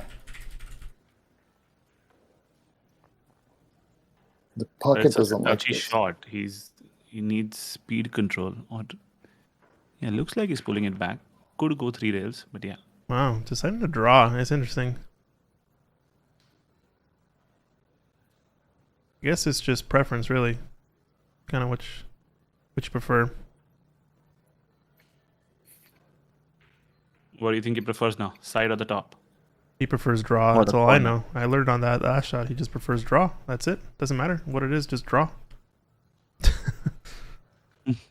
Draw right behind the 9-ball. I mean, just don't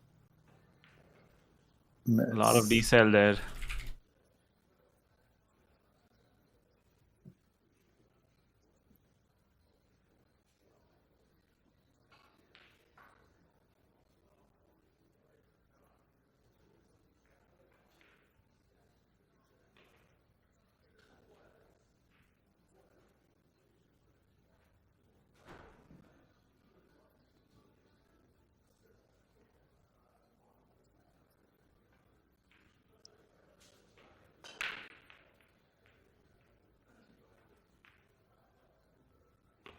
We have to call him Backcut Tom now. Backcut Bo and Backcut Tom are in the same match. Gotta say, that's not what I thought he was going for. Oh yeah, I think that's what it was all day. But it's just touchy because you gotta control that pace.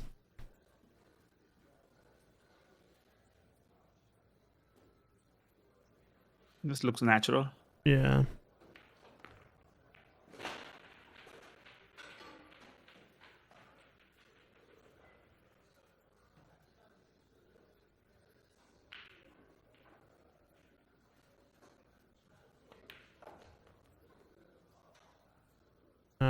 right. Well,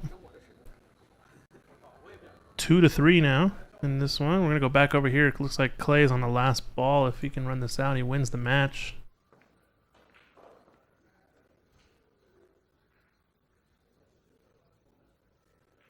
Saw Shuching up in the side. I think he made some mistake that he regrets a little bit, but Clay's had a pretty good run out in this one.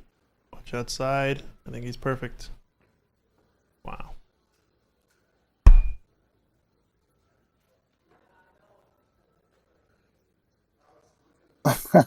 Shoot. And there's the match. All right, get them both behind the mic. Yeah. Tell Secret. I think she's listening. Get Clay into the booth. Do a post-match interview or something. 7-2. Clay takes it down. All right, so we got this match going, and then we've got table 2 in the background. Looks like last I heard, Secret said 5-1 on table 2. Dan is up. Looks like the coin now says 6-1. So I think Dan's on a match-winning run out here if he can get this down. We'll go back and forth though, but I think we'll watch the last little bit of that rack and then we'll finish up this match. I think they're gonna be putting the hot seat match on this table, so got another spicy one coming up.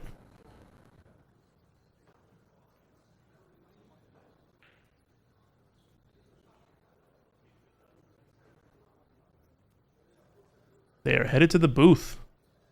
Sick.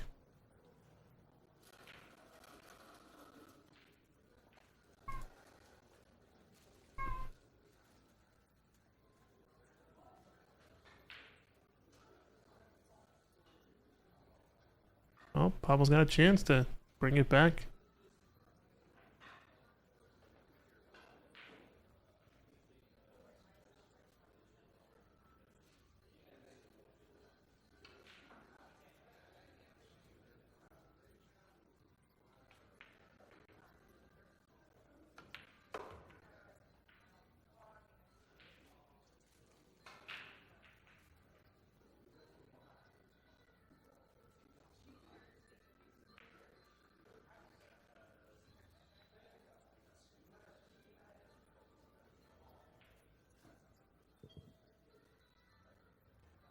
Christian, can you hear me?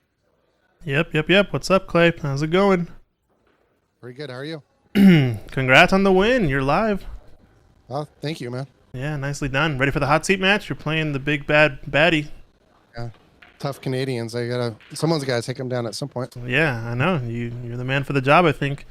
Yeah, we're watching the match there, and I think, some good runouts. I think Shucheng made some mistakes. I think he regrets another back and forth. I think he had a couple of good safeties where, again, I think the part that I like to call out of your game most is the speed control. He had, I think, one where he ended up fluking the ball in the corner. He had player option, and then you just thin off the 8 ball, casually roll up behind the 10. He's got no shot and run out. How are you feeling today? Pretty good? Pretty good. I mean, it was kind of a last-minute decision to play, and it's having fun. And, I think that whole match, the big difference was the 2 10s that he missed early in the match. I don't know if you guys were watching the whole time, but he could have been up 3-1 instead of being down 3-1. Oh, I see. So, yeah. I think we caught it a little bit late. Yeah, but it makes sense. Okay. So that was big, and then I think he missed a 8 ball as well a little bit later on. So, but it was a good match. I mean, it's a tough one for Shusheng, but he should be able to come back on the B side, hopefully. Yeah, it's not an elimination match, so I think he's definitely still got more left in him, that's for sure. But sweet. Yep. Well, I think we're gonna see you in the hot seat match pretty soon. Yeah, should be fun. Hopefully, I can take him down. yeah, sounds good. Well, congrats. Keep it up. We'll get Way to go, Clay. Way to go. This is Mike. How you doing? How you doing? Good to hear your voice. Doing all right. Yeah, I'll be there soon, man. Very cool. Yeah. Are you coming up for the snooker? Take down the Canadian. Yeah. Well, I'll try to take him down for the point match and then for snooker in a couple weeks. Yeah, BC Open. That's true. That's true. But I don't think Best he'll of luck. be in it, but I'll just be probably participating. That's about it. I don't know. You'd be surprised. He's gonna do just fine. Those tables, I think you can make a lot more shots than you might think. They're a little bit bigger pockets than Ox, so I think you got a good chance. It's good to know. I haven't played. I peeked in one time, but I never went in that building when I went to Q1 Billiards, which is right next to it. But Yeah. I should have there and played some games. Yeah, it should be All fun right. either way. Yeah. Well, alrighty. Well, keep it up. Good luck. Thanks, man. We'll Have a see good ya. one.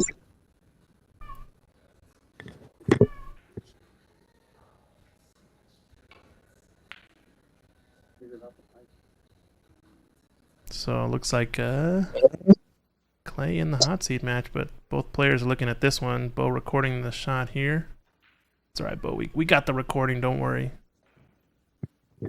Oh my god! What the hell is this? What is happening? I don't know. All right, what is that? I'm curious now. You don't have to record it. Are you kidding me?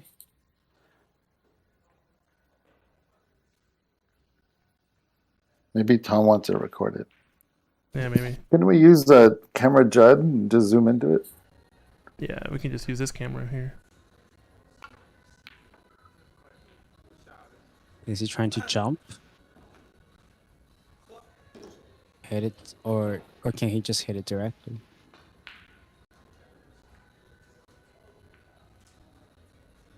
Oh, Yeah, from the- he's looking at this angle to come into it from behind. I see.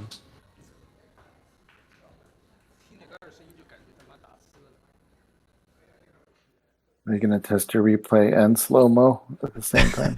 I don't officially have slow mo set up, but looks like Bo's gonna be in my way though.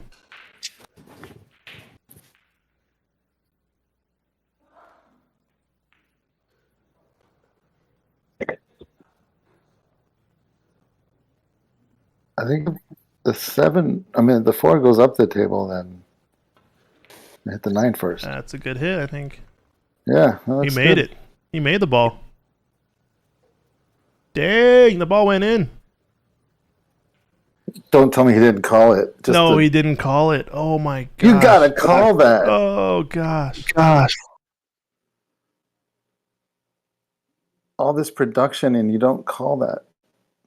Dang, that was in. Yeah, he hit it good. Oh, sorry, folks on Facebook. We're resetting the stream. We're 2 minutes downtime. YouTube is still up though. Howdy, howdy, howdy.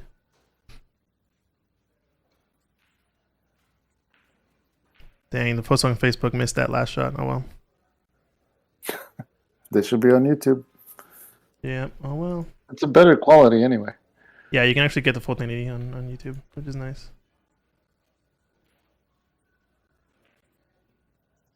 Yeah, if you guys missed it though, Tom Aiken did make that kick shot behind the 9, hit the 5, and actually made it into the top right corner, but unfortunately didn't call it. Like, why even bother if you're not going to call it? It's pretty dramatic, but I mean, you're just going to give the table to him with those 2 balls separated. It's crazy. Anyway, there must be a lot of drama, Oh a yeah. lot of tension in this match. Shu Cheng, are you there? Yeah, I'm here. It's just that the ball cleaner is running, so I muted myself.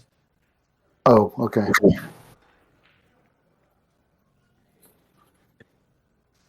Well, we got to clean the balls. Yep. Hey, Prathamesh joined us in the booth, so we got a full party here over on our Discord call.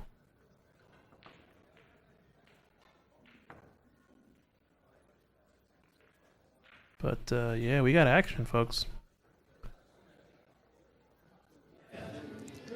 I guess Tom caught another pocket. Yes, Oh, he called another pocket. that's what I could guess. You should always call pocket. I guess Yeah. like in the angle, he was hoping that Cuba will hit kind of more straight into the 5, and then probably Oh, to the the other side. I'm not too sure. Yeah, I don't know. Alrighty, well, I'm gonna take a quick break. I'll be right back. You guys can take it from here for a little bit. I think Shuchen can update the score over on Yeah, his side. 4-2. Yep. I'll be right back in a few minutes. The Shuchang Clay was on here earlier and was Yes. saying that the we didn't catch it, but the early part of that match, you had a chance to go up and miss some 10 balls. Is that what happened? Yeah, I missed 2 10 balls, which is very it's very unfortunate. It's the worst miss ever. Oh no! Describe them. We missed them.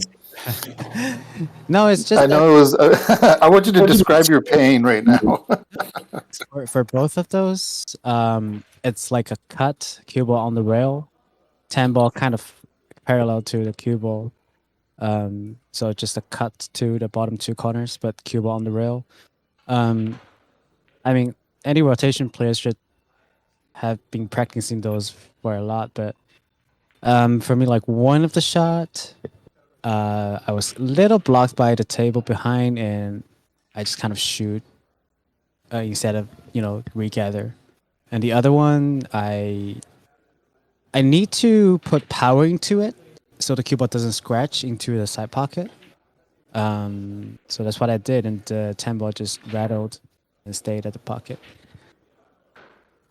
Yeah, those 2 games. I mean, we played okay at first, like both of us.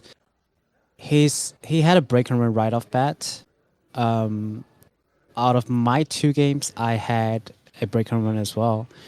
And then in between, it was almost like just 1 inning games, except I missed the 10 ball. So the score was quickly, I think, 3-0. Yeah, it could have been the other way around.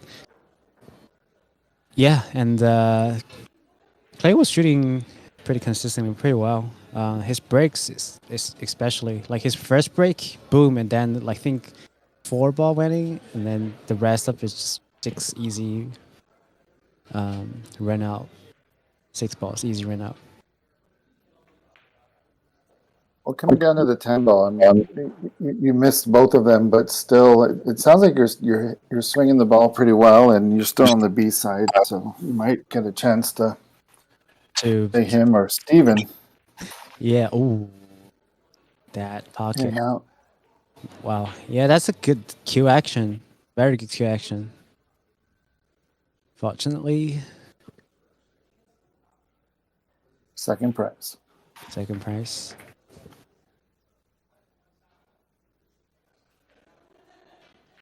And I did experience what Christian mentioned about Clay. Those like very thin, put the cue ball to exact some spot for safety shots. I'm the victim of those. We saw some. Yeah, Christian did mention it. Yeah. Ooh, double kiss. Not bad.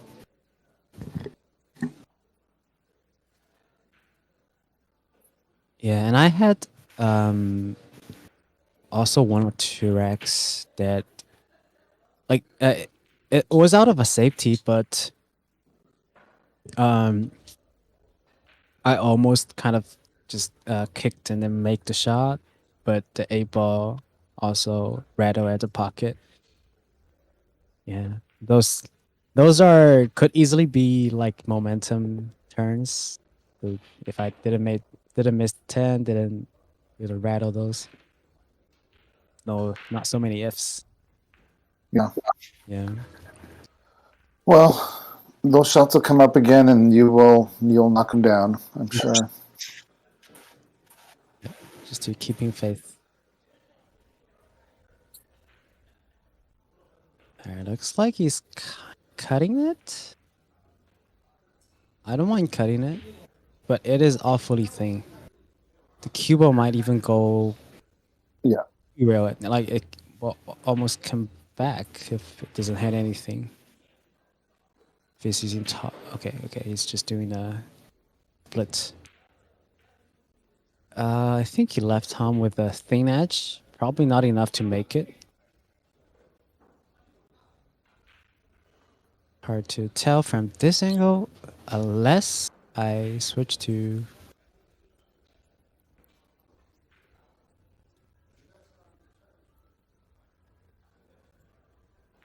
Yeah, it's still not easy to tell. Oops. Yeah.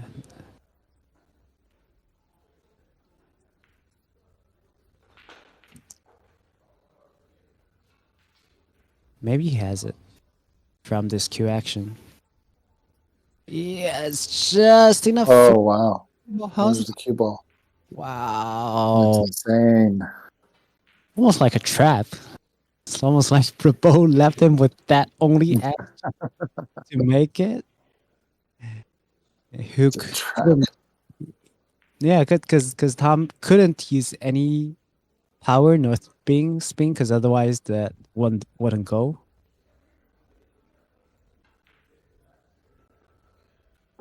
Yeah, this looks pretty open for Bo. Yeah, see how he's going to do.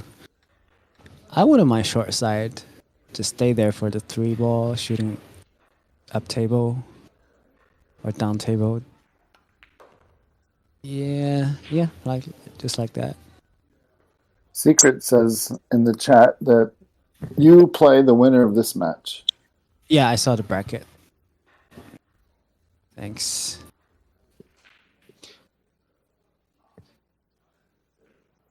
Yeah, I played both players a couple times.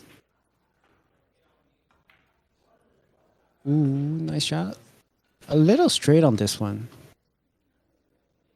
Want it to be either having a little angle to the left or right. Maybe he can just go forward, hit one rail, cheat to the right side a little bit. Yep, no problem. How is that speed? Pretty good.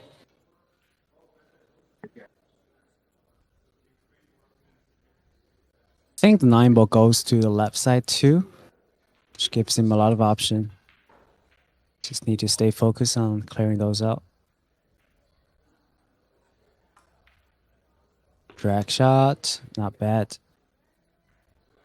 Yeah.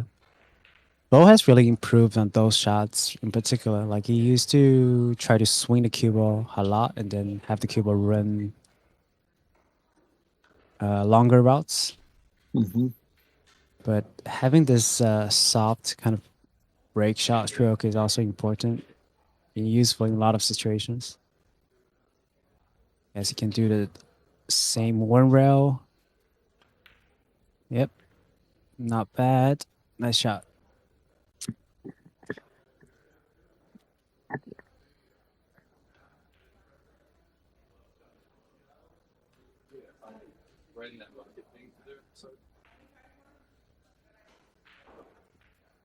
Ooh, whoa. That is unexpected. Yeah, maybe the 10 ball scared him, but I mean, it's still makeable. Maybe it was a distraction.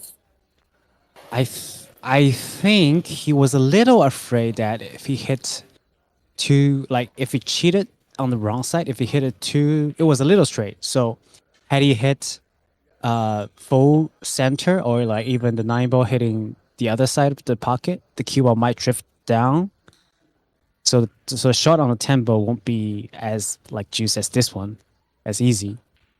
It could be the cue ball as like parallel on the same line as the 10, same horizontal line. So he was trying to cheat to the thinner side. All right, so 2 rail beat looks pretty good. Yeah. Perfect, actually. Wow, nice shot.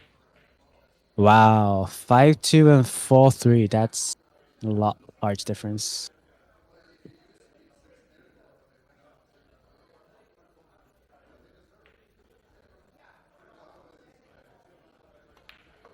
Nice shot.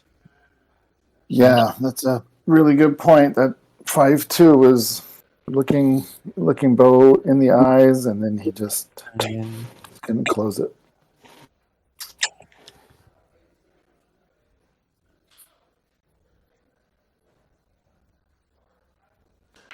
Yeah, this is an interesting matchup, the way they play, both of them. Whoops. Did I? Oh. Other question? It's magic. Sorry, I was just checking on the other table. I thought they were still going, but No, I think they finished that one, and then Mike Silvis won, so he's playing on table 5 right now. I think. table 5. Mike Silvius and Dan Louis. Okay.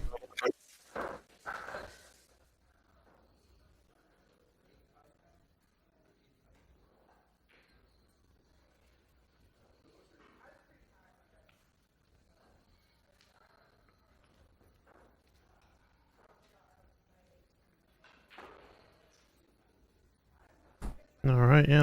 Looks like players got a water break and they're ready to go. Yep, they just started. Dan Louis doing the probably 2-way. Oh, move back to here. Oh, sorry. Yeah, we can stay over there, but don't know what the Okay. score is all. This one, I think they just started. Okay, so 0-0. Yeah.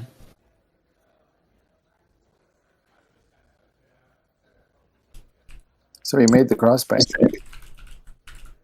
Yeah, but unfortunately the cue ball went just a little past the gap. This was his idea of, 2-way. Had he not make the one, it would be a pretty good safety.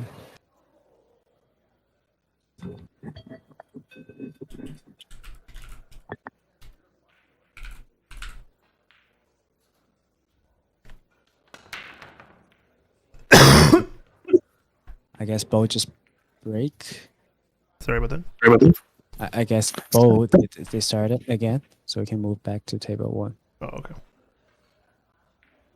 Good kick. Nice.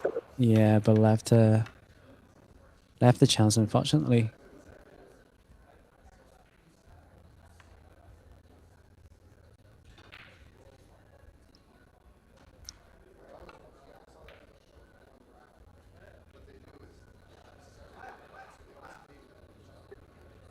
All right, I move it back to position 2. Yep. Oh wow. Yes, this is from the break. Ooh, double nudged. Mm-hmm. I wasn't going. Well, from this position, it just looks like a straightforward 9-ball rack now. The angle from 2 to 3 is crucial.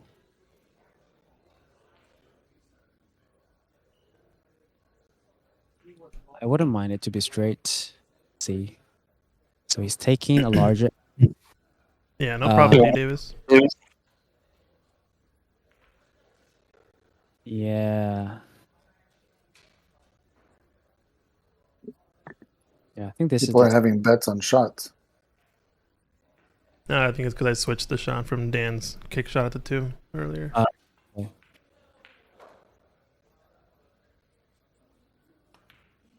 Oh, draw straight back. Nice shot. Is it going to be a little too steep on the 3? Yep. And probably. Yeah, it's hard to tell. It could be natural just to go between 9 and 10, I think. With like top left. Or you could hit the point and if you don't scratch, I think most likely you'll be fine. Or even hit the 8. Yeah, just like that. Hit the 10 is not so ideal, but still your run is there. Just focus on making this one.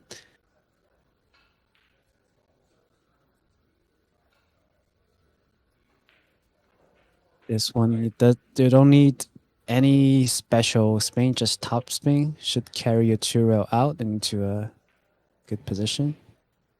And Bo should be pretty good at those. Oh, I shouldn't say that. Well, my bad.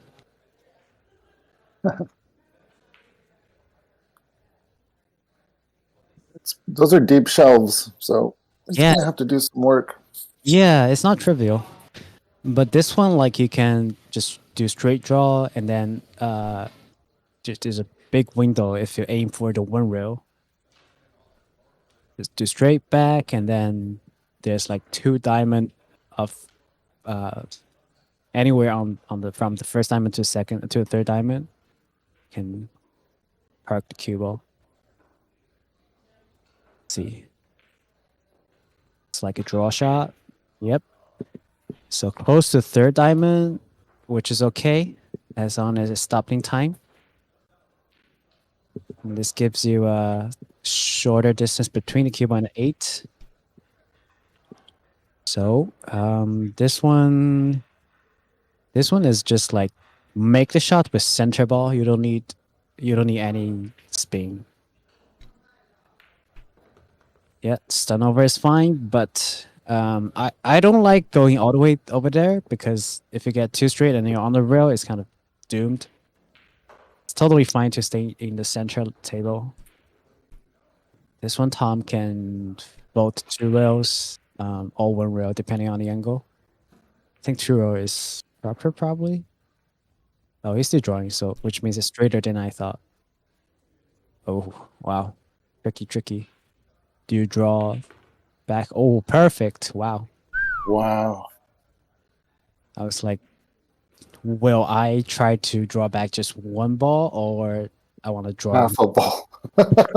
No, if I want to, just let the stroke go. That's crazy. That's 10 ball. So 9 and 10 to the same pocket, but I have to take a cut on the 10 ball. Yeah, fantastic shot. Yeah. So on the other side, let's see.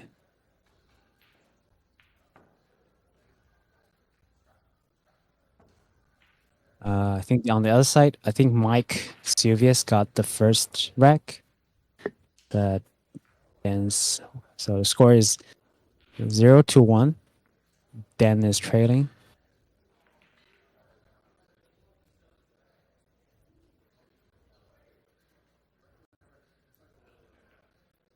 Dan is breaking from the side.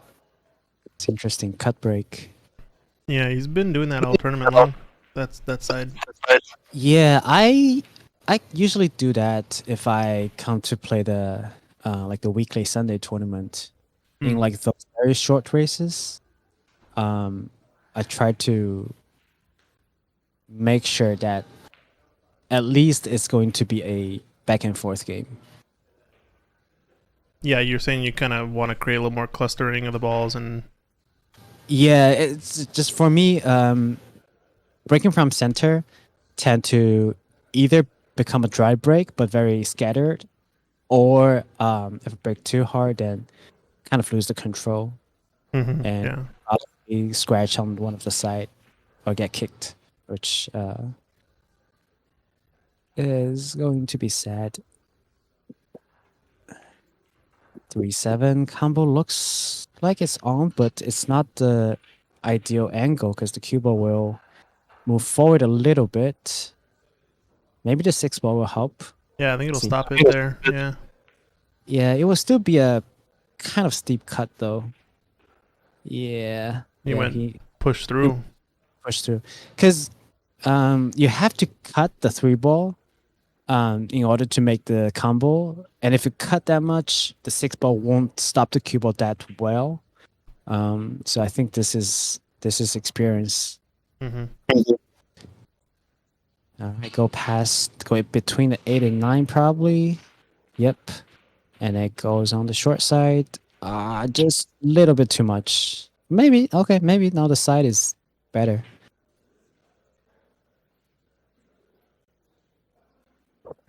I don't mind it, but be careful, don't catch the 5 on the way up.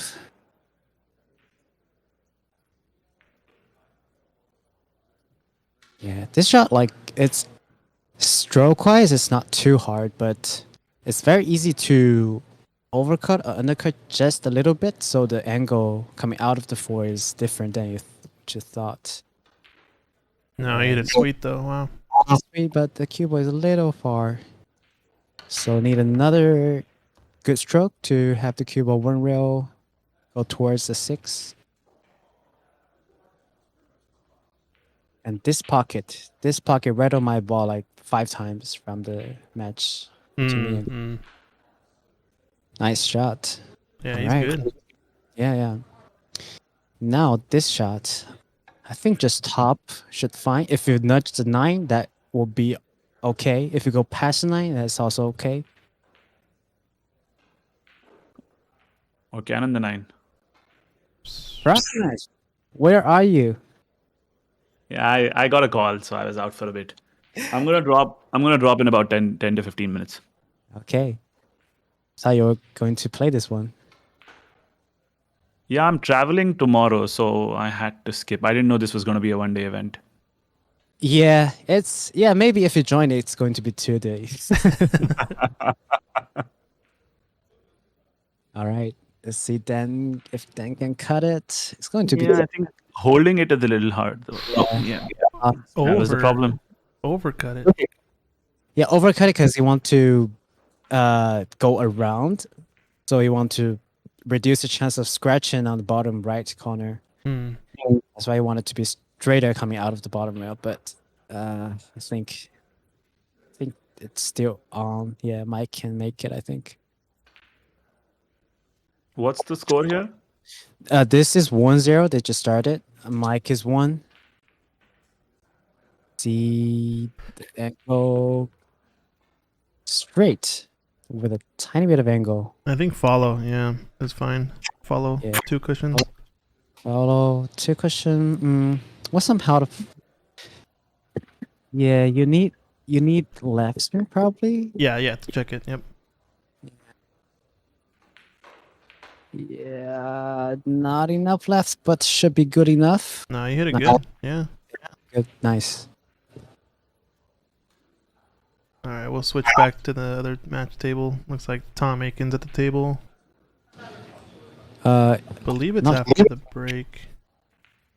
Okay, if that's the case, then we lost 1 rack. I don't know the score of the who got the previous one. I guess Bo, because he had a pretty decent run out. Look, No, I think it's 4-4. it's 4-4. Okay. Yeah. I think it's right. Ooh. Ooh, a little bit. Yeah, a little bit on the thinner side, Mm-hmm. but turned out to be okay. Ideal angle It to worked out better, I think, with the angle. yeah so he can just stun draw into the right cushion.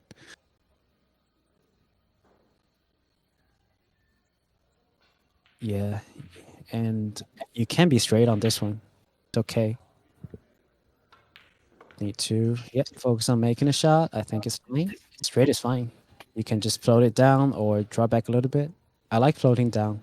Mm-hmm. Just make sure you go past the straight line. So at least the cue was going up table.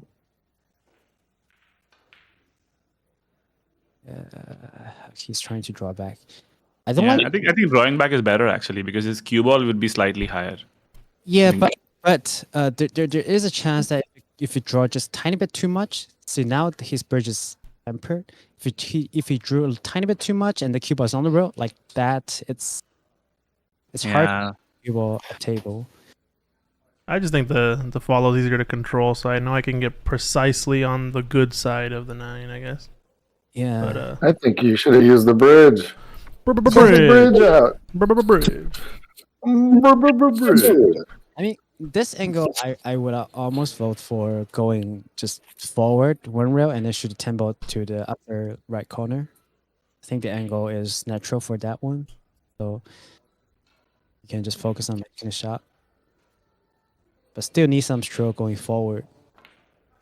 Yep, like that. Mm, A little too it's much. gonna be a tough one. It's okay. It's okay. I prefer this over like a cut. Well, over jacking up on the 9 too. Over jacking up and draw. That's what I meant. Yeah. All right, need to stay focused on this one. Oof. So Oh boy. that's what happens with these. If you get this shot when you've not been in prime position, you would love the shot. But when you were very easy on the 7, 8, I think you don't like the shot just mentally. Yeah, that one, because if you try to baby it, you tend to lose the stroke. Because that one, like your brain calculates the throw, either it's being induced throw or cutting this throw. Like it's calculating your mind automatically.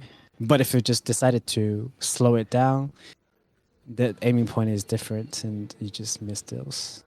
I think I'm just talking about how you feel mentally about these shots. Like this is a decently easy shot, but Yeah. if you made a very difficult 8 and somehow got there, you would be really happy playing that. But when you were in very good position on the 8, then messed up position, and then the 10 is slightly dicey, I think that's the time the confidence isn't high because you're just hating the position you're in. It should have been easier, is what you're thinking. Yeah, that's a good point too. Good shot. Yeah. Okay. Good line. So I think Yeah. that's actually the second missed 10 ball that Bo takes down off of Tom's missed 10. So bit of a swing in the match would have been probably a little bit different had he made both of those 10s. Yeah, that of course. But Bo missed that 9 ball on the previous rack too, when he was like fourth up. Otherwise, it would have been 5-2 like 2 racks ago.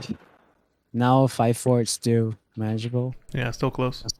Yeah, but I bet Tom would definitely want that 10 ball to, because if you can get over 5-4 first, it will leave a lot of pressure to Bo, just mentally, because he would be thinking of that 9 ball for so long. He would think, oh, it could have been 5-2 me up instead of 4-5. Mm-hmm. Yeah, but now he's up again, so he can take a breath and probably find his stroke back. All right, let's see.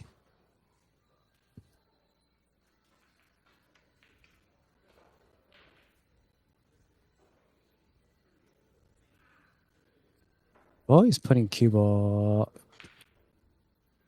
at the first diamond, which means he's bridging over the back rail.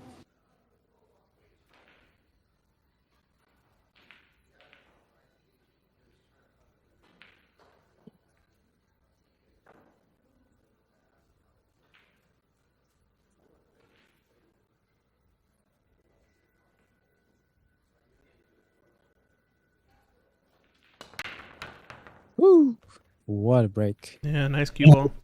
Unfortunately, got kicked around. Okay, this cue ball wasn't punished for that one, but the cue ball still not obvious what to do. If you want to be aggressive, you can combo it.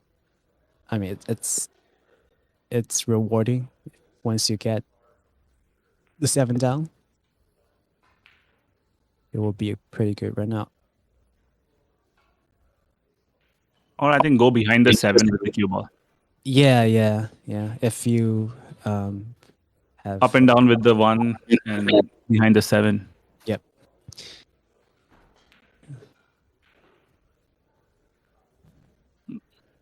Maybe he's feeling aggressive Yeah, and going with your shot. Bo, the- aggressive? What? because I think the reward is just too huge if you can make it. Yeah, he's looking at it. Yeah, I think he's Yeah, but thinking he's Jill. going to run into the 5, right? He's going to run into the 5. He'll have to hit the 1 a little hard for it to come up. It could stick on the right rail also after the 7. I don't think 1 to 7 is a straight in. Yeah, but I think the cue ball will hit the right part of the 5 and the cue ball will come up a little bit. So, yeah, like that. Oh, You called it. he can. Had he made it, which means he hit it a little thinner, then the cue ball will be like, it wouldn't be blocked by 5. It just Yeah. For sure. Yeah. All right, now it's a carom chance for Tom. Do we have zoom here to see if the 1 goes? No? I think it's too late. I think he's doing the carom shot. Yeah, it could have, but you gotta give me more warning than that. Sorry. This one, he instead of hitting thing, I think he hit kind of thick, and then the one Yeah. ball double kiss the cue ball, and then kind of cut the 7 ball. Now he doesn't have to worry about cue ball and one ball crossing. I don't know if it's intentional, but it's interesting.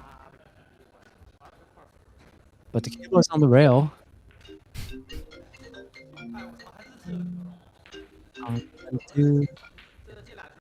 Maybe rail first is a way to go. Yeah, nice speed. Wow. Yeah, secret. Too much grape juice. All right, I think he just got enough angle to use right spin, probably. And check it and Yeah, check it. It's a little risky though, because you have to shoot it almost perfect. If you hit it too hard or too slow, you might be behind the 6. he could also split these two balls, the 6-9, and end up in the gap. Yeah, if he can hit the 9 like with the intended. Ooh, just like Oh, Yikes. what a shot. yeah. Can you see it? I think he's good. Yeah. This shot at least, but the 6 was going to the lower left, I think, or maybe not. No, I Maybe think not. he's blocked the pocket now for the 6 in the lower left, so he has to shoot it into the side or up in the left corner. I was saying before, like, was Yeah. the 6 going? It did go Yeah. in the bottom left, I think. Yeah. Yeah, maybe he couldn't avoid a 6, but he knows that he will hit the upper part of the 6, so he should be fine with the 3 at least. Not too sure where the 6 will go. If the 6 was knocked out a little bit more, then that would be ideal. But still, now it's manageable. Just need to stay focused. Cheat it to the maximum to generate the angle, which worked out pretty okay.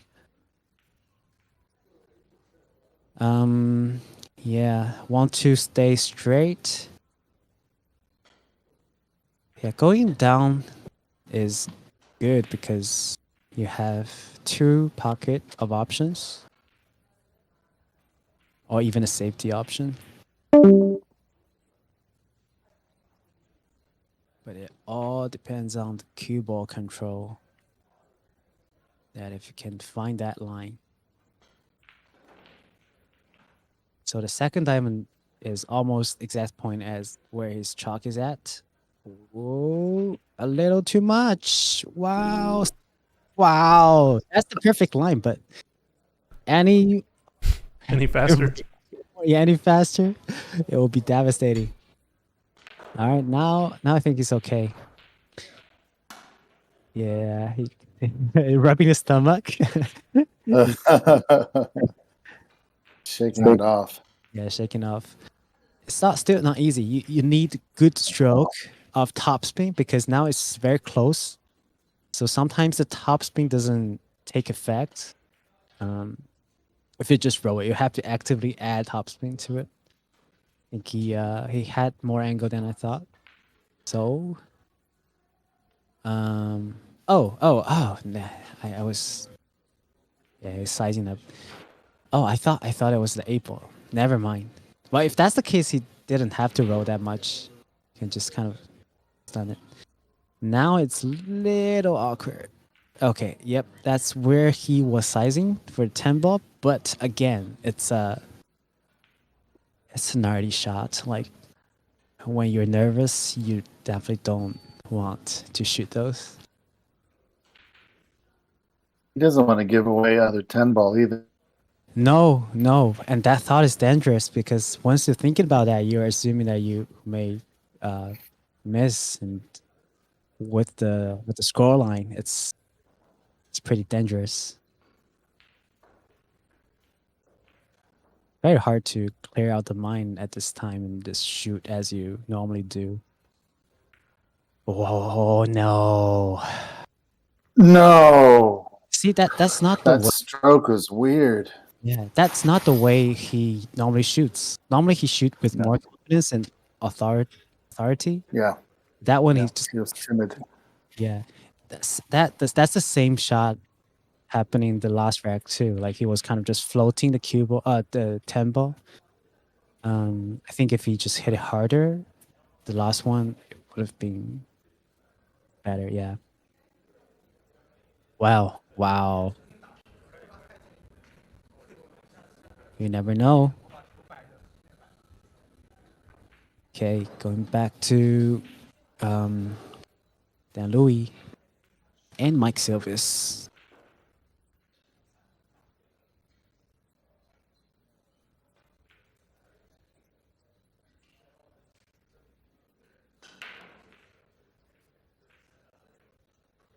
I think the scoreline is 1-2.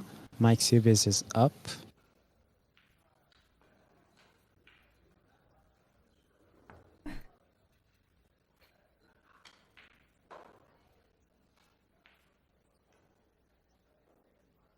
Yeah, 2-1 Mike Silvis.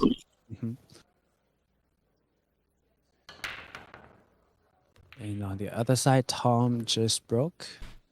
So I will move it over just to see. Wow. Wow. What a break. Yeah, Right, nine ball? 3 balls down on the break. Yeah, I missed that. Could have been the best break tonight. Wow, okay. I guess if you get it, you want to get perfect on 2. You really want that bottom and the right spin to grab. Yeah, that should be okay. Yeah, you want to stay slightly over this straight line. It still floats down, but just a little scary that it can't shoot with too much authority. All right, nice shot. Stun run through is the way to go. Now 4 ball opens, I think both the side or the corner would be a good option. Either is good, depending on preference. All right, Tom, just don't miss this 10 ball. A little He's too got much. the opportunity, and he makes all the hard work. He can do it. It's hard to tell. I think this shot is. I would rather it to be straight, like on the straighter side, that I have to go, 2 rail, and then like this that I have to do very soft break stroke or 7. Okay, go 2 rail. Such a better stroke. Perfect. Yeah. Yeah. That's It just looks good. yeah, good recovery shot as well. All right, now he's straight, so I need to drop back to a little past where he's at right now. Doesn't want to draw over too much. All right, that would be perfect. Yep, pretty nice. But Bo just missed The almost. penultimate ball right here. Where are you going to leave the cue ball, Tom? Stun run through. Stun run through, yep. Or just a stun shot. Yeah, just make it. And then take a cut on 10. It's fine. It's like this is better than missing or having a cube on the rail. Especially like shooting left-handed. This should be okay for him. Aiming low is he? Oh, okay. Yeah, he knows what he's doing. Okay. Mhm. 6-5. That's a much better run and stroke. Oh, we both added one. Okay, Tom. you do it. You do it. All right, 6-5. Let's go. Yeah. We see a glimpse of the future. Is that what you guys are doing? We want hill. We want hill. Yeah, the hill between Dan Louis and Clay was pretty legendary. Nice Yeah, one. actually. According to the stats, Tom has a 27% chance of winning this match. Yeah, simply because the opponent is on the hill already. Show me It's, your formulas. 2-1. But I don't know. You never know. It's from the It's all depending on, I think, the last. How do you few- quantify human spirit? Yeah, exactly. I'm kidding. This So- is the answer to the universe. 42%. All right. The last break for Bo.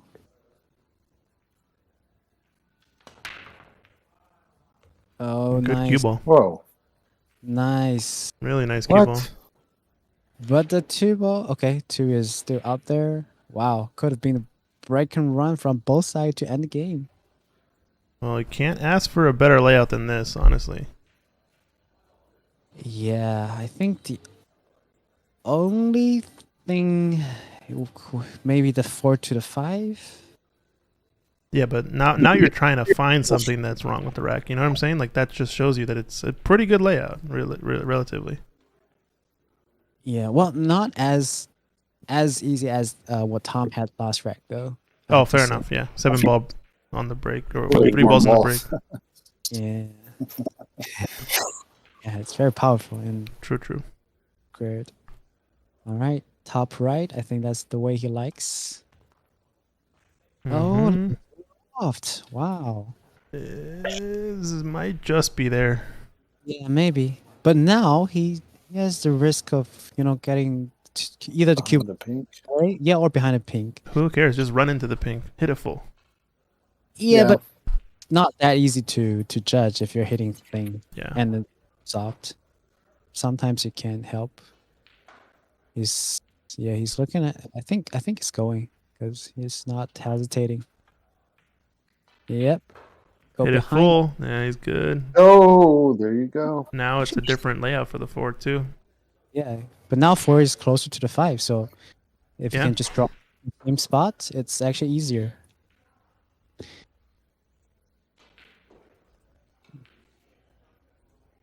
All right, I think now it's just come to this draw shot. Definitely don't want to overdraw, but if you underdraw, you will have to deal with the 9 ball. Probably. Let's see. Okay. Yeah. Ooh, hit it a Fine. little bit thick, but he's good. Yeah. Little over than ideal, but this is still manageable. Nah, this He's- angle says he's he's good, I got think. Yeah, but Bo still doesn't prefer like a very soft roll. So Even this, though, you can go forward 1 rail and come across to the same pocket for the 5, right? Yeah, If you wanted to juice it. you will need inverse, like well, not inverse, reverse English. A little bit of insight, right? Yeah. That's Which I what he think used. he'd prefer to do Nice. that. Yeah. And let Nice out a shot. stroke. Yeah. Yeah, it's always like if you have that in your arsenal, it's always good. Otherwise, you have to focus on making a shot first. All right. Now he's looking at something dangerous. He's looking at trying to cheat this pocket and go forward 2 rails, I think. I don't know if he's going to do it, but No, I think just just. he's looking at it. Yeah, he's looking at how straight it is. Because it's pretty straight, but if he makes it into the center or right half of the pocket, he can avoid the scratch. Just Problem draw, is, just draw back 1 rail. It's not that. it's a little bit jacked up, but it's not bad. Yeah. It's not bad. Yeah, he's doing the jacked up. Yeah. This is more reasonable. All right. Let's see. Could end up behind the 9. There's small chance. Small chance. Oof, just cleared it. Okay. You said small chance. Yeah, considering like the speed and the spin and how you hit it. Okay, that's not what your tone of your voice said in about 2 seconds ago, but that's fine. That's fine. Because at first it really looked like it's It did. It was close. All right, 2 rail shot to the Wants to center. not be straight. I think it's pretty good. Now we can just draw like a smooth draw. Oh man, I did the same thing. I thought that the 8 ball was up table. Oh damn! He's on the 9. He's good. He's good. He's golden. Yeah. All right. Too much then. grape juice. Too much grape juice. Ooh. They're playing 10 ball now. This is the shot. Shot for the match right here. I don't like this shot in You can feel it. He's Yeah, you gonna can shoot feel- the 10 in the same pocket. Yeah, definitely. But you need a good stroke, either a lot of forward or like the same shot he did, the Mhm. right spin. But this one is slightly longer than the before. So with the heart pumping, see how well he managed this shot. Top a little bit of right. Oh no, Bo. No, but That was the It's- shot. I wouldn't blame him. I mean, because I just imagine myself into his shoes. He looks right at you, Christian. He looked at the stream. Yeah, what the Well, heck? Not at me. Not at Shu Chang. He wasn't looking at me. What are you talking about? Not at everybody watching. He was looking at you, Christian. Yeah, okay, sure. Prove it. We'll ask him. Prove it. I think I like shooting that shot though with just top, honestly, because even if you get to like the second or third diamond on the right long rail, you got a shot on this 10 ball. He's trying to get straight in is the thing. I don't like that way he shot that 9 ball. That too. Yeah, that's a little floaty, but I mean, this 10 is close enough that. You think? Yeah. You think? Oh, I don't know. I only. I think Bo has the momentum, even Sorry. though he lost this. I think Bo still has the momentum. Yeah, I mean that would have been a break and run response to close out the match. I would have been very strong. But that 7-9, I think just that's kind of probably the only angle that I feel like is very. I mean, apart from all the other unmakeable or cueable on the rail, like that is out of all the medium to easy shots. That is the tricky hard- one. The tricky one, yeah. Because it's in between like pure top or with a little right, and you have to make up a mind and then deliver the stroke. And if you're in between, it's very easy to kind of think of one way at first, but when executing, your hand twitch a little bit, and then you miss the shot, especially on those pockets. Yeah. Yeah, I only know those because I missed those. I mean, I could very well relate to the situation. Hey Zach, yeah, I think the bracket link should be in the description on Facebook. Let me know if it's not there. We can paste it. All right, hill. Last rack of this match. I can pull it up as well. Can Tom? Oh, Softer on this break. 5 ball down. Shot at the Yes. 1. shot at the 1. Open table. Yeah, not as well. It's thin. The last one, yeah, but still pretty squared on. I think Tom found the pivot point of his break cue. Yeah. Yeah. Here's the bracket if folks are interested. Hot seat matches coming up. Clay Belvoir, Stephen Folan after this one on table 1. And Yeah, Shu Cheng that is waiting to play the winner of this match. Yep. The hot seat could be a good one because Clay is shooting pretty well today. And could cause some trouble. All right. Think cut.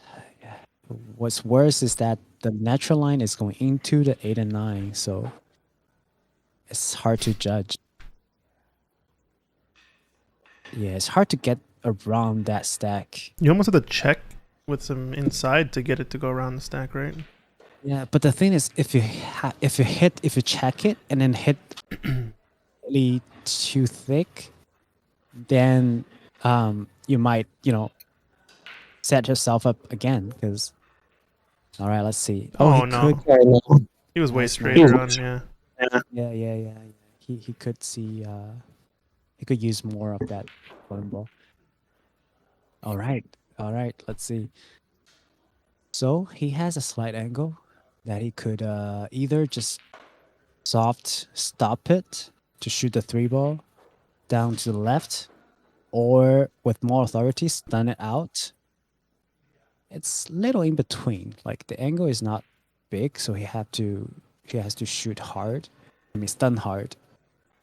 Yeah. But once he gets there, easy the rest of the rack. Yep, we got that one. You can go forward on this 1-3 now. It looks pretty good. Yeah, yeah. Or if it's just straight, he can just draw back a tiny bit because I don't mind taking a cut, and it's pretty natural to go across. Versus like imagine if you were slightly steeper than the cubo is right now. I mean slightly straighter than what its cubo is right now. You have to decide if you want to stand out or just draw. I think he's going forward, like you said. Okay, let's see. Oh, what's going on? Okay, yeah, this is the angle that I was a little worried about. No, this is, I think, fine, no? You're playing for the Yeah, 6, right? This is good. Yeah, you're playing from 4 to 6. Because now you, I don't know, because now you have to just stun it, maybe, but there's always chance that if you hit, because you don't want to over stun, and if you hit just if it becomes a draw, I Dang. really don't want to, but sometimes that's just shot that I hate, and I know it's not just me, and it's really frustrating to see good players miss those, either for me or for Tom or for Bo. I don't want those to happen. Maybe if he's back in my seat, he's looking at the rack as I am, then he will say, "Oh, it's like easily just done harder," But when he's down the table, and sometimes the decision making is just different. It would have been a good one.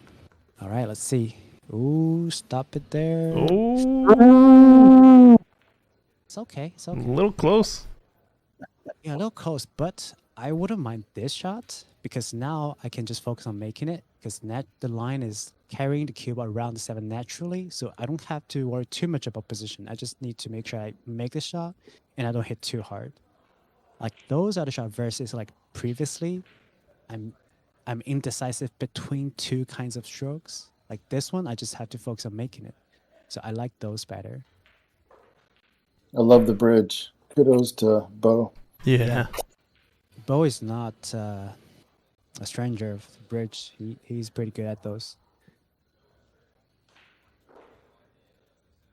But this one, when it's hill, when it's one of the most crucial shot of the match.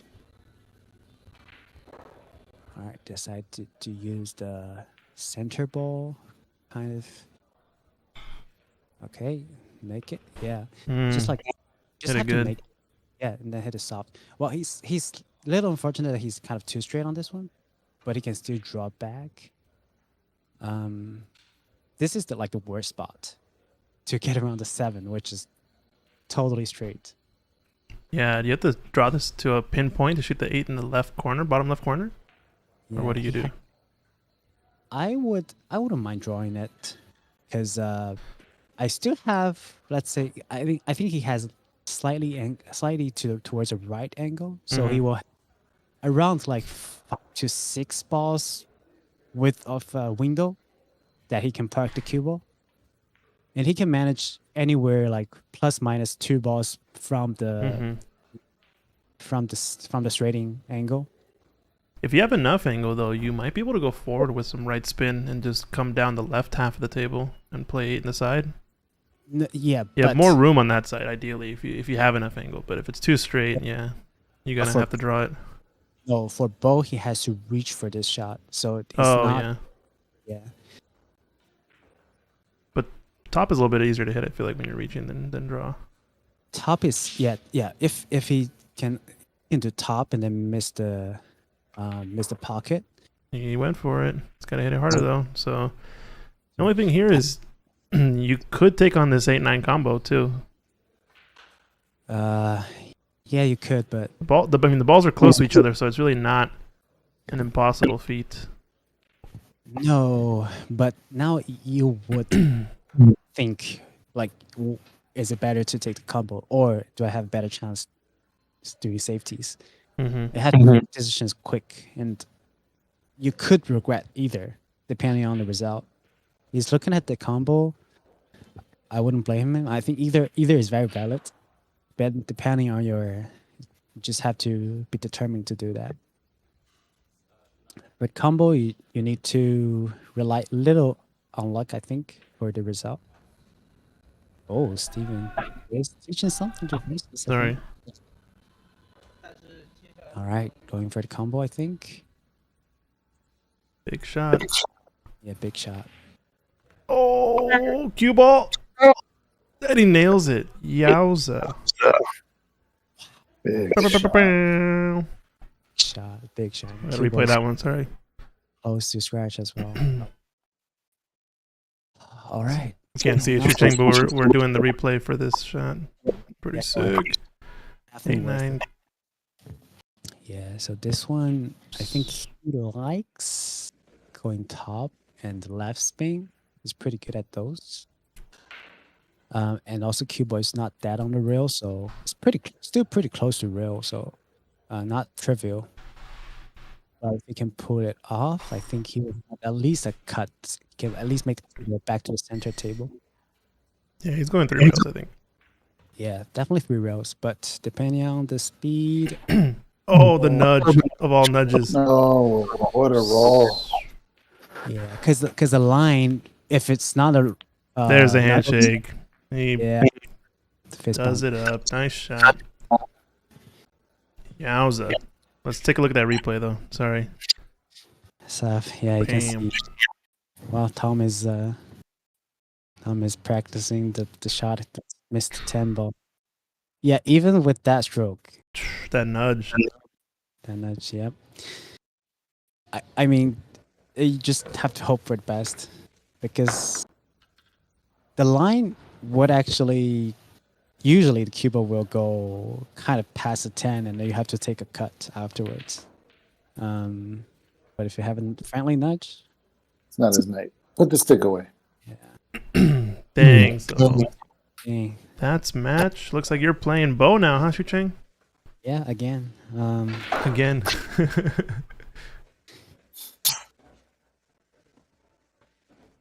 All Yep, right. should be a good one. Well, we'll let you go warm up and get ready if you're ready to go.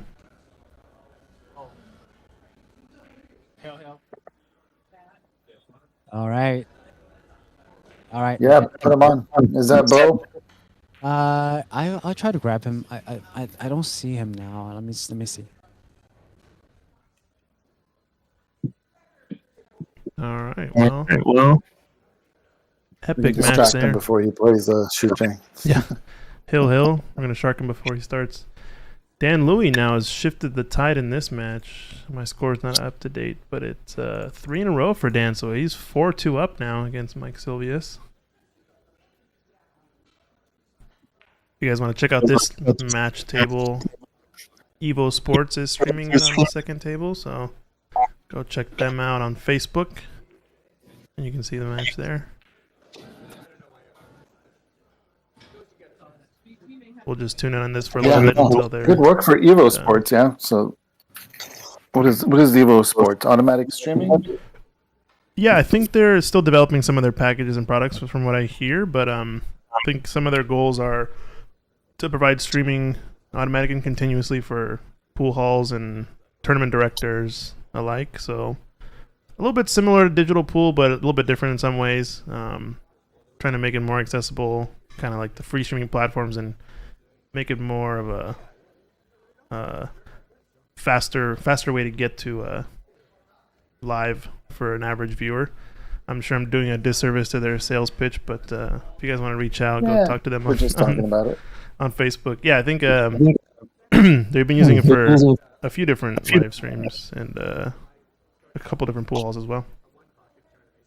No, it's fantastic to see. I mean, I think that's one of the ways that we promote this sport as a Q sport rather than a bar game, is that we highlight players that want to compete and want to be seen, and tournament directors that want to do it right. So, yeah, kudos to them. Yeah, they're doing pretty well, it seems. And look out for more stuff I know Chalkbox is now running a lot of live streams there on Evo Sports as well. You can go check out their stream live right now. They're playing a Moscone Cup style match with a lot of local players from, I believe, Thurston County and Kitsap County here in Washington. So check them out. I think that match is still going, the Moscone battle. I believe... Ooh, did they just end? No, I think they're still going. I'm pretty sure. Yeah, it looks like it must be getting close though, because I know they started just a little bit after us. I think they're doing like a long race to 11 throughout the day. But yeah, check them out. Chalkbox Productions. Oh, 7-3. It looks like Kitsap over Thurston County. That's the current score. Ooh, Race what's to the 11. race to?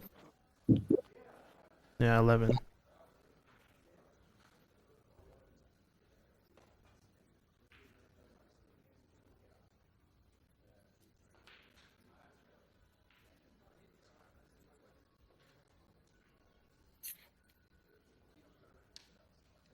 Yeah, chat and YouTube says, yeah, the problem is not everyone is on Facebook. Yeah, And I think not everyone also is on though, Facebook. I think they are doing YouTube now as well, from what I heard from my last talk to Colin. Or the plan is to go to YouTube as well. They're So. baby steps. Yeah, incremental. Eventually, they'll be on everything.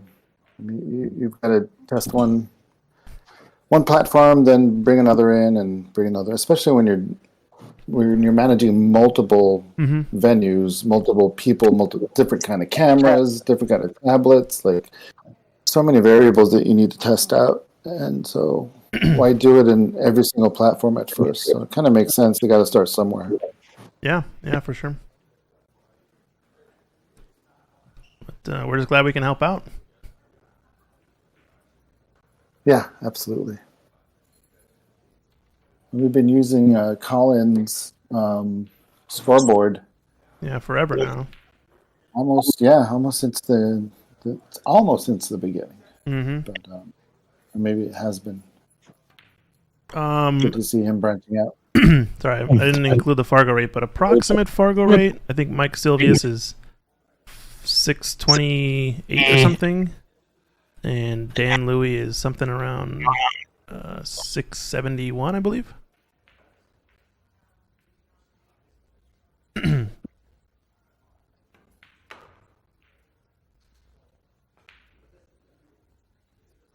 But yeah.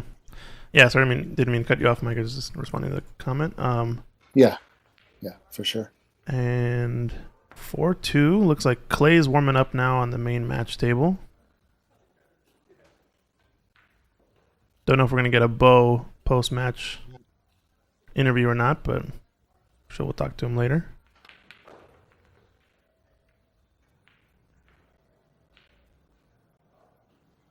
In the meantime, Danny's running out. Yeah, Danny does as Danny does.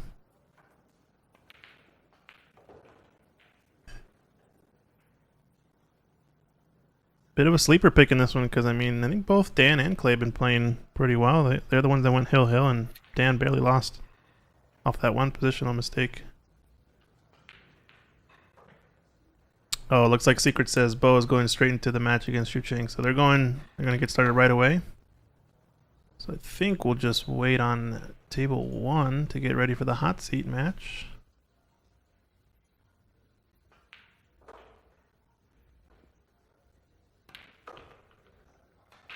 This one's 5-2 now.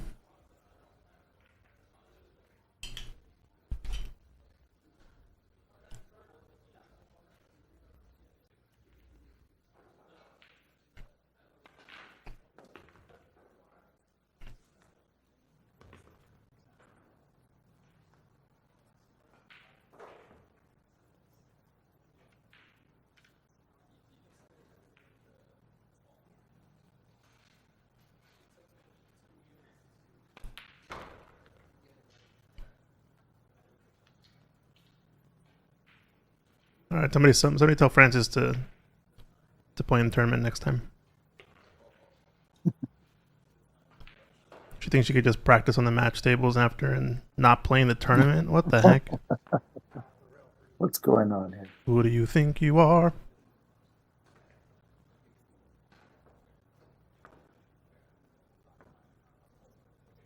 right, well, Dan 5-2 up.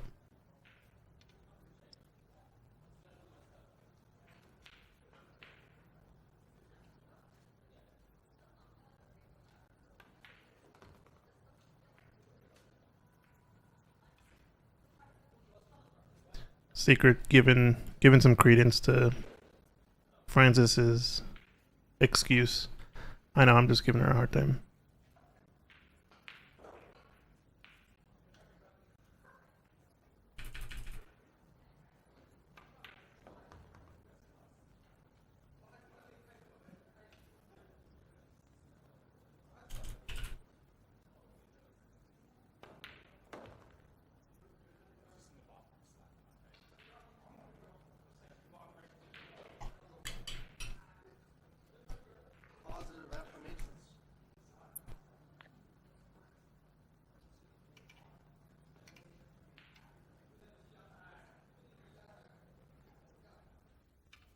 Alrighty, and then there were 2 in the booth. The virtual booth. The virtual booth, yeah. I guess we can get Francis to come do some commentary too. Twist her arm.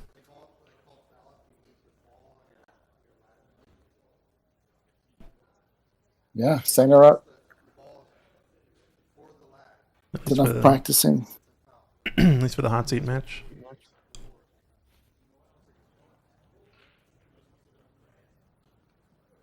Nice shot.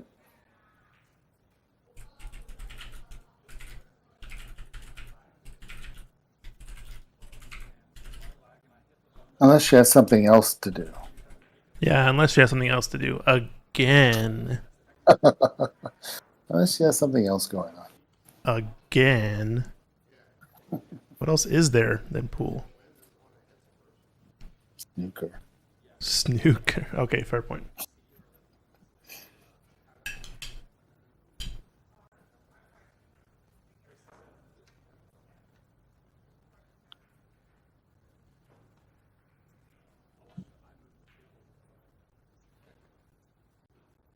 Oh,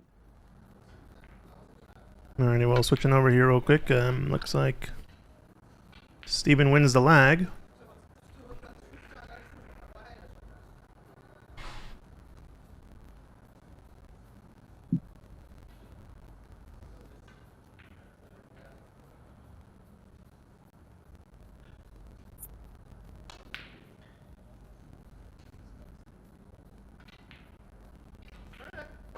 Oh, I gotta update the scoreboard.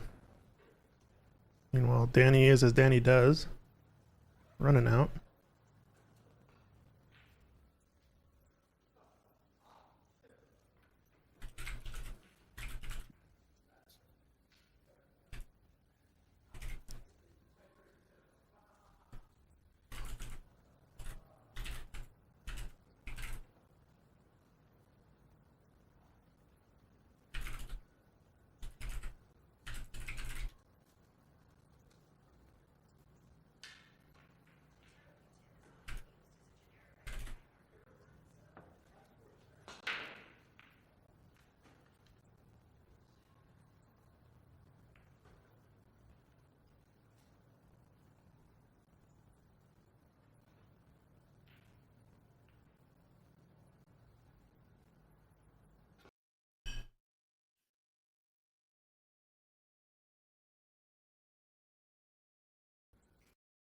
Nope, sorry, we lost a little stutter there.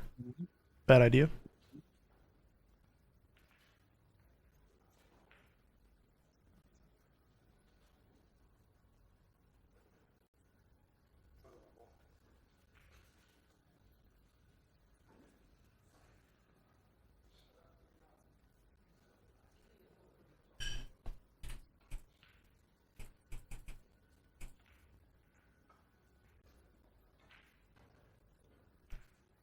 Dang, you called it. She has to do something again. What is this?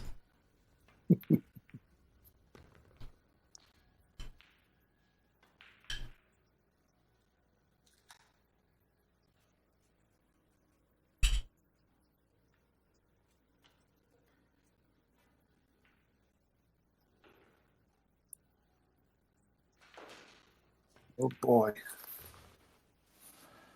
Nice little touch shots here by Dan.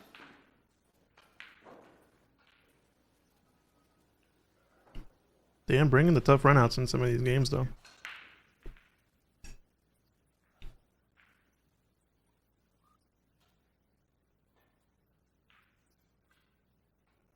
All right, we'll watch this shot and then we'll go to table 1.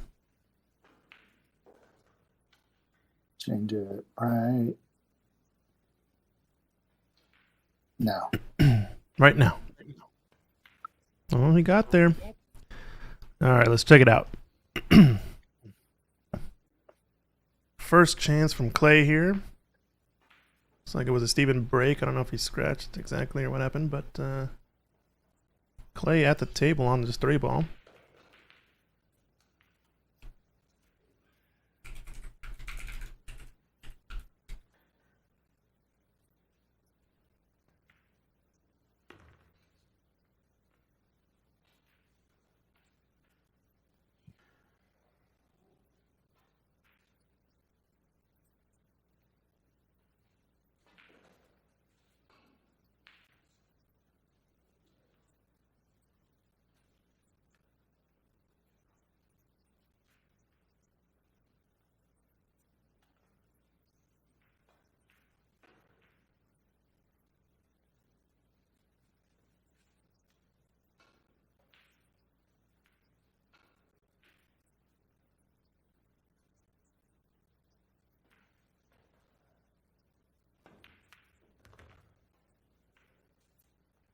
Well then. Huh, that's not how I thought that shot would go. Interesting. Yeah, I guess if you're gonna leave for the 7, you might as well knock the 6 in while you're hitting the 4 or the 5. Yeah, what the heck? These people paid good money for these seats. And you're just gonna deprive them of all this extra play? Gosh.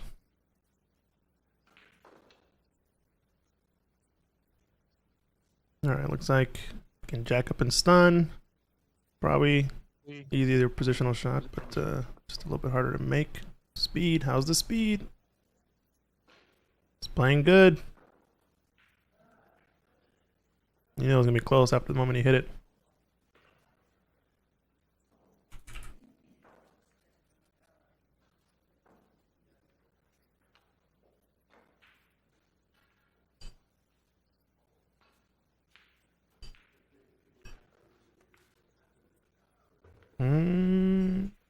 Playing for the side, I guess. Dan Peterson on Facebook saying it's past my bedtime. I think it's fine right now. We're good. I got a green light for tonight. We're chilling. Is that your dad? I mean, at this point, maybe an uncle.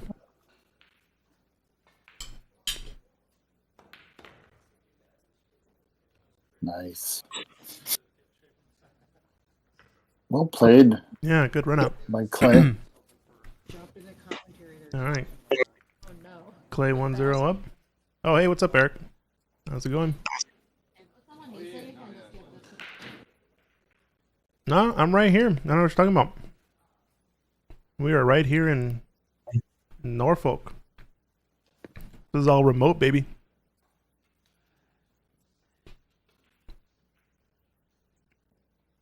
Okay, I think I might have twisted enough arms to convince someone to join the booth.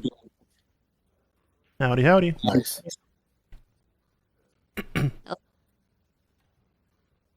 Hello, hello. Can you hear me? Yep, what's up? You're live. Oh, okay. I think I know what the mute button is. Cool. Look to your left a little bit. And say hi. Yeah, there you go. Don't you? You'll see in a bit. Welcome, Francis Cho, to the booth. The secret ambushed me on the way in here. She's like telling me that she wanted I should come in because you guys were talking about me, and was it bad because I wasn't listening? No, it wasn't bad at all. We would never say anything bad, ever.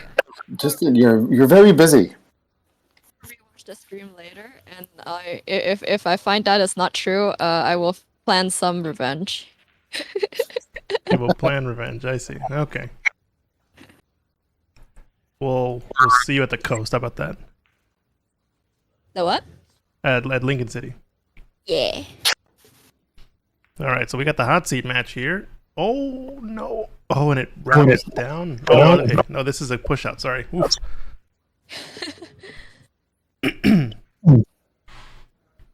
Thank you, Secret. Well done.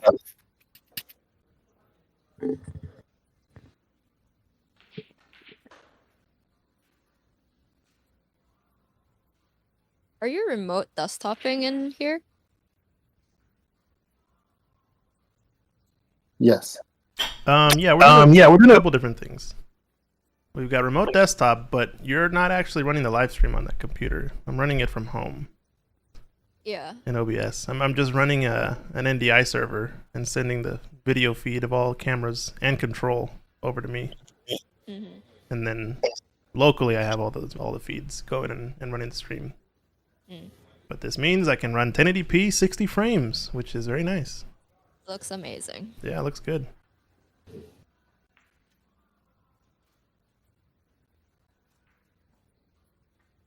So tough push out here, and Clay gives it back. Don't know if I like giving it back because that 3 ball is kind of a nice backboard. Yeah. We're thinning off the right edge. Try to leave it behind the 3, and if you hit it a little thick, the 1 might go 2 rails behind the 974 thing. Oh, I'm thinking the other way. I'm thinking hit this side, yeah, and then run the cue ball down behind these balls. Because the 3 was kind of, when I meant a backboard, is like a stopper for the back of the 1, kind of like stopping the 1 there. Otherwise, you push the 1 too close to the corner pocket. But yeah, you were talking about the other direction, right? Like I was thinking the 3 was a nice little hiding spot. hiding spot, yeah, yeah.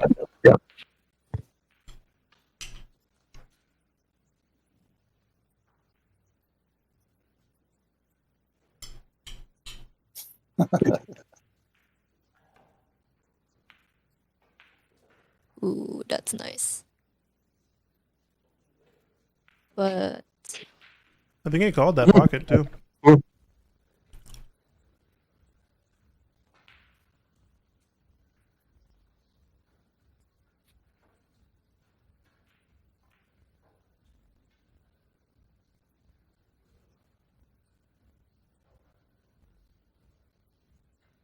does he have enough space to cut the 1?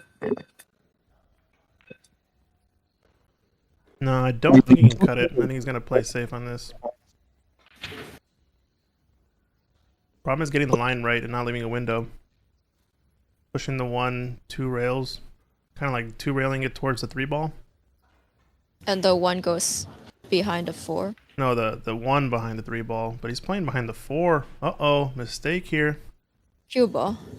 Yeah, I was thinking push the 1, 2 rails toward the 3, Right. and then cue ball down behind the 10, 9, 7 somewhere, just with a high check side Yeah, yeah. spin shot, kind of. Yeah, that's what I meant as well. Yeah. Okay. Oh, Don Davidson, are you from Canada? Why Yeah, didn't you make yeah. it down? Yeah, Don came down, I think, one time for one of our He tournaments. came down maybe, the last Open. maybe twice. Yeah, last open I think we had. Yep. It was behind the mic a little bit. That's right. Yeah, yeah.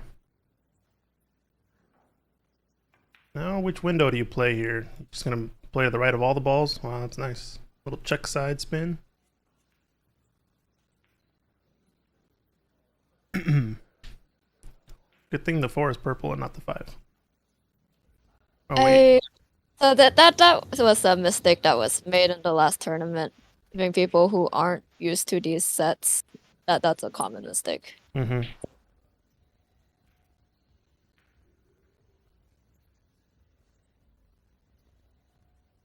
Oh, double book tournaments, I see. Yeah, we ended up with a little bit less turnout on this one than was expected, but I think Super Bowl had a lot to do with it and some other stuff. But I think it's managed to make this a one-day event, which is kind of nice. Oof, rattled that one a little bit thick to the pocket, but sent it home. Now the rack's pretty wide open, I think.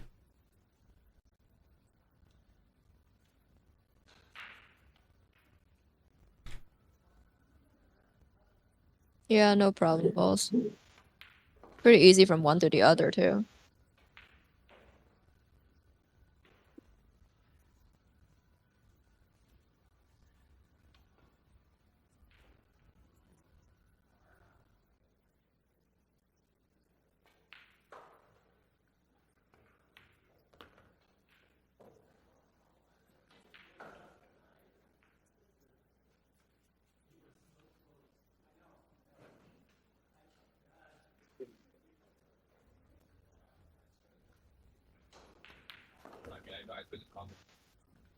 Uh-oh. Easy.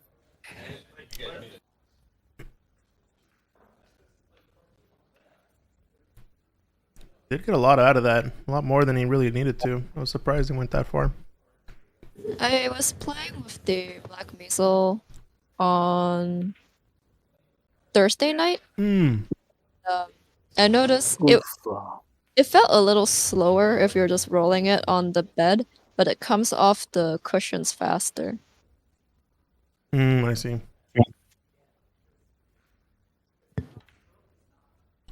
Oh. Uh-oh. Oh. Couldn't have called that one. Wow. Yeah, I think what I've noticed if you're comparing the Black Measle ball to the red single circle APA ball is I believe the red circle is, or sorry, the red circle is a little bit lighter. But regardless, the Black Measle matches the same weight as all the rest of the balls, whether it's heavier or lighter. But I think it's heavier than the red circle. What's the normal cue ball Ox gives out? These ones are only used for tournament. Yeah, the normal one is the red circle. It's like the APA regulation cue ball. It's still an Aramith cue ball, but it's just the more commonly used one. Yeah, that one I think is generally lighter. Yeah. Tough shot here, but Clay's glad to be back at this table taking this on. Nice. Like a nice shot.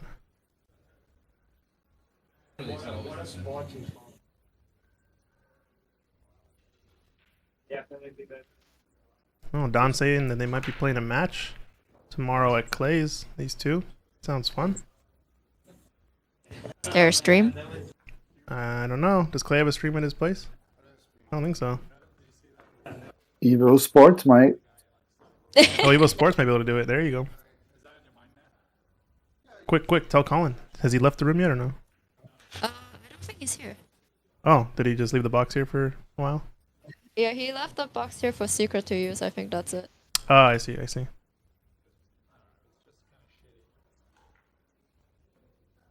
Oh, they're going to play during the Super Bowl while they watch. Okay, that sounds fun. I still don't understand what you guys are talking about, Super Bowl. But I'll look it up. Yeah, Dallas Google it. Cowboys fan. Dallas Cowboys fan. You know that Bo's a 49ers fan, right?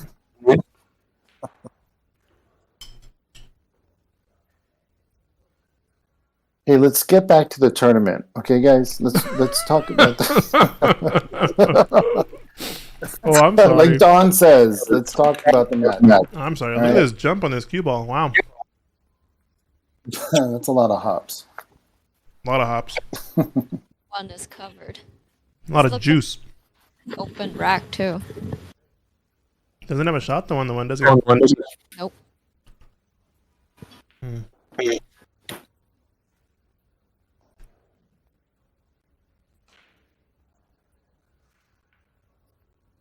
think it's a good candidate for. I'd consider jumping this. He might be able to spin it around the On net. the rail. Yeah. Almost. He hit it too thick. A little bit higher on the rail and he would have had it.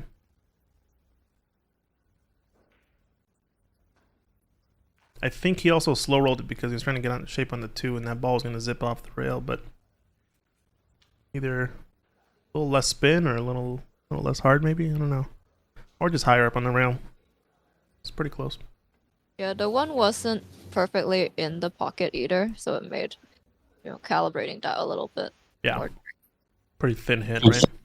Yep.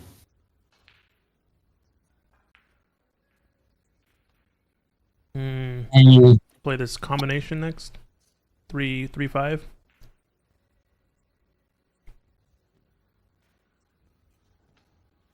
playing the combination, I almost want to draw this out into the rail and back. He's gonna try to hold, I think. Yeah, it's also fine. Yeah, this one, the 3-5 combo has a lot of leeway. The 3 is pretty. If you hit it soft enough, it's pretty much guaranteed to stay in front of the side. I'm curious about the bow match. Any updates, Secret? Do we know? Oof. Can we know? Are we live? Oh, goodness. Yeah. Overcut. We can Somebody always check. shoot real quick on that. Wrong table. Oh no, they're on 2? Yep. You're looking at my horrible rack before I walked over here. Alright, looks like 1-1 over there based on the coins. 1-1. Yeah. It's a quick little update. Alright, Steven. First, I guess second real decent opportunity at the table. First one was a pretty nice run out from Clay. Maybe Steven's just setting the trap. Giving Clay some rope and being like, hey, you making maybe make him think he can win all of a sudden and then just bring the hammer down. No, I doubt it.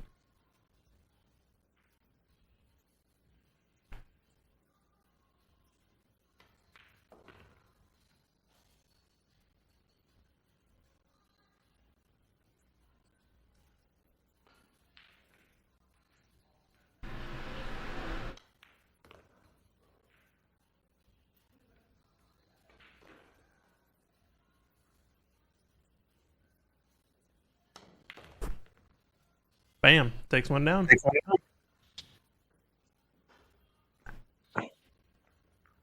Is the final still like a longer race or a double dip?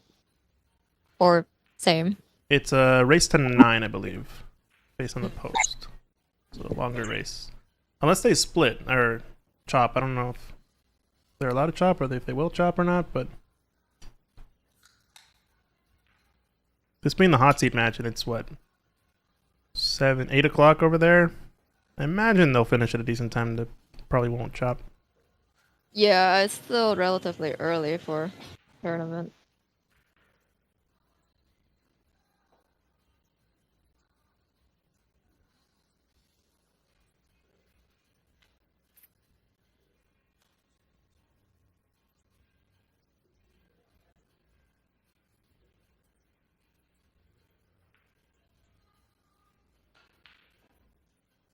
Because both the Dan Louis versus Michael and Chu Chang and Bo are already playing.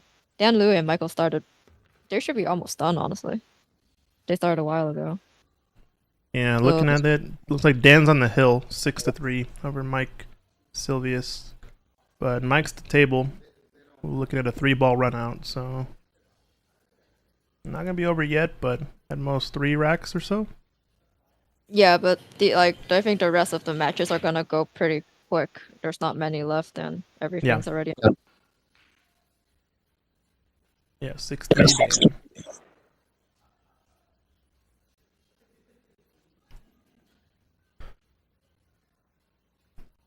Tricky spot here for Clay. Which way do you go? I don't know if you can you one rail kick it or is the 10 in the way? Is he just gonna push out?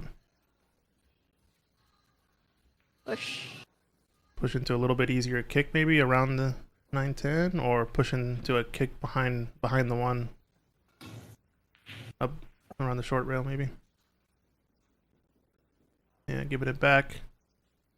Maybe he's looking for a kick and stick or to thin off the edge of the 1 and push the 1 toward the 5 maybe? I don't know, he's calling the 1 in the corner. Left corner. Yeah, so he's playing the kick and stick really. Bring the 1 down behind the 9-10. Yep.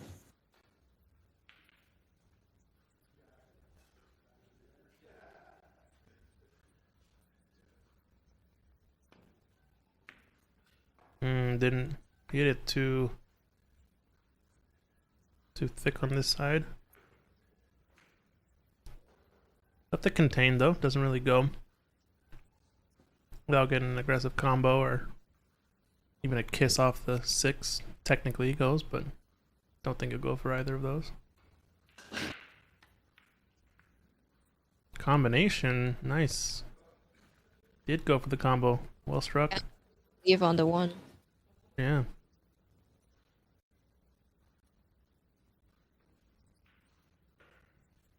I think you can just draw this back if you wanted to. Nudge off the 6, but it might tie up the 6-9. Yeah, he got a good hit on it. You hit that little too fat, not enough stroke, and you end up tying up some balls you should be tying up in the first place. But now, Pretty open again. yeah. What's the problem here? 5 to the 6? Not really. Really, the only one maybe is the 9 and 10 because they're kind of close, but Yeah. but not really. But if you get anything along the right half of the table for the 6 ball, you just float 2 rails around, or 1 rail around those balls, and get nice on the 9.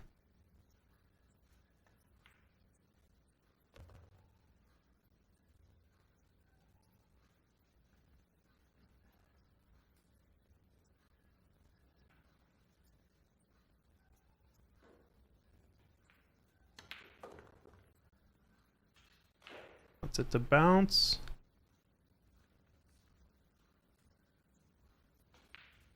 Being a little bit straight, he might be a little straight on this based on this angle if he just follows it, so I'm gonna take a second look. Bottom to pull it back. Yeah, you can bottom if you're not jacking up too much. You can also do a little bit of right hand side if you want to level out still, and just let the right hand side kind of guide you towards the 6 off the rail. Oh, he's going the other way, so he's gonna play it on this side. So 9 ball must pass the 10 to the bottom left corner, based on how he played it there.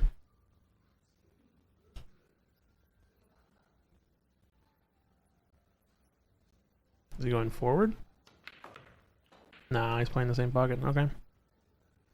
Good angles.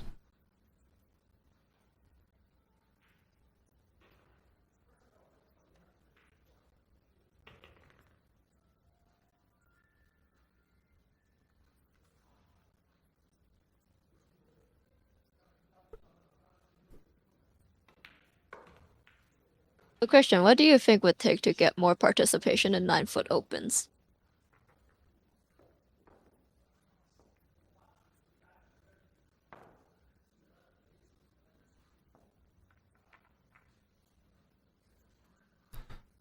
Sorry, I kind of left your question there. You said how to get more participation up in tournaments?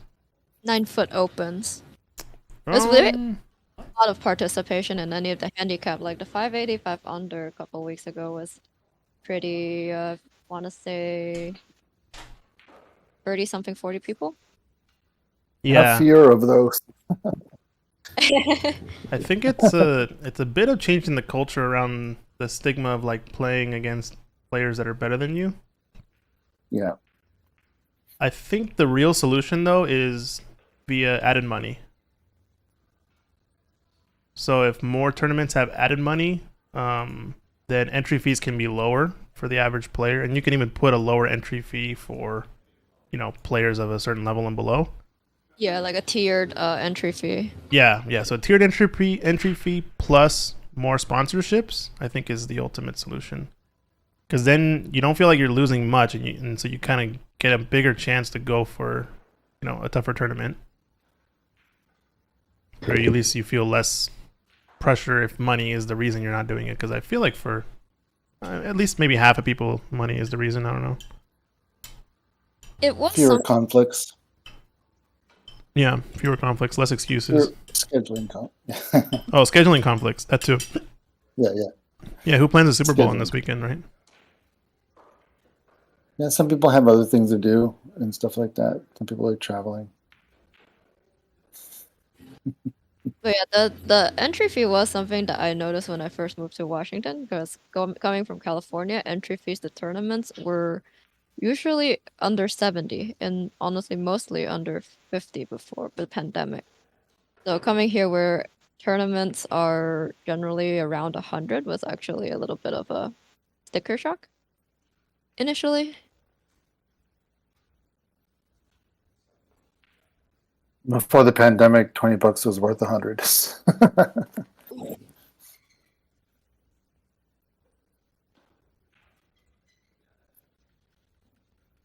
I think that's true too. What Don's saying, we need more 9-foot tables to play on as well. That's a big one. Okay, that's not going to happen. What? Ox just needs to expand. Easy peasy. Yeah, easy peasy, right? Easy peasy. Yeah. You want an ox in your neighborhood? Let us know. Yes, please. Let's just put one in Francis's living room. Perfect. You can fit maybe one more table in there. That's it. No, we'll put a whole ox. A whole ox made up of 2 9-foots. No, a whole ox. Are you buying me a house? Is that the offer? Nope. You're buying the house. What are you talking about? It's not useful.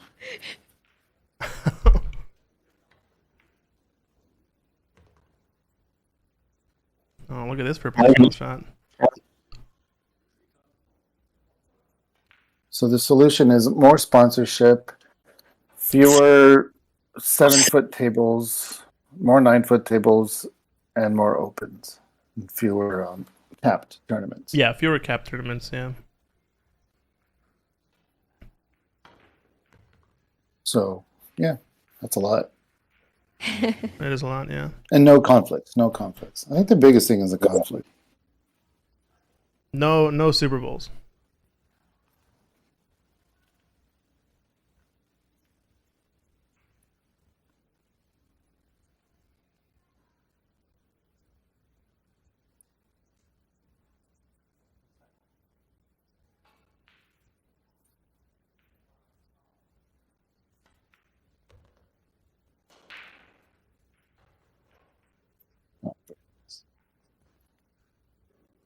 All right. So the 9's going to be tricky if it doesn't pass this 10 ball down into the bottom left corner, but I think it does. I think you might have to. I don't know if it goes clean. You think you have to go rail first? Potentially. Okay. But, you know, camera angles. Yeah.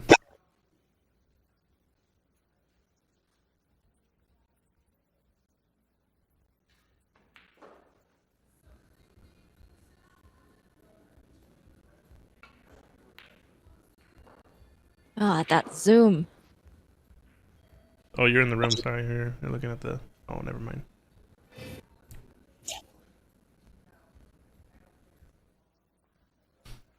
Now it created a problem.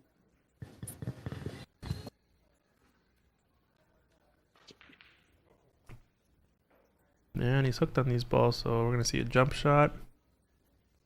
Probably just really wants to keep it in the area. Doesn't need to draw back crazy or anything. So, oh, this is gonna be player option. This could be clutch.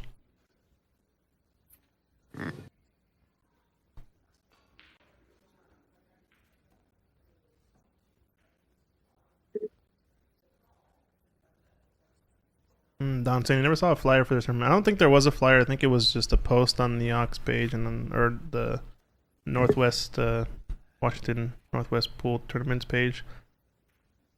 I think Secret posted a picture of all the dates and all the tournaments in the next. Yeah, you should follow Secret if you want to know a lot more about tournaments too. She's on Stick Game Strong on Facebook. I think all those dates are there, like you said. Hashtag Stick Game Strong. And she's running tournaments at other venues as well, I believe. Yeah, she had one at Penalty Box. Want to say last weekend. Ox. I think those are the main 2. All right, I was practicing this shot the other day, and I was practicing the version where you draw outside spin, draw this into the rail, and then get it to cruise off the right rail all the way to the left side of the table. He's looking to go forward on this, and he can do kind of whatever he wants because he's got the whole table to work with. But still, the 9's ball is going to be the problem. Oh wow! Oh, look at the side. Oh, nice shot. Well struck. He's gonna have to do another kind of similar shot though. So how do you break open this 9 cluster, or is he just gonna play the bank?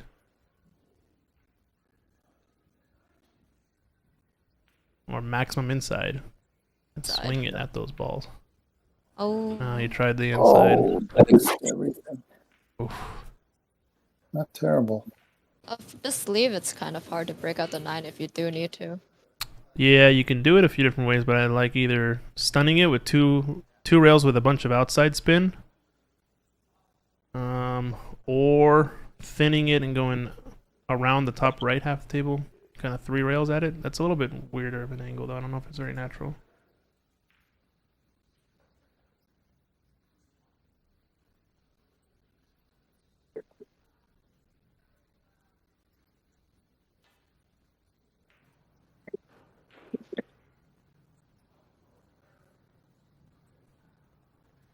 Joseph Brian asking, did Dan Louis win his match earlier? Looks like he's still playing against Mike Silvius over on one of the B-side semis.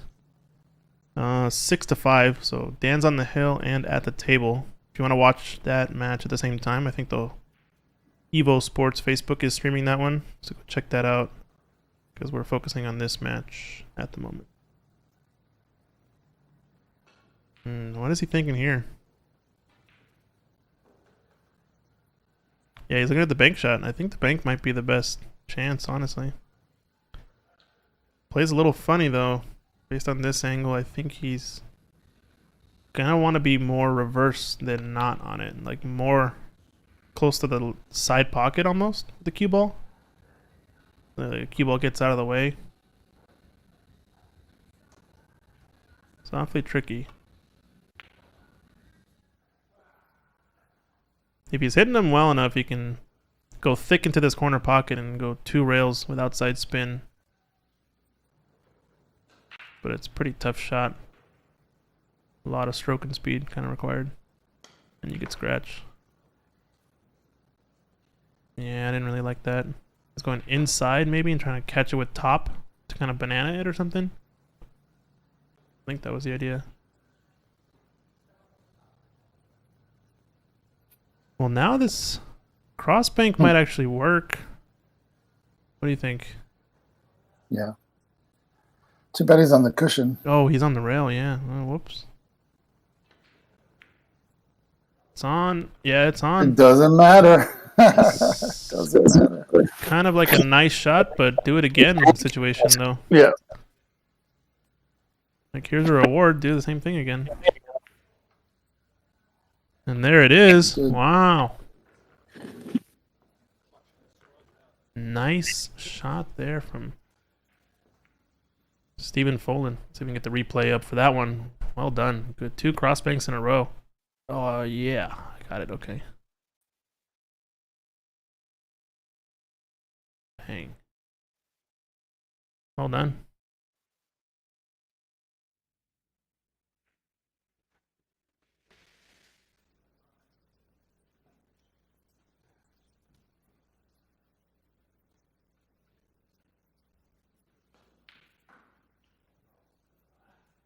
So, Francis, what happened with your New York trip? Was Well, that a thing? Our house kind of got flooded, so we Oh, that's right. we're trying to replan it. Our next vacation to Chicago in January actually also got canceled because of the Boeing grounding all their Alaska Airlines grounding all their Boeing planes. So yeah, our vacations have not been successful very lately. This is Dan Louis here, I think, to win the match.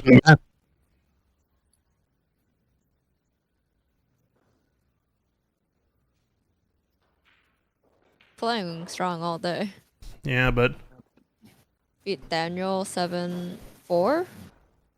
Oh no, Oh, 7-0. Dan Louis beat Daniel 7-4, yeah. And that's the match, I think, right there. Yeah, handshakes. So Dan Louis advances. He plays the winner of Bo and Shu Cheng. Yes. That's a good bit of B-side match.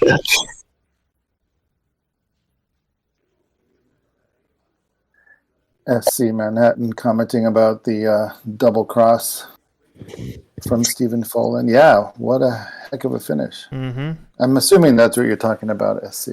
I think so. Double cross bank.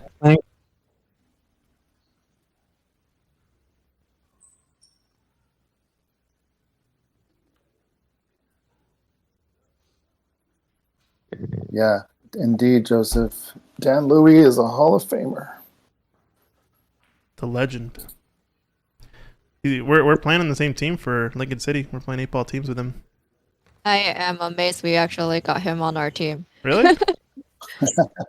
Be- Just- because every time he plays with Jeff, and I just got the same this year, and apparently he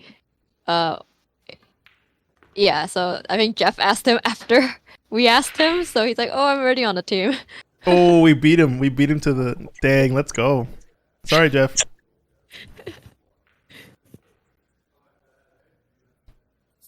That's right. He can have him back. It's my last time in Lincoln City for a while, at least.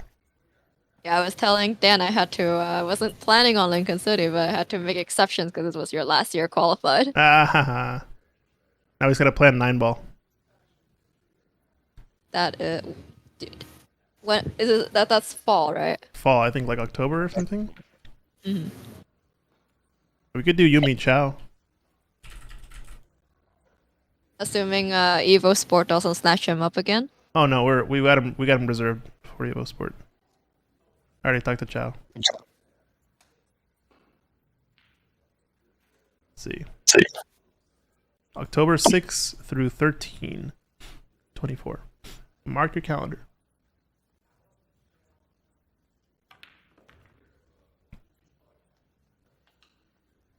Oh, gonna be on the rail.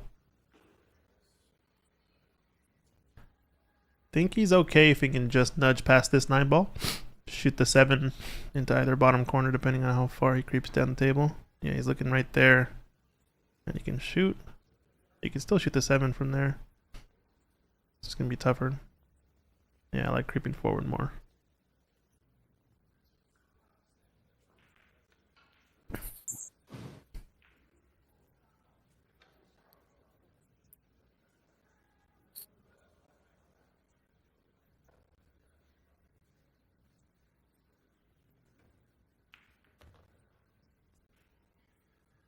I gave it a little helpful nudge. Yeah, I think he'll take it. It's good.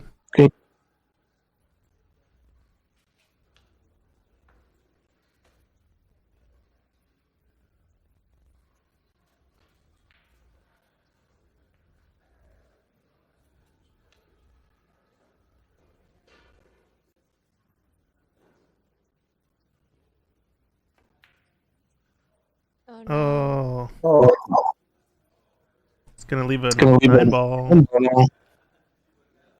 in the way, maybe. No. It's a second end characteristic miss from Clay to give up a rack. Is he rushing? I think his previous miss, I thought he rushed.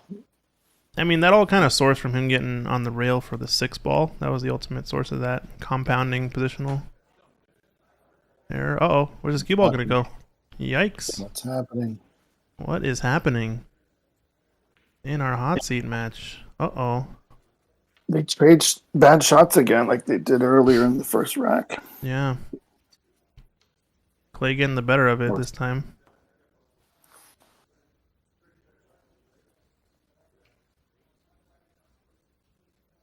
He's gonna stun. I still like following to the corner into a rail and out, but this works too. Into a rail and out. Yeah, that works. As long as he's not stunning it, I'm down.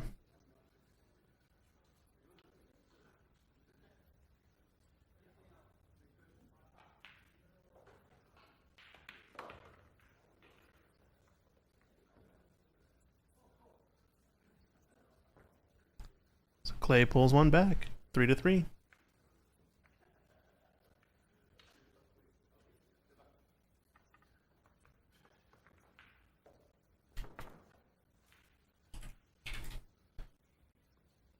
Alright, let's take a look at our second table real quick. Don't know who is who, but it looks like it's 4-1 in this one. Shu Chang versus Bo.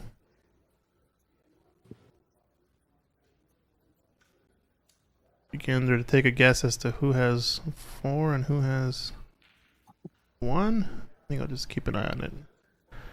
See who moves the coin later on.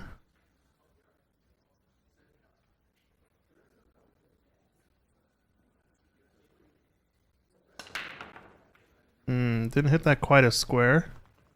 He does manage to get some balls down. And a decent starting combination. Fairly open table. Looks promising.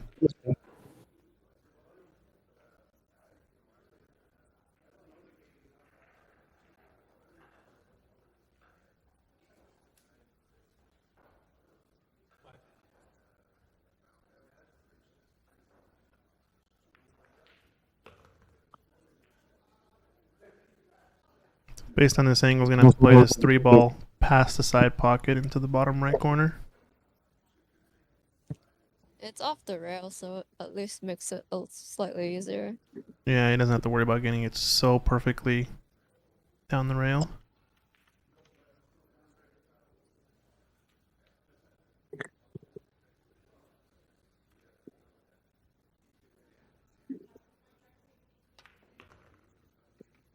Yeah, that's pretty good. And he wants to creep at least past the side pocket on this shot with the cue ball to have a nice little floating forward shot for the 4 to the 6. Oh, he's moving the coin out of the way. Oh, he's back to 0 then. 3-0. 3-0. Wait, he moves Clay's quarter? That's not allowed. Oh! Some bad juju. Bad juju.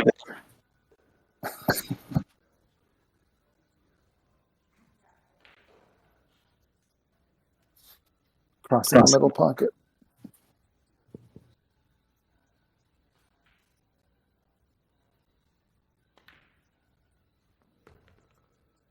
Yeah, it's a good shot. I was talking to Steven before this match, and he was telling me that he never hits center ball. He always aims slightly to the left. Yeah, he talks about always putting a little bit of outside spin on the shot, right? Kind of like Earl Strickland, throwing the ball in a way.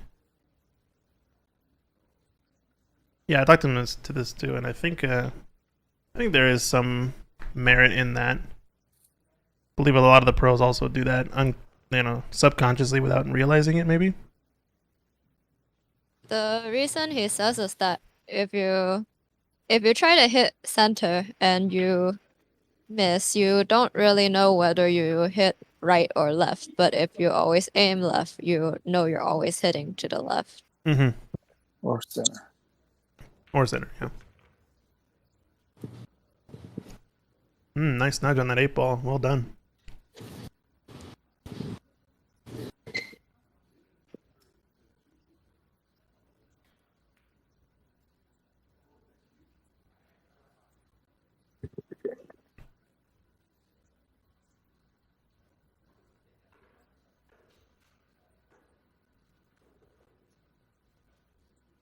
So I think 3 rails and just hitting it to the high ball, maybe not even with right spin too much if I'm playing the 9 in the top right corner. He's even maybe checking it.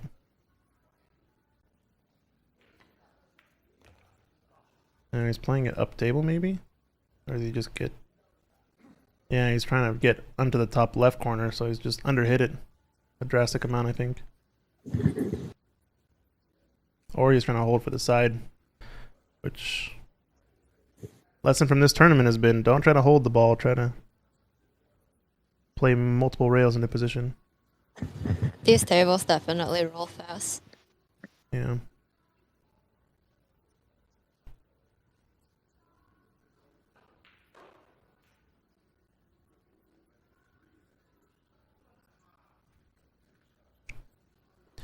So side pocket is a little tricky here. I wonder if you can just put a good stroke. Oh, he's going to the bottom right corner. Okay.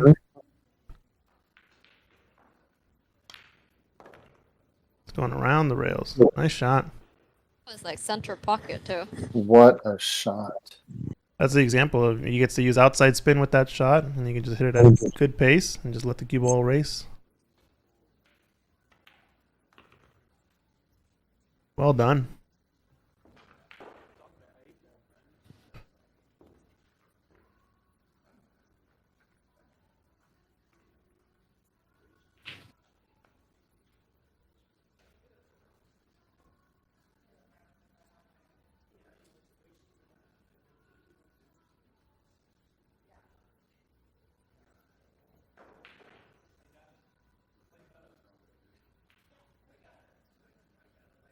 Alrighty, well, Bo shooting this 10 ball will tell us what his score is, which quarter is his.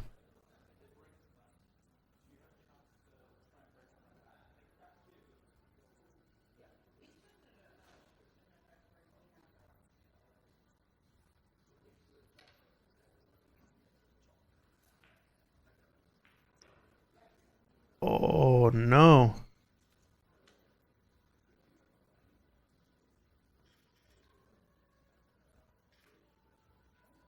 So where's this coin going? Just leaving that one alone.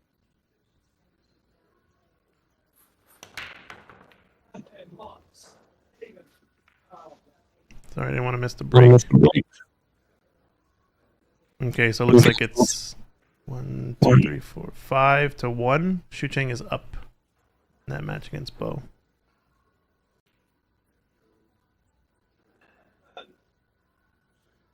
Five one or 4-2. That shot. Mm-hmm.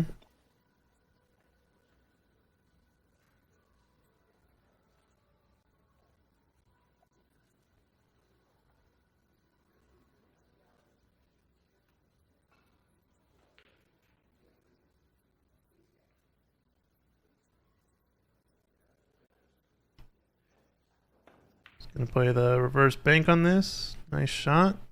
Let's gonna have a look at this 2 ball up into the top right corner. It's a little tricky. The 3 ball's kind of tough either way. Like you're playing forward. All right, hear me out. Forward. We're gonna send the cue ball between the 6 and the rail, and we're gonna go to the top rail. We're gonna come down the right side of the table, miss the 5, hit the right rail, and end up with a straight in 3 ball into the left side pocket. What do you think? See, too risky. Too risky? Okay, do you just draw this back instead? I guess Clay says he just draws his back. What a shot. What is he on? Overran it a little, but that's still on the right path. Too much juice. Yeah. Great shot, Use though. a 5. 5 will save him from going too far. We gotta replay it, sorry. Oh, yeah.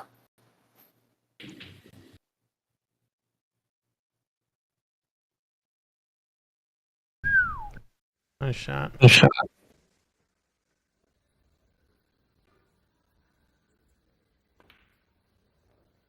Oh, no, Clay. no. That's not bad. Okay, Uh, that's pretty bad. 439. I forgot to get the replay from Steven's shot earlier. We'll have to get it back in post. I think this is a dead combo, basically. Yeah.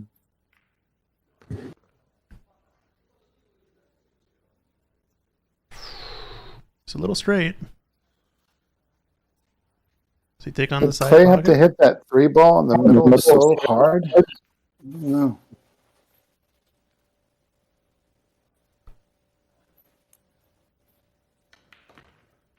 Oh, he could cheat it. Uh-oh. Just far enough, I think. Yeah, he has enough space not to need to jack Mhm. up. Especially since he always puts left. And this, yeah, always right, yeah.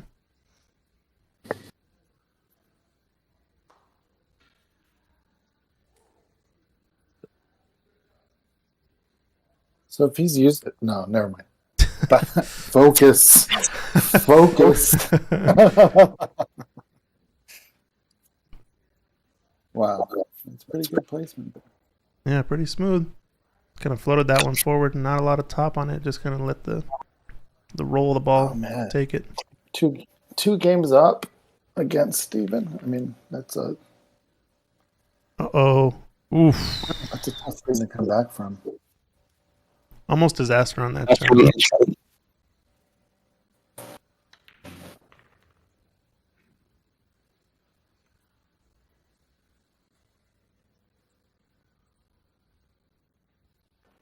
It's gonna let him shoot it. Of course. Make him shoot it.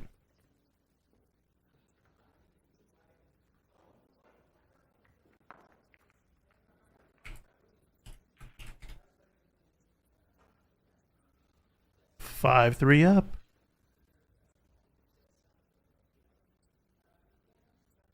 All right, let's check on table 2. Shu Cheng Like- is 5-1 up. 1.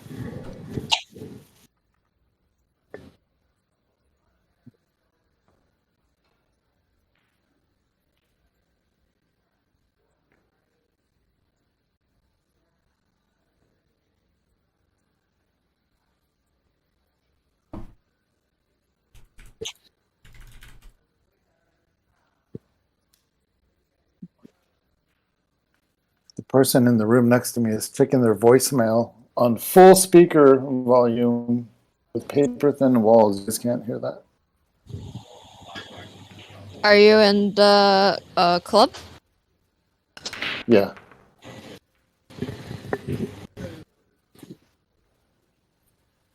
I'm glad you can't hear it. The 9 stopped just before block the 1. Just as he planned it.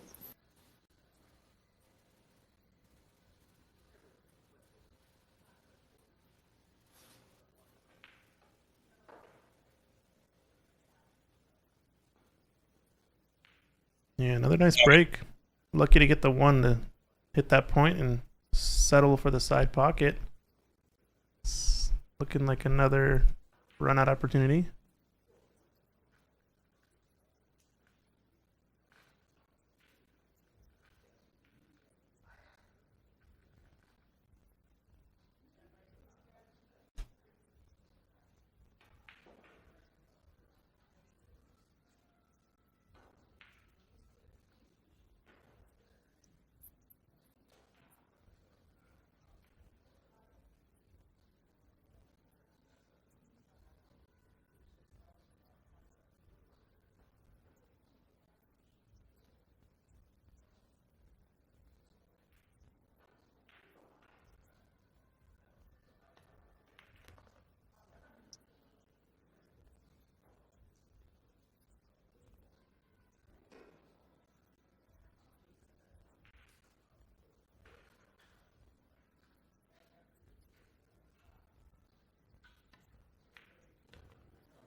It's short. Underhit it. Yeah, Don called it in the chat saying 2-3 and this rack is over. 2-3 was the mistake. He's gonna have to bank at this 3 though.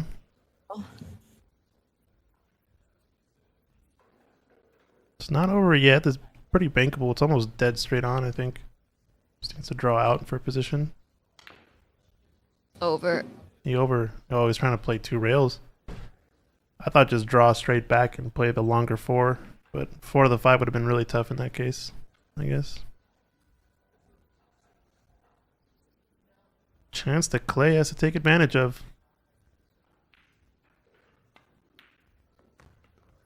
Good And he stroke. does. Yeah, good stroke.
Seems easy, but I'm sure he's going under a lot of pressure right now.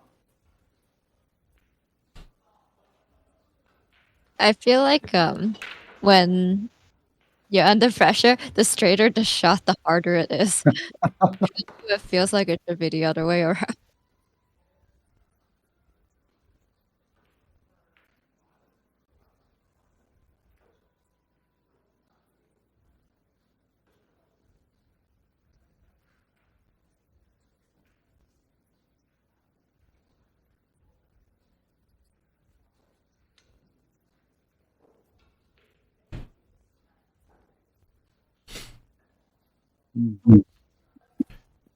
He's thinking.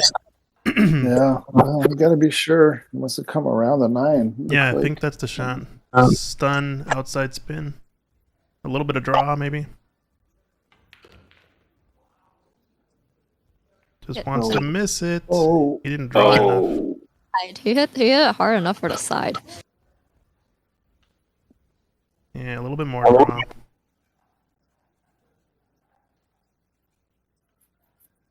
Just make it. Don't worry about the cue ball. Yeah, this is just a make. You could play across. And I think the pace of hitting it a little bit more juicy is nice. This is one of those Federer Gore shots where you tricked the world and shot it down to the corner, though. Instead of the side. Just to get shape 2 rails across and like hit the 3rd diamond and then get straight on the 10 or something weird, you know? That would have been like the pro move or the show When off are you- move. When are you getting Federer Go Gore's? down. Oi. When are we getting Federer Gore? Is that what you said? Sorry. Yeah, when are you getting Federer In Gore's? September. Okay, We'll be fine. here in September. Yeah, let's It's get going him. to bring Christina, and we're going to do some clinics. Perfect. Yeah. Nice. You talked to him already, right, Mike? For arm wrestling, right? Arm wrestling. Totally. All right, Christian, I'm gonna step out. Okay, sounds good. We'll see you in a bit. Bye. Right? Now, it's Francis Cho, ladies and gentlemen. The great Francis. Great Francis. All right, let's check in over here. It's like 5-2 Shu Chang on the remaining B-side match.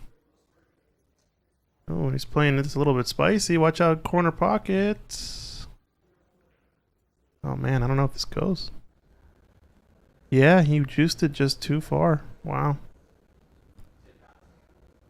Don't know if he wants to jump this either, because this is a classic like jump, fly the ball off the table, or both balls off the table, because of how thin the hit is.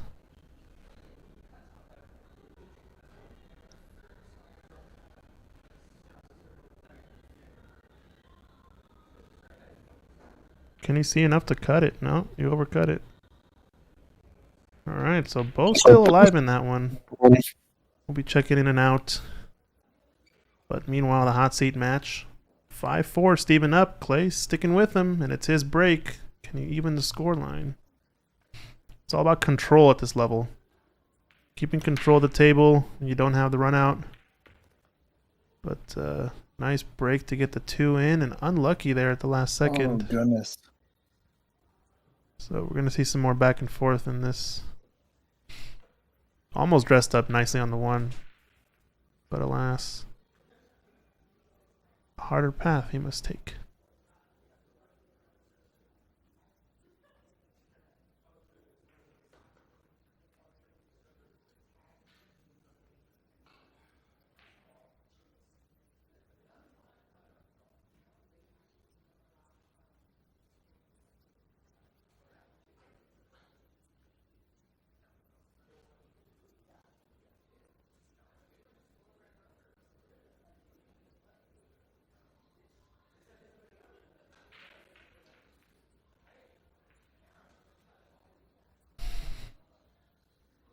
So where do you push out to here?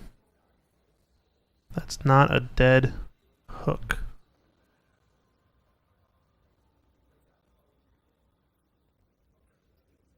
Left cushion to the level of the brown ball. That's too difficult to. Just so, yeah, no, I don't know. Because then I don't know if it passes to the 1 ball passes to the top right corner. Then that's a bad place.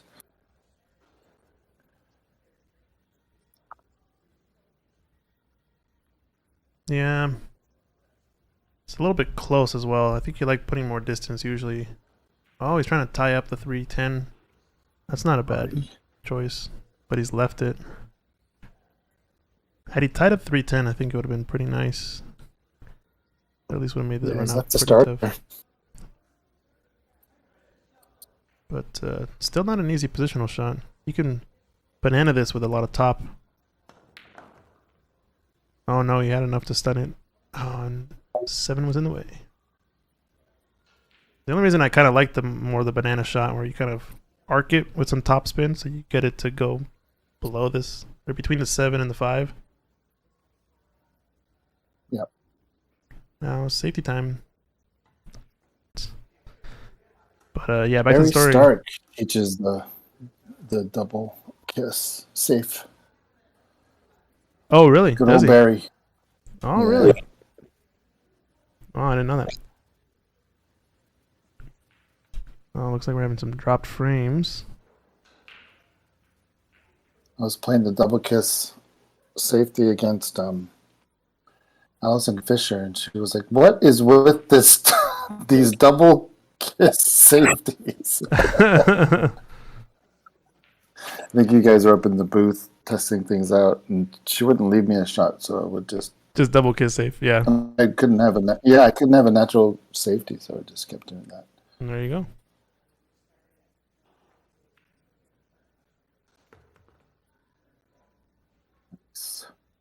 Slow. All right. So the 8 is by the 9 table. Yeah.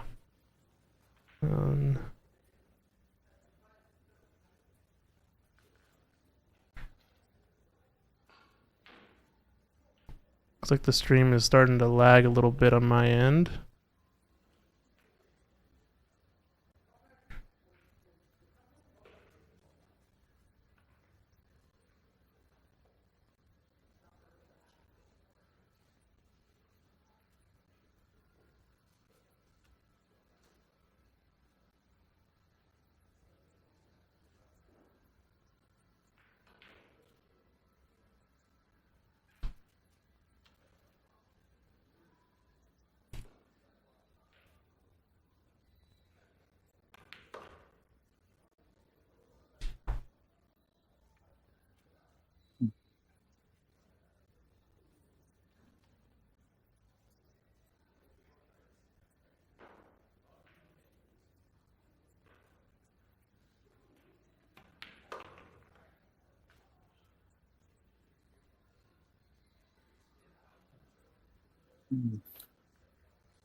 Well, what have we learned?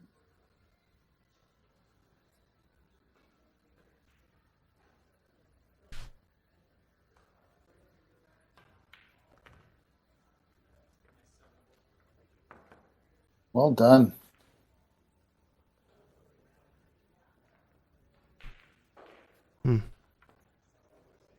Well, that's a pretty big feat to come back even after being down 2 racks.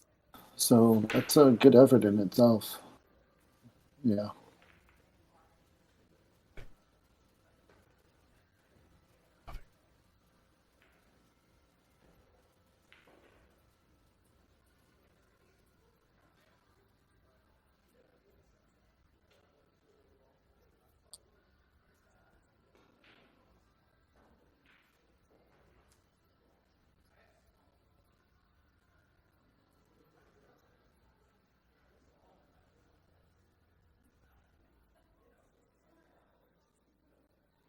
All right, sorry. Having a little bit of technical difficulty. I think we had a little bit of lag, but I think we're back.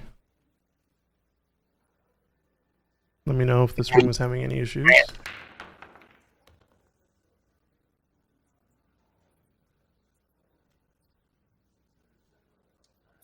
So it's now 5-5, isn't it?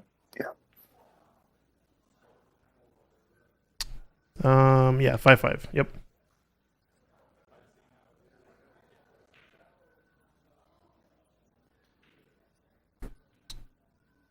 Yeah, try refreshing your stream if stuff is going a little wonky.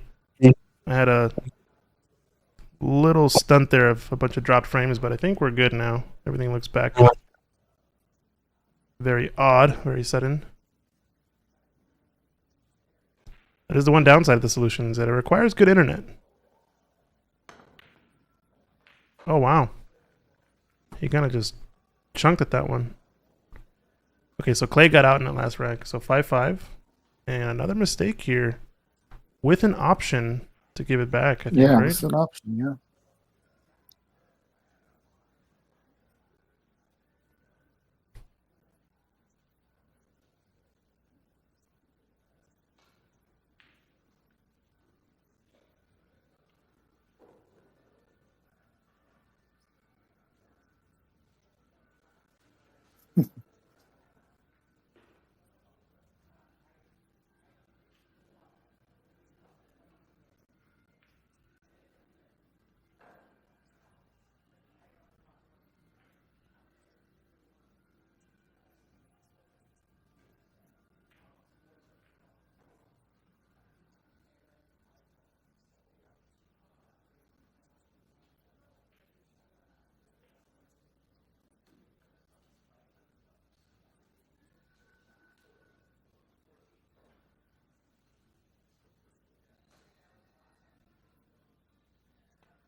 Yeah, nice shot there. Good.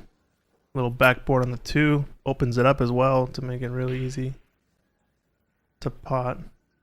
Smart shot. This is a must-hit ball for Clay, or it should be a pretty easy run out. Just gonna call the side pocket. One rail it.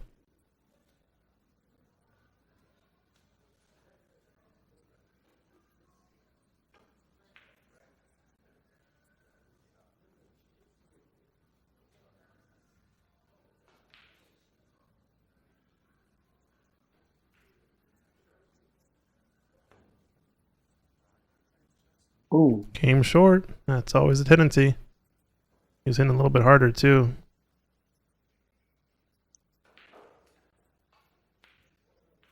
So now, after opening up that 2 ball towards the side pocket, he's really just got to play a stop shot on the 1. If he wants to just get a look at the 2, unless he wants to be a little bit more picky with position. Might as well. He's got ball in hand. He can take it.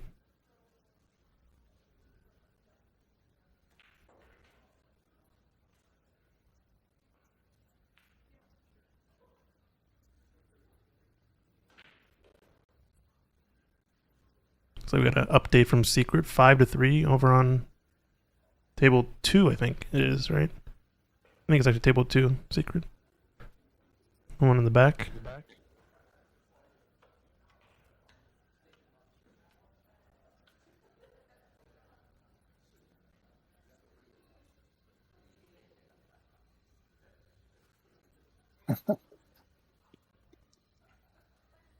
They're numbered, so the middle tables are 1, 4, 7. Yeah, that wasn't on purpose, right? That just happened. Yep. 1, 4, 7, 2, 3, 8, and 56. Yeah.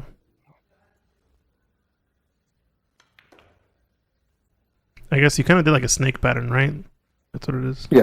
Yeah.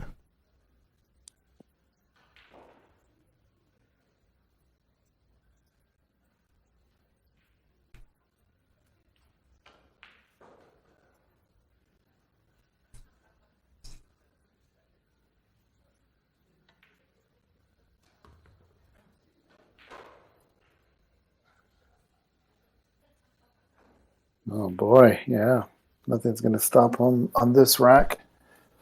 Clay needs one more rack, and we can get to Hill if Steven runs this out. We want Hill. We want Yeah, why Hill. not? Hot seat.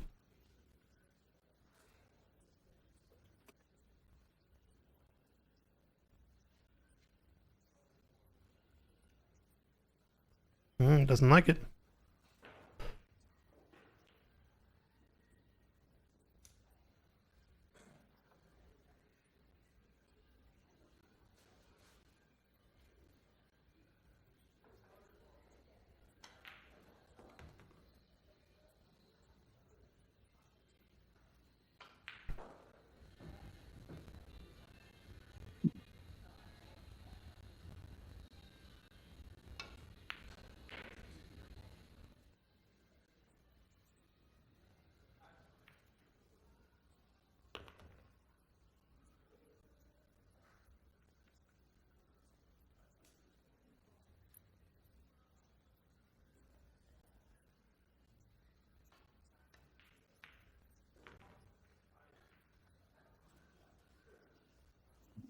to it.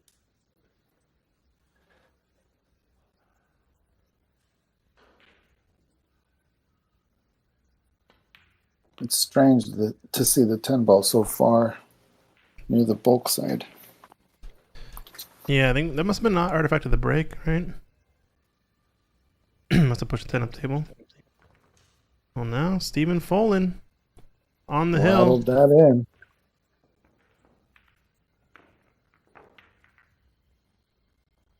And it looks like it's going to be his break as well, right? Oh, no, he won the lag, so odd sums goes to Clay. So Clay just has to hold serve. I think it was Clay up 3-1 first, and then Steven back to 3-3, and it's been just holding serve back and forth every rack. So a big rack for this tournament. Let's go check in on Bo. Bo's 3-5 down against Xu Cheng, but he's on this 9 ball. Oh, did he overcut it? Oh no. That was not an easy shot. Overcut slightly.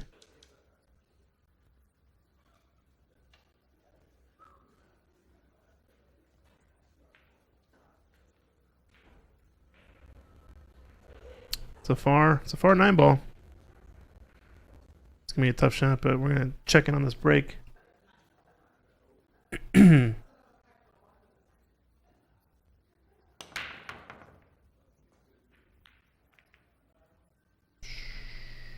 Everything missed, everything clustered up, didn't get a shot. And it's change of serve. Gotta watch this shot though from Xu Cheng, because this is to get on the hill if you can get on this 10 ball. It's gonna go forward, it looks like.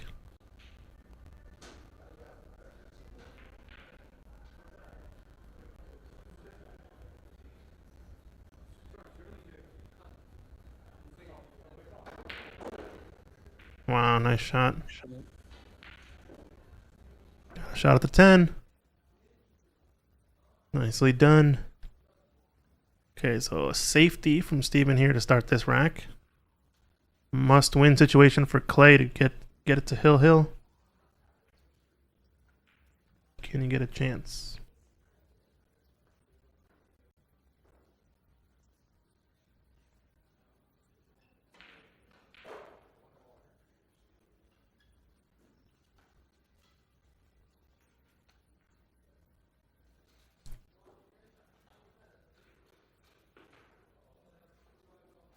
Xu Cheng made that a 10 ball on the other table, so he's on the hill. Oh, Clay's gonna get a good cue ball here. Oh, it just leaked out, I think, a little bit. Almost put Steven in jail.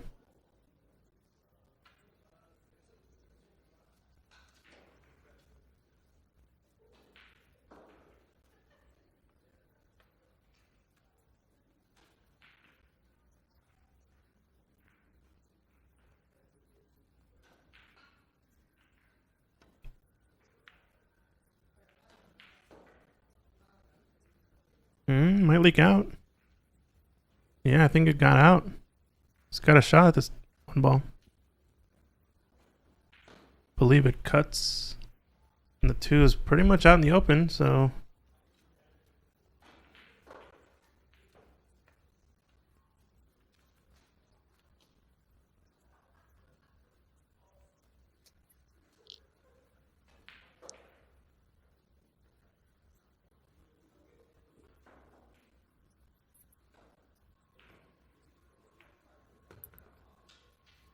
Wow, what a shot.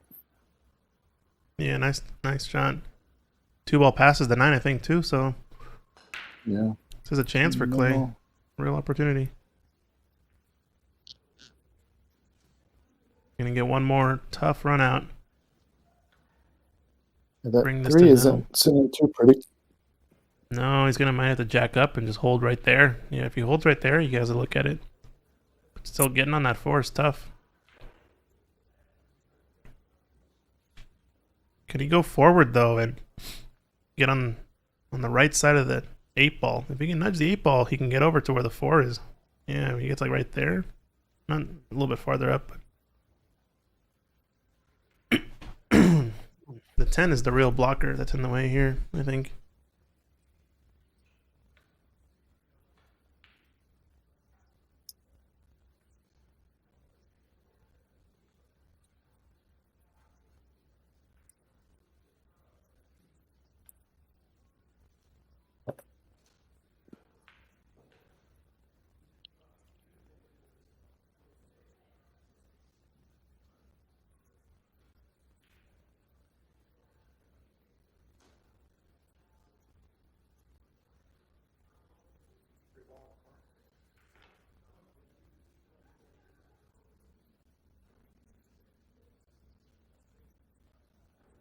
Big shot for Clay.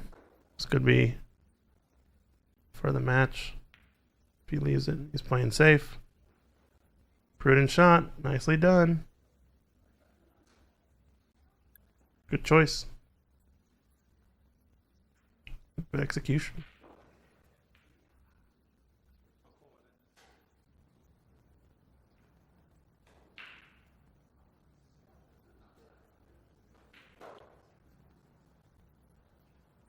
If he makes this, he should just concede. Kick it into the right corner. I mean, he'll probably get a that's shot. very far off. Oh, and it's opening everything up. Yeah, but he pushed the 4 to the other side now, and that's now blocked by the 7. Still not out of the woods. Is that a 4-7 combo? Yeah, lie's pretty dead actually. You gotta aim the 4 a little bit to the left side of the pocket, I guess. Depending on how you aim your combos.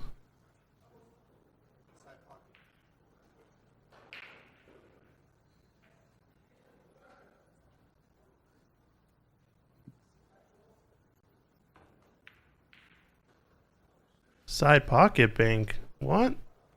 No way he called it. All right, here's the Sean Murphy shot. Sean Murphy shot. He might actually be able to back cut this still. Ready? It's close. I don't know. Ooh. It's very thin.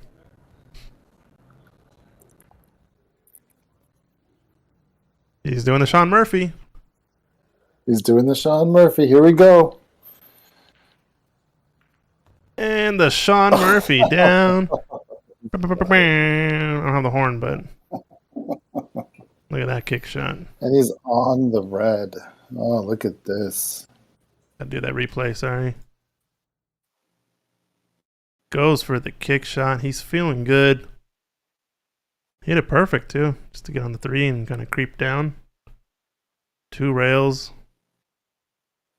Nice little highlight there. Well done.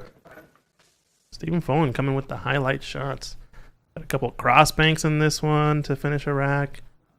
This man's a monster on a mission.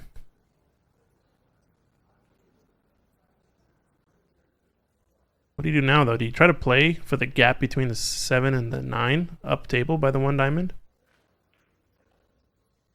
Don't know if it's there. I think the 10's in the way of the path. Table's fast, so he might be able to get there. Huh? I'm still liking the combo. Oh, the 4-7 combo. I mean, if he gets right behind it, it's really not that bad, I think. It's almost like shooting the 4 into the pocket, but just into the left side.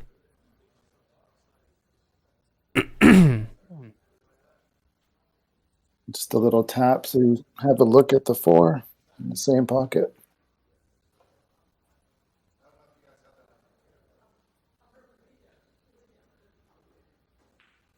But then again, he's a 740 and I'm a 470. I guess so. I mean, with some outside spin and just a stun shot, not draw, but like a stun shot, he can hit low, kind of like by the 2 diamond, maybe 1.5 diamond away from the corner pocket along this right long rail, and then use the right hand spin to send it up above the left side pocket. I don't know if he's going to go for that, though. He's looking at this line. Maybe to just play a bank on the 4 or to get a line on the 4. I don't know. If he stuns it with a bunch of side and the side grabs hard enough, he can go up table and get into that gap and just shoot the 4 down, but it's a pretty tight window. He went the other way. He's going to hit the 5, and I think he's got a shot. However, quite a tough shot, I'd say. So he decided to draw with outside spin. He'll be on the 5 if he makes it. He's looking at the crossbank. He's trying to see if it clears the 10. I think it might, but if not, there's a safety here behind the 8 and the 6. Just push this up table. Yep, the shot is there. Well struck. Nicely done. This could be curtains if he gets on this 6 ball, I think. One last pretty tough shot.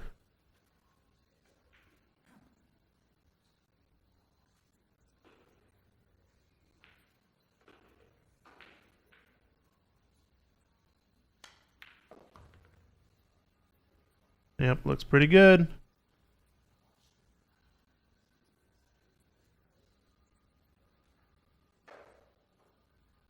Who is this guy?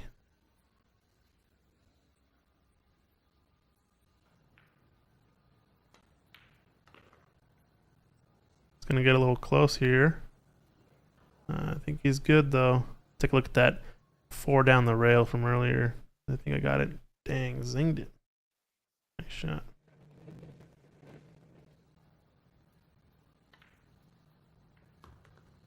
Friendly nudge on the 10. Wants it to stay there. And this is a run out, ladies and gentlemen. Bingo, bango, bongo. Tough out. Nicely done, though. Couple of highlight reel shots. Will they meet again? Will they meet again? Not sure, but worked hard on this one, that's for sure. Bang, bang. Nice out.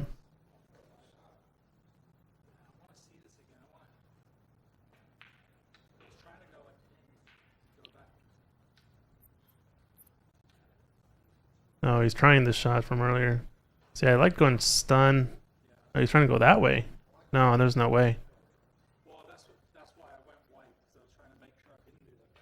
I thought maybe stun with no draw and some side and just hitting it really hard.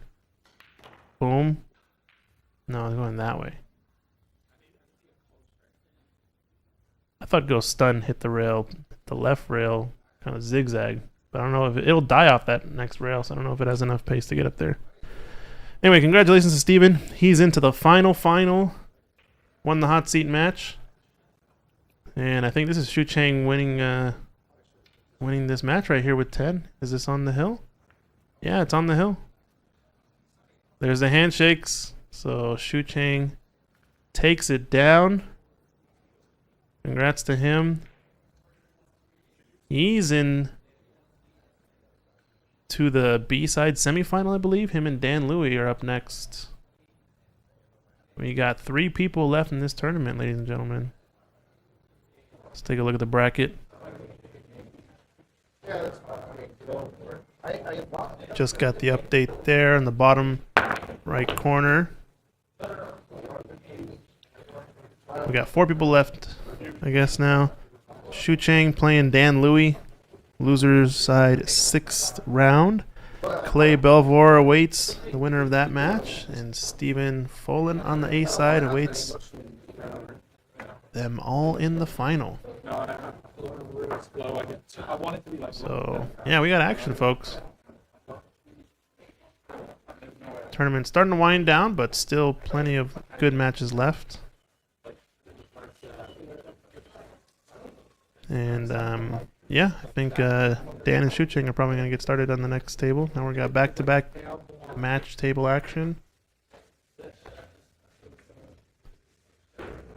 We'll see about trying to take a quick break or not. I'm assuming you'll take a quick break, so go refill your drinks, get a snack. We got a few more matches left in this one. Back-to-back action on the match table. I'll be back in a bit. And yeah.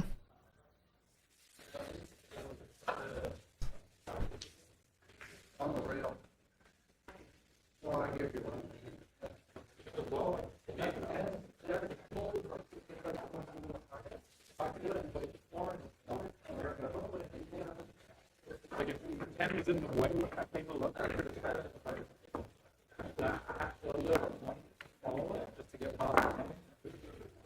tent was right there. I would have run into the tent. I think there would be and come back tomorrow. Or...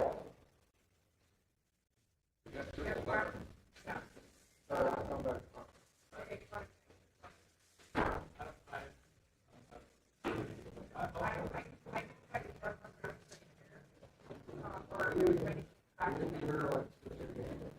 Where we go?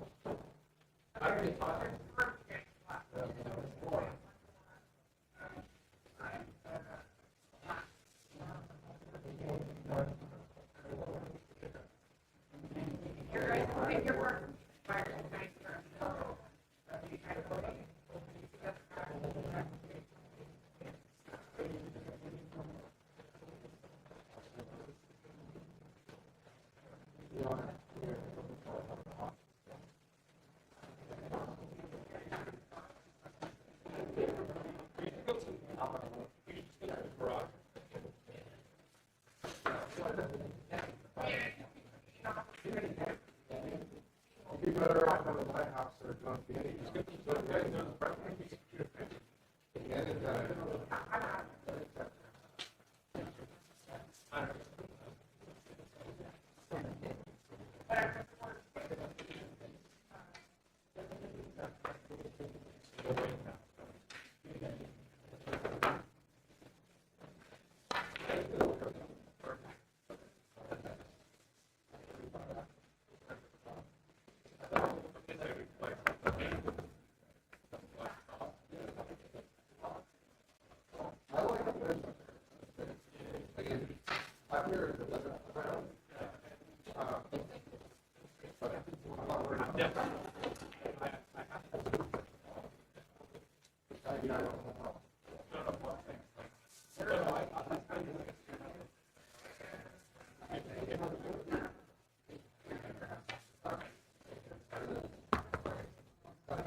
all right, ladies and gentlemen. Just got word. Looks like we're closing at 11 tonight over at Ox, so this will be the last match of the night, and they're gonna finish it up tomorrow during the day. We got 3 matches left, basically. You got Dan Louis, Shu Chang Chow. Winner of this plays against Clay. Winner of that plays against Stephen Folan in the final. So I don't know if they actually got started already, if that was the first rack, or if they're just starting now. See if Dan increments the coins or not.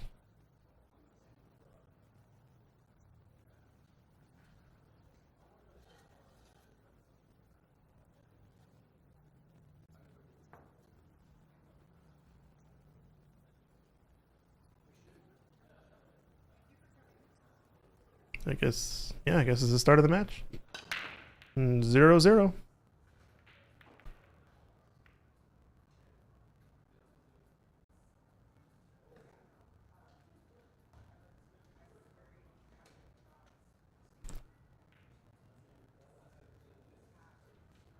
So a dry break from Dan to get things started in this one.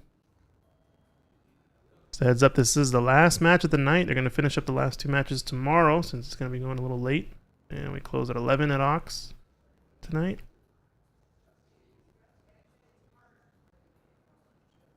I think either way, the parking situation over there is a little bit tricky, so they're going to just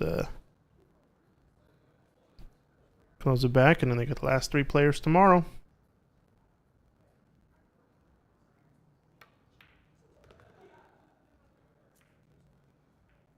Decent starting chance for Shu Chang. Did he get there? He's got to look at the 2. Wow.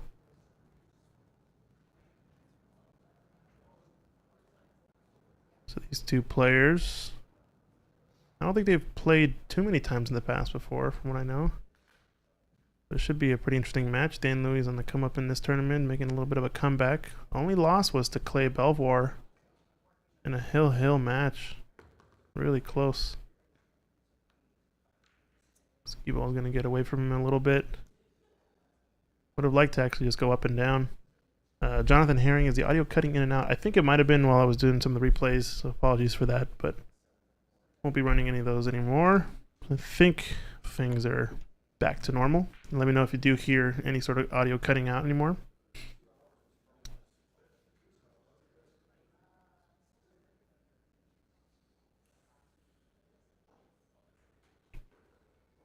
Okay, sweet. Yeah, thanks for letting me know. Super thin. Does it have the pace?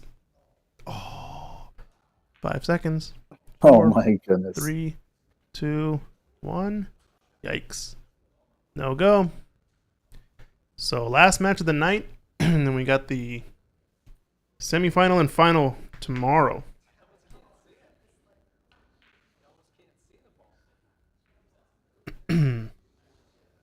Sounded like parking was a little bit of an issue as well, so they wanted to make sure they got their parking, got their cars out of there. And only with 3 people coming back, it shouldn't be a big deal, and we can have them fresh for some high quality action tomorrow morning. Yeah, we'll have the super pool, as Secret says. Super pool, yeah. Super pool during the Super Bowl.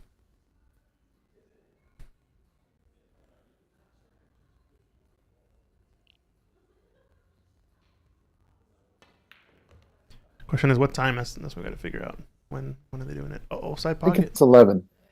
11 a.m. 11 Pacific time. Yeah. 11 a.m. Pacific. Gotcha.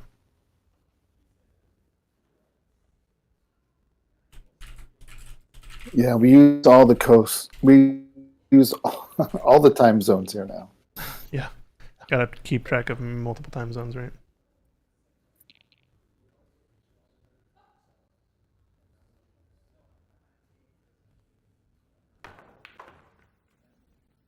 Wow, look at this shot. Oh, he's gonna not hit the 6. Oh, wow. Doesn't get a look at it. Yikes, that would have been pretty impressive to get on that side of the short side of the 6 for it in the side. Didn't think he really needed to go all the way over there. But it would have been nice to at least have a look at this into the side. But I think you can see an edge at least. Can you see enough to make it? He's rearing up like it might go. He's looking at it. I just got word that 11 is tentative. I will let you know. Okay, sounds good. Yep. It has changed to tentative. Oh, okay. I just texted her and she said 11 a.m. also. But yeah, sounds good. It's gonna play behind this 7 ball. Good speed. Inch perfect. Mm-hmm.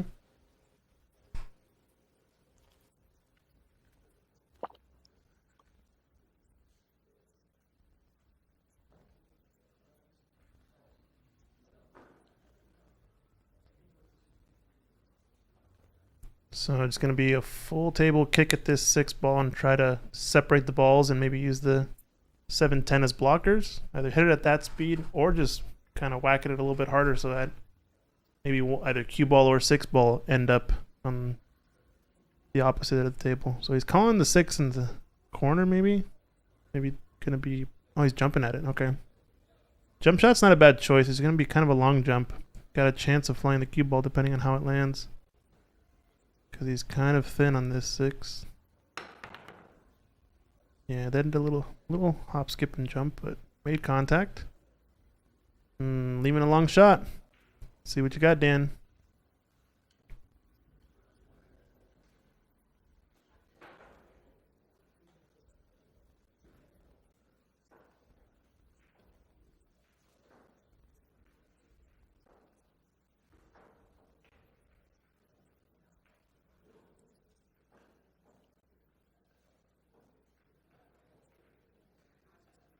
I think just a rolling cue ball here. It's going to be a natural position for the 7.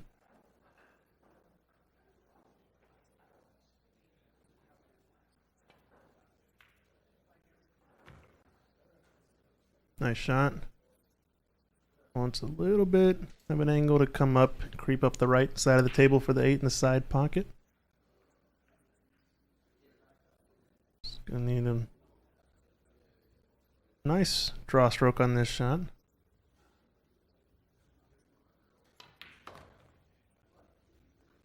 A little bit more of a stun draw there. Could have used a little bit more, but now he's going to have to run into this 9 ball. Not too many things can go wrong with this cannon, I think. He's hitting it pretty full. Most likely going to hit it.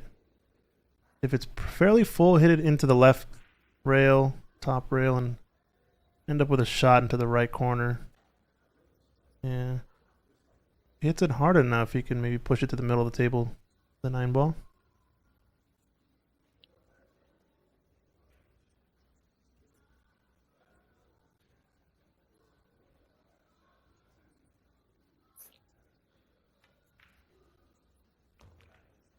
Yeah, a little bit harder. Pushes it just a half a diamond off the rail or so, and it would have been an easy shot, but still cuttable. And got plenty of table to work with here. Just gotta chop this down the rail on the right line. I guess we'll see if he makes it before he does. Just top this ball in. Play a couple rails for the 10.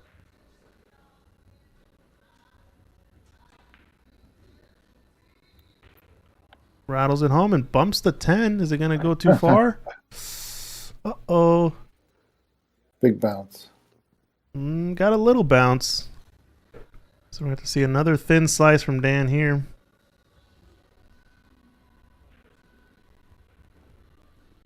Big shot.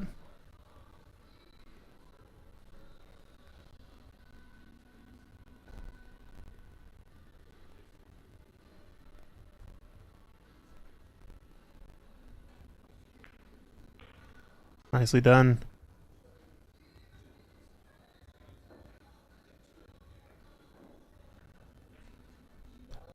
Do a little instant replay for that one. Nice little thin cut for Dan Louie. Hits it like a dream. Showing off that Mizuno glove. Oh.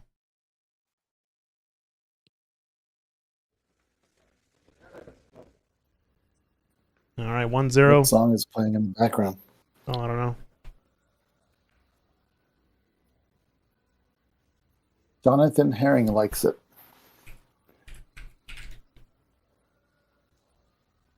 Jonathan likes it. We haven't got him booted off for any music, so we're good. It's just quiet Yeah, enough. they just demonetize it. Not that anything we do is monetized. Oh, right now, yeah. That was Kings of Leon. Yeah, makes sense.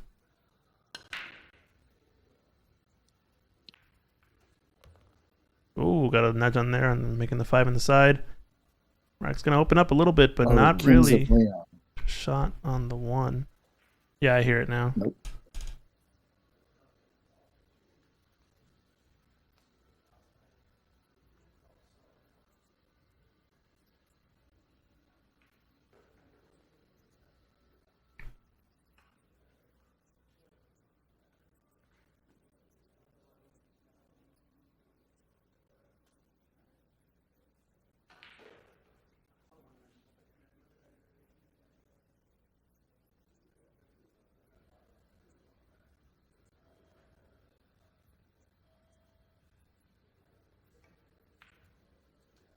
Classic separation safety.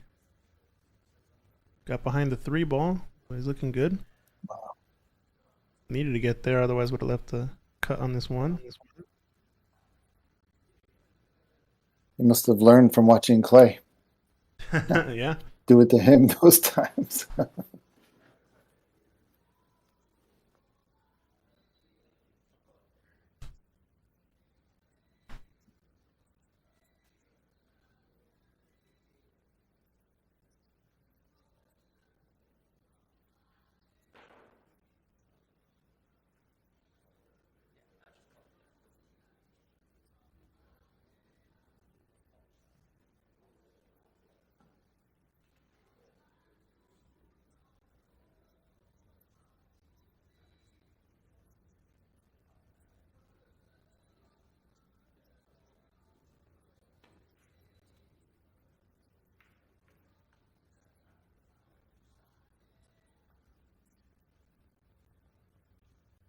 There you go. It's a ball in hand. Once again, I can count the number of times the kick shots come short on an ox table. I'd be counting a lot of times.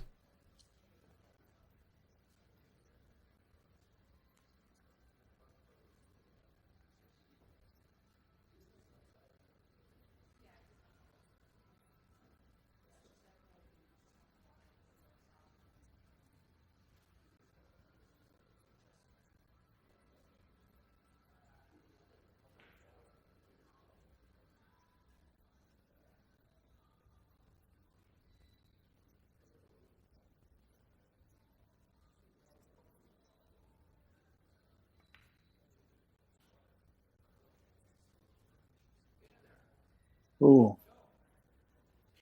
Okay. You're the right one.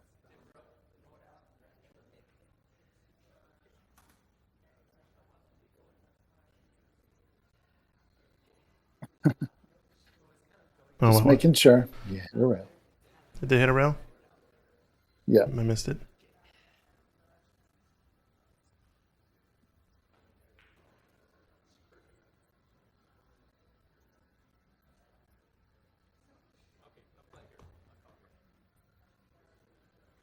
Yeah, he's looking at the angle from over here. It looks pretty tough. He's gonna have to shorten it if he's playing there.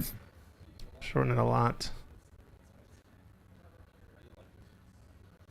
Almost shorten it by a diamond and a half or so. Almost 2 diamonds.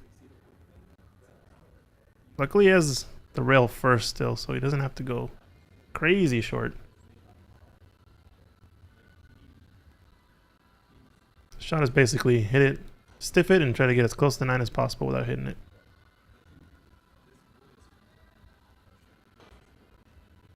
Oh, nice draw shot there. Well done. Oh, nice. That's a highlight reel shot for sure.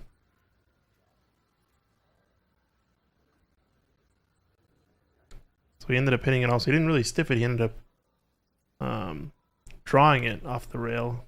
You can kind of see the arc off the ball. Mhm.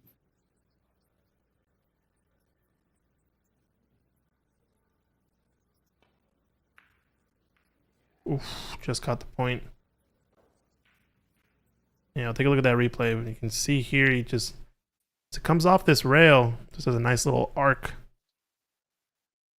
towards the one. And he already knows the rails play decently short. But it was just a matter of getting that extra little oomph on that ball. Putting a lot of draw. A little bit of check side. Well done, Dan. He ended up hitting it full too, and then not hitting rail first.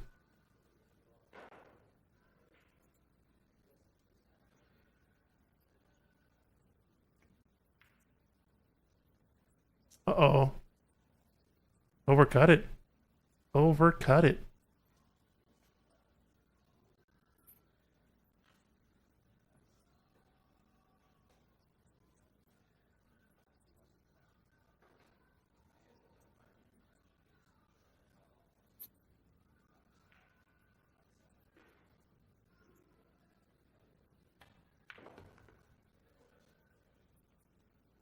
Gonna be a little speedy. Can he hit the window now? He's gonna hit the window. Oh, he got the Is he? window. Yeah, he overran position and just got past 4 short of the 9. All right, yeah, it's got an update from Secret saying doors will open at 11. They start matches around 11:15/11:30.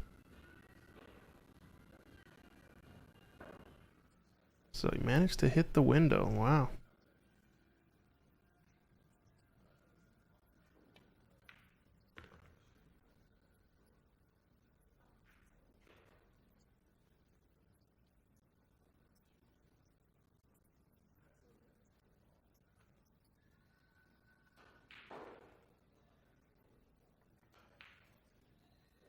Think he's going to play this combo, or does he look like he's going to go for the short side on the 6? He can follow it, he might go short. It's a lot of top on this ball. Yeah, he got there. Nice shot.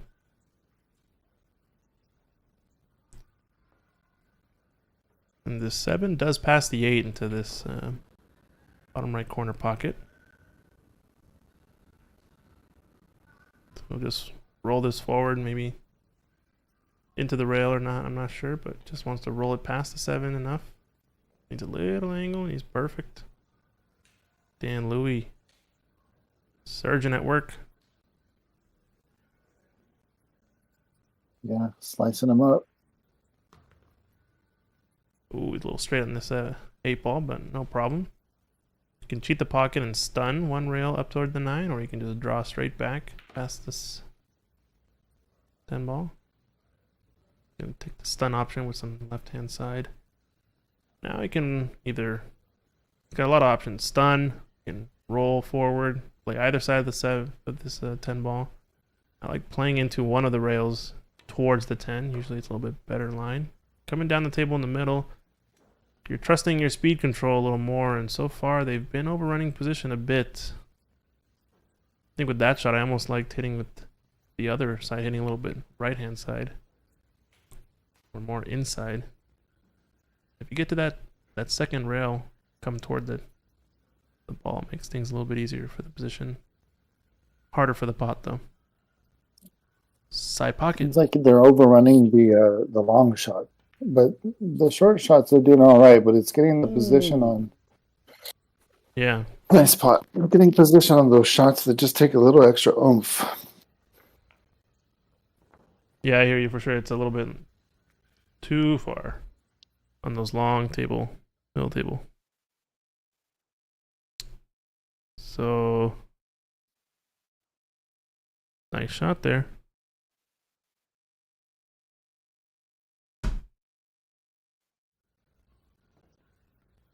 So, instant replay, working like a charm.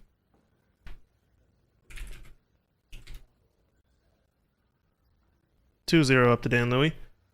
Race to 7. This is the last match of the night for the tournament. We're going to be returning with the final 3 players tomorrow. 11 o'clock PST, doors open.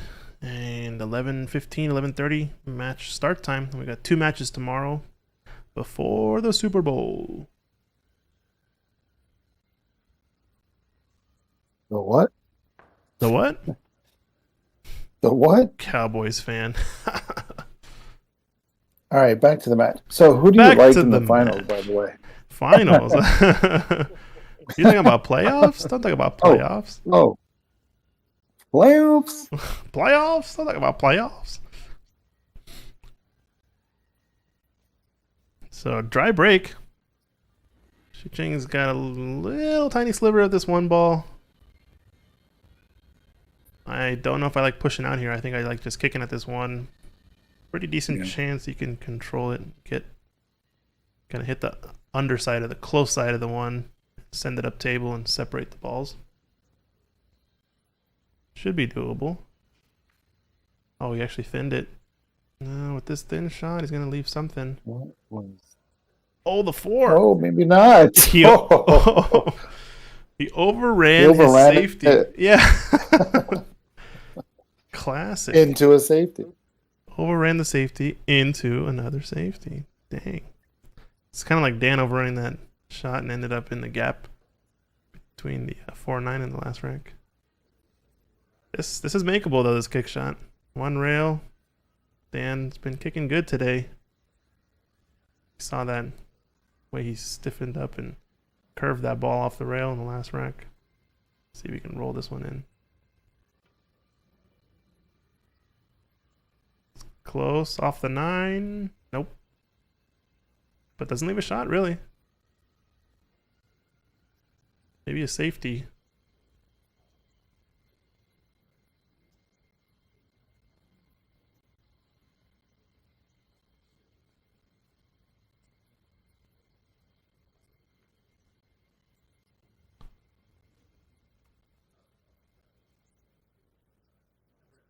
Did he get a rail? No, it looks like it came. Hit. Yeah, one ball came short. So ball in hand for Dan. This might actually be a 3-foul scenario if he can tuck him behind a ball here. He's going to thin off the edge of this one. Send this cue ball behind something, either the 10 or the 3. Looks like the 10 maybe.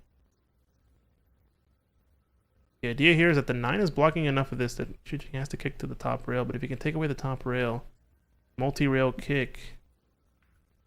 Oh, he tucked it behind that 9. Wow. This is tough. He's going to have to go up past the 2. Between the blue and Yeah, brown. either blue and brown and open the angle with some side, or hit it a little bit and a little bit harder and shorten it. If he kicks to the that left of the blue, he can go this way too because I think the 1 nudged it just enough. Problem is I don't know if the 1 is touching the rail already.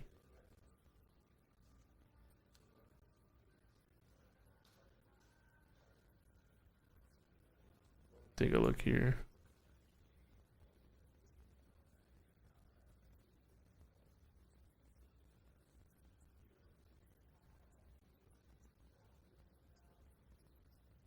Yeah, that 1 ball I think is touching the rail.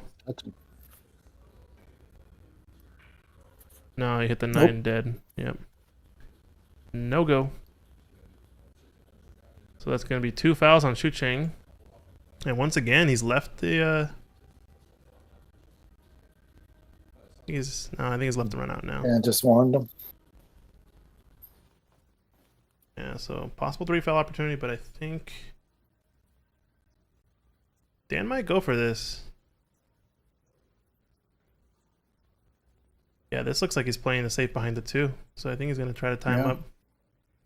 And he can just kind of, tuck it. Yeah, just like that.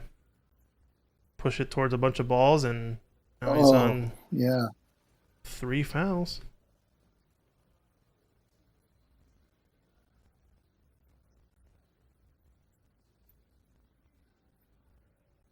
This is a tough spot here for Shu Cheng. I think the 1 railer might be there, but the 4 is awfully tough. Might be in the way. I think he wants to hit the diamond just to the left of the side pocket, really, to kick it at 1 rail. So he might have to go 2 rails around the 6-3. And go this way, hit the rail here, hit the right short rail, and hit the gap between 3 and 10. He's gonna look like he's going one rail. Yeah, nice hit. Excellent shot.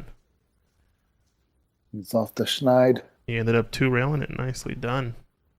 Good escape and didn't leave a super easy shot, so probably would have been actually higher percentage for Dan to go for the run out in hindsight, but still really good safety. Let's take a look at it. This escape again. Kind of did it like a Z shot, like an F and Z shot. Yeah, nice hit. All right, so we're gonna see a lot of outside spin on this to kind of send this above the side pockets. Just managed to make it. Wow. Overcut it slightly when he's a little bit elevated. It tends to swerve away from the ball. You tend to hit it a little bit thin. Just kind of what we saw there, but he still managed to make it. Now 1 rail across, play to the middle of the table. Any angle on the 3-ball is good. Doesn't want to be straight. This will do fine. Careful, 9-ball. Now 4 to the 5. Pretty routine. He's going to go forward with some right-hand side.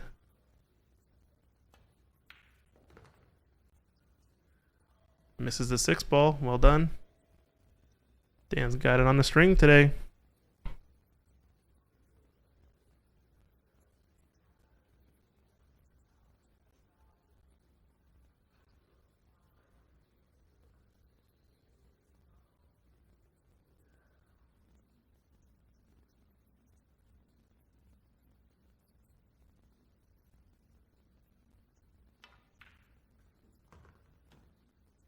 Yeah. It's a good stroke. Able to kill the ball with the outside spin. Slow it down off that rail. Well done.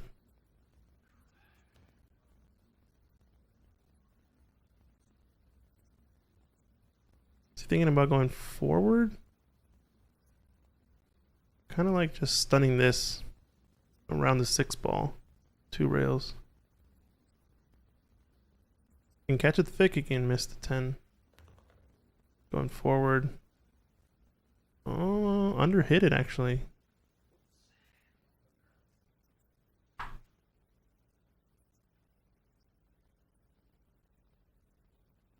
Nice easy follow. Don't overhit it. Yeah, Dan's pretty good at these little non-push shots.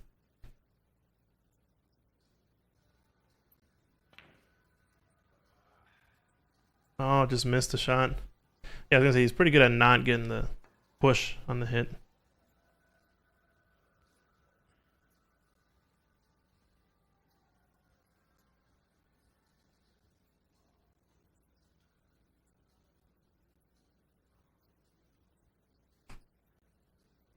Now an opening. Shoot Chain's got to take advantage.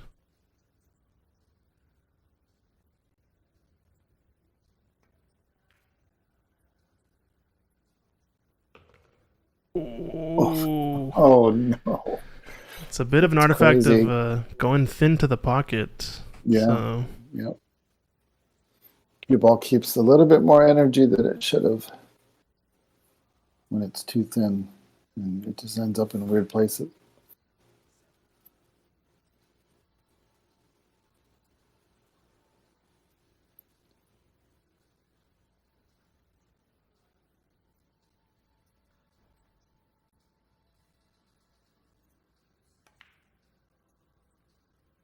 that was a good safety. And left-handed. I like it.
Oof.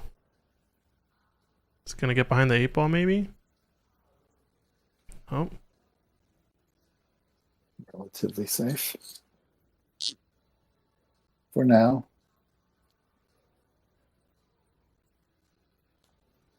What do you think behind the 10 ball here? yeah, that it's the the kind goal? of this natural safety. Since they're not playing early 10, I kind of also think about the finning off the left edge of the 7 and sending it toward the 10. Playing the cue ball up behind the 9. He's going out for the bank. He's going all out. Wow, what a shot. Whoa. So it was a bit of a two-way, that one, because he'll have a look at the 8 if he gets behind the 10, but he won't have a look at the 7 if it misses, so nice shot.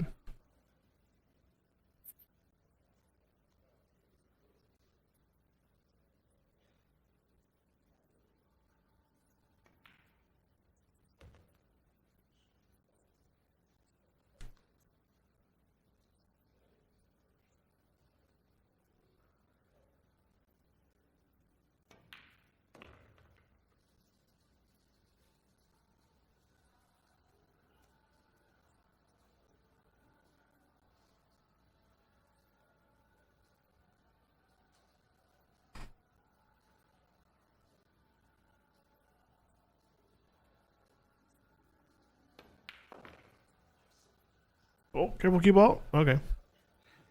Well played with a nice long bank to start it all off. Pretty good. Yeah. Went the aggressive route. It was a bit of a two-way, so you definitely got to champion that. Pretty good. All right. Take a look at our bracket.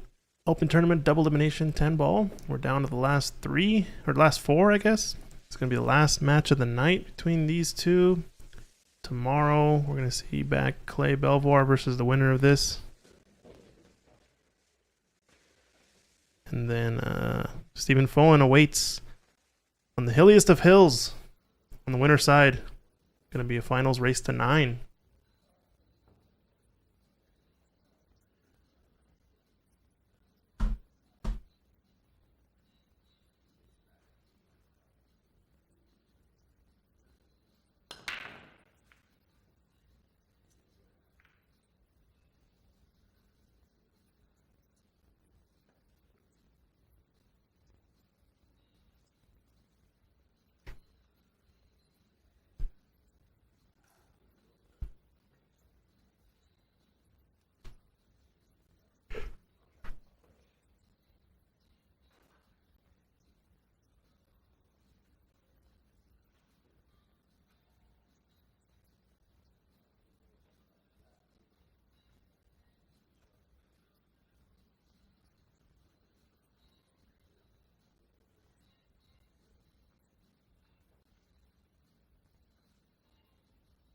All right, not a bad push out spot. One tiny bit off the rail. Gonna have to send this cue ball. Looks like he's gonna go off the left edge. A little bit riskier with the point there. Needed to hit it awfully thin to miss that point. I think I still like going off the right edge of the 1 and sending it, kind of tucking it behind the 4. Playing the cue ball 2 rails. Coming down table behind some traffic like the 6 or the 2, 10. It was good that he didn't go in off, though. Yeah, true. Double kiss would have gone enough, probably, right? Just a hair thicker. Yeah. Nice shot from Dan. Bringing the heat.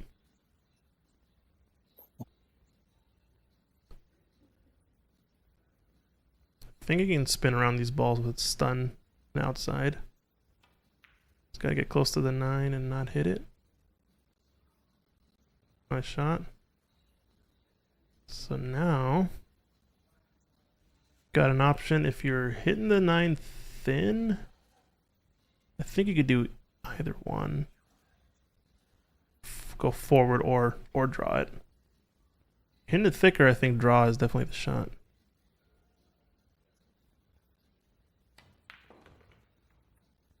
Oh, he juiced it. He's gonna get behind this 8 ball.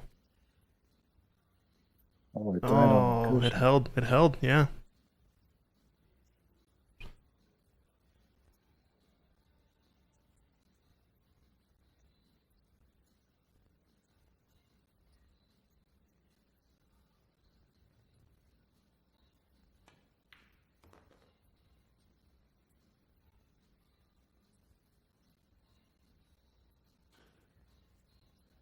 Ooh. Once again, flirting with this 8-ball position.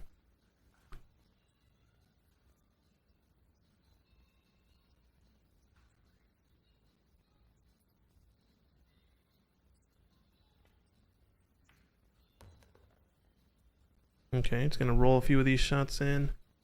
Wants to have some angle on the 7. And really, it's just about getting a good line on the 8.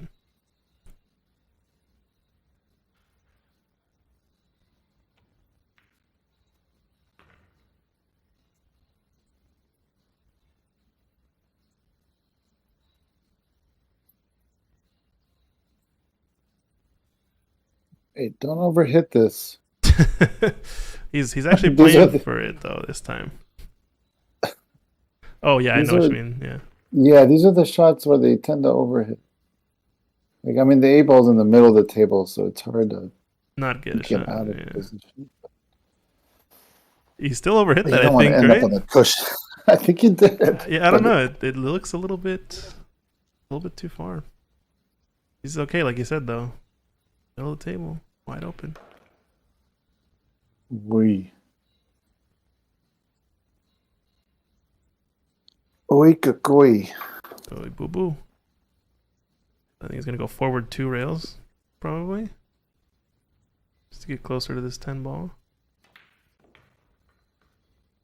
Wait, it's a bounce. The time it doesn't come short. It Whoa, doesn't that come was short. a weird stroke. I think you needed just a lot more top Right. on that. There you go. No, probably You got down safety. pretty quick. He's gonna play safe. Just play the 10 ball to the bottom cushion. No, he's going for the bank. Watch out, cue ball. There's a cue ball. Nice shot. We got some heat going back and forth. Bank shot to win this. Yeah. Bank shot to win that. He forced that rack there. He was like, "This is my rack. I don't care where the cue ball is. I'm not losing this rack." Well done.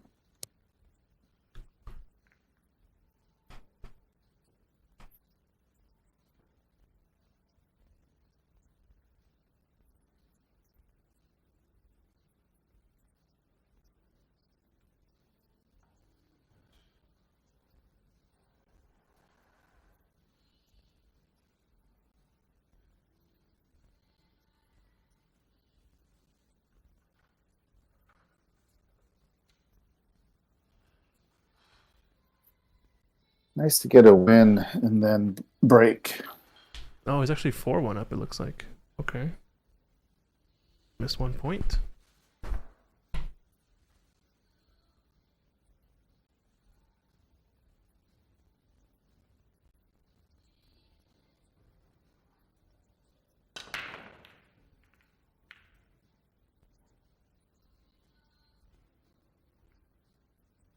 It's a dry break. Good starter on the 1 too, so shoot Chang with a chance. Mr. Chow.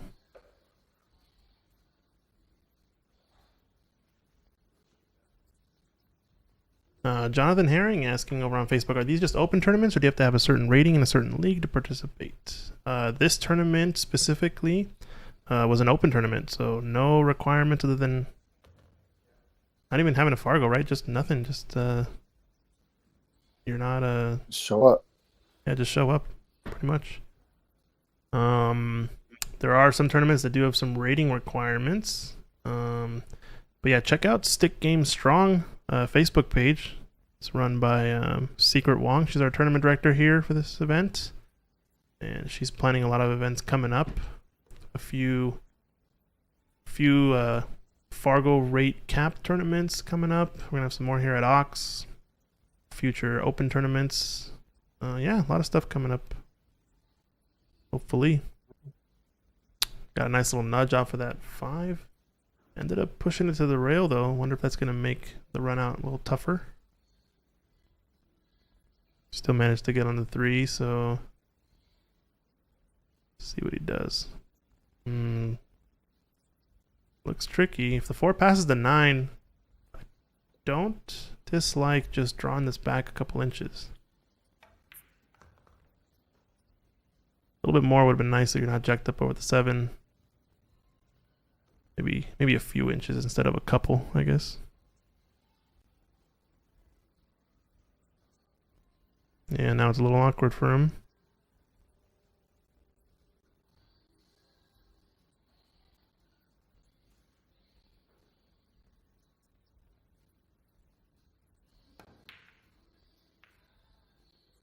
I think he was actually really close to making that ball.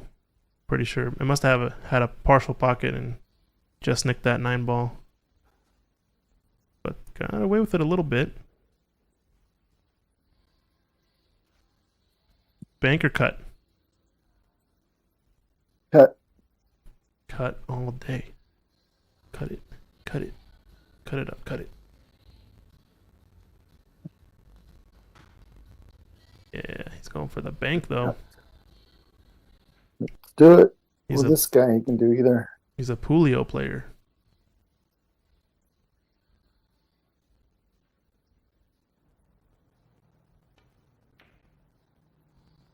Yeah, it comes a little short, and that's still gonna leave thin cut.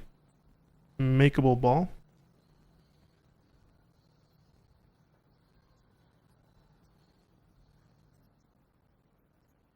You're gonna have to do something with the cue ball if you make this.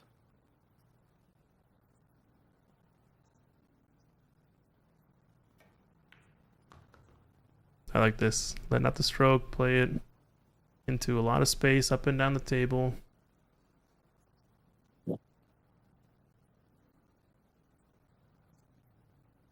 Six I balls. have the angle to go into it. I think so. Go into that 10. A little bit of inside. And even not, if he misses it short, he can come in from behind and knock those balls as well. Or just get on the short side. Oh, that was the only Ooh. way to miss it. Uh-oh, cue ball. Oh, Disaster. Just a bit too much on the aim for the inside. 10 and hit the 6. Yeah. What are you gonna do? Play safe? Or does it go in the middle or corner to the 7? Yeah. I think the way the balls lay, he has to go for the run out here. There's not a big use of going for the 2 foul, 3 foul situation. I think Shucheng's adept enough to get a hit. Your percentages are pretty high to run these out. Especially with ball in hand to start. Uh-oh. Under hit that one, though. So we're going to have to see the bridge on this shot. Yeah, he came about half the distance short of where he wanted to.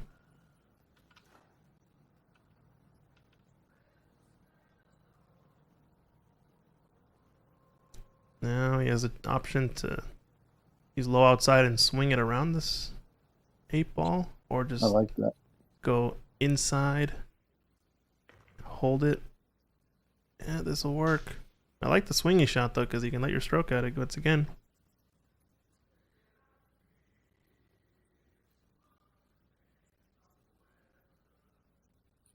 Take it easy. Take it easy. You got a lot of space. Nice. Good shot.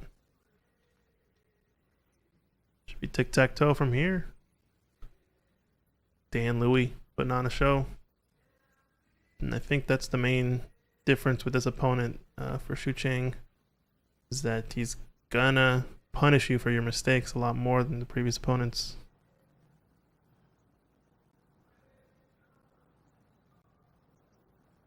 Yeah, he didn't need to really nudge that 10, Shucheng, or the combo. He didn't need to hit it so hard. He just needed to just kind of like bump into it and Oh separate no! them. Oh my god! Oh no! Oh. A double commentator curse. Yikes! I guess I don't know. I don't believe in Boy. that stuff, but yeah, How's it? I guess Yeah, so. I don't either. I mean, that's you're gonna miss that. It just happens. But Yeah. Yikes! wow.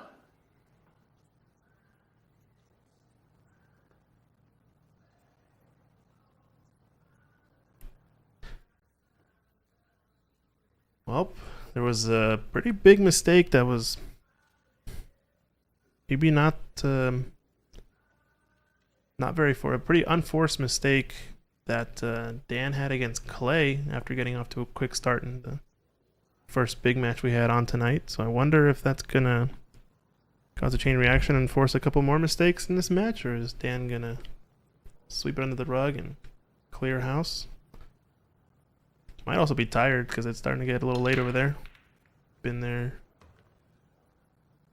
almost 12 hours now, right? No, Xuqing's got to look at the one. Yeah, it's a long day. It's a tough room to play all day. So Yeah. And Dan too, because Dan lost to the B side pretty early on, so he's been playing a lot of matches, I think.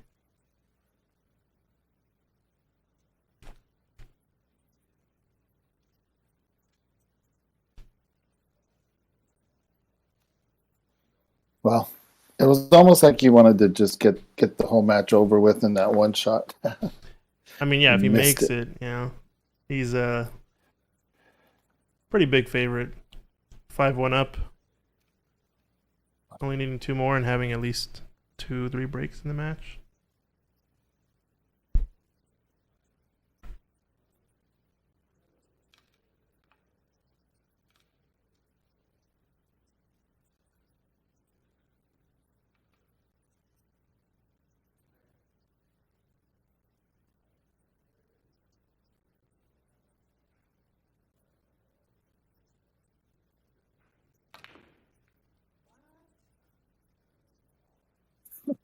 Someone needs a little practice with the rest on some high-paced shots. I'll have to practice with Xuqing next time we're there. Tough miss. Yeah, no reward there for Dan, though. You're going to have to earn it a little bit. Unusual. But, yeah, that was a surprise.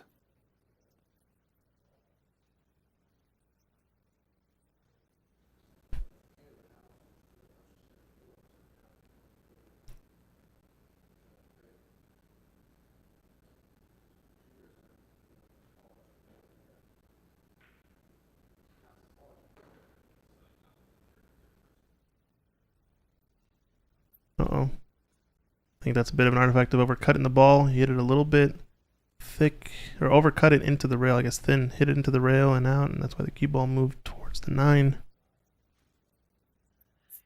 He's savvy. Thank you for the for answering, Jonathan. Yeah, and also congrats today on the snooker tournament, making it to the finals. I mean semifinals. Oh, Sabi Nayak was playing snooker today? Yeah, Nice. got out of his group. I didn't know he played snooker. I've only seen him in the pool tournaments.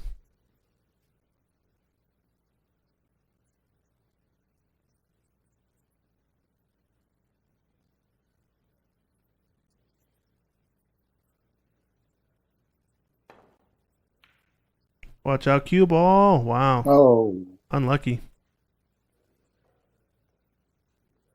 Decent not to leave too easy of a layout is the only thing, but the 4 being the biggest problem. Xuqing has ball in hand on the 3 right now to get on the 4, so really all it takes is one pretty good positional shot.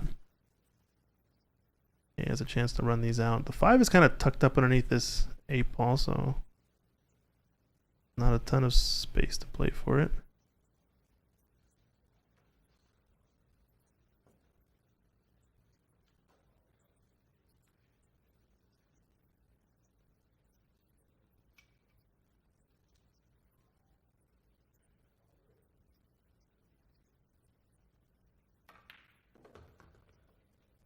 All right, looking to play the combo. Not bad. This is kind of where you want to be for this combination. 4 balls going to go into the rail and out. You can really control the angle.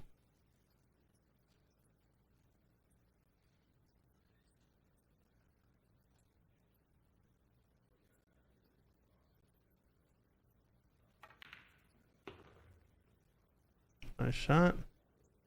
Now he can play to the right long rail. In between the 7 and 8. Shoot the 5 in the bottom right corner. The rack pretty much opens up after that.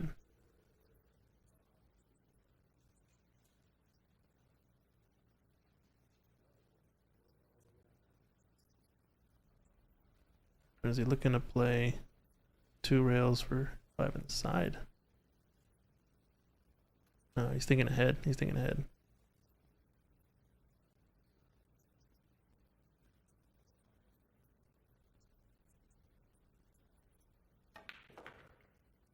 Oh no, he is playing that way. Don't know if I would have gone for that. Just maybe he tried that position because he's been overrunning things. So he wanted to, leave himself a little bit more runway per position. But I thought it was straightforward to just go 2 rails, even 1 rail, and get fairly straight on the 5.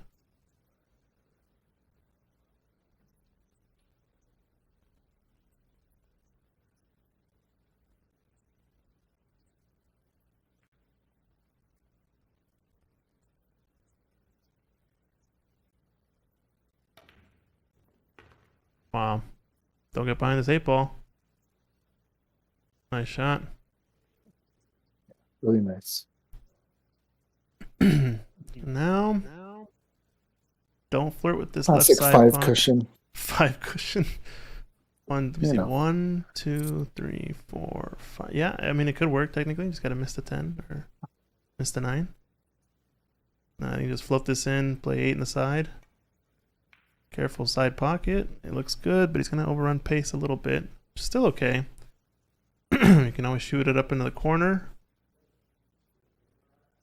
Or thin it into the side, but this is going to be corner all day. Just put a good stroke on it.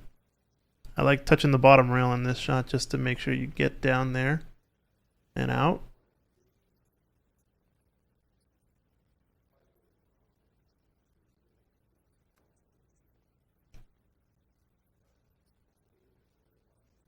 Still came a little bit short. Almost felt like it was rushed slightly, but he should be okay. Just gotta either play the angles up and around or try to hold it. I still don't like holding it. I think I like playing 3 rails toward the 10.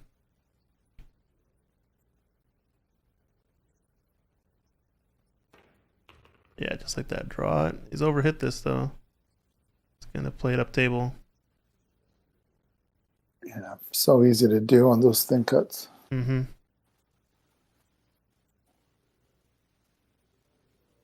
I did like that line though, because if you miss that left side pocket, you're coming nicely into the line of the 10. Just overhit it quite a bit. Is there a pocket you favor? I favor the left here when it's set up like this. I favor the right. I don't know why. Oh, I think right now because it feels like the left is more of a blind pocket. But if it's perfectly dead straight, I don't know which one I favor. I guess the right still. I like the blind pockets. I don't know why. I feel like I like the blind pocket to my right as opposed to my left. But maybe because I'm right-eye dominant, I don't know. I don't know why that is.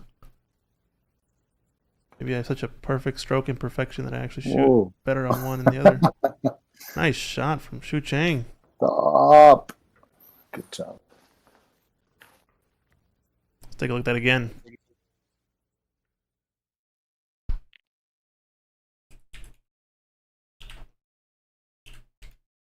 Bang, bang. With authority. Nicely done.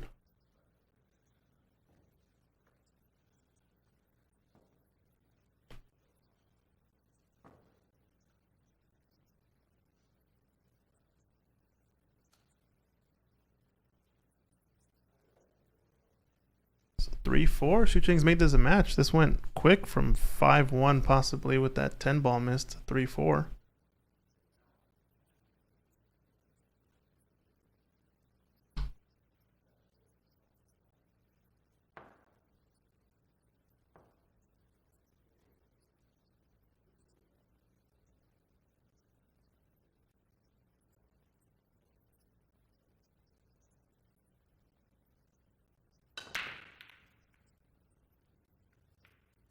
been hitting that break from the side quite often. Just to get a lot of action on the balls, but nothing going down in that one. Jonathan Herring, the name of the Facebook page, hashtag Stick Game Strong. It's run by Secret Wong. I think she can maybe link it, or if I can find a link to it, I'll post it.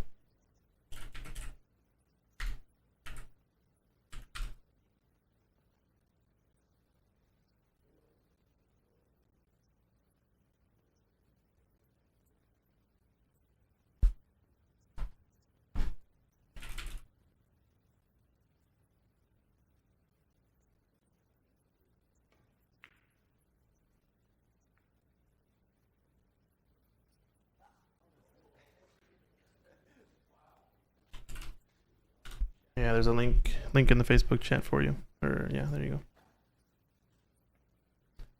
And it looks like Chalkbox Moscone battle still going on over at the Chalkbox. Oh, does that mean there's a comeback? It says 9-5 right now. Kitsap over Thurston County. So Small they've resurgence. still kept their lead. It's a race to 11, so Thurston is up against it.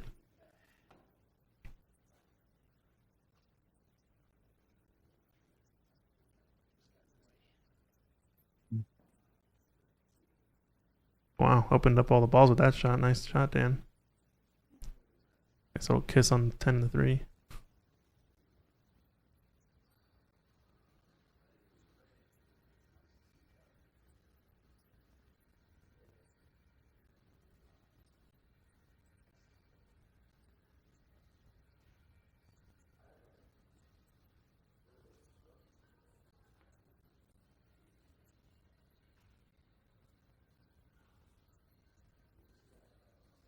Gonna be possibly bumping into this 3-ball with top.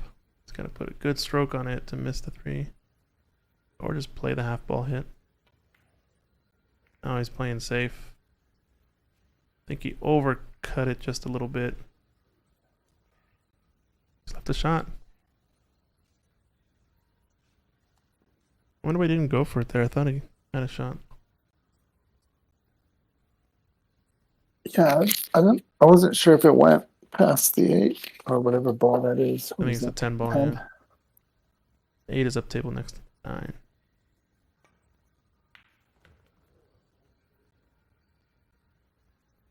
A little bit steep on this 3-ball, which means he's going to have a lot of distance for 4 next.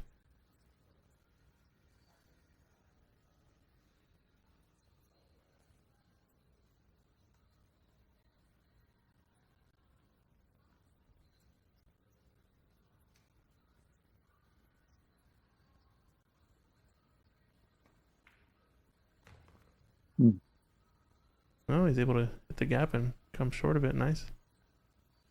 It's a little bit steeper from our perspective.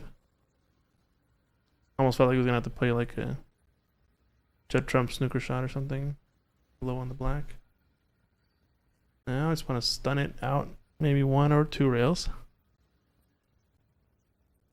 Play for the 5 in the left side. Oh, I like that. He hit it with some right hand side as well to check it. I kind of prefer that shot because it's more like a rolling cue ball as opposed to a harshly stunned cue ball. You don't have to really force it as much in some ways. Still needs a good stroke though.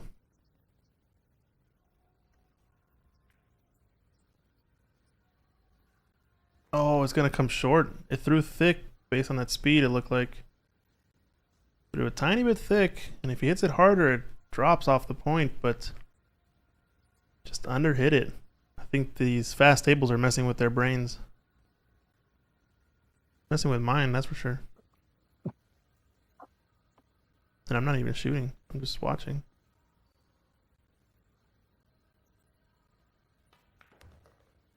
Alright. Off the rail. Uses the rail to get position on the 6.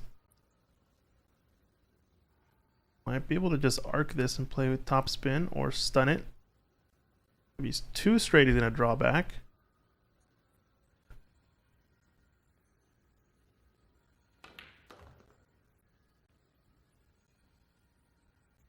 good shot. Now, 8-ball's the one up table near the 9, I believe. Yeah, so he's gonna have to play a bit of a fancy shot here.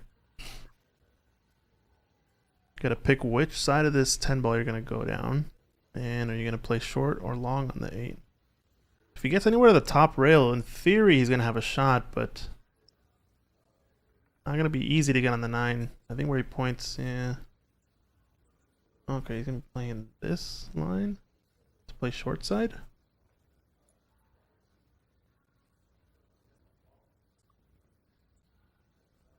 What's he thinking? What's he thinking?